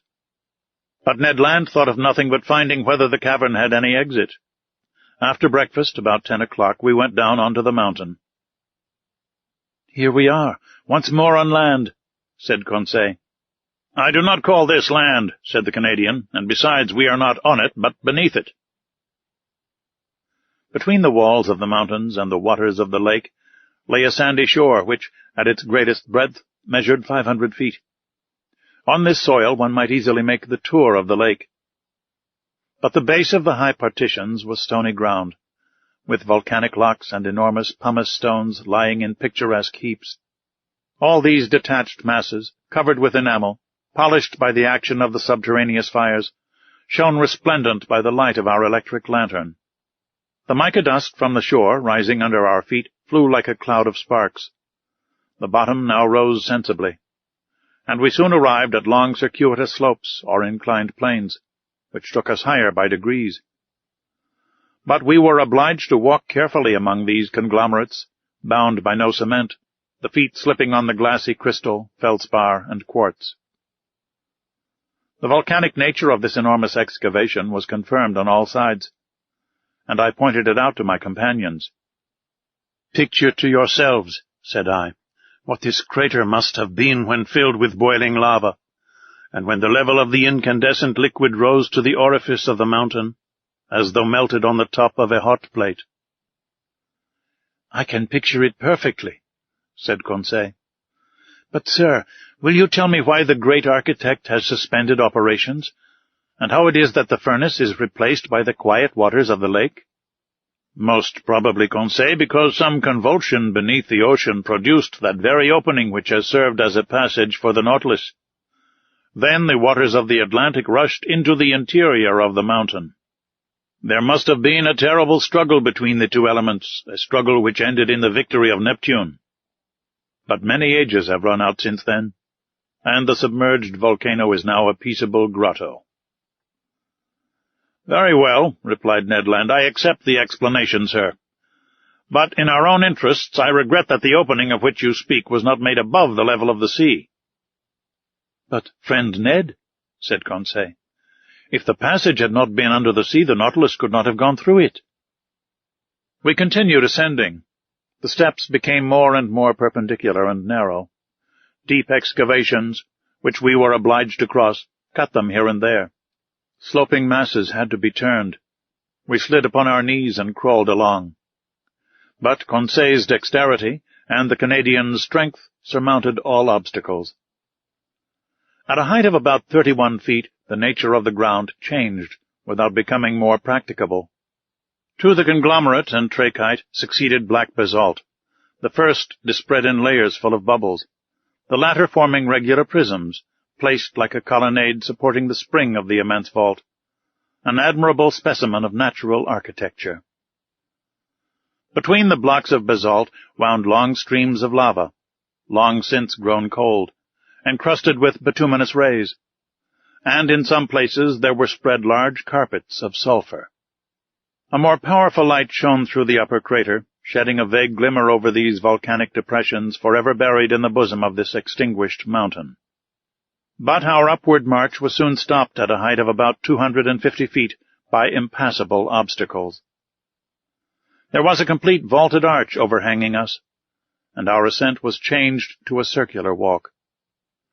At the last change, vegetable life began to struggle with the mineral. Some shrubs and even some trees grew from the fractures of the walls. I recognized some euphorbias, with the caustic sugar coming from them. Heliotropes, quite incapable of justifying their name, sadly drooped their clusters of flowers, both their color and perfume half gone. Here and there some chrysanthemums grew timidly at the foot of an aloe with long, sickly-looking leaves. But between the streams of lava, I saw some little violets still slightly perfumed, and I admit that I smelt them with delight. Perfume is the soul of the flower, and sea flowers have no soul. We had arrived at the foot of some sturdy dragon trees, which had pushed aside the rocks with their strong roots, when Ned Land exclaimed, "Ah, sir, a hive! A hive!" "A hive?" I replied, with a gesture of incredulity. "Yes, a hive," repeated the Canadian, "and bees humming round it." I approached, and was bound to believe my own eyes.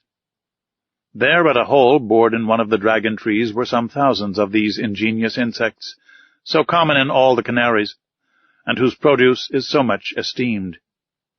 Naturally enough, the Canadian wished to gather the honey, and I could not well oppose his wish. A quantity of dry leaves mixed with sulphur he lit with a spark from his flint, and he began to smoke out the bees. The humming ceased by degrees, and the hive eventually yielded several pounds of the sweetest honey, with which Ned Land filled his haversack. "When I have mixed this honey with the paste of the breadfruit," said he, "I shall be able to offer you a succulent cake." "Upon my word," said Conseil, "it will be gingerbread." "Never mind the gingerbread," said I. "Let us continue our interesting walk."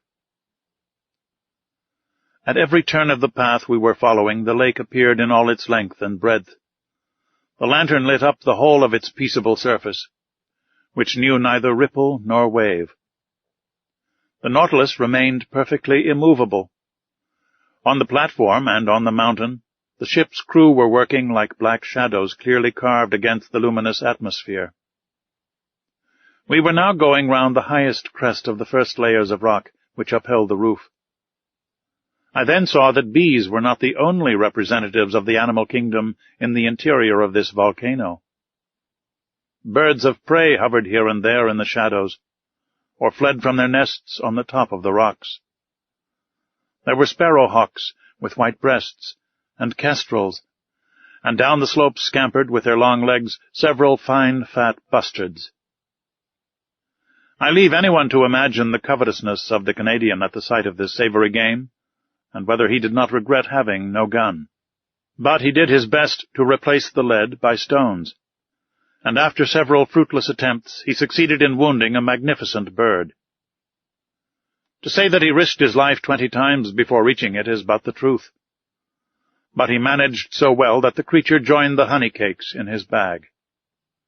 We were now obliged to descend toward the shore, the crest becoming impracticable. Above us the crater seemed to gape like the mouth of a well. From this place the sky could be clearly seen, and the clouds, dissipated by the west wind, leaving behind them, even on the summit of the mountain, their misty remnants, certain proof that they were only moderately high, for the volcano did not rise more than 800 feet above the level of the ocean. Half an hour after the Canadian's last exploit, we had regained the inner shore. Here the flora was represented by large carpets of marine crystal, a little umbelliferous plant very good to pickle, which also bears the name of pierce stone and sea fennel. Conseil gathered some bundles of it. As to the fauna, it might be counted by thousands of crustacea of all sorts, lobsters, crabs, spider crabs, chameleon shrimps, and a large number of shells, rockfish, and limpets.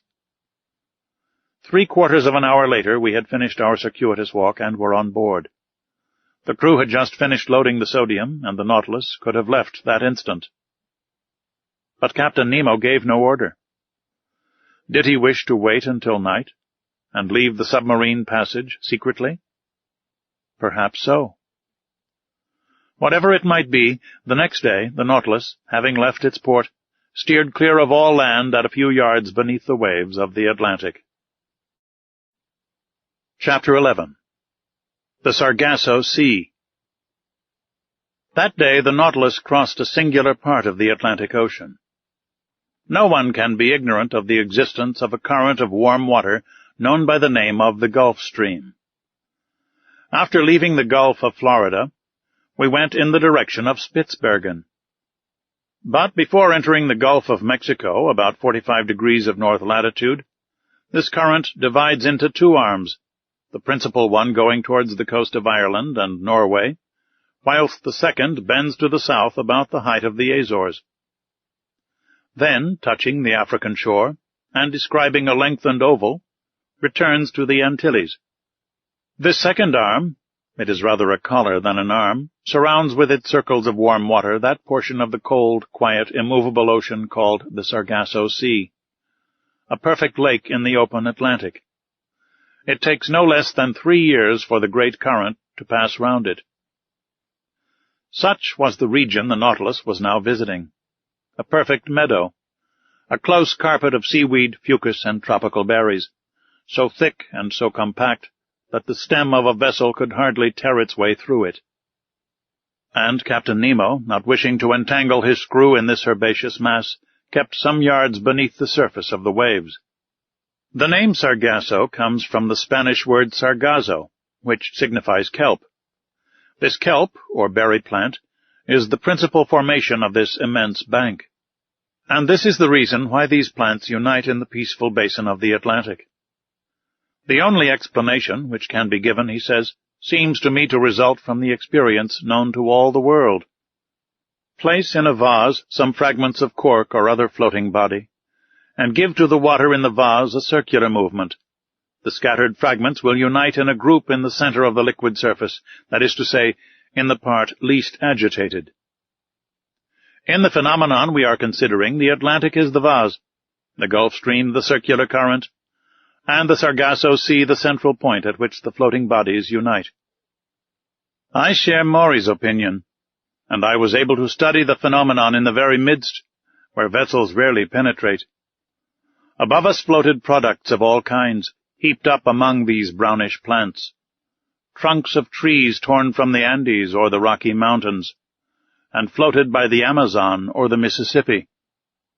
Numerous wrecks, remains of keels, or ships' bottoms, side planks stove in, and so weighted with shells and barnacles that they could not again rise to the surface. And time will one day justify Maury's other opinion, that these substances thus accumulated for ages will become petrified by the action of the water, and will then form inexhaustible coal mines, a precious reserve prepared by far-seeing nature for the moment when men shall have exhausted the mines of the continents. In the midst of this inextricable mass of plants and seaweed, I noticed some charming pink halcyons and actiniae, with their long tentacles trailing after them, and medusae, green, red, and blue. All the day of the 22nd of February we passed in the Sargasso Sea, where such fish as are partial to marine plants find abundant nourishment. The next, the ocean had returned to its accustomed aspect. From this time, for 19 days, from the 23rd of February to the 12th of March, the Nautilus kept in the middle of the Atlantic, carrying us at a constant speed of 100 leagues in 24 hours. Captain Nemo evidently intended accomplishing his submarine program, and I imagine that he intended, after doubling Cape Horn, to return to the Australian seas of the Pacific. Ned Land had cause for fear. In these large seas, void of islands, we could not attempt to leave the boat, nor had we any means of opposing Captain Nemo's will. Our only course was to submit, but what we could neither gain by force nor cunning, I like to think might be obtained by persuasion. This voyage ended, would he not consent to restore our liberty, under an oath never to reveal his existence, an oath of honor which we should have religiously kept? But we must consider that delicate question with the captain. But was I free to claim this liberty? Had he not himself said from the beginning, in the firmest manner, that the secret of his life exacted from him our lasting imprisonment on board the Nautilus? And would not my 4-month silence appear to him a tacit acceptance of our situation? And would not a return to the subject result in raising suspicions which might be hurtful to our projects, if at some future time a favorable opportunity offered to return to them? During the 19 days mentioned above, no incident of any kind happened to signalize our voyage. I saw little of the captain. He was at work. In the library, I often found his books left open, especially those on natural history. My work on submarine depths, conned over by him, was covered with marginal notes, often contradicting my theories and systems. But the captain contented himself with thus purging my work. It was very rare for him to discuss it with me. Sometimes I heard the melancholy tones of his organ, but only at night, in the midst of the deepest obscurity, when the Nautilus slept upon the deserted ocean. During this part of our voyage we sailed whole days on the surface of the waves. The sea seemed abandoned. A few sailing vessels on the road to India were making for the Cape of Good Hope. One day we were followed by the boats of a whaler, who, no doubt, took us for some enormous whale of great price. But Captain Nemo did not wish the worthy fellows to lose their time and trouble, so ended the chase by plunging under the water. Our navigation continued until the 13th of March. That day the Nautilus was employed in taking soundings, which greatly interested me. We had then made about 13,000 leagues since our departure from the high seas of the Pacific. The bearings gave us 45 degrees 37 minutes south latitude, and 37 degrees 53 minutes west longitude. It was the same water in which Captain Denham of the Herald sounded 7,000 fathoms without finding the bottom. There, too, Lieutenant Parker, of the American frigate Congress, could not touch the bottom with 15,140 fathoms. Captain Nemo intended seeking the bottom of the ocean by a diagonal sufficiently lengthened by means of lateral planes placed at an angle of 45 degrees with the waterline of the Nautilus. Then the screw set to work at its maximum speed, its foreblades beating the waves with indescribable force. Under this powerful pressure, the hull of the Nautilus quivered like a sonorous cord, and sank regularly under the water. At 7,000 fathoms I saw some blackish tops rising from the midst of the waters, but these summits might belong to high mountains like the Himalayas or Mont Blanc, even higher, and the depth of the abyss remained incalculable. The Nautilus descended still lower, in spite of the great pressure. I felt the steel plates tremble at the fastenings of the bolts. Its bars bent, its partitions groaned. The windows of the saloon seemed to curve under the pressure of the waters. And this firm structure would doubtless have yielded, if, as its captain had said, it had not been capable of resistance like a solid block. We had attained a depth of 16,000 yards, 4 leagues, and the sides of the Nautilus then bore a pressure of 1,600 atmospheres, that is to say 3,200 pounds to each square 2/5 of an inch of its surface. "What a situation to be in," I exclaimed, "to overrun these deep regions where man has never trod.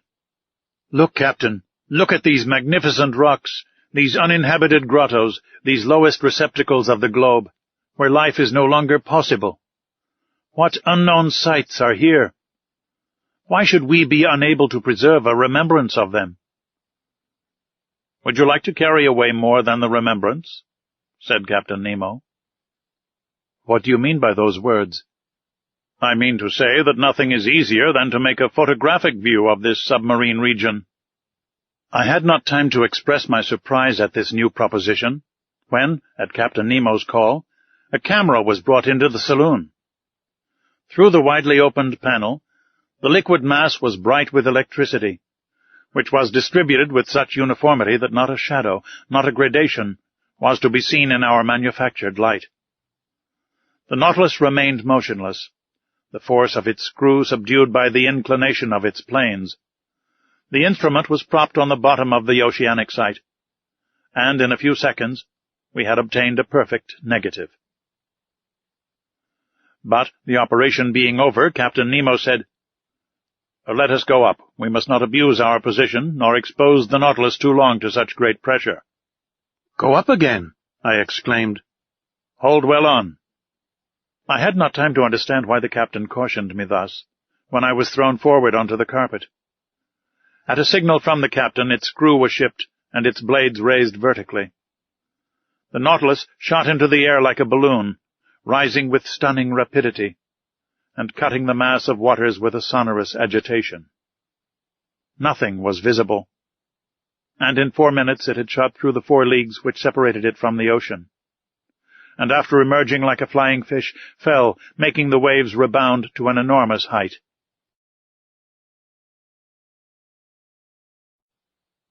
Chapter 12. Cachalots and Whales. During the nights of the 13th and 14th of March, the Nautilus returned to its southerly course. I fancied that, when on a level with Cape Horn, he would turn the helm westward, in order to beat the Pacific seas. and so complete the tour of the world.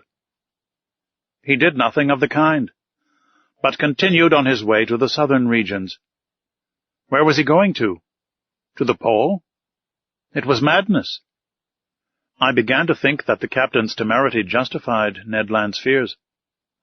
For some time past, the Canadian had not spoken to me of his projects of flight. He was less communicative, almost silent. I could see that this lengthened imprisonment was weighing upon him, and I felt that rage was burning within him. When he met the captain, his eyes lit up with suppressed anger, and I feared that his natural violence would lead him into some extreme. That day, the 14th of March, Conseil and he came to me in my room. I inquired the cause of their visit. "A simple question to ask you, sir," replied the Canadian. "Speak, Ned." "How many men are there on board the Nautilus, do you think?" "I cannot tell, my friend." "I should say that its working does not require a large crew." "Certainly, under existing conditions, 10 men at the most ought to be enough." "Well, why should there be any more?" "Why?" I replied, looking fixedly at Ned Land, whose meaning was easy to guess. "Because," I added, "if my surmises are correct, and if I have well understood the captain's existence, the Nautilus is not only a vessel, it is also a place of refuge for those who, like its commander, have broken every tie upon earth." "Perhaps so," said Conseil, "but in any case the Nautilus can only contain a certain number of men. Could not you, sir, estimate their maximum?" "How, Conseil?" "By calculation. Given the size of the vessel, which you know, sir, and consequently the quantity of air it contains, knowing also how much each man expends at a breath, and comparing these results with the fact that the Nautilus is obliged to go to the surface every 24 hours. Conseil had not finished the sentence before I saw what he was driving at. "I understand," said I, "but that calculation, though simple enough, can give but a very uncertain result." "Never mind," said Ned Land urgently. "Here it is, then," said I. "In 1 hour each man consumes the oxygen contained in 20 gallons of air, and in 24 that contained in 480 gallons. We must therefore find how many times 480 gallons of air the Nautilus contains." "Just so," said Conseil. "Or," I continued, "the size of the Nautilus being 1,500 tons, and 1 ton holding 200 gallons, it contains 300,000 gallons of air, which divided by 480 gives a quotient of 625. Which means to say, strictly speaking, that the air contained in the Nautilus would suffice for 625 men for 24 hours. 625, repeated Ned. But remember that all of us, passengers, sailors, and officers included, would not form a 10th part of that number. Still too many for 3 men, murmured Conseil.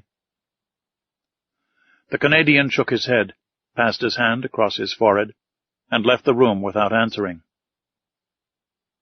"Will you allow me to make one observation, sir?" said Conseil.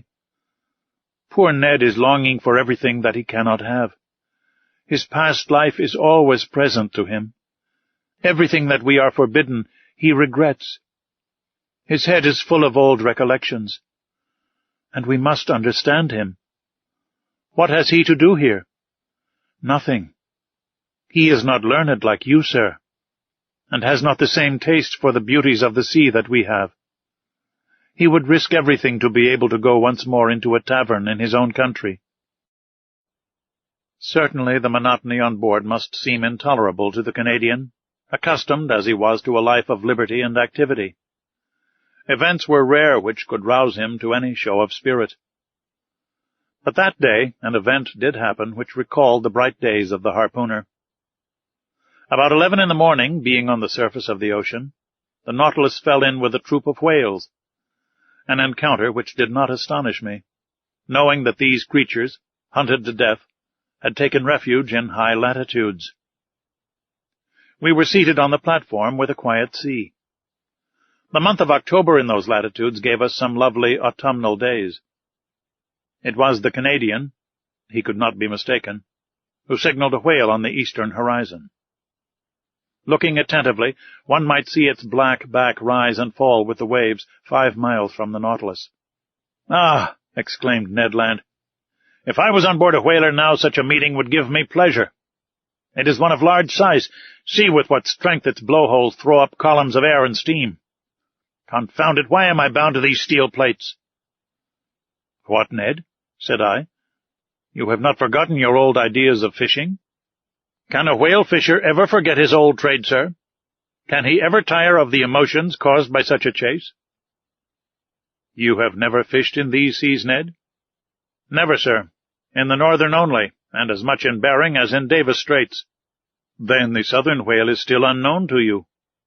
It is the Greenland whale you have hunted up to this time, and that would not risk passing through the warm waters of the equator. Whales are localized according to their kinds in certain seas which they never leave. And if one of these creatures went from Bering to Davis Straits, it must be simply because there is a passage from one sea to the other, either on the American or the Asiatic side. In that case, as I have never fished in these seas, I do not know the kind of whale frequenting them." "I have told you, Ned." "A greater reason for making their acquaintance," said Conseil. "Look! Look!" exclaimed the Canadian. "They approach. They aggravate me. They know that I cannot get at them." Ned stamped his feet. His hand trembled, as he grasped an imaginary harpoon. "Are these cetaceans as large as those of the northern seas?" asked he. "Very nearly, Ned." "Because I have seen large whales, sir, whales measuring 100 feet. I have even been told that those of Hulimac and Umgallic of the Aleutian Islands are sometimes 150 feet long." "That seems to me exaggeration. These creatures are generally much smaller than the Greenland whale." "Ah!" exclaimed the Canadian, whose eyes had never left the ocean. "They are coming nearer. They are in the same water as the Nautilus." Then, returning to the conversation, he said, "You spoke of the cachalot as a small creature. I have heard of gigantic ones. They are intelligent cetacea. It is said of some that they cover themselves with seaweed and fucus, and then are taken for islands. People encamp upon them, and settle there, lights a fire—" "And build houses," said Conseil. "Yes, joker," said Ned Land. "And one fine day the creature plunges, carrying with it all the inhabitants to the bottom of the sea." "Something like the travels of Sinbad the Sailor," I replied, laughing. "Ah!" suddenly exclaimed Ned Land. "It is not one whale, there are 10. There are 20. It is a whole troop. And I not able to do anything, hands and feet tied."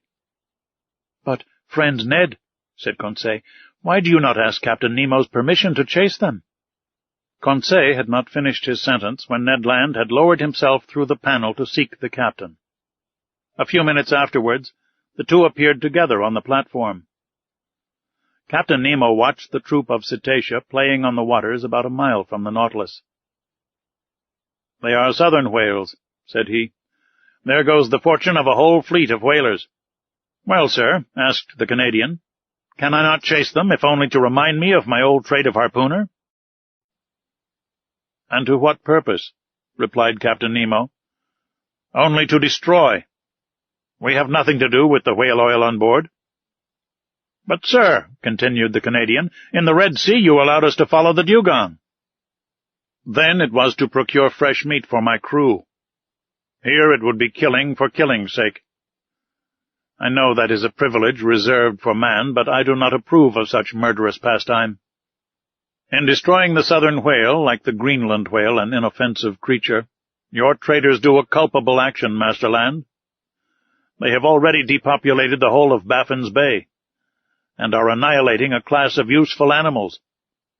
Leave the unfortunate cetacea alone. They have plenty of natural enemies, cachalots, swordfish, and sawfish, without you troubling them."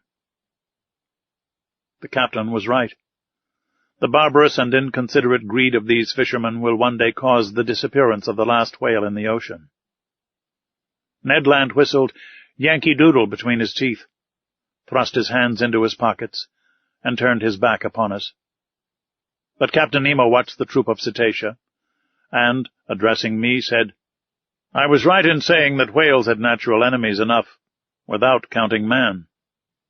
These will have plenty to do before long.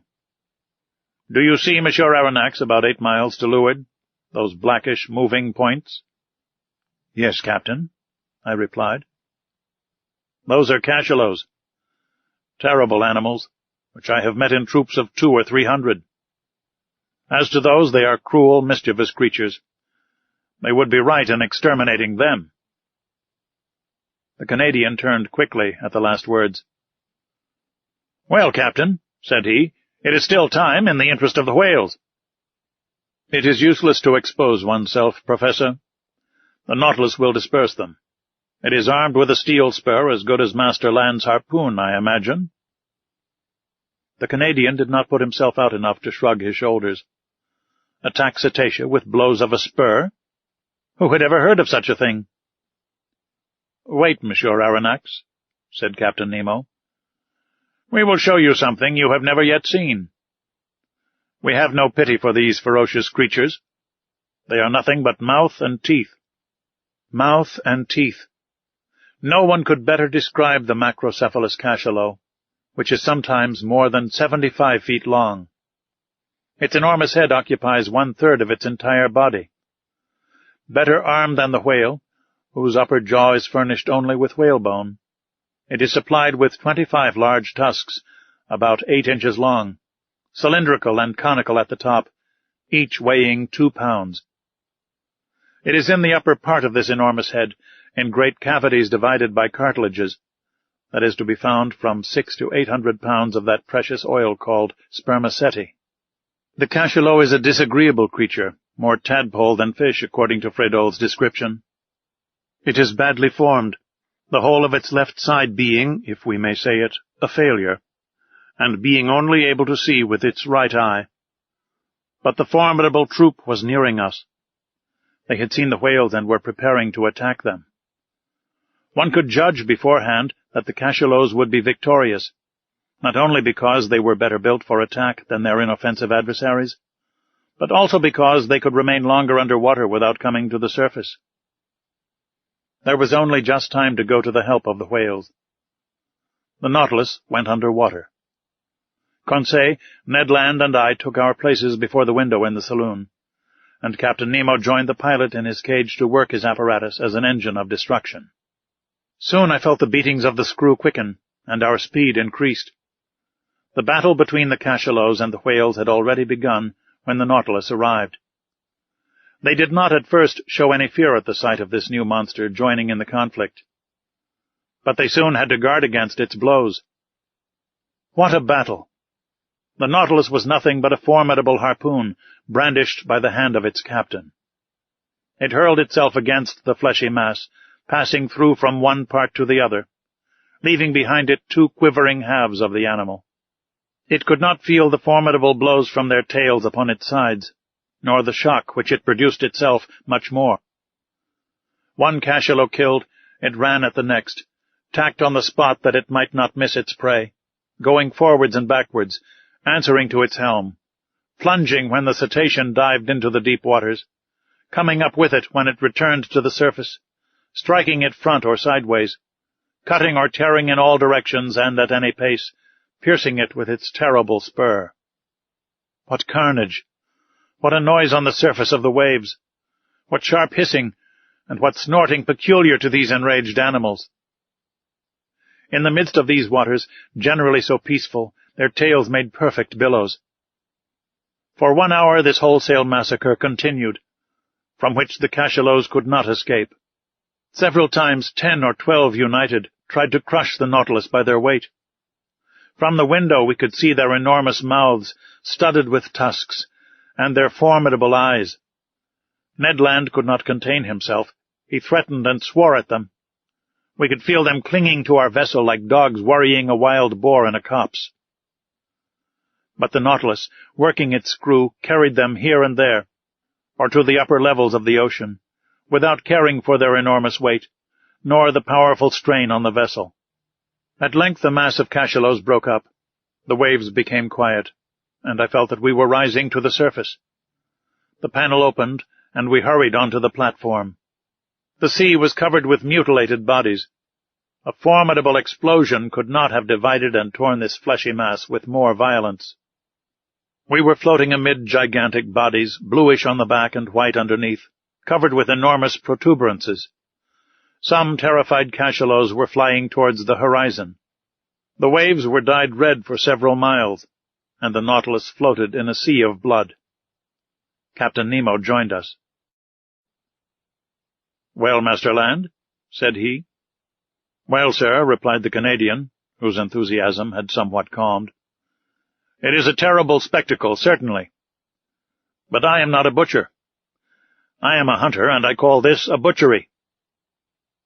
"It is a massacre of mischievous creatures," replied the captain, "and the Nautilus is not a butcher's knife." "I like my harpoon better," said the Canadian. "Every one to his own," answered the captain, looking fixedly at Ned Land. I feared he would commit some act of violence, which would end in sad consequences. But his anger was turned by the sight of a whale which the Nautilus had just come up with. The creature had not quite escaped from the cachalot's teeth. I recognized the southern whale by its flat head, which is entirely black.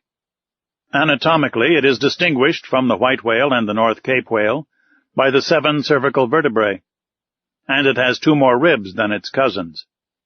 The unfortunate cetacean was lying on its side, riddled with holes from the bites, and quite dead. From its mutilated fin still hung a young whale which it could not save from the massacre. Its open mouth let the water flow in and out, murmuring like the waves breaking on the shore. Captain Nemo steered close to the corpse of the creature. 2 of his men mounted its side, and I saw, not without surprise, that they were drawing from its breasts all the milk which they contained, that is to say, about 2 or 3 tons. The captain offered me a cup of the milk, which was still warm. I could not help showing my repugnance to the drink, but he assured me that it was excellent, and not to be distinguished from cow's milk. I tasted it, and was of his opinion. It was a useful reserve to us, for in the shape of salt butter or cheese, it would form an agreeable variety from our ordinary food. From that day I noticed with uneasiness that Ned Land's ill will towards Captain Nemo increased, and I resolved to watch the Canadian's gestures closely.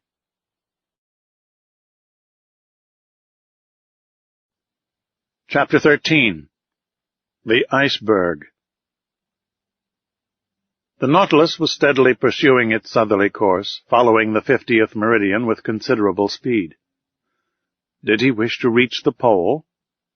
I did not think so, for every attempt to reach that point had hitherto failed.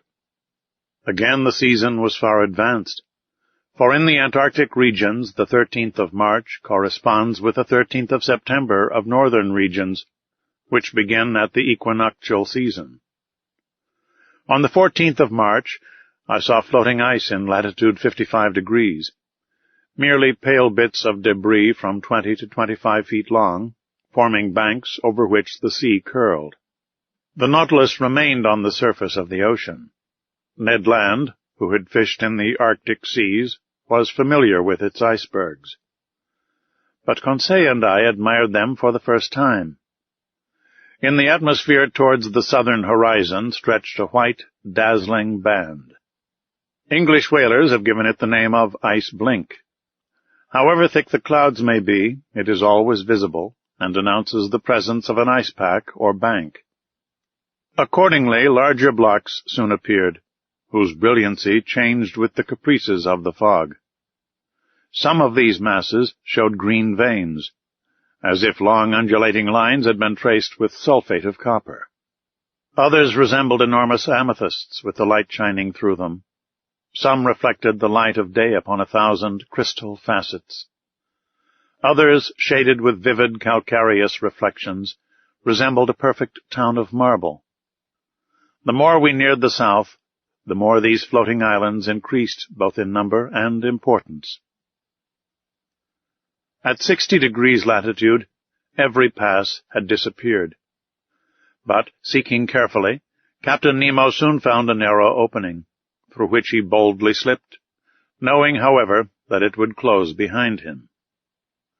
Thus, guided by this clever hand, the Nautilus passed through all the ice with a precision which quite charmed Conseil. Icebergs or mountains, ice fields or smooth plains, seeming to have no limits, drift ice or floating ice packs, plains broken up, called palks when they are circular, and streams when they are made up of long strips. The temperature was very low. The thermometer exposed to the air marked 2 or 3 degrees below zero, but we were warmly clad with fur at the expense of the sea bear and seal. The interior of the Nautilus, warmed regularly by its electric apparatus, defied the most intense cold. Besides, it would only have been necessary to go some yards beneath the waves to find a more bearable temperature. 2 months earlier, we should have had perpetual daylight in these latitudes, but already we had had 3 or 4 hours of night, and by there would be 6 months of darkness in these circumpolar regions. On the 15th of March, we were in the latitude of New Shetland and South Orkney. The captain told me that formerly numerous tribes of seals inhabited them, but that English and American whalers, in their rage for destruction, massacred both old and young. Thus, where there was once life and animation, they had left silence and death. About 8 o'clock in the morning of the 16th of March, the Nautilus, following the 55th meridian, cut the Antarctic polar circle. Ice surrounded us on all sides, and closed the horizon. But Captain Nemo went from one opening to another, still going higher. I cannot express my astonishment at the beauties of these new regions. The ice took most surprising forms. Here the grouping formed an oriental town, with innumerable mosques and minarets. There a fallen city thrown to the earth, as it were, by some convulsion of nature. The whole aspect was constantly changed by the oblique rays of the sun, or lost in the grayish fog amidst hurricanes of snow. Detonations and falls were heard on all sides, great overthrows of icebergs, which altered the whole landscape like a diorama. Often seeing no exit, I thought we were definitely prisoners, but instinct guiding him at the slightest indication, Captain Nemo would discover a new pass. He was never mistaken when he saw the thin threads of bluish water trickling along the ice fields, and I had no doubt that he had already ventured into the midst of these Antarctic seas before. On the 16th of March, however, the ice fields absolutely blocked our road. It was not the iceberg itself, as yet, but vast fields cemented by the cold. But this obstacle could not stop Captain Nemo. He hurled himself against it with frightful violence. The Nautilus entered the brittle mass like a wedge, and split it with frightful crackings. It was the battering ram of the ancients hurled by infinite strength. The ice, thrown high in the air, fell like hail around us.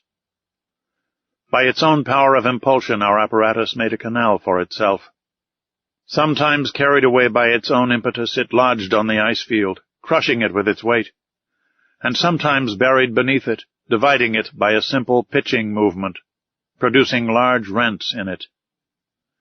Violent gales assailed us at this time, accompanied by thick fogs, through which, from one end of the platform to the other, we could see nothing.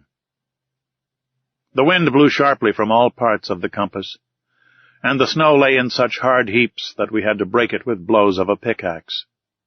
The temperature was always at 5 degrees below zero. Every outward part of the Nautilus was covered with ice. A rigged vessel would have been entangled in the blocked-up gorges. A vessel without sails, with electricity for its motive power, and wanting no coal, could alone brave such high latitudes. At length, on the 18th of March, after many useless assaults, the Nautilus was positively blocked. It was no longer either streams, packs, or ice fields, but an interminable and immovable barrier, formed by mountains soldered together. "An iceberg," said the Canadian to me. I knew that to Ned Land, as well as to all other navigators who had preceded us, this was an inevitable obstacle. The sun appearing for an instant at noon, Captain Nemo took an observation as near as possible, which gave our situation at 51 degrees 30 minutes longitude and 67 degrees 39 minutes of south latitude. We had advanced 1 degree more in this Antarctic region. Of the liquid surface of the sea, there was no longer a glimpse. Under the spur of the Nautilus lay stretched a vast plain, entangled with confused blocks. Here and there sharp points and slender needles rising to a height of 200 feet. Further on, a steep shore, hewn as it were with an axe, and clothed with grayish tints. Huge mirrors, reflecting a few rays of sunshine, half drowned in the fog. And over this desolate face of nature, a stern silence reigned, scarcely broken by the flapping of the wings of petrels and puffins. Everything was frozen, even the noise. The Nautilus was then obliged to stop in its adventurous course amid these fields of ice. In spite of our efforts, in spite of the powerful means employed to break up the ice, the Nautilus remained immovable. Generally, when we can proceed no further, we have return still open to us. But here return was as impossible as advance, for every pass had closed behind us. And for the few moments when we were stationary, we were likely to be entirely blocked, which did indeed happen about 2 o'clock in the afternoon, the fresh ice forming around its sides with astonishing rapidity. I was obliged to admit that Captain Nemo was more than imprudent. I was on the platform at that moment. The captain had been observing our situation for some time past, when he said to me, "Well, sir, what do you think of this?" "I think that we are caught, Captain." "So, Monsieur Aronnax, you really think that the Nautilus cannot disengage itself?" "With difficulty, Captain, for the season is already too far advanced for you to reckon on the breaking of the ice." "Ah, sir," said Captain Nemo in an ironical tone, "you will always be the same. You see nothing but difficulties and obstacles. I affirm that not only can the Nautilus disengage itself, but also that it can go further still." "Further to the south?" I asked, looking at the captain. "Yes, sir. It shall go to the pole." "To the pole?" I exclaimed, unable to repress a gesture of incredulity. "Yes," replied the captain coldly, "to the Antarctic pole, to that unknown point from whence springs every meridian of the globe. You know whether I can do as I please with the Nautilus?" Yes, I knew that. I knew that this man was bold even to rashness. But to conquer those obstacles which bristled round the South Pole, rendering it more inaccessible than the North, which had not yet been reached by the boldest navigators, was it not a mad enterprise, one which only a maniac would have conceived? It then came into my head to ask Captain Nemo if he had ever discovered that pole which had never yet been trodden by a human creature. "No, sir," he replied, "but we will discover it together. Where others have failed, I will not fail. I have never yet led my Nautilus so far into southern seas, but, I repeat, it shall go further yet." "I can well believe you, Captain," said I, in a slightly ironical tone. "I believe you. Let us go ahead. There are no obstacles for us. Let us smash this iceberg. Let us blow it up, and if it resists, let us give the Nautilus wings to fly over it." "Over it, sir," said Captain Nemo quietly. "No, not over it, but under it." "Under it?" I exclaimed. a sudden idea of the captain's projects flashing upon my mind. I understood. The wonderful qualities of the Nautilus were going to serve us in this superhuman enterprise. "I see we are beginning to understand one another, sir," said the captain, half smiling. "You begin to see the possibility, I should say the success, of this attempt. That which is impossible for an ordinary vessel is easy to the Nautilus. If a continent lies before the pole, it must stop before the continent. But if, on the contrary, the pole is washed by open sea, it will go even to the pole." "Certainly," said I, carried away by the captain's reasoning. "If the surface of the sea is solidified by the ice, the lower depths are free by the providential law which has placed the maximum of density of the waters of the ocean 1 degree higher than freezing point. And if I am not mistaken, the portion of this iceberg which is above the water is as 1:4 to that which is below." "Very nearly, sir. For 1 foot of iceberg above the sea, there are 3 below it. If these ice mountains are not more than 300 feet above the surface, they are not more than 900 beneath. And what are 900 feet to the Nautilus?" "Nothing, sir." "It could even seek at greater depths that uniform temperature of sea-water, and there brave with impunity the 30 or 40 degrees of surface cold." "Just so, sir. Just so," I replied, getting animated. "The only difficulty," continued Captain Nemo, "is that of remaining several days without renewing our provision of air." "Is that all? The Nautilus has vast reservoirs. We can fill them, and they will supply us with all the oxygen we want." "Well thought of, Monsieur Aronnax," replied the captain, smiling. "But, not wishing you to accuse me of rashness, I will first give you all my objections." "Have you any more to make?" "Only one. It is possible, if the sea exists at the South Pole, that it may be covered, and consequently we shall be unable to come to the surface." "Good, sir. But do you forget that the Nautilus is armed with a powerful spur? And could we not send it diagonally against these fields of ice, which would open at the shocks?" "Ah, sir, you are full of ideas today." "Besides, Captain," I added enthusiastically, "why should we not find the sea open at the South Pole as well as at the North? The frozen poles of the earth do not coincide, either in the southern or in the northern regions. And until it is proved to the contrary, we may suppose either a continent or an ocean free from ice at these 2 points of the globe." "I think so too, Monsieur Aronnax," replied Captain Nemo. "I only wish you to observe that, after having made so many objections to my project, you are now crushing me with arguments in its favor." The preparations for this audacious attempt now began. The powerful pumps of the Nautilus were working air into the reservoirs and storing it at high pressure. About 4 o'clock, Captain Nemo announced the closing of the panels on the platform. I threw one last look at the massive iceberg which we were going to cross. The weather was clear, the atmosphere pure enough, the cold very great, being 12 degrees below zero. But the wind having gone down, this temperature was not so unbearable. About 10 men mounted the sides of the Nautilus, armed with pickaxes to break the ice around the vessel, which was soon free. The operation was quickly performed, for the fresh ice was still very thin. We all went below. The usual reservoirs were filled with the newly liberated water, and the Nautilus soon descended. I had taken my place with Conseil in the saloon. Through the open window we could see the lower beds of the Southern Ocean. The thermometer went up. The needle of the compass deviated on the dial.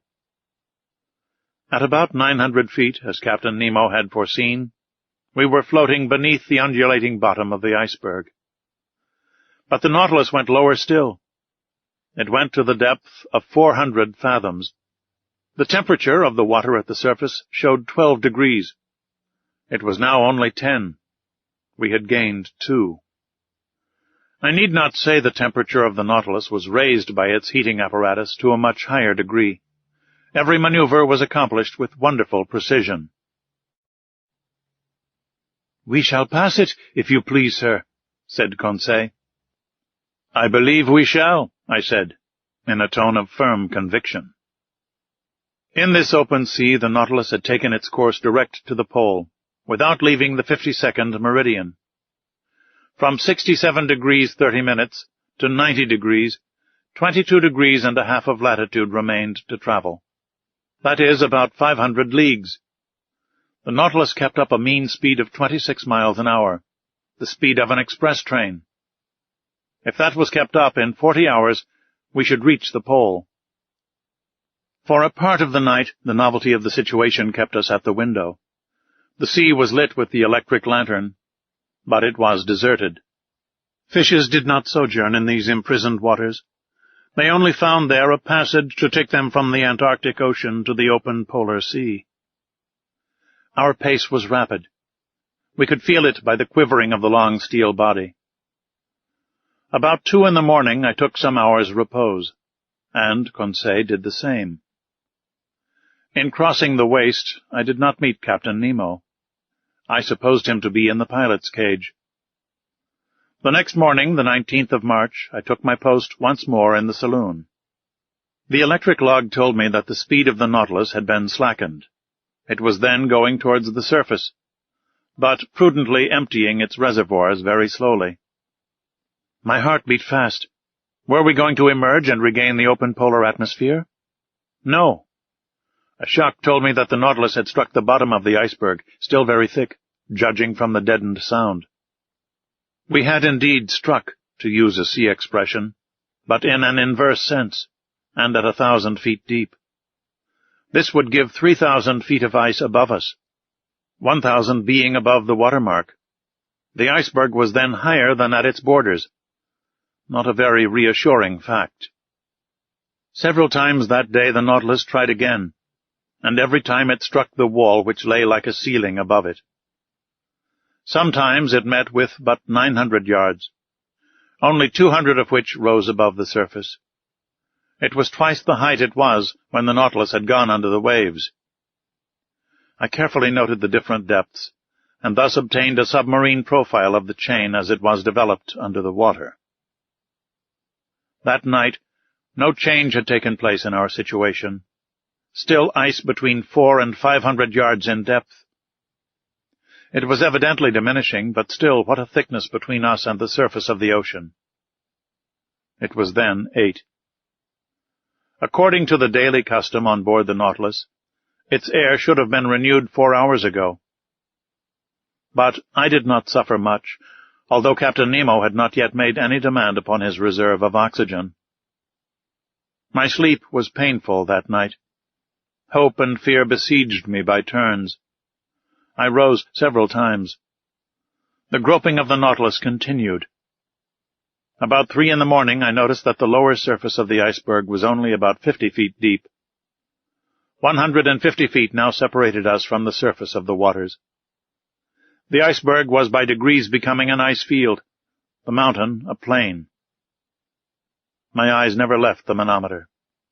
We were still rising diagonally to the surface, which sparkled under the electric rays.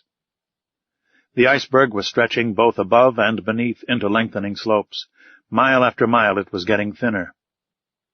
At length, at 6 in the morning of that memorable day, the 19th of March, the door of the saloon opened, and Captain Nemo appeared. "The sea is open," was all he said.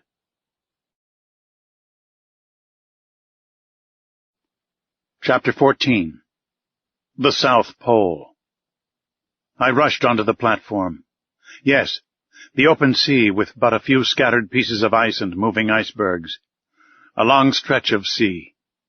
A world of birds in the air, and myriads of fishes under those waters, which varied from intense blue to olive green, according to the bottom.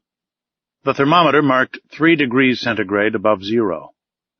It was comparatively spring, shut up as we were behind this iceberg, whose lengthened mass was dimly seen on our northern horizon. "Are we at the pole?" I asked the captain, with a beating heart.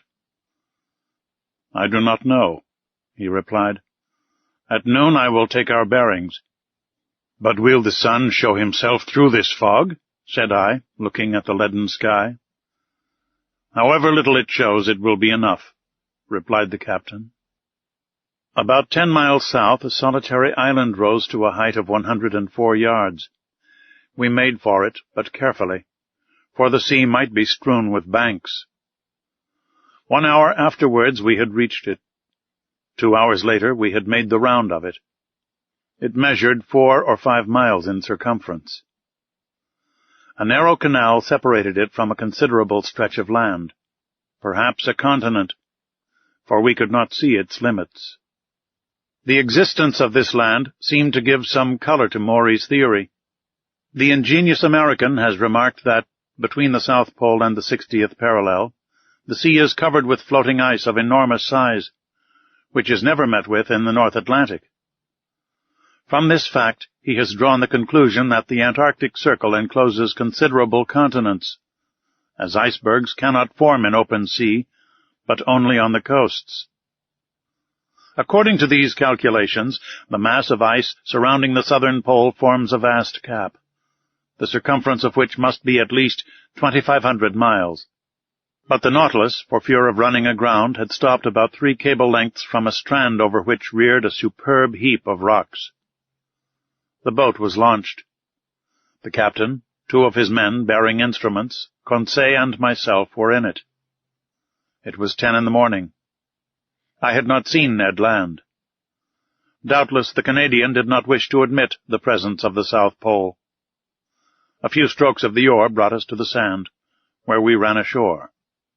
Conseil was going to jump on to the land when I held him back. "Sir," said I to Captain Nemo, "to you belongs the honor of first setting foot on this land." "Yes, sir," said the captain. "And if I do not hesitate to tread this South Pole, it is because, up to this time, no human being has left a trace there." Saying this, he jumped lightly onto the sand. His heart beat with emotion. He climbed a rock, sloping to a little promontory, and there, with his arms crossed, mute and motionless, and with an eager look, he seemed to take possession of these southern regions. After 5 minutes passed in this ecstasy, he turned to us. "When you like, sir."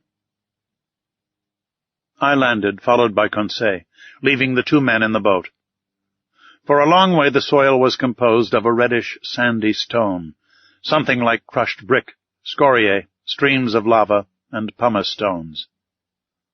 One could not mistake its volcanic origin. In some parts, slight curls of smoke emitted a sulphurous smell, proving that the internal fires had lost nothing of their expansive powers. Though, having climbed a high acclivity, I could see no volcano for a radius of several miles.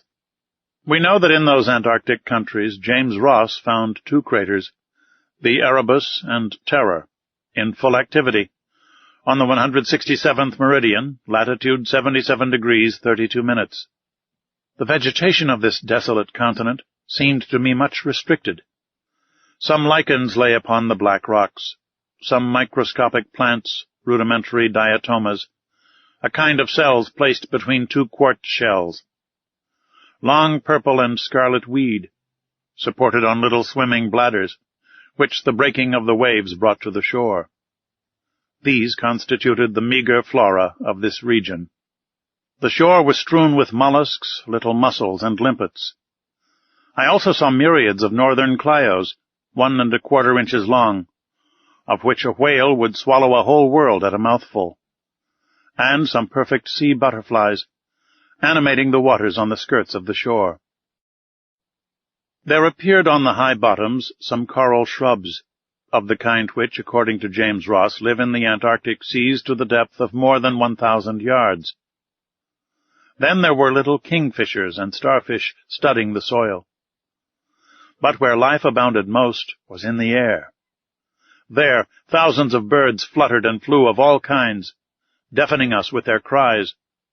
Others crowded the rock, looking at us as we passed by without fear, and pressing familiarly close by our feet.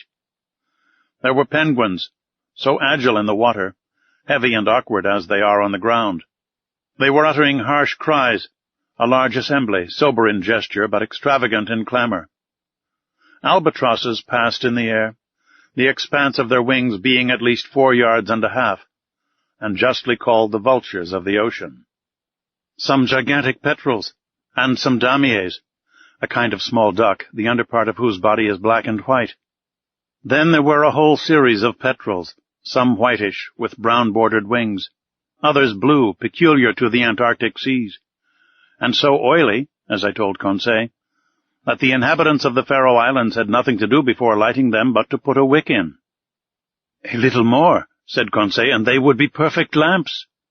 After that we cannot expect nature to have previously furnished them with wicks." About half a mile farther on the soil was riddled with ruffs' nests, a sort of laying ground, out of which many birds were issuing. Captain Nemo had some hundreds hunted. They uttered a cry like the braying of an ass, were about the size of a goose, slate color on the body, white beneath, with a yellow line round their throats. They allowed themselves to be killed with a stone, never trying to escape. But the fog did not lift, and at 11 the sun had not yet shown itself. Its absence made me uneasy. Without it, no observations were possible. How then could we decide whether we had reached the pole? When I rejoined Captain Nemo, I found him leaning on a piece of rock, silently watching the sky. He seemed impatient and vexed. But what was to be done? This rash and powerful man could not command the sun as he did the sea. Noon arrived without the orb of day showing itself for an instant. We could not even tell its position behind the curtain of fog, and soon the fog turned to snow. "Till tomorrow," said the captain quietly, and we returned to the Nautilus amid these atmospheric disturbances. The tempest of snow continued till the next day. It was impossible to remain on the platform. From the saloon, where I was taking notes of incidents happening during this excursion to the polar continent, I could hear the cries of petrels and albatrosses sporting in the midst of this violent storm. The Nautilus did not remain motionless, but skirted the coast, advancing 10 miles more to the south, in the half-light left by the sun as it skirted the edge of the horizon.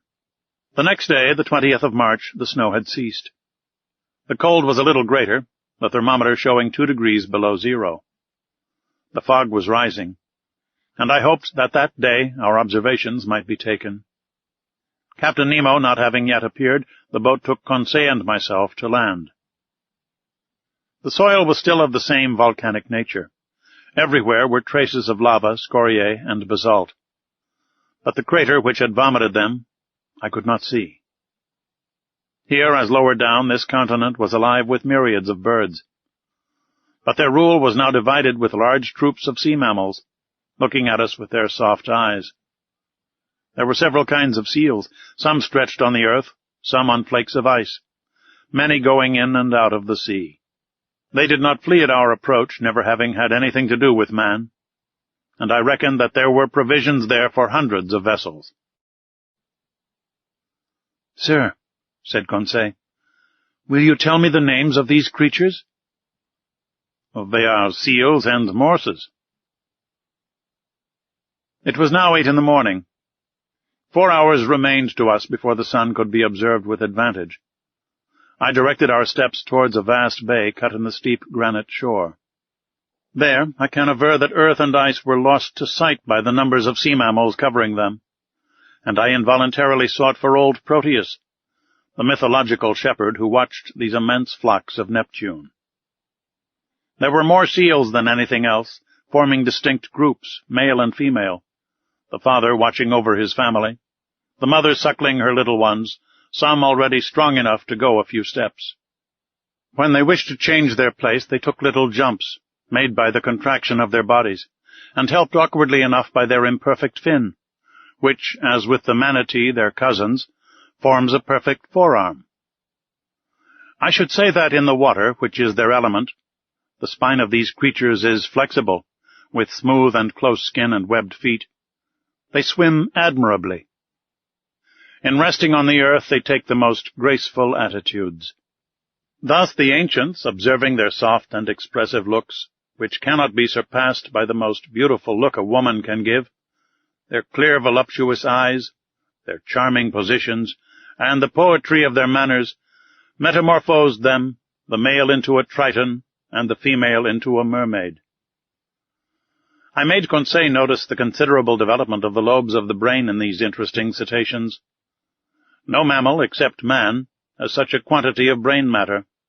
They are also capable of receiving a certain amount of education, are easily domesticated, and I think, with other naturalists, that if properly taught, they would be of great service as fishing dogs. The greater part of them slept on the rocks or on the sand. Amongst these seals, properly so called, which have no external ears, in which they differ from the otter, whose ears are prominent, I noticed several varieties of seals about 3 yards long, with a white coat, bulldog heads, armed with teeth in both jaws, 4 incisors at the top and 4 at the bottom, and 2 large canine teeth in the shape of a fleur-de-lis. Amongst them glided sea elephants, a kind of seal with short, flexible trunks. The giants of this species measured 20 feet round and 10 yards and a half in length. But they did not move as we approached. "These creatures are not dangerous?" asked Conseil. "No, not unless you attack them. When they have to defend their young, their rage is terrible, and it is not uncommon for them to break the fishing boats to pieces." "They are quite right," said Conseil. "I do not say they are not." 2 miles farther on we were stopped by the promontory which shelters the bay from the southerly winds. Beyond it we heard loud bellowings, such as a troop of ruminants would produce. "Good," said Conseil, "a concert of bulls." "No, a concert of morses." "They are fighting." "They are either fighting or playing." We now began to climb the blackish rocks, amid unforeseen stumbles, and over stones which the ice made slippery. More than once I rolled over at the expense of my loins. Conseil, more prudent or more steady, did not stumble, and helped me up, saying, "If, sir, you would have the kindness to take wider steps, you would preserve your equilibrium better." Arrived at the upper ridge of the promontory, I saw a vast white plain covered with morses. They were playing amongst themselves, and what we heard were bellowings of pleasure, not of anger. As I passed these curious animals, I could examine them leisurely, for they did not move. Their skins were thick and rugged, of a yellowish tint, approaching to red. Their hair was short and scant. Some of them were 4 yards and a quarter long. Quieter and less timid than their cousins of the north, they did not, like them, place sentinels round the outskirts of their encampment. After examining this city of morses, I began to think of returning. It was 11 o'clock, and if Captain Nemo found the conditions favorable for observations, I wished to be present at the operation. We followed a narrow pathway running along the summit of the steep shore. At 11:30 we had reached the place where we landed. The boat had run aground, bringing the captain. I saw him standing on a block of basalt, his instruments near him, his eyes fixed on the northern horizon, near which the sun was then describing a lengthened curve. I took my place beside him, and waited without speaking. Noon arrived, and as before the sun did not appear. It was a fatality. Observations were still wanting. If not accomplished tomorrow, we must give up all idea of taking any. We were indeed exactly at the 20th of March. Tomorrow, the 21st, would be the equinox. The sun would disappear behind the horizon for 6 months, and with its disappearance the long polar night would begin. Since the September equinox it had emerged from the northern horizon, rising by lengthened spirals up to the 21st of December. At this period, the summer solstice of the northern regions, it had begun to descend, and tomorrow was to shed its last rays upon them. I communicated my fears and observations to Captain Nemo. "You are right, Monsieur Aronnax," said he. "If tomorrow I cannot take the altitude of the sun, I shall not be able to do it for 6 months. But precisely because chance has led me into these seas on the 21st of March, my bearings will be easy to take, if at 12 we can see the sun. Why, Captain? Because then the orb of day describes such lengthened curves that it is difficult to measure exactly its height above the horizon, and grave errors may be made with instruments. What will you do then? I shall only use my chronometer, replied Captain Nemo. If tomorrow, the 21st of March, the disk of the sun, allowing for refraction, is exactly cut by the northern horizon, it will show that I am at the South Pole. Just so, said I. But this statement is not mathematically correct, because the equinox does not necessarily begin at noon. Very likely, sir. But the error will not be 100 yards, and we do not want more. Till tomorrow, then. Captain Nemo returned on board. Conseil and I remained to survey the shore, observing and studying until 5 o'clock. Then I went to bed, not, however, without invoking, like the Indian, the favor of the radiant orb.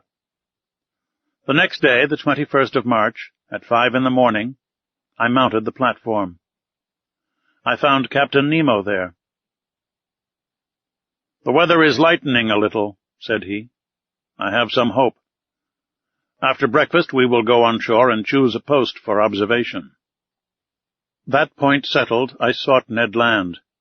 I wanted to take him with me, but the obstinate Canadian refused, and I saw that his taciturnity and his bad humor grew day by day. After all, I was not sorry for his obstinacy under the circumstances. Indeed, there were too many seals on shore, and we ought not to lay such temptation in this unreflecting fisherman's way. Breakfast over, we went on shore. The Nautilus had gone some miles further up in the night. It was a whole league from the coast, above which reared a sharp peak about 500 yards high. The boat took with me Captain Nemo, 2 men of the crew, and the instruments, which consisted of a chronometer, a telescope, and a barometer. While crossing, I saw numerous whales belonging to the 3 kinds peculiar to the southern seas: the whale, or the English right whale, which has no dorsal fin, the humpback, with reeved chest and large whitish fins, which, in spite of its name, do not form wings, and the finback, of a yellowish-brown, the liveliest of all the cetacea.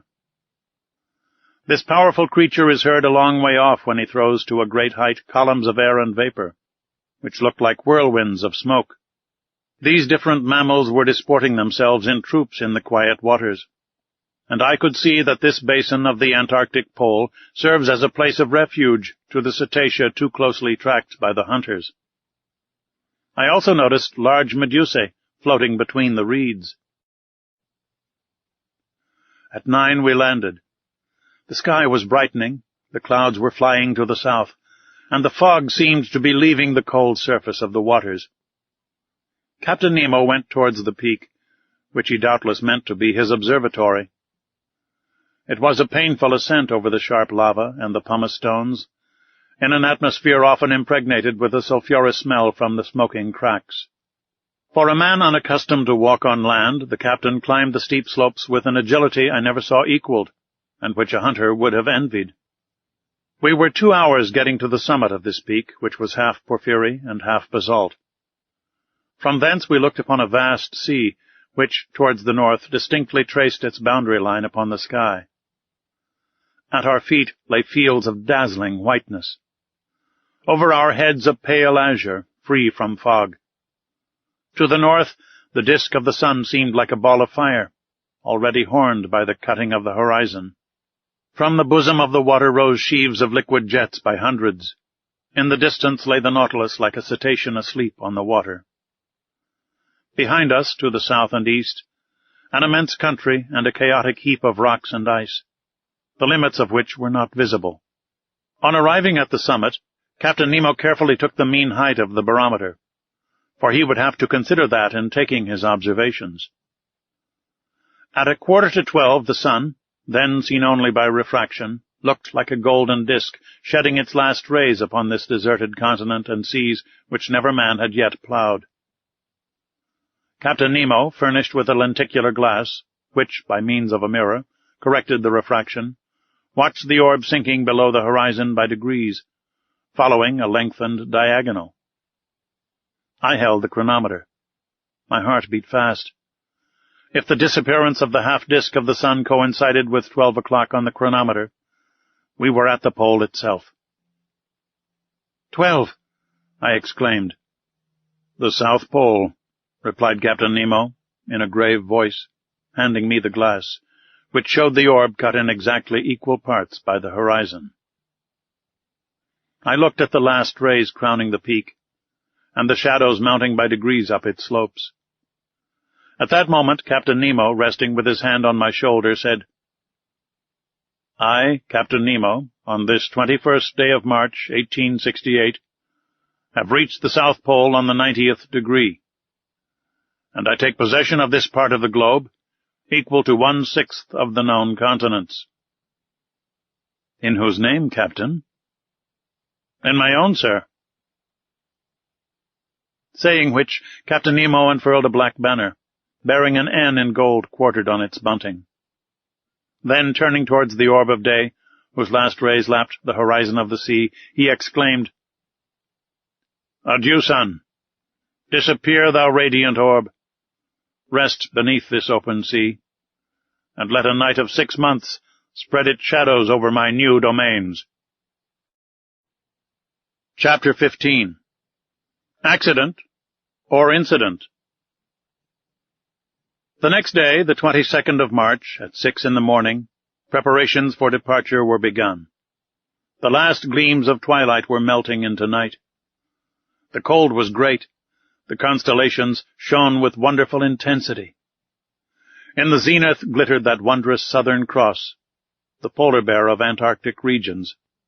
The thermometer showed 120 below zero, and when the wind freshened it was most biting. Flakes of ice increased on the open water. The sea seemed everywhere alike. Numerous blackish patches spread on the surface, showing the formation of fresh ice. Evidently the southern basin, frozen during the 6 winter months, was absolutely inaccessible. What became of the whales in that time? Doubtless they went beneath the icebergs, seeking more practicable seas. As to the seals and morses, accustomed to live in a hard climate, they remained on these icy shores. These creatures have the instinct to break holes in the ice field and to keep them open. To these holes they come for breath. When the birds, driven away by the cold, have emigrated to the north, these sea mammals remain sole masters of the polar continent. But the reservoirs were filling with water, and the Nautilus was slowly descending. At 1,000 feet deep it stopped. Its screw beat the waves, and it advanced straight towards the north at a speed of 15 miles an hour. Towards night it was already floating under the immense body of the iceberg. At 3 in the morning I was awakened by a violent shock. I sat up in my bed and listened in the darkness, when I was thrown into the middle of the room. The Nautilus, after having struck, had rebounded violently. I groped along the partition and by the staircase to the saloon, which was lit by the luminous ceiling. The furniture was upset. Fortunately, the windows were firmly set and had held fast. The pictures on the starboard side, from being no longer vertical, were clinging to the paper, whilst those of the port side were hanging at least a foot from the wall. The Nautilus was lying on its starboard side perfectly motionless. I heard footsteps and a confusion of voices, but Captain Nemo did not appear. As I was leaving the saloon, Ned Land and Conseil entered. "What is the matter?" said I at once. "I came to ask you, sir," replied Conseil. "Confound it!" exclaimed the Canadian. "I know well enough. The Nautilus has struck, and judging by the way she lies, I do not think she will right herself as she did the first time in Torres Straits." "But," I asked, "has she at least come to the surface of the sea?" "We do not know," said Conseil. "It is easy to decide," I answered. I consulted the manometer. To my great surprise, it showed a depth of more than 180 fathoms. "What does that mean?" I exclaimed, "We must ask Captain Nemo," said Conseil. "But where shall we find him?" said Ned Land. "Follow me," said I to my companions. We left the saloon. There was no one in the library. At the center staircase, by the berths of the ship's crew, there was no one. I thought that Captain Nemo must be in the pilot's cage. It was best to wait. We all returned to the saloon. For 20 minutes we remained thus, trying to hear the slightest noise which might be made on board the Nautilus, when Captain Nemo entered. He seemed not to see us. His face, generally so impassive, showed signs of uneasiness. He watched the compass silently, then the manometer, and, going to the planisphere, placed his finger on a spot representing the southern seas. I would not interrupt him. But some minutes later, when he turned towards me, I said, using one of his own expressions in the Torres Straits, "An incident, Captain?" "No, sir, an accident this time." "Serious?" "Perhaps." "Is the danger immediate?" "No." "The Nautilus has stranded?" "Yes."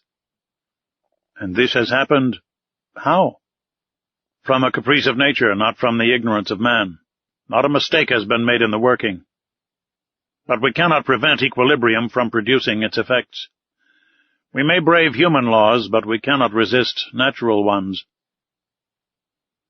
Captain Nemo had chosen a strange moment for uttering this philosophical reflection. On the whole, his answer helped me little. "May I ask, sir, the cause of this accident?" "An enormous block of ice. A whole mountain has turned over," he replied. "When icebergs are undermined at their base by warmer water or reiterated shocks, their center of gravity rises, and the whole thing turns over. This is what has happened. One of these blocks, as it fell, struck the Nautilus, then, gliding under its hull, raised it with irresistible force, bringing it into beds which are not so thick, where it is lying on its side." "But can we not get the Nautilus off by emptying its reservoirs, that it might regain its equilibrium?" "That, sir, is being done at this moment. You can hear the pump working. Look at the needle of the manometer. It shows that the Nautilus is rising, but the block of ice is floating with it. And until some obstacle stops its ascending motion, our position cannot be altered." Indeed, the Nautilus still held the same position to starboard. Doubtless it would right itself when the block stopped. But at this moment, who knows if we may not be frightfully crushed between the two glassy surfaces?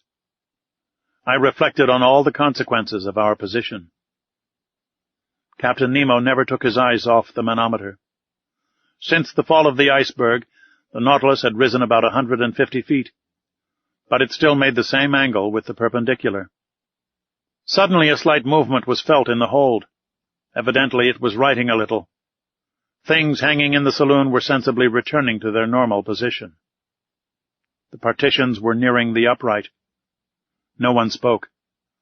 With beating hearts we watched and felt the straightening. The boards became horizontal under our feet. 10 minutes passed. "At last we have righted," I exclaimed. "Yes," said Captain Nemo, going to the door of the saloon. "But are we floating?" I asked. "Certainly," he replied, "since the reservoirs are not empty, and when empty the Nautilus must rise to the surface of the sea." We were in open sea, but at a distance of about 10 yards, on either side of the Nautilus, rose a dazzling wall of ice. Above and beneath the same wall. Above, because the lower surface of the iceberg stretched over us like an immense ceiling. Beneath, because the overturned block, having slid by degrees, had found a resting place on the lateral walls, which kept it in that position. The Nautilus was really imprisoned in a perfect tunnel of ice, more than 20 yards in breadth, filled with quiet water. It was easy to get out of it by going either forward or backward, and then make a free passage under the iceberg, some hundreds of yards deeper. The luminous ceiling had been extinguished, but the saloon was still resplendent with intense light. It was the powerful reflection from the glass partition sent violently back to the sheets of the lantern. I cannot describe the effect of the voltaic rays upon the great blocks so capriciously cut. Upon every angle, every ridge, every facet was thrown a different light, according to the nature of the veins running through the ice. A dazzling mine of gems, particularly of sapphires, their blue rays crossing with the green of the emerald. Here and there were opal shades of wonderful softness, running through bright spots like diamonds of fire, the brilliancy of which the eye could not bear. The power of the lantern seemed increased 100-fold, like a lamp through the lenticular plates of a first-class lighthouse. "How beautiful! How beautiful!" cried Conseil. "Yes," I said, "it is a wonderful sight, is it not, Ned?" "Yes, confound it, yes," answered Ned Land. "It is superb. I am mad at being obliged to admit it. No one has ever seen anything like it, but the sight may cost us dear. And if I must say all, I think we are seeing here things which God never intended man to see." Ned was right. It was too beautiful. Suddenly a cry from Conseil made me turn. "What is it?" I asked. "Shut your eyes, sir. Do not look, sir." Saying which, Conseil clapped his hands over his eyes. "But what is the matter, my boy?" "I am dazzled, blinded." My eyes turned involuntarily towards the glass, but I could not stand the fire which seemed to devour them. I understood what had happened. The Nautilus had put on full speed. All the quiet luster of the ice walls was at once changed into flashes of lightning. The fire from these myriads of diamonds was blinding. It required some time to calm our troubled looks. At last the hands were taken down. "Faith, I should never have believed it," said Conseil.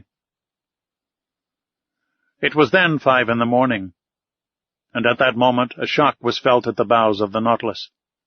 I knew that its spur had struck a block of ice.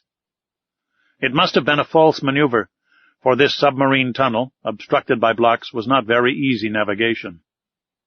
I thought that Captain Nemo, by changing his course, would either turn these obstacles or else follow the windings of the tunnel. In any case, the road before us could not be entirely blocked. But, contrary to my expectations, the Nautilus took a decided retrograde motion. "We are going backwards?" said Conseil. "Yes," I replied. "This end of the tunnel can have no egress." "And then?" "Then," I said, "the working is easy. We must go back again and go out at the southern opening, that is all." In speaking thus, I wished to appear more confident than I really was. But the retrograde motion of the Nautilus was increasing, and reversing the screw it carried us at great speed. "It will be a hindrance," said Ned. "What does it matter? Some hours more or less, provided we get out at last."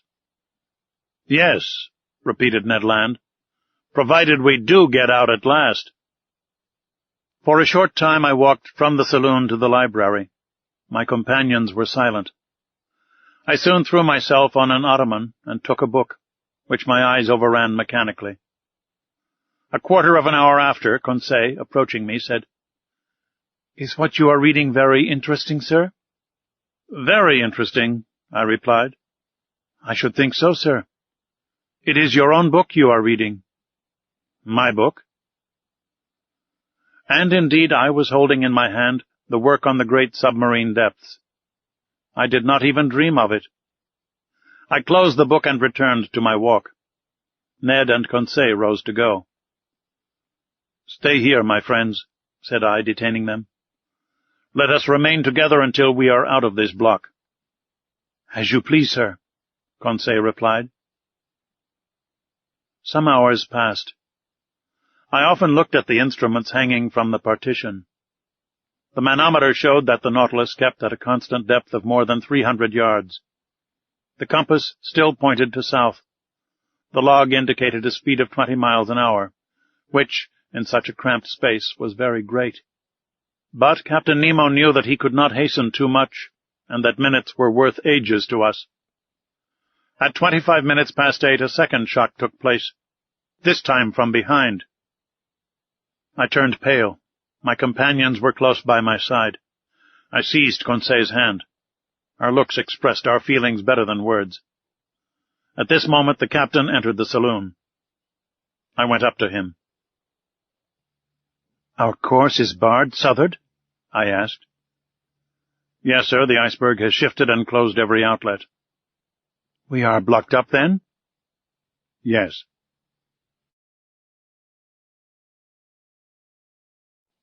Chapter 16. Want of Air. Thus, around the Nautilus, above and below, was an impenetrable wall of ice. We were prisoners to the iceberg.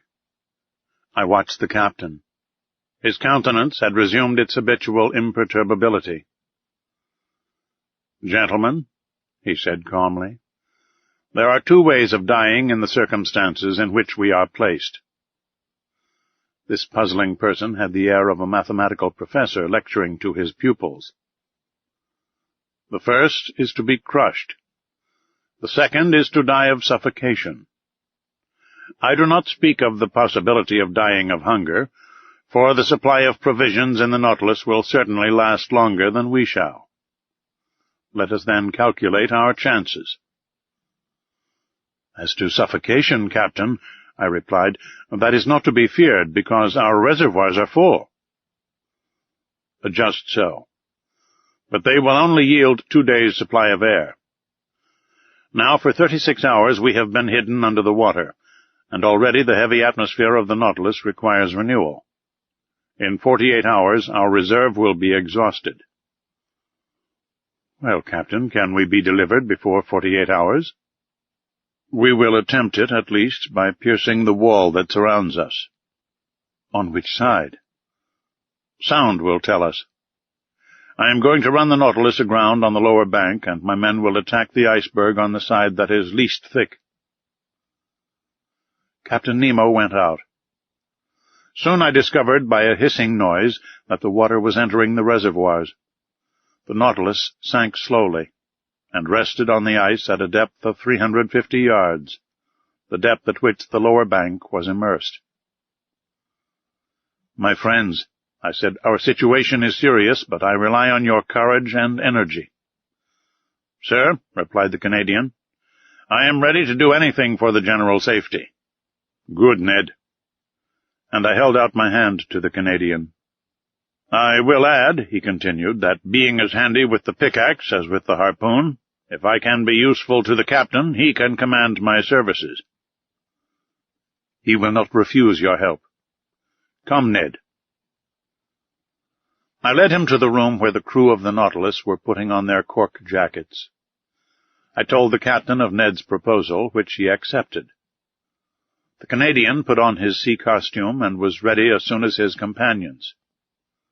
When Ned was dressed, I re-entered the drawing-room, where the panes of glass were open, and, posted near Conseil, I examined the ambient beds that supported the Nautilus.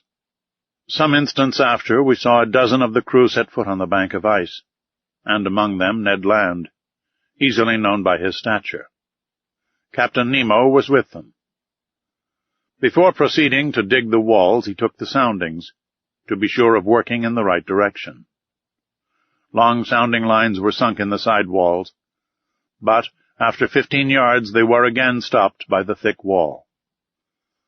It was useless to attack it on the ceiling-like surface, since the iceberg itself measured more than 400 yards in height.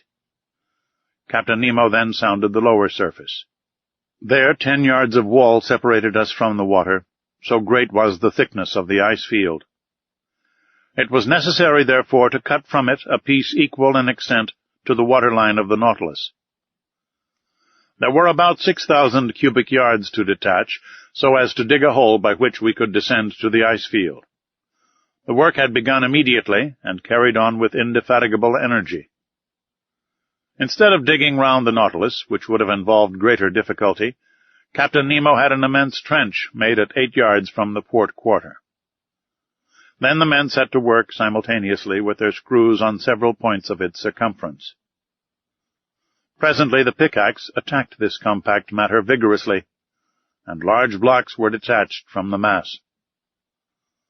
By a curious effect of specific gravity, these blocks, lighter than water, fled, so to speak, to the vault of the tunnel, that increased in thickness at the top in proportion as it diminished at the base. But that mattered little so long as the lower part grew thinner. After 2 hours' hard work, Ned Land came in exhausted. He and his comrades were replaced by new workers, whom Conseil and I joined. The second lieutenant of the Nautilus superintended us. The water seemed singularly cold, but I soon got warm handling the pickaxe. My movements were free enough, although they were made under a pressure of 30 atmospheres. When I re-entered after working 2 hours to take some food and rest, I found a perceptible difference between the pure fluid with which the Rouquayrol engine supplied me and the atmosphere of the Nautilus, already charged with carbonic acid. The air had not been renewed for 48 hours, and its vivifying qualities were considerably enfeebled. However, after a lapse of 12 hours, we had only raised a block of ice 1 yard thick on the marked surface, which was about 600 cubic yards. Reckoning that it took 12 hours to accomplish this much, it would take 5 nights and 4 days to bring this enterprise to a satisfactory conclusion.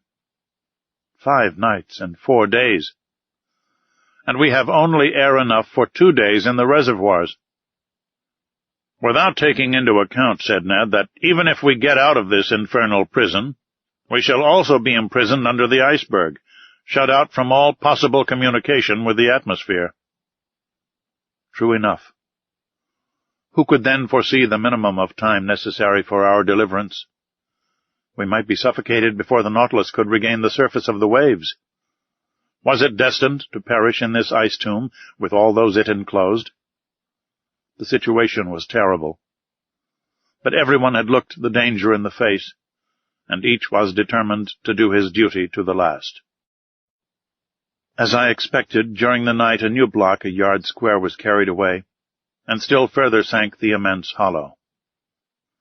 But in the morning, when, dressed in my cork jacket, I traversed the slushy mass at a temperature of 6 or 7 degrees below zero, I remarked that the side walls were gradually closing in. The beds of water farthest from the trench, that were not warmed by the men's work, showed a tendency to solidification. In presence of this new and imminent danger, what would become of our chances of safety, and how hinder the solidification of this liquid medium that would burst the partitions of the Nautilus like glass? I did not tell my companions of this new danger.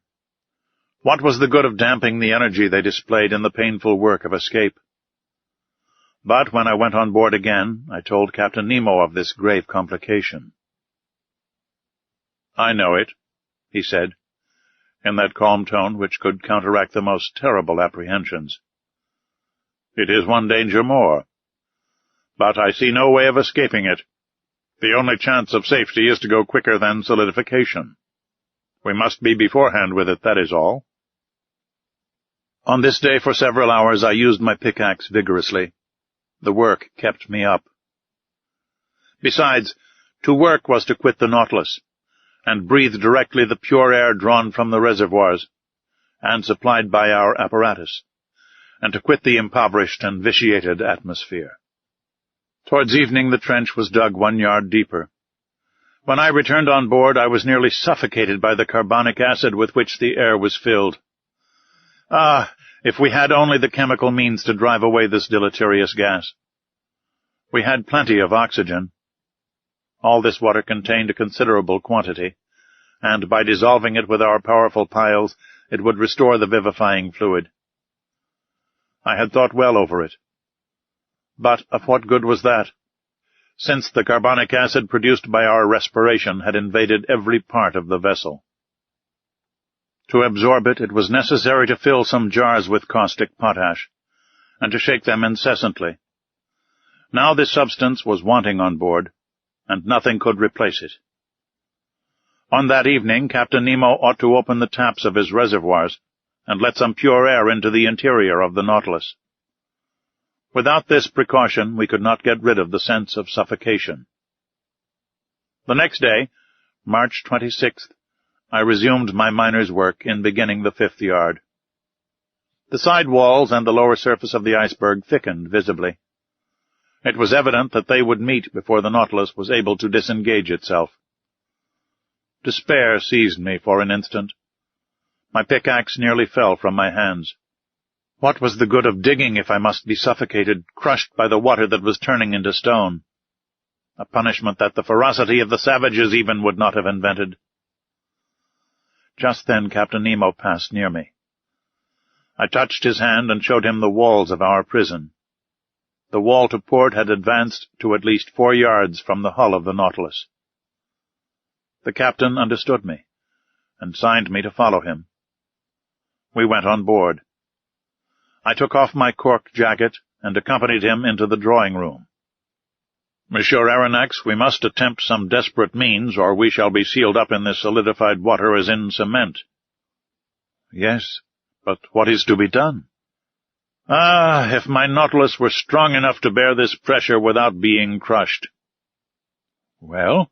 I asked, not catching the captain's idea. "Do you not understand," he replied, "that this congelation of water will help us? Do you not see that by its solidification it would burst through this field of ice that imprisons us, as when it freezes it bursts the hardest stones? Do you not perceive that it would be an agent of safety instead of destruction?" "Yes, Captain, perhaps. But whatever resistance to crushing the Nautilus possesses, it could not support this terrible pressure, and would be flattened like an iron plate." "I know it, sir. Therefore we must not reckon on the aid of nature, but on our own exertions. We must stop this solidification. Not only will the side walls be pressed together, but there is not 10 feet of water before or behind the Nautilus. The congelation gains on us on all sides." "How long will the air in the reservoirs last for us to breathe on board?" The captain looked in my face. "After tomorrow, they will be empty." A cold sweat came over me.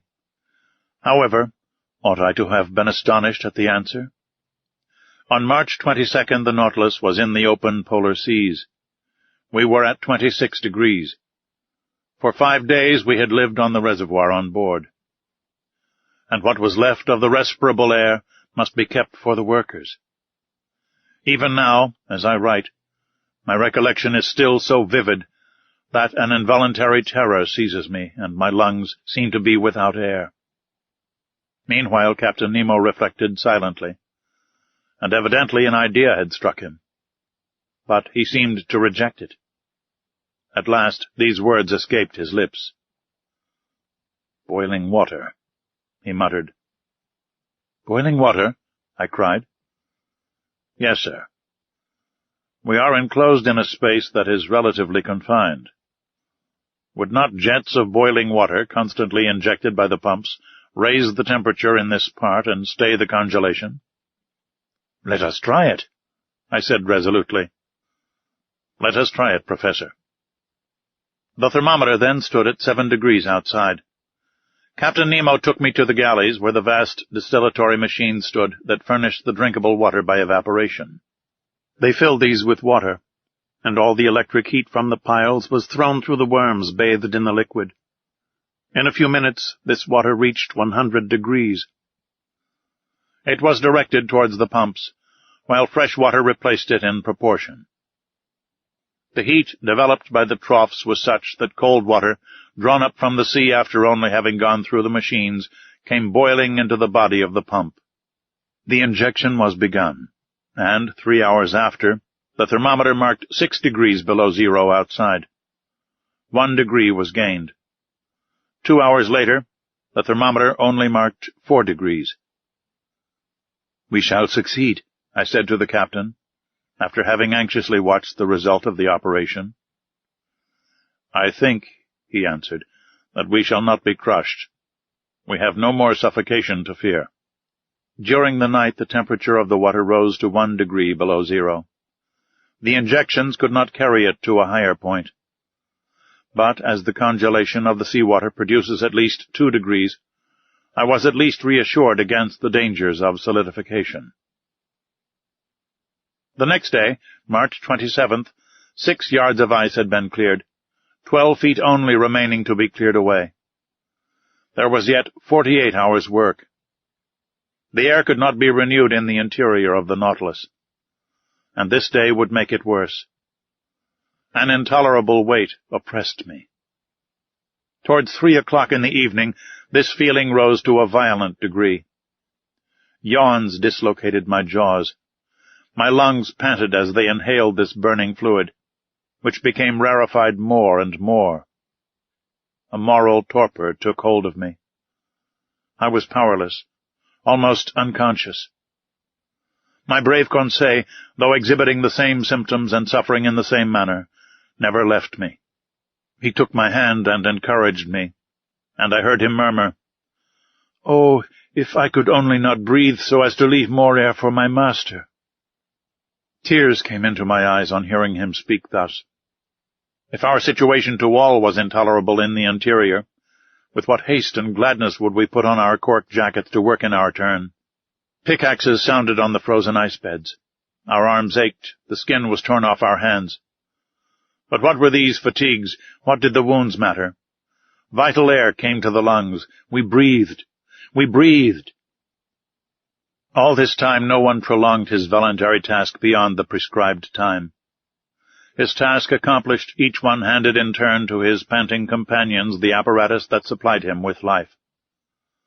Captain Nemo set the example, and submitted first to this severe discipline. When the time came, he gave up his apparatus to another, and returned to the vitiated air on board, calm, unflinching, unmurmuring. On that day the ordinary work was accomplished with unusual vigor. Only 2 yards remained to be raised from the surface. 2 yards only separated us from the open sea. But the reservoirs were nearly emptied of air. The little that remained ought to be kept for the workers, not a particle for the Nautilus. When I went back on board, I was half suffocated. What a night! I know not how to describe it. The next day my breathing was oppressed. Dizziness accompanied the pain in my head and made me like a drunken man. My companions showed the same symptoms. Some of the crew had rattling in the throat. On that day, the 6th of our imprisonment, Captain Nemo, finding the pickaxes work too slowly, resolved to crush the ice bed that still separated us from the liquid sheet. This man's coolness and energy never forsook him. He subdued his physical pains by moral force. By his orders the vessel was lightened, that is to say, raised from the ice bed by a change of specific gravity. When it floated, they towed it so as to bring it above the immense trench made on the level of the waterline. Then, filling his reservoirs of water, he descended and shut himself up in the hole. Just then all the crew came on board, and the double door of communication was shut.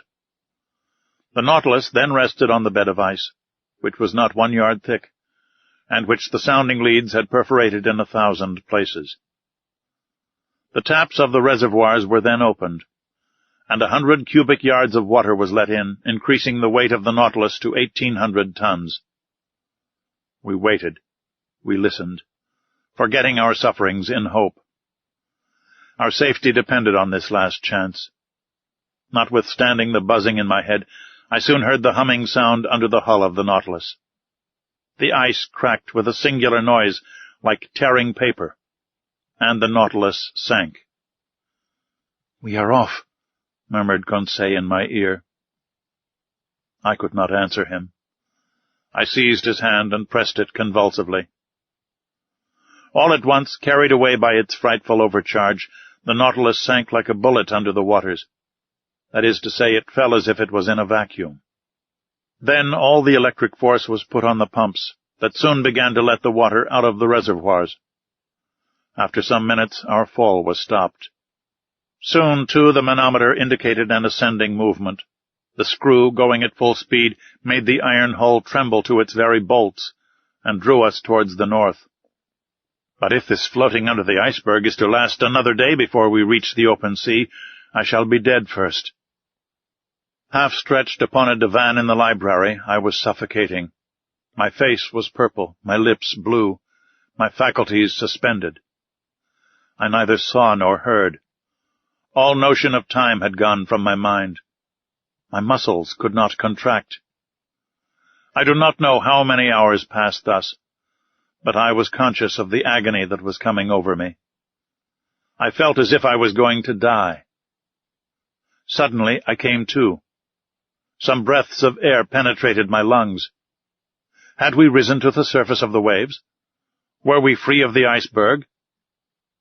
No. Ned and Conseil, my two brave friends, were sacrificing themselves to save me. Some particles of air still remained at the bottom of one apparatus. Instead of using it, they had kept it for me, and while they were being suffocated, they gave me life, drop by drop. I wanted to push back the thing. They held my hands, and for some moments I breathed freely. I looked at the clock. It was 11 in the morning. It ought to be the 28th of March. The Nautilus went at a frightful pace, 40 miles an hour. It literally tore through the water. Where was Captain Nemo? Had he succumbed? Were his companions dead with him? At the moment, the manometer indicated that we were not more than 20 feet from the surface. A mere plate of ice separated us from the atmosphere. Could we not break it? Perhaps. In any case, the Nautilus was going to attempt it. I felt that it was in an oblique position, lowering the stern and raising the bows. The introduction of water had been the means of distributing its equilibrium.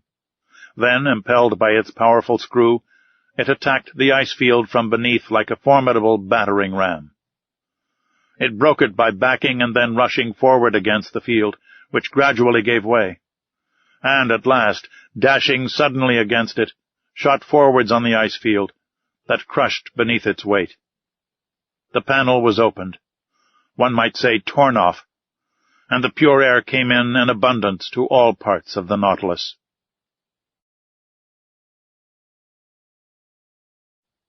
Chapter 17.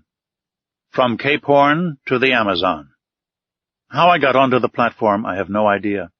Perhaps the Canadian had carried me there. But I breathed, I inhaled the vivifying sea air. My two companions were getting drunk with the fresh particles. The other unhappy men had been so long without food that they could not with impunity indulge in the simplest aliments that were given them. We, on the contrary, had no end to restrain ourselves. We could draw this air freely into our lungs, and it was the breeze alone, that filled us with this keen enjoyment. "Ah," said Conseil, "how delightful this oxygen is! Master need not fear to breathe it. There is enough for everybody." Ned Land did not speak, but he opened his jaws wide enough to frighten a shark. Our strength soon returned, and when I looked round me, I saw we were alone on the platform. The foreign seamen in the Nautilus were contented with the air that circulated in the interior. None of them had come to drink in the open air. The first words I spoke were words of gratitude and thankfulness to my two companions. Ned and Conseil had prolonged my life during the last hours of this long agony. All my gratitude could not repay such devotion. "My friends," said I, "we are bound one to the other forever, and I am under infinite obligations to you." "Which I shall take advantage of," exclaimed the Canadian. "What do you mean?" said Conseil. "I mean that I shall take you with me when I leave this infernal Nautilus." "Well," said Conseil, "after all this, are we going right?" "Yes," I replied, "for we are going the way of the sun, and here the sun is in the north." "No doubt," said Ned Land. "But it remains to be seen whether he will bring the ship into the Pacific or the Atlantic Ocean, that is, into frequented or deserted seas." I could not answer that question, and I feared that Captain Nemo would rather take us to the vast ocean that touches the coasts of Asia and America at the same time. He would thus complete the tour around the submarine world, and return to those waters in which the Nautilus could sail freely. We ought, before long, to settle this important point. The Nautilus went at a rapid pace.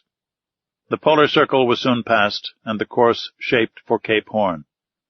We were off the American point, March 31st, at 7 o'clock in the evening. Then all our past sufferings were forgotten. The remembrance of that imprisonment in the ice was effaced from our minds. We only thought of the future. Captain Nemo did not appear again either in the drawing-room or on the platform. The point shown each day on the planisphere, and marked by the lieutenant, showed me the exact direction of the Nautilus. Now, on that evening, it was evident, to my great satisfaction, that we were going back to the north by the Atlantic. The next day, April 1st, when the Nautilus ascended to the surface some minutes before noon, we sighted land to the west. It was Tierra del Fuego, which the first navigators named thus from seeing the quantity of smoke that rose from the natives' huts. The coast seemed low to me, but in the distance rose high mountains. I even thought I had a glimpse of Mount Sarmiento that rises 2,070 yards above the level of the sea, with a very pointed summit, which, according as it is misty or clear, is a sign of fine or of wet weather. At this moment the peak was clearly defined against the sky. The Nautilus, diving again under the water, approached the coast, which was only some few miles off. From the glass windows in the drawing-room I saw long seaweeds and gigantic fuci and varech, of which the open polar sea contains so many specimens, with their sharp, polished filaments. They measured about 300 yards in length, real cables, thicker than one's thumb, and having great tenacity, they are often used as ropes for vessels. Another weed known as velp, with leaves 4 feet long, buried in the coral concretions, hung at the bottom. It served as nest and food for myriads of crustacea and mollusks, crabs and cuttlefish. There seals and otters had splendid repasts, eating the flesh of fish with sea vegetables, according to the English fashion. Over this fertile and luxuriant ground the Nautilus passed with great rapidity. Towards evening it approached the Falkland group, the rough summits of which I recognized the following day. The depth of the sea was moderate. On the shores our nets brought in beautiful specimens of seaweed, and particularly a certain fucus, the roots of which were filled with the best mussels in the world. Geese and ducks fell by dozens on the platform, and soon took their places in the pantry on board. When the last heights of the Falklands had disappeared from the horizon, the Nautilus sank to between 20 and 25 yards, and followed the American coast. Captain Nemo did not show himself. Until the 3rd of April we did not quit the shores of Patagonia, sometimes under the ocean, sometimes at the surface.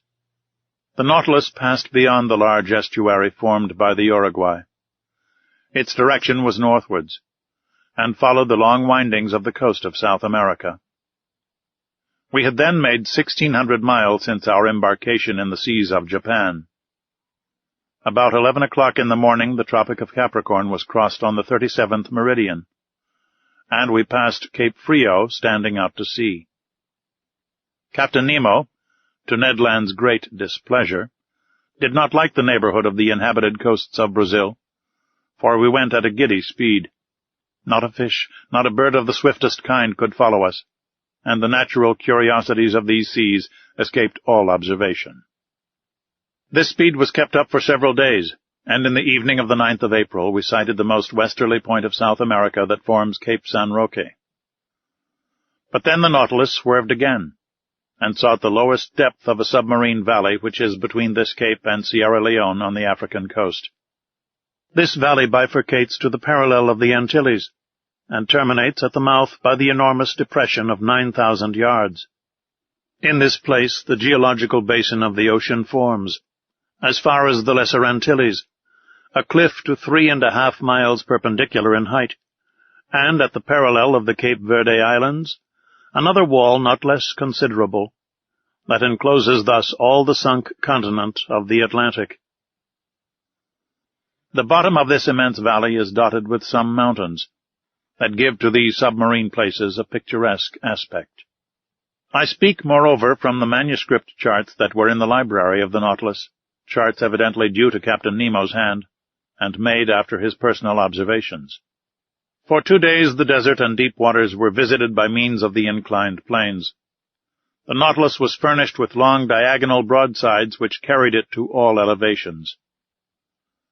But on the 11th of April it rose suddenly, and land appeared at the mouth of the Amazon River, a vast estuary, the embouchure of which is so considerable that it freshens the sea-water for the distance of several leagues. Chapter 18. The Squid. For several days the Nautilus kept off from the American coast. Evidently it did not wish to risk the tides of the Gulf of Mexico or of the Sea of the Antilles. April 16th we sighted Martinique and Guadeloupe from a distance of about 30 miles. I saw their tall peaks for an instant. The Canadian, who counted on carrying out his projects in the Gulf by either landing or hailing one of the numerous boats that coast from one island to another, was quite disheartened. Flight would have been quite practicable if Ned Land had been able to take possession of the boat without the captain's knowledge. But in the open sea it could not be thought of. The Canadian, Conseil, and I had a long conversation on this subject. For 6 months we had been prisoners on board the Nautilus. We had traveled 17,000 leagues, and, as Ned Land said, there was no reason why it should come to an end. We could hope nothing from the captain of the Nautilus, but only from ourselves. Besides, for some time past he had become graver, more retired, less sociable. He seemed to shun me. I met him rarely. Formerly he was pleased to explain the submarine marvels to me. Now he left me to my studies and came no more to the saloon. What change had come over him? For what cause? For my part, I did not wish to bury with me my curious and novel studies. I had now the power to write the true book of the sea, and this book, sooner or later, I wished to see daylight. The land nearest us was the archipelago of the Bahamas. There rose high submarine cliffs covered with large weeds. It was about 11 o'clock when Ned Land drew my attention to a formidable pricking, like the sting of an ant, which was produced by means of large seaweeds. "Well," I said, "these are proper caverns for squid, and I should not be astonished to see some of these monsters." "What?" said Conseil. "Cuttlefish? Real cuttlefish of the cephalopod class?" "No," I said. "Squid of huge dimensions." "I will never believe that such animals exist," said Ned. "Well," said Conseil, with the most serious air in the world, "I remember perfectly to have seen a large vessel drawn under the waves by an octopus's arm." "You saw that?" said the Canadian. "Yes, Ned." "With your own eyes?" "With my own eyes." "Where, pray, might that be?" "At Saint-Malo," answered Conseil. "In the port?" said Ned, ironically. "No, in a church," replied Conseil. "In a church?" cried the Canadian.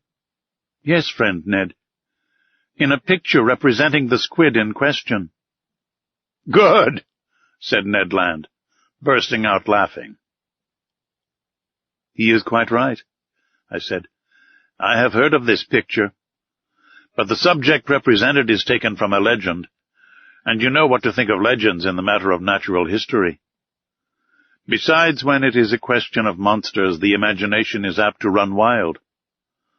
Not only is it supposed that these squid can draw down vessels, but a certain Olaus Magnus speaks of an octopus a mile long that is more like an island than an animal. It is also said that the Bishop of Nidros was building an altar on an immense rock. Mass finished, the rock began to walk, and returned to the sea. The rock was a squid. Another bishop, Pontoppidan, speaks also of a squid on which a regiment of cavalry could maneuver. Lastly, the ancient naturalists speak of monsters whose mouths were like gulfs, and which were too large to pass through the Straits of Gibraltar." "But how much is true of these stories?" asked Conseil. "Nothing, my friends. At least of that which passes the limit of truth to get to fable or legend. Nevertheless, there must be some ground for the imagination of the storytellers. One cannot deny that squid and cuttlefish exist of a large species, inferior, however, to the cetaceans. Aristotle has stated the dimensions of a cuttlefish as 5 cubits, or 9 feet 2 inches. Our fishermen frequently see some that are more than 4 feet long. Some skeletons of squid are preserved in the museums of Trieste and Montpellier, that measure 2 yards in length. Besides, according to the calculations of some naturalists, one of these animals only 6 feet long would have tentacles 27 feet long. That would suffice to make a formidable monster. "Do they fish for them in these days?" asked Ned. "If they do not fish for them, sailors see them at least. One of my friends, Captain Paul Bos of Havre, has often affirmed that he met one of these monsters of colossal dimensions in the Indian seas. But the most astonishing fact, and which does not permit of the denial of the existence of these gigantic animals, happened some years ago, in 1861. "What is the fact?" asked Ned Land. "This is it. In 1861, to the northeast of Tenerife, very nearly in the same latitude we are in now, the crew of the dispatch boat Elector perceived a monstrous cuttlefish swimming in the waters. Captain Bouguer went near to the animal and attacked it with harpoon and guns without much success, for balls and harpoons glided over the soft flesh.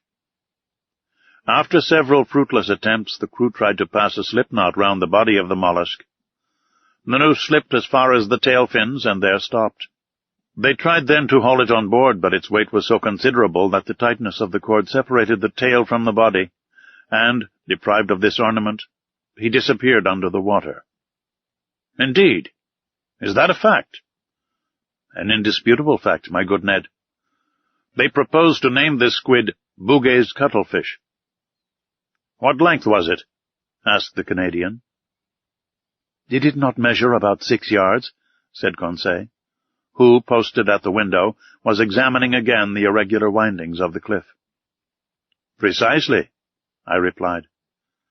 "Its head," rejoined Conseil, "was it not crowned with 8 tentacles that beat the water like a nest of serpents?" "Precisely." "Had not its eyes, placed at the back of its head, considerable development?" "Yes, Conseil." "And was not its mouth like a parrot's beak?" "Exactly, Conseil." "Very well. No offense to master," he replied quietly. "If this is not Bouguer's cuttlefish, it is at least one of its brothers." I looked at Conseil. Ned Land hurried to the window. "What a horrible beast!" he cried. I looked in my turn, and could not repress a gesture of disgust. Before my eyes was a horrible monster worthy to figure in the legends of the marvelous. It was an immense cuttlefish, being 8 yards long. It swam crossways in the direction of the Nautilus with great speed, watching us with its enormous, staring green eyes. Its 8 arms, or rather feet, fixed to its head, that have given the name of cephalopod to these animals, were twice as long as its body, and were twisted like the Fury's hair. One could see the 250 air holes on the inner side of the tentacles. The monster's mouth, a horned beak like a parrot's, opened and shut vertically. Its tongue, a horned substance, furnished with several rows of pointed teeth, came out quivering from this veritable pair of shears. What a freak of nature! A bird's beak on a mollusk! Its spindle-like body formed a fleshy mass that might weigh 4,000 to 5,000 pounds. The varying color changing with great rapidity, according to the irritation of the animal, passed successively from livid gray to reddish-brown. What irritated this mollusk? No doubt the presence of the Nautilus, more formidable than itself, and on which its suckers or its jaws had no hold. Yet what monsters these squid are! What vitality the Creator has given them! What vigor in their movements! And they possess 3 hearts! Chance had brought us in presence of this cuttlefish, and I did not wish to lose the opportunity of carefully studying this specimen of cephalopods. I overcame the horror that inspired me, and, taking a pencil, began to draw it. "Perhaps this is the same which the Elector saw," said Conseil. "No," replied the Canadian, "for this is whole, and the other had lost its tail." "That is no reason," I replied. "The arms and tails of these animals are reformed by renewal, and in 7 years the tail of Bouguer's cuttlefish has no doubt had time to grow." By this time other squid appeared at the port light. I counted 7. They formed a procession after the Nautilus, and I heard their beaks gnashing against the iron hull. I continued my work. These monsters kept in the water with such precision that they seemed immovable. Suddenly the Nautilus stopped. A shock made it tremble in every plate. "Have we struck anything?" I asked. "In any case," replied the Canadian, "we shall be free, for we are floating." The Nautilus was floating, no doubt, but it did not move. A minute passed. Captain Nemo, followed by his lieutenant, entered the drawing-room. I had not seen him for some time. He seemed dull. Without noticing or speaking to us, he went to the panel, looked at the squid, and said something to his lieutenant. The latter went out. Soon the panels were shut. The ceiling was lighted. I went towards the captain. "A curious collection of squid?" I said. "Yes, indeed, Mr. Naturalist," he replied. "And we are going to fight them, man to beast." I looked at him. I thought I had not heard aright. "Man to beast?" I repeated. "Yes, sir. The screw is stopped. I think that the horny jaws of one of the cuttlefish is entangled in the blades. That is what prevents our moving." "What are you going to do?" "Rise to the surface and slaughter this vermin." "A difficult enterprise." "Yes, indeed. The electric bullets are powerless against the soft flesh where they do not find resistance enough to go off. But we shall attack them with the hatchet." "And the harpoon, sir," said the Canadian, "if you do not refuse my help." "I will accept it, Master Land."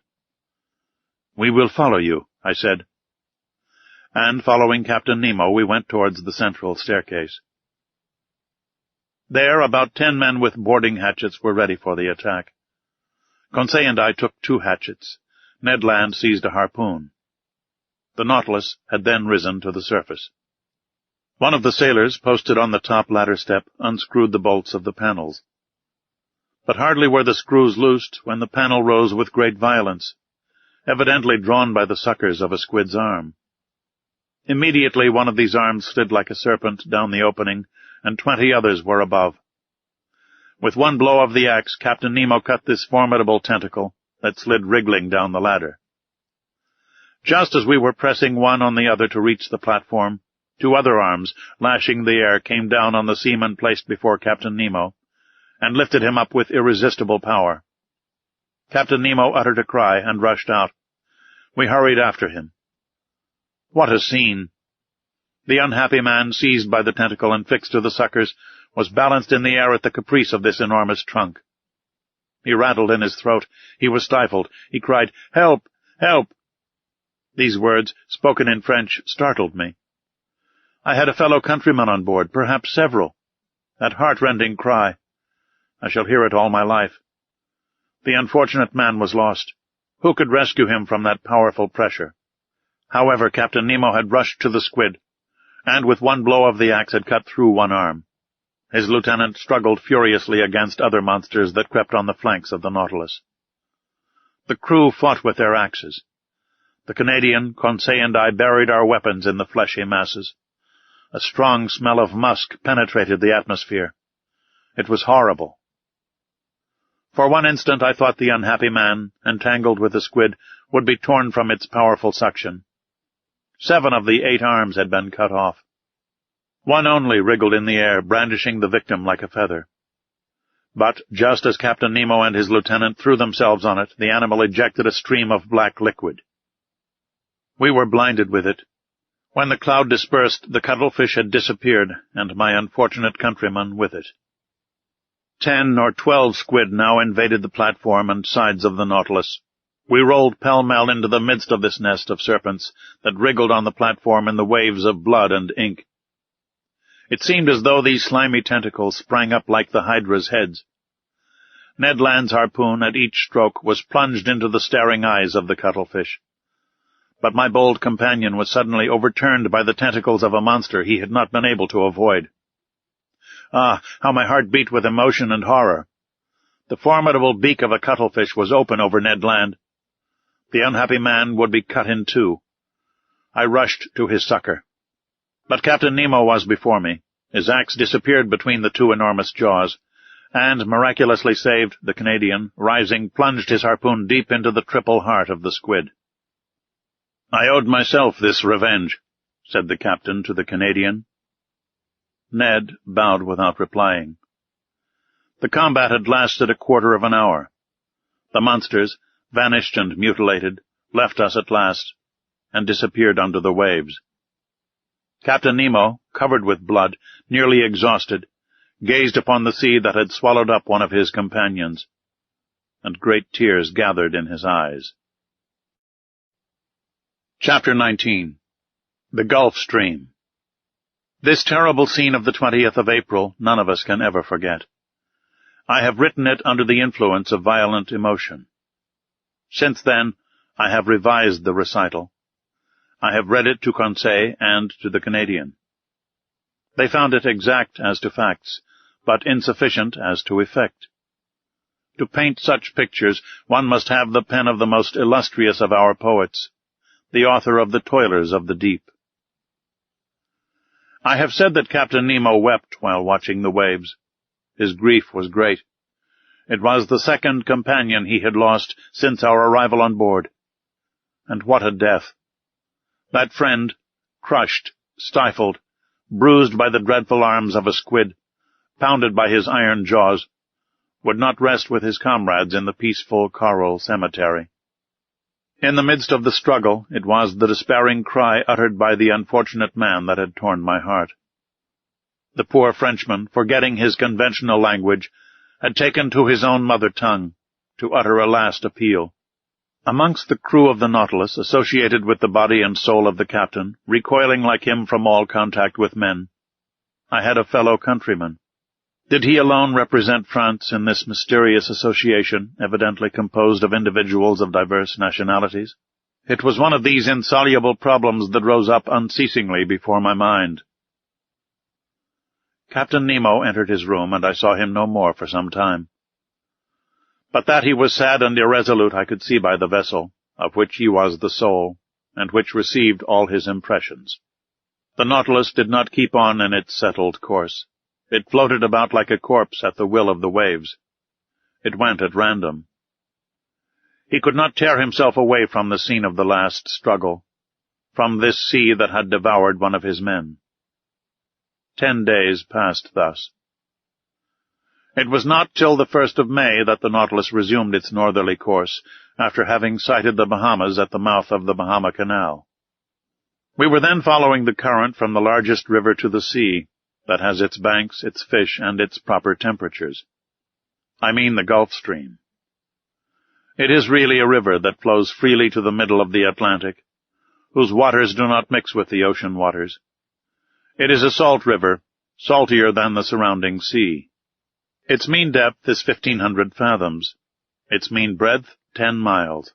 In certain places the current flows with the speed of 2 miles and a half an hour. The body of its waters is more considerable than that of all the rivers in the globe. It was on this ocean river that the Nautilus then sailed. I must add that, during the night, the phosphorescent waters of the Gulf Stream rivaled the electric power of our watchlight, especially in the stormy weather that threatened us so frequently.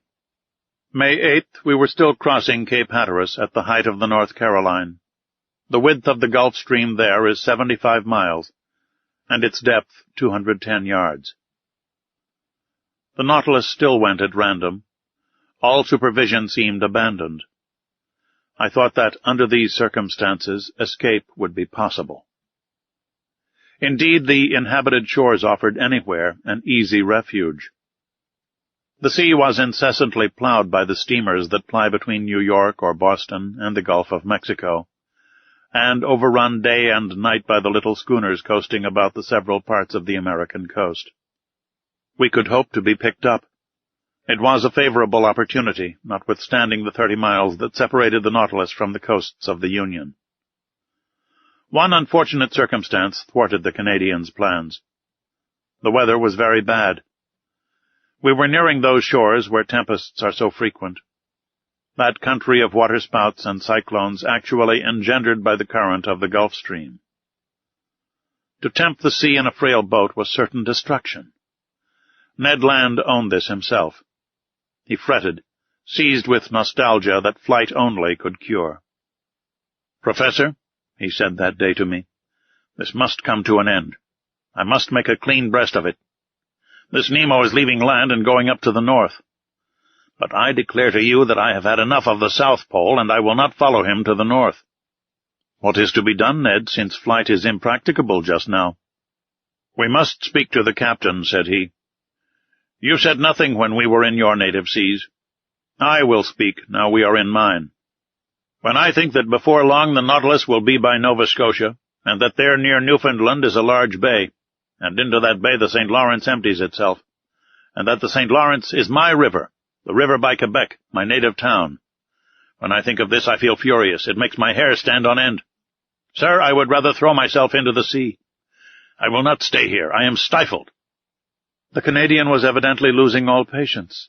His vigorous nature could not stand this prolonged imprisonment. His face altered daily. His temper became more surly. I knew what he must suffer, for I was seized with homesickness myself. Nearly 7 months had passed without our having had any news from land. Captain Nemo's isolation, his altered spirits, especially since the fight with the squid, his taciturnity, all made me view things in a different light. "Well, sir," said Ned, seeing I did not reply. "Well, Ned, do you wish me to ask Captain Nemo his intentions concerning us?" "Yes, sir." "Although he has already made them known?" "Yes. I wish it settled finally. Speak for me, in my name only, if you like." "But I so seldom meet him. He avoids me." "That is all the more reason for you to go see him." I went to my room. From thence I meant to go to Captain Nemo's. It would not do to let this opportunity of meeting him slip. I knocked at the door. No answer. I knocked again, then turned the handle. The door opened, and I went in. The captain was there. Bending over his work table, he had not heard me. Resolved not to go without having spoken, I approached him. He raised his head quickly, frowned, and said roughly, "You here, what do you want?" "To speak to you, Captain." "But I am busy, sir. I am working. I leave you at liberty to shut yourself up. Cannot I be allowed the same?" This reception was not encouraging, but I was determined to hear and answer everything. "Sir," I said coldly, "I have to speak to you on a matter that admits of no delay." "What is that, sir?" he replied ironically. "Have you discovered something that has escaped me, or has the sea delivered up any new secrets?" We were at cross purposes, but before I could reply he showed me an open manuscript on his table, and said, in a more serious tone, "Here, Monsieur Aronnax, is a manuscript written in several languages. It contains the sum of my studies of the sea, and if it please God, it shall not perish with me. This manuscript, signed with my name, complete with the history of my life, will be shut up in a little floating case. The last survivor of all of us on board the Nautilus will throw this case into the sea, and it will go whither it is borne by the waves." This man's name, his history written by himself. His mystery would then be revealed some day. "Captain," I said, "I can but approve of the idea that makes you act thus. The result of your studies must not be lost. But the means you employ seem to me to be primitive. Who knows where the winds will carry this case, and in whose hands it will fall? Could you not use some other means? Could not you or one of yours—" "Never, sir," he said, hastily interrupting me. "But I and my companions are ready to keep this manuscript in store, and if you will put us at liberty—" "At liberty?" said the captain, rising. "Yes, sir. That is the subject on which I wish to question you. For 7 months we have been here on board, and I ask you today, in the name of my companions and in my own, if your intention is to keep us here always. Monsieur Aronnax, I will answer you today as I did 7 months ago. Whoever enters the Nautilus must never quit it. You impose actual slavery upon us. Give it what name you please. But everywhere the slave has the right to regain his liberty. Who denies you this right? Have I ever tried to chain you with an oath? He looked at me with his arms crossed. Sir, I said, to return a second time to this subject will be neither to your nor to my taste. But as we have entered upon it, let us go through with it. I repeat, it is not only myself whom it concerns. Study is to me a relief, a diversion, a passion that could make me forget everything. Like you, I am willing to live obscure, in the frail hope of bequeathing one day to future time the result of my labors. But it is otherwise with Ned Land. Every man worthy of the name deserves some consideration. Have you thought that love of liberty, hatred of slavery can give rise to schemes of revenge in a nature like the Canadian's? That he could think, attempt, and try? I was silenced. Captain Nemo rose. Whatever Ned Land thinks of, attempts, or tries, what does it matter to me? I did not seek him. It is not for my pleasure that I keep him on board. As for you, Monsieur Aronnax, you are one of those who can understand everything, even silence. I have nothing more to say to you. Let this first time you have come to treat of this subject be the last. For a second time I will not listen to you. I retired. Our situation was critical. I related my conversation to my 2 companions. We know now, said Ned, that we can expect nothing from this man. The Nautilus is nearing Long Island. We will escape, whatever the weather may be. But the sky became more and more threatening. Symptoms of a hurricane became manifest. The atmosphere was becoming white and misty. On the horizon, fine streaks of cirrus clouds were succeeded by masses of cumuli. Other low clouds passed swiftly by. The swollen sea rose in huge billows. The birds disappeared with the exception of the petrels, those friends of the storm. The barometer fell sensibly, and indicated an extreme extension of the vapors. The mixture of the storm glass was decomposed under the influence of the electricity that pervaded the atmosphere. The tempest burst on the 18th of May, just as the Nautilus was floating off Long Island, some miles from the port of New York. I can describe this strife of the elements. For instead of fleeing to the depths of the sea, Captain Nemo, by an unaccountable caprice, would brave it at the surface. The wind blew from the southwest at first. Captain Nemo, during the squalls, had taken his place on the platform. He had made himself fast, to prevent being washed overboard by the monstrous waves. I had hoisted myself up and made myself fast also, dividing my admiration between the tempest and this extraordinary man who was coping with it. The raging sea was swept by huge cloud drifts, which were actually saturated with the waves. The Nautilus, sometimes lying on its side, sometimes standing up like a mast, rolled and pitched terribly.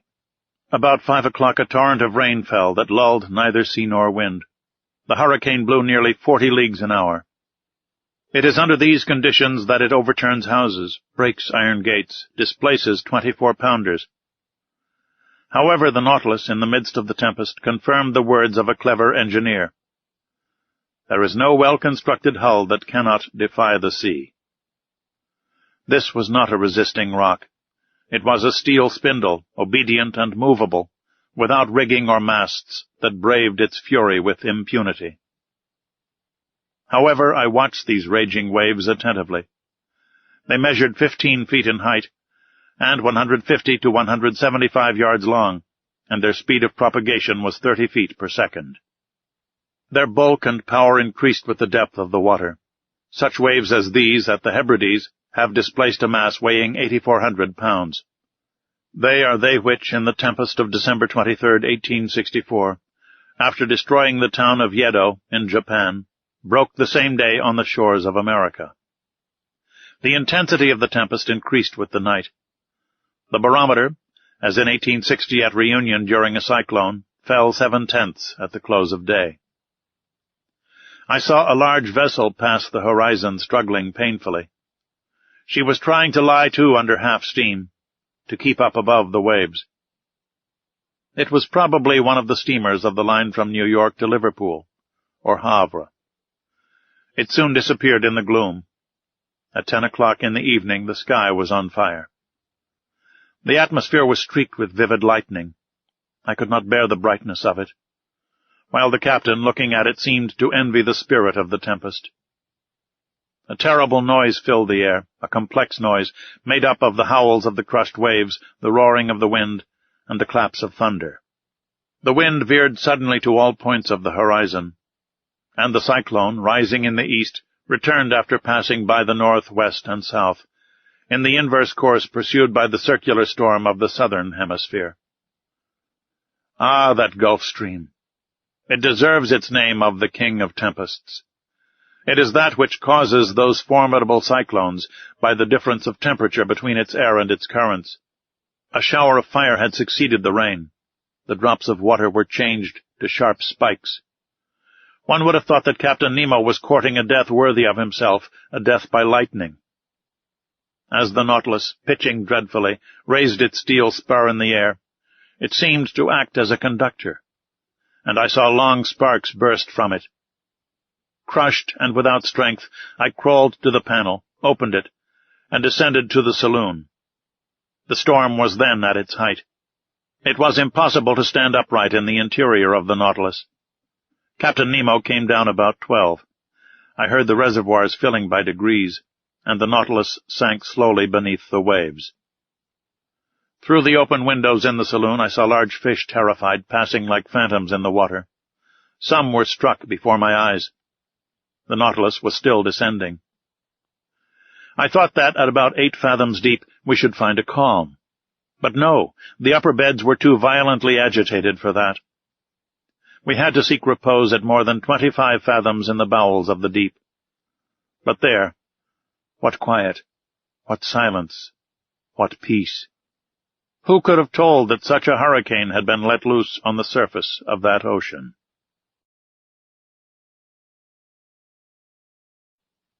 Chapter 20.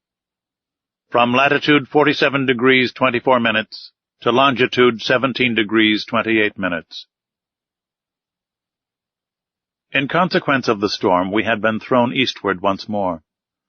All hope of escape on the shores of New York or St. Lawrence had faded away, and poor Ned, in despair, had isolated himself like Captain Nemo. Conseil and I, however, never left each other. I said that the Nautilus had gone aside to the east. I should have said, to be more exact, the northeast. For some days it wandered first on the surface, and then beneath it, amid those fogs so dreaded by sailors. What accidents are due to these thick fogs? What shocks upon these reefs when the wind drowns the breaking of the waves? What collisions between vessels, in spite of their warning lights, whistles, and alarm bells? And the bottoms of these seas look like a field of battle, where still lie all the conquered of the ocean. Some old and already encrusted, others fresh and reflecting from their iron bands and copper plates the brilliancy of our lantern. On the 15th of May we were at the extreme south of the bank of Newfoundland.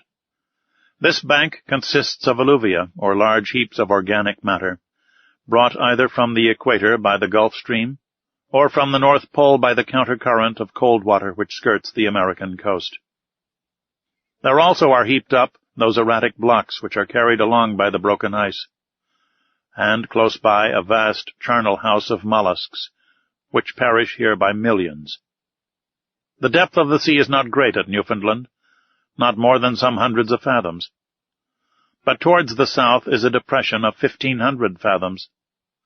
There the Gulf Stream widens. It loses some of its speed and some of its temperature, but it becomes a sea. It was on the 17th of May, about 500 miles from Heart's Content, at a depth of more than 1,400 fathoms, that I saw the electric cable lying on the bottom.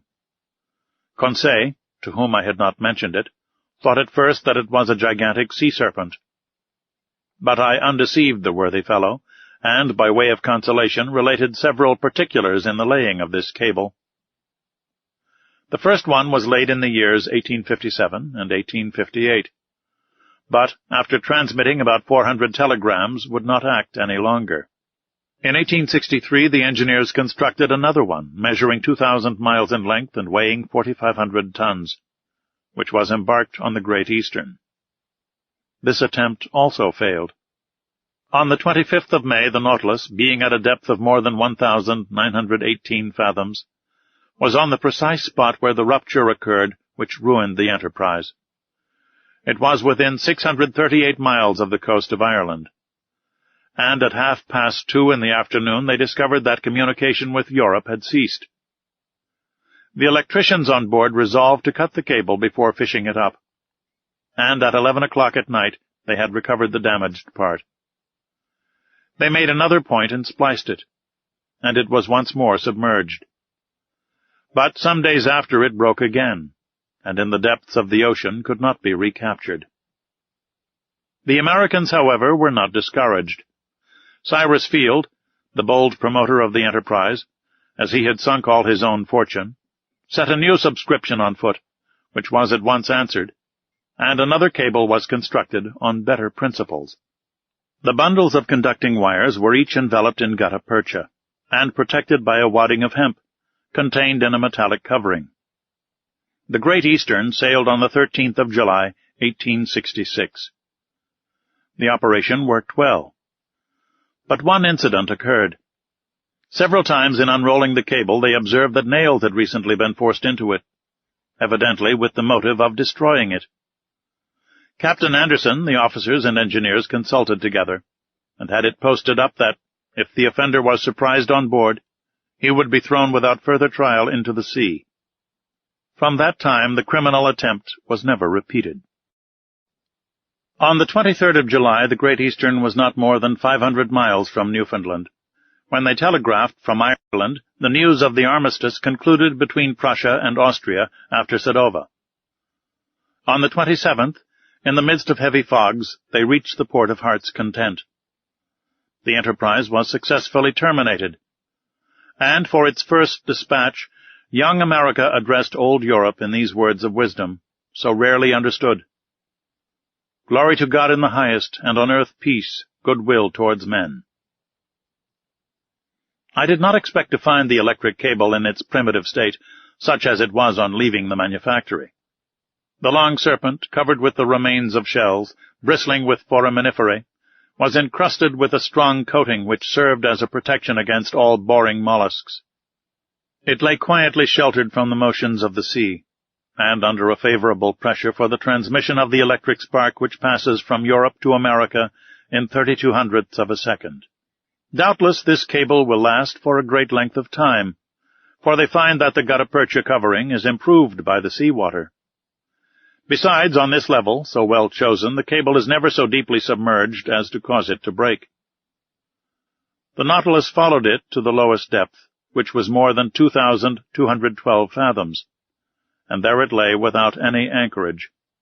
And then we reached the spot where the accident had taken place in 1863. The bottom of the ocean then formed a valley about 100 miles broad, in which Mont Blanc might have been placed without its summit appearing above the waves. This valley is closed at the east by a perpendicular wall more than 2,000 yards high. We arrived there on the 28th of May, and the Nautilus was then not more than 120 miles from Ireland.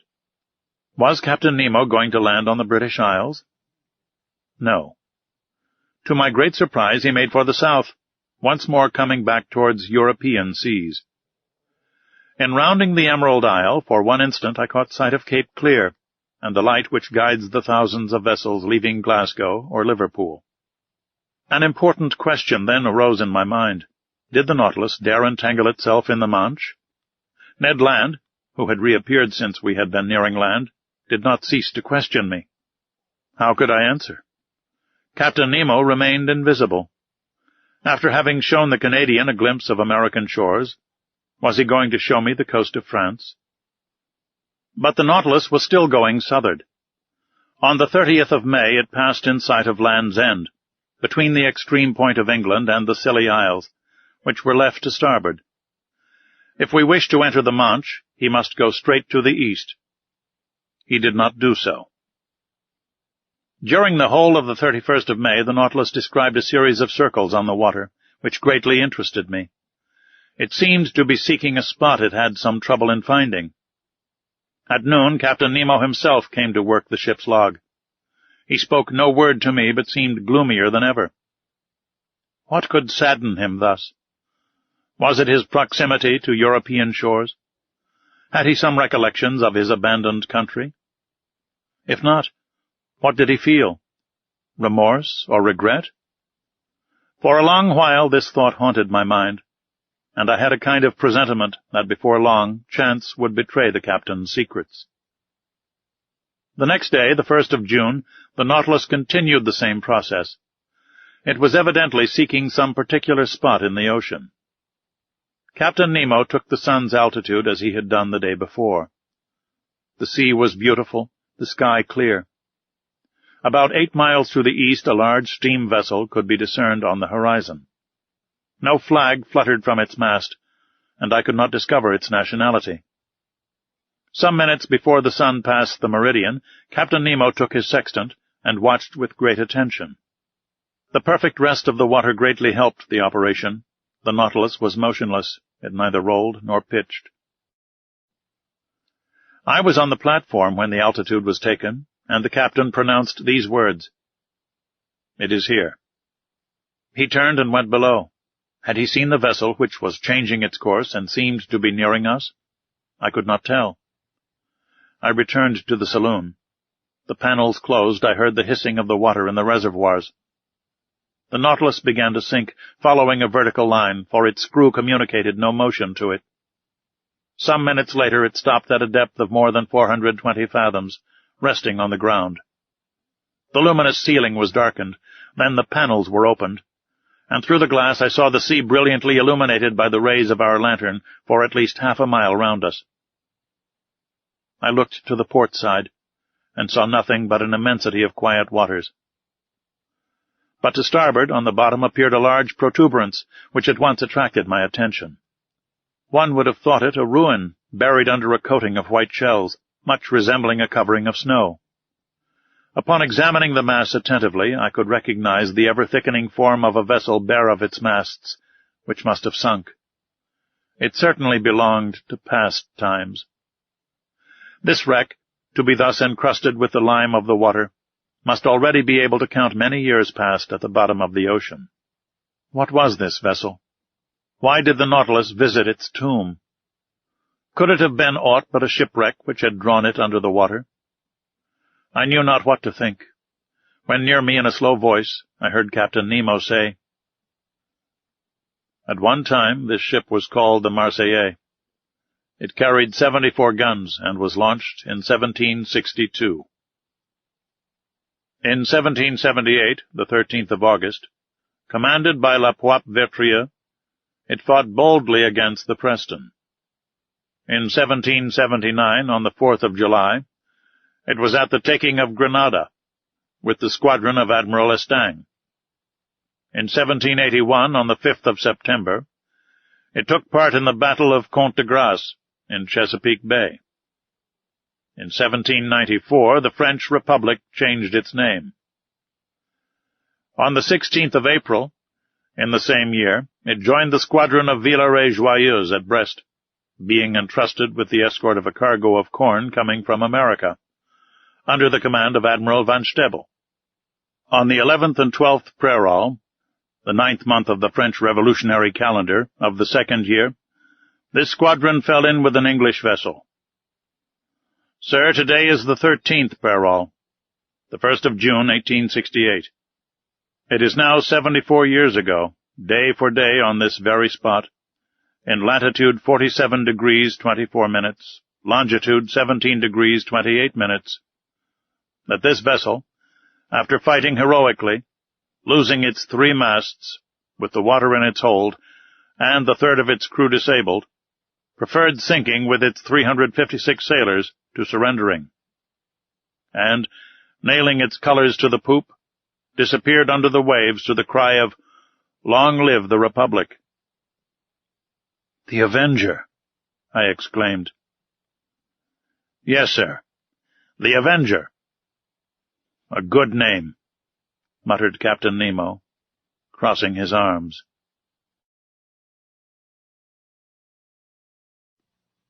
Chapter 21. A Hecatomb. The way of describing this unlooked-for scene, the history of the Patriot ship, told at first so coldly, and the emotion with which this strange man pronounced the last words, the name of the Avenger, the significance of which could not escape me, all impressed itself deeply on my mind. My eyes did not leave the captain, who, with his hand stretched out to sea, was watching with a glowing eye the glorious wreck. Perhaps I was never to know who he was, from whence he came, or where he was going to, but I saw the man move, and depart from the savant. It was no common misanthropy which had shut Captain Nemo and his companions within the Nautilus, but a hatred, either monstrous or sublime, which time could never weaken. Did this hatred still seek for vengeance? The future would soon teach me that. But the Nautilus was rising slowly to the surface of the sea, and the form of the Avenger disappeared by degrees from my sight. Soon a slight rolling told me that we were in the open air. At that moment a dull boom was heard. I looked at the captain. He did not move. "Captain?" said I. He did not answer. I left him and mounted the platform. Conseil and the Canadian were already there. "Where did that sound come from?" I asked. "It was a gunshot," replied Ned Land. I looked in the direction of the vessel I had already seen. It was nearing the Nautilus, and we could see that it was putting on steam. It was within 6 miles of us. "What is that ship, Ned?" "By its rigging and the height of its lower masts," said the Canadian, "I bet she is a ship of war. May it reach us, and if necessary sink this cursed Nautilus." "Friend Ned," replied Conseil, "what harm can it do to the Nautilus? Can it attack it beneath the waves? Can it cannonade us at the bottom of the sea?" "Tell me, Ned," said I, "can you recognize what country she belongs to?" The Canadian knitted his eyebrows, dropped his eyelids, and screwed up the corners of his eyes, and for a few moments fixed a piercing look upon the vessel. "No, sir," he replied, "I cannot tell what nation she belongs to, for she shows no colors. But I can declare she is a man of war, for a long pennant flutters from her mainmast." For a quarter of an hour we watched the ship which was steaming towards us. I could not, however, believe that she could see the Nautilus from that distance, and still less that she could know what this submarine engine was. Soon the Canadian informed me that she was a large, armored, 2-decker ram. A thick black smoke was pouring from her 2 funnels. Her closely furled sails were stopped to her yards.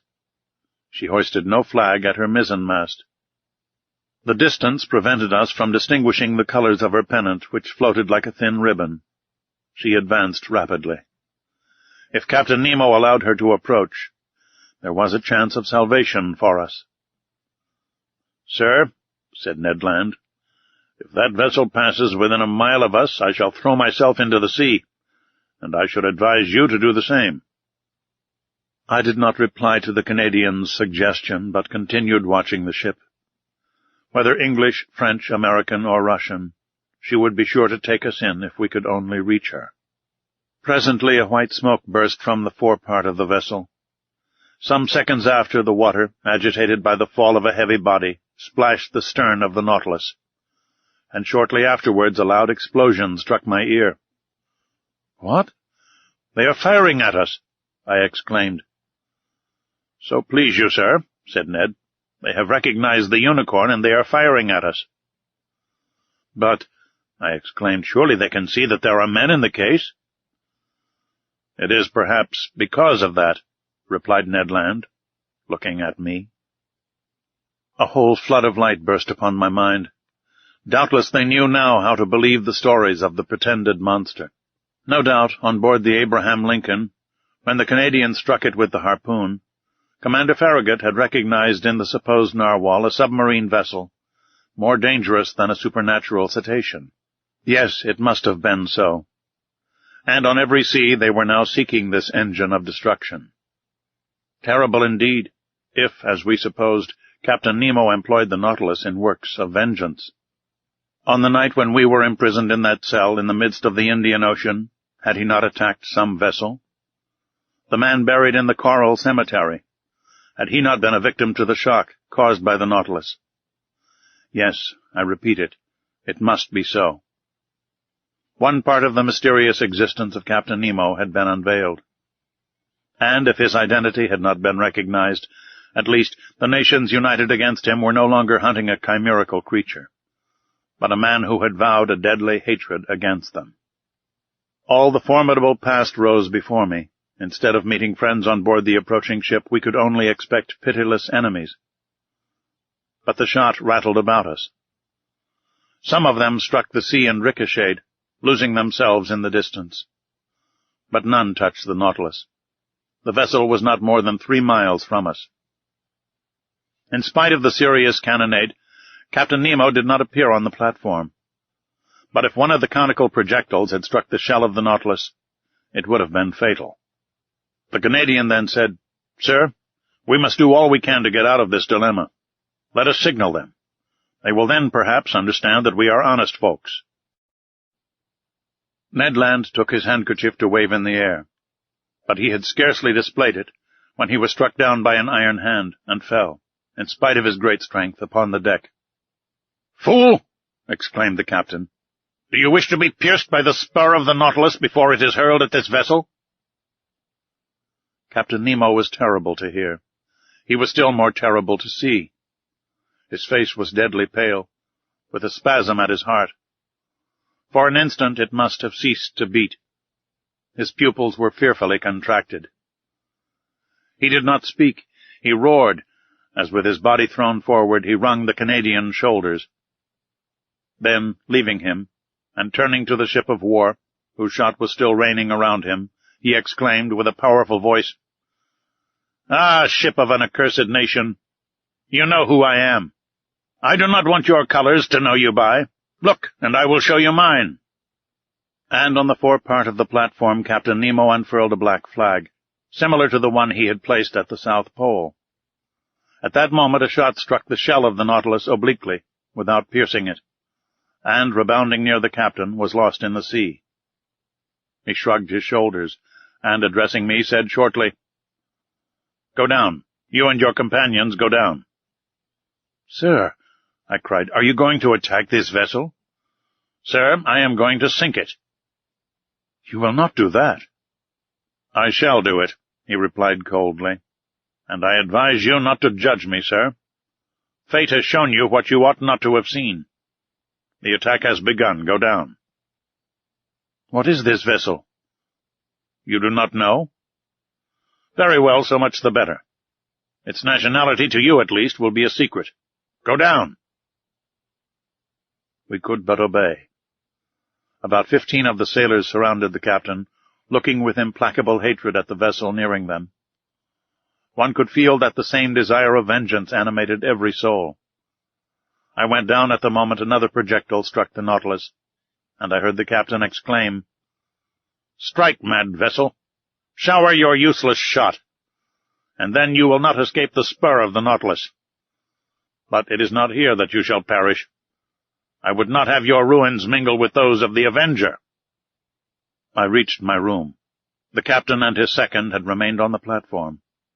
The screw was set in motion, and the Nautilus, moving with speed, was soon beyond the reach of the ship's guns. But the pursuit continued, and Captain Nemo contented himself with keeping his distance. About 4 in the afternoon, being no longer able to contain my impatience, I went to the central staircase. The panel was open, and I ventured onto the platform. The captain was still walking up and down with an agitated step. He was looking at the ship, which was 5 or 6 miles to leeward. He was going round it like a wild beast, and, drawing it eastward, he allowed them to pursue. But he did not attack. Perhaps he still hesitated. I wished to mediate once more. But I had scarcely spoken when Captain Nemo imposed silence, saying, "I am the law, and I am the judge. I am the oppressed, and there is the oppressor. Through him I have lost all that I loved, cherished, and venerated. Country, wife, children, father, and mother. I saw all perish. All that I hate is there. Say no more." I cast a last look at the man-of-war, which was putting on steam, and rejoined Ned and Conseil. "We will fly," I exclaimed. "Good," said Ned. "What is this vessel?" "I do not know. But whatever it is, it will be sunk before night. In any case, it is better to perish with it than be made accomplices in a retaliation the justice of which we cannot judge." "That is my opinion, too," said Ned Land coolly. "Let us wait for night." Night arrived. Deep silence reigned on board. The compass showed that the Nautilus had not altered its course. It was on the surface, rolling slightly. My companions and I resolved to fly when the vessel should be near enough either to hear us or to see us, for the moon, which would be full in 2 or 3 days, shone brightly. Once on board the ship, if we could not prevent the blow which threatened it, we could, at least we would, do all that circumstances would allow. Several times I thought the Nautilus was preparing for attack, but Captain Nemo contented himself with allowing his adversary to approach, and then fled once more before it. Part of the night passed without any incident. We watched the opportunity for action. We spoke little, for we were too much moved. Ned Land would have thrown himself into the sea, but I forced him to wait.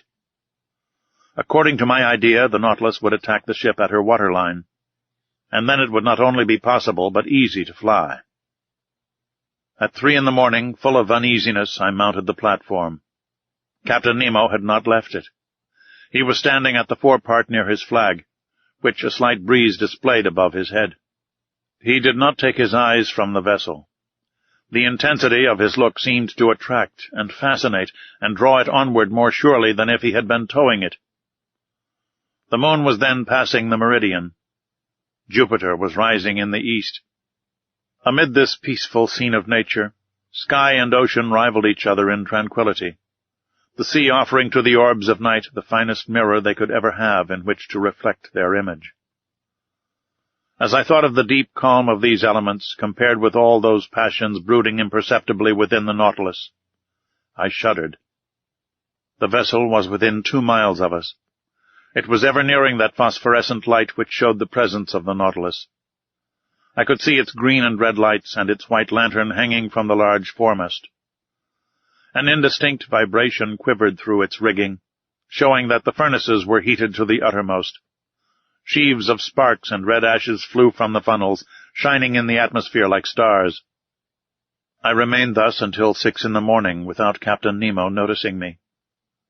The ship stood about 1.5 miles from us, and with the first dawn of day the firing began afresh. The moment could not be far off when, the Nautilus attacking its adversary, my companions and myself should forever leave this man. I was preparing to go down to remind them when the second mounted the platform, accompanied by several sailors. Captain Nemo either did not or would not see them. Some steps were taken which might be called the signal for action. They were very simple. The iron balustrade around the platform was lowered, and the lantern and pilot cages were pushed within the shell until they were flush with the deck. The long surface of the steel cigar no longer offered a single point to check its maneuvers. I returned to the saloon. The Nautilus still floated. Some streaks of light were filtering through the liquid beds. With the undulations of the waves, the windows were brightened by the red streaks of the rising sun, and this dreadful day of the 2nd of June had dawned. At 5 o'clock the log showed that the speed of the Nautilus was slackening, and I knew that it was allowing them to draw nearer. Besides, the reports were heard more distinctly, and the projectiles, laboring through the ambient water, were extinguished with a strange hissing noise. "My friends," said I, "the moment is come. One grasp of the hand, and may God protect us. Ned Land was resolute, Conseil calm, myself so nervous that I knew not how to contain myself. We all passed into the library. But the moment I pushed the door opening onto the central staircase, I heard the upper panel close sharply. The Canadian rushed onto the stairs, but I stopped him.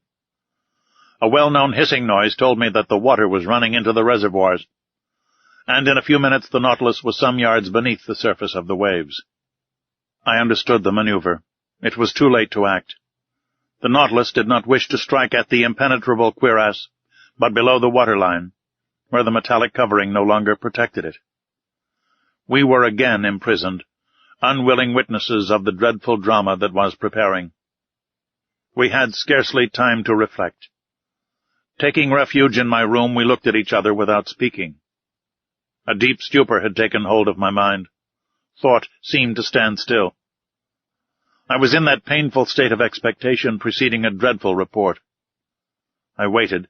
I listened. Every sense was merged in that of hearing. The speed of the Nautilus was accelerated. It was preparing to rush. The whole ship trembled. Suddenly I screamed. I felt the shock, but comparatively light. I felt the penetrating power of the steel spur. I heard rattlings and scrapings. But the Nautilus, carried along by its propelling power, passed through the mass of the vessel like a needle through sailcloth. I could stand it no longer. Mad, out of my mind, I rushed from my room into the saloon. Captain Nemo was there, mute, gloomy, implacable. He was looking through the port panel. A large mass cast a shadow on the water, and that it might lose nothing of her agony, the Nautilus was going down into the abyss with her. 10 yards from me I saw the open shell, through which the water was rushing with the noise of thunder, then the double line of guns and the netting. The bridge was covered with black, agitated shadows. The water was rising. The poor creatures were crowding the ratlins, clinging to the masts, struggling under the water. It was a human ant-heap overtaken by the sea.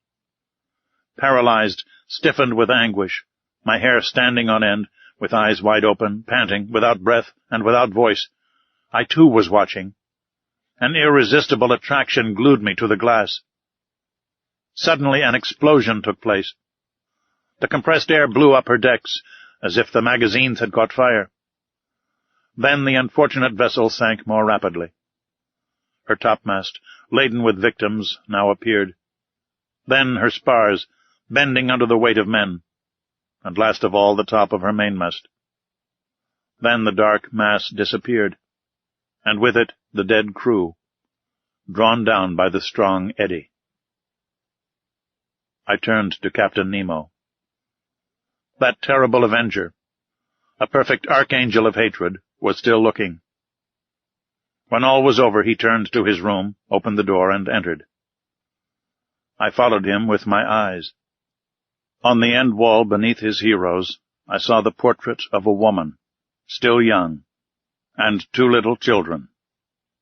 Captain Nemo looked at them for some moments, stretched his arms towards them, and, kneeling down, burst into deep sobs.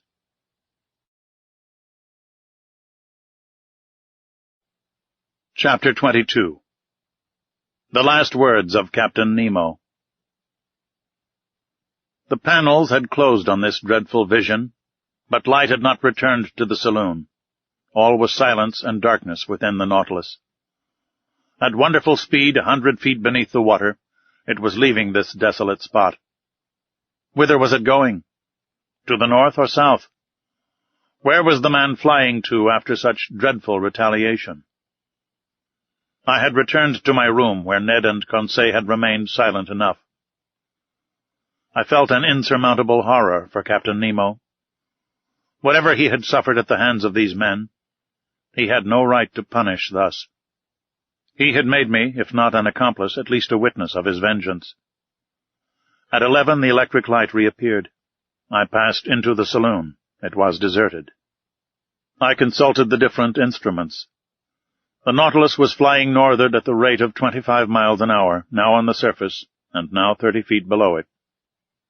On taking the bearings by the chart, I saw that we were passing the mouth of the Manche, and that our course was hurrying us towards the northern seas at a frightful speed.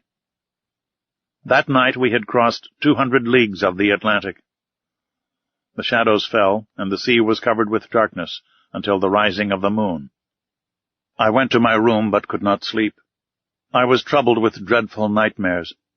The horrible scene of destruction was continually before my eyes. From that day, who could tell into what part of the North Atlantic basin the Nautilus would take us? Still with unaccountable speed. Still in the midst of these northern fogs. Would it touch at Spitzbergen, or on the shores of Nova Zembla? Should we explore those unknown seas, the White Sea, the Sea of Kara, the Gulf of Obi, the archipelago of Liaroth, and the unknown coast of Asia? I could not say. I could no longer judge of the time that was passing. The clocks had been stopped on board. It seemed, as in polar countries, that night and day no longer followed their regular course. I felt myself being drawn into that strange region where the foundered imagination of Edgar Poe roamed at will. Like the fabulous Gordon Pym, at every moment I expected to see that veiled human figure, of larger proportions than those of any inhabitant of the earth, thrown across the cataract which defends the approach to the pole. I estimated, though perhaps I may be mistaken, I estimated this adventurous course of the Nautilus to have lasted 15 or 20 days. And I know not how much longer it might have lasted, had it not been for the catastrophe which ended this voyage. Of Captain Nemo, I saw nothing whatever now, nor of his second. Not a man of the crew was visible for an instant. The Nautilus was almost incessantly under water. When we came to the surface to renew the air, the panels opened and shut mechanically. There were no more marks on the planisphere. I knew not where we were. And the Canadian, too, his strength and patience at an end, appeared no more. Conseil could not draw a word from him, and fearing that, in a dreadful fit of madness, he might kill himself, watched him with constant devotion. One morning, what date it was I could not say, I had fallen into a heavy sleep towards the early hours, a sleep both painful and unhealthy, when I suddenly awoke. Ned Land was leaning over me, saying in a low voice, "We are going to fly." I sat up. "When shall we go?" I asked. "Tonight. All inspection on board the Nautilus seems to have ceased. All appear to be stupefied." "You will be ready, sir?" "Yes." "Where are we?" "In sight of land. I took the reckoning this morning in the fog, 20 miles to the east." "What country is it?" "I do not know, but whatever it is, we will take refuge there." "Yes, Ned, yes. We will fly tonight, even if the sea should swallow us up." "The sea is bad, the wind violent. But 20 miles in that light boat of the Nautilus does not frighten me. Unknown to the crew, I have been able to procure food and some bottles of water." "I will follow you." "But," continued the Canadian, "if I am surprised, I will defend myself. I will force them to kill me." "We will die together, friend Ned." I had made up my mind to all. The Canadian left me. I reached the platform on which I could with difficulty support myself against the shock of the waves. The sky was threatening. But as land was in those thick brown shadows, we must fly. I returned to the saloon, fearing and yet hoping to see Captain Nemo, wishing and yet not wishing to see him. What could I have said to him? Could I hide the involuntary horror with which he inspired me? No. It was better that I should not meet him face to face. Better to forget him. And yet, how long seemed that day, the last that I should pass in the Nautilus. I remained alone. Ned Land and Conseil avoided speaking, for fear of betraying themselves. At 6 I dined, but I was not hungry. I forced myself to eat in spite of my disgust, that I might not weaken myself. At 6:30, Ned Land came to my room, saying, "We shall not see each other again before our departure. At 10 the moon will not be risen. We will profit by the darkness. Come to the boat. Conseil and I will wait for you." The Canadian went out without giving me time to answer. Wishing to verify the course of the Nautilus, I went to the saloon. We were running north-northeast at frightful speed and more than 50 yards deep. I cast a last look on these wonders of nature, on the riches of art heaped up in this museum, upon the unrivaled collection destined to perish at the bottom of the sea, with him who had formed it. I wished to fix an indelible impression of it in my mind. I remained an hour thus, bathed in the light of that luminous ceiling, and passing in review those treasures shining under their glasses. Then I returned to my room. I dressed myself in strong sea clothing. I collected my notes, placing them carefully about me. My heart beat loudly. I could not check its pulsations. Certainly my trouble and agitation would have betrayed me to Captain Nemo's eyes. What was he doing at this moment? I listened at the door of his room. I heard steps. Captain Nemo was there. He had not gone to rest. At every moment I expected to see him appear and ask me why I wished to fly. I was constantly on the alert. My imagination magnified everything. The impression became at last so poignant that I asked myself if it would not be better to go to the captain's room, see him face to face, and brave him with look and gesture.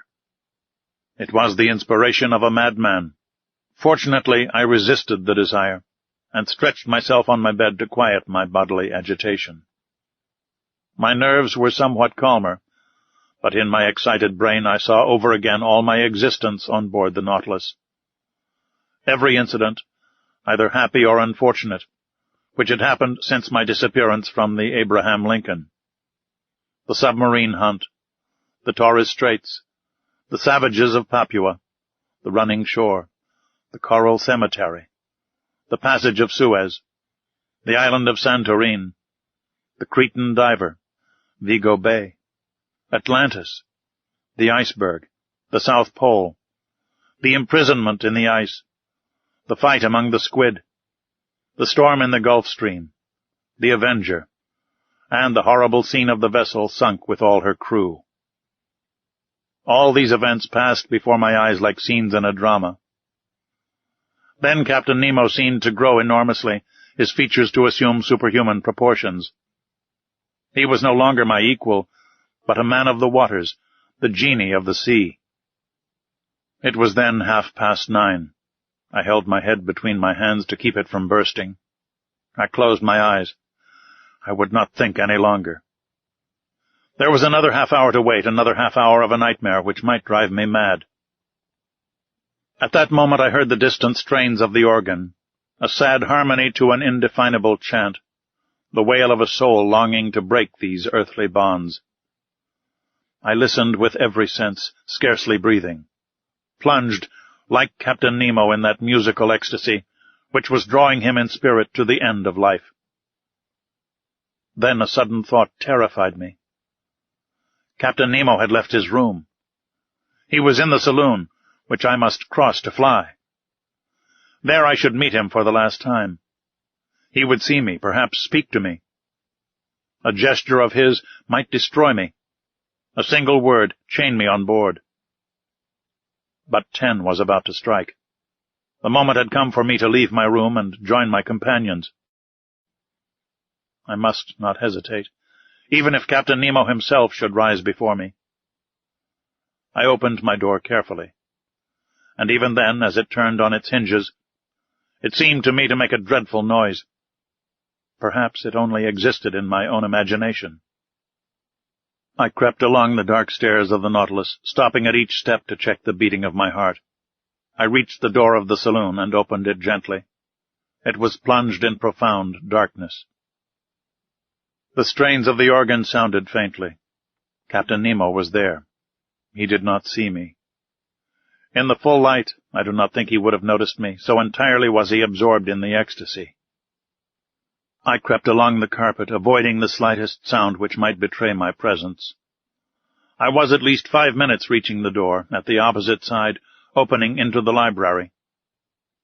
I was going to open it, when a sigh from Captain Nemo nailed me to the spot. I knew that he was rising. I could even see him, for the light from the library came through to the saloon. He came towards me silently, with his arms crossed, gliding like a spectre rather than walking. His breast was swelling with sobs. And I heard him murmur these words, the last which ever struck my ear. "Almighty God! Enough! Enough!" Was it a confession of remorse which thus escaped from this man's conscience? In desperation I rushed through the library, mounted the central staircase, and following the upper flight reached the boat. I crept through the opening, which had already admitted my two companions. "Let us go, let us go," I exclaimed. "Directly," replied the Canadian. The orifice in the plates of the Nautilus was first closed, and fastened down by means of a false key, with which Ned Land had provided himself. The opening in the boat was also closed. The Canadian began to loosen the bolts which still held us to the submarine boat. Suddenly a noise was heard. Voices were answering each other loudly. What was the matter? Had they discovered our flight? I felt Ned Land slipping a dagger into my hand. "Yes," I murmured, "we know how to die." The Canadian had stopped in his work. But one word many times repeated, a dreadful word, revealed the cause of the agitation spreading on board the Nautilus. It was not we the crew were looking after. The maelstrom! The maelstrom! Could a more dreadful word in a more dreadful situation have sounded in our ears? We were then upon the dangerous coast of Norway. Was the Nautilus being drawn into this gulf at the moment our boat was going to leave its sides? We knew that at the tide the pent-up waters between the islands of Faroe and Lofoten rush with irresistible violence, forming a whirlpool from which no vessel ever escapes. From every point of the horizon enormous waves were meeting, forming a gulf justly called the navel of the ocean, whose power of attraction extends to a distance of 12 miles. There not only vessels, but whales are sacrificed, as well as white bears from the northern regions. It is thither that the Nautilus, voluntarily or involuntarily, had been run by the captain. It was describing a spiral, the circumference of which was lessening by degrees, and the boat, which was still fastened to its side, was carried along with giddy speed. I felt that sickly giddiness which arises from long-continued whirling round. We were in dread. Our horror was at its height. Circulation had stopped. All nervous influence was annihilated, and we were covered with cold sweat like a sweat of agony. And what noise around our frail bark, what roarings repeated by the echo miles away! What an uproar was that of the waters broken on the sharp rocks at the bottom, where the hardest bodies are crushed, and trees worn away, with all the fur rubbed off, according to the Norwegian phrase. What a situation to be in! We rocked frightfully. The Nautilus defended itself like a human being. Its steel muscles cracked. Sometimes it seemed to stand upright, and we with it. "We must hold on," said Ned, "and look after the bolts. We may still be saved if we stick to the Nautilus." He had not finished the words when we heard a crashing noise. The bolts gave way, and the boat, torn from its groove, was hurled like a stone from a sling into the midst of the whirlpool. My head struck on a piece of iron, and with the violent shock I lost all consciousness.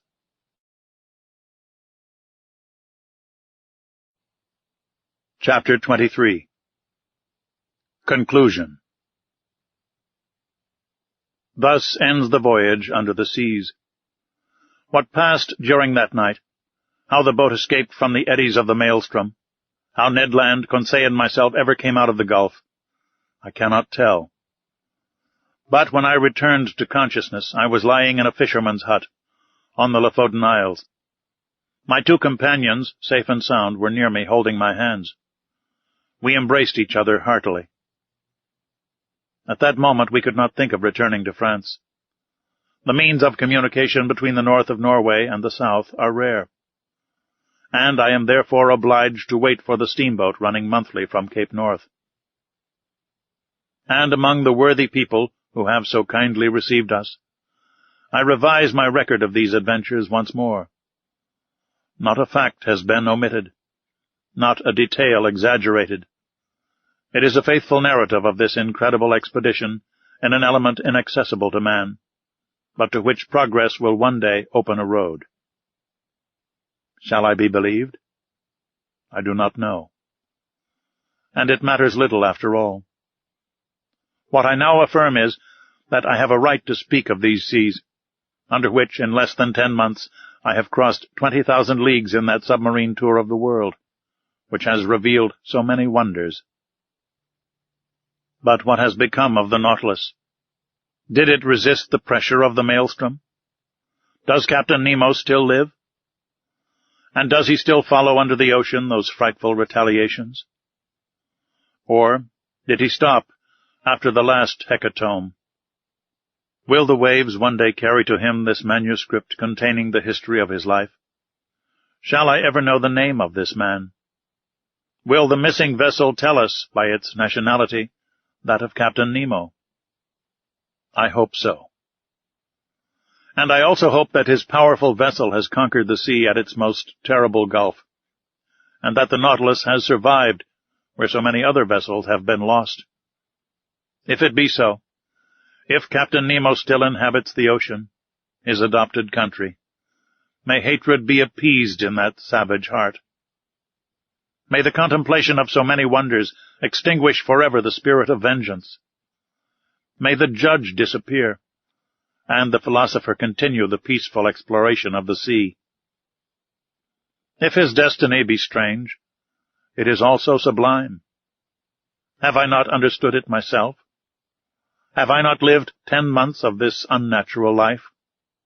And to the question asked by Ecclesiastes 3,000 years ago, that which is far off and exceeding deep, who can find it out? 2 men alone of all now living have the right to give an answer: Captain Nemo and myself. This concludes 20,000 Leagues Under the Sea by Jules Verne.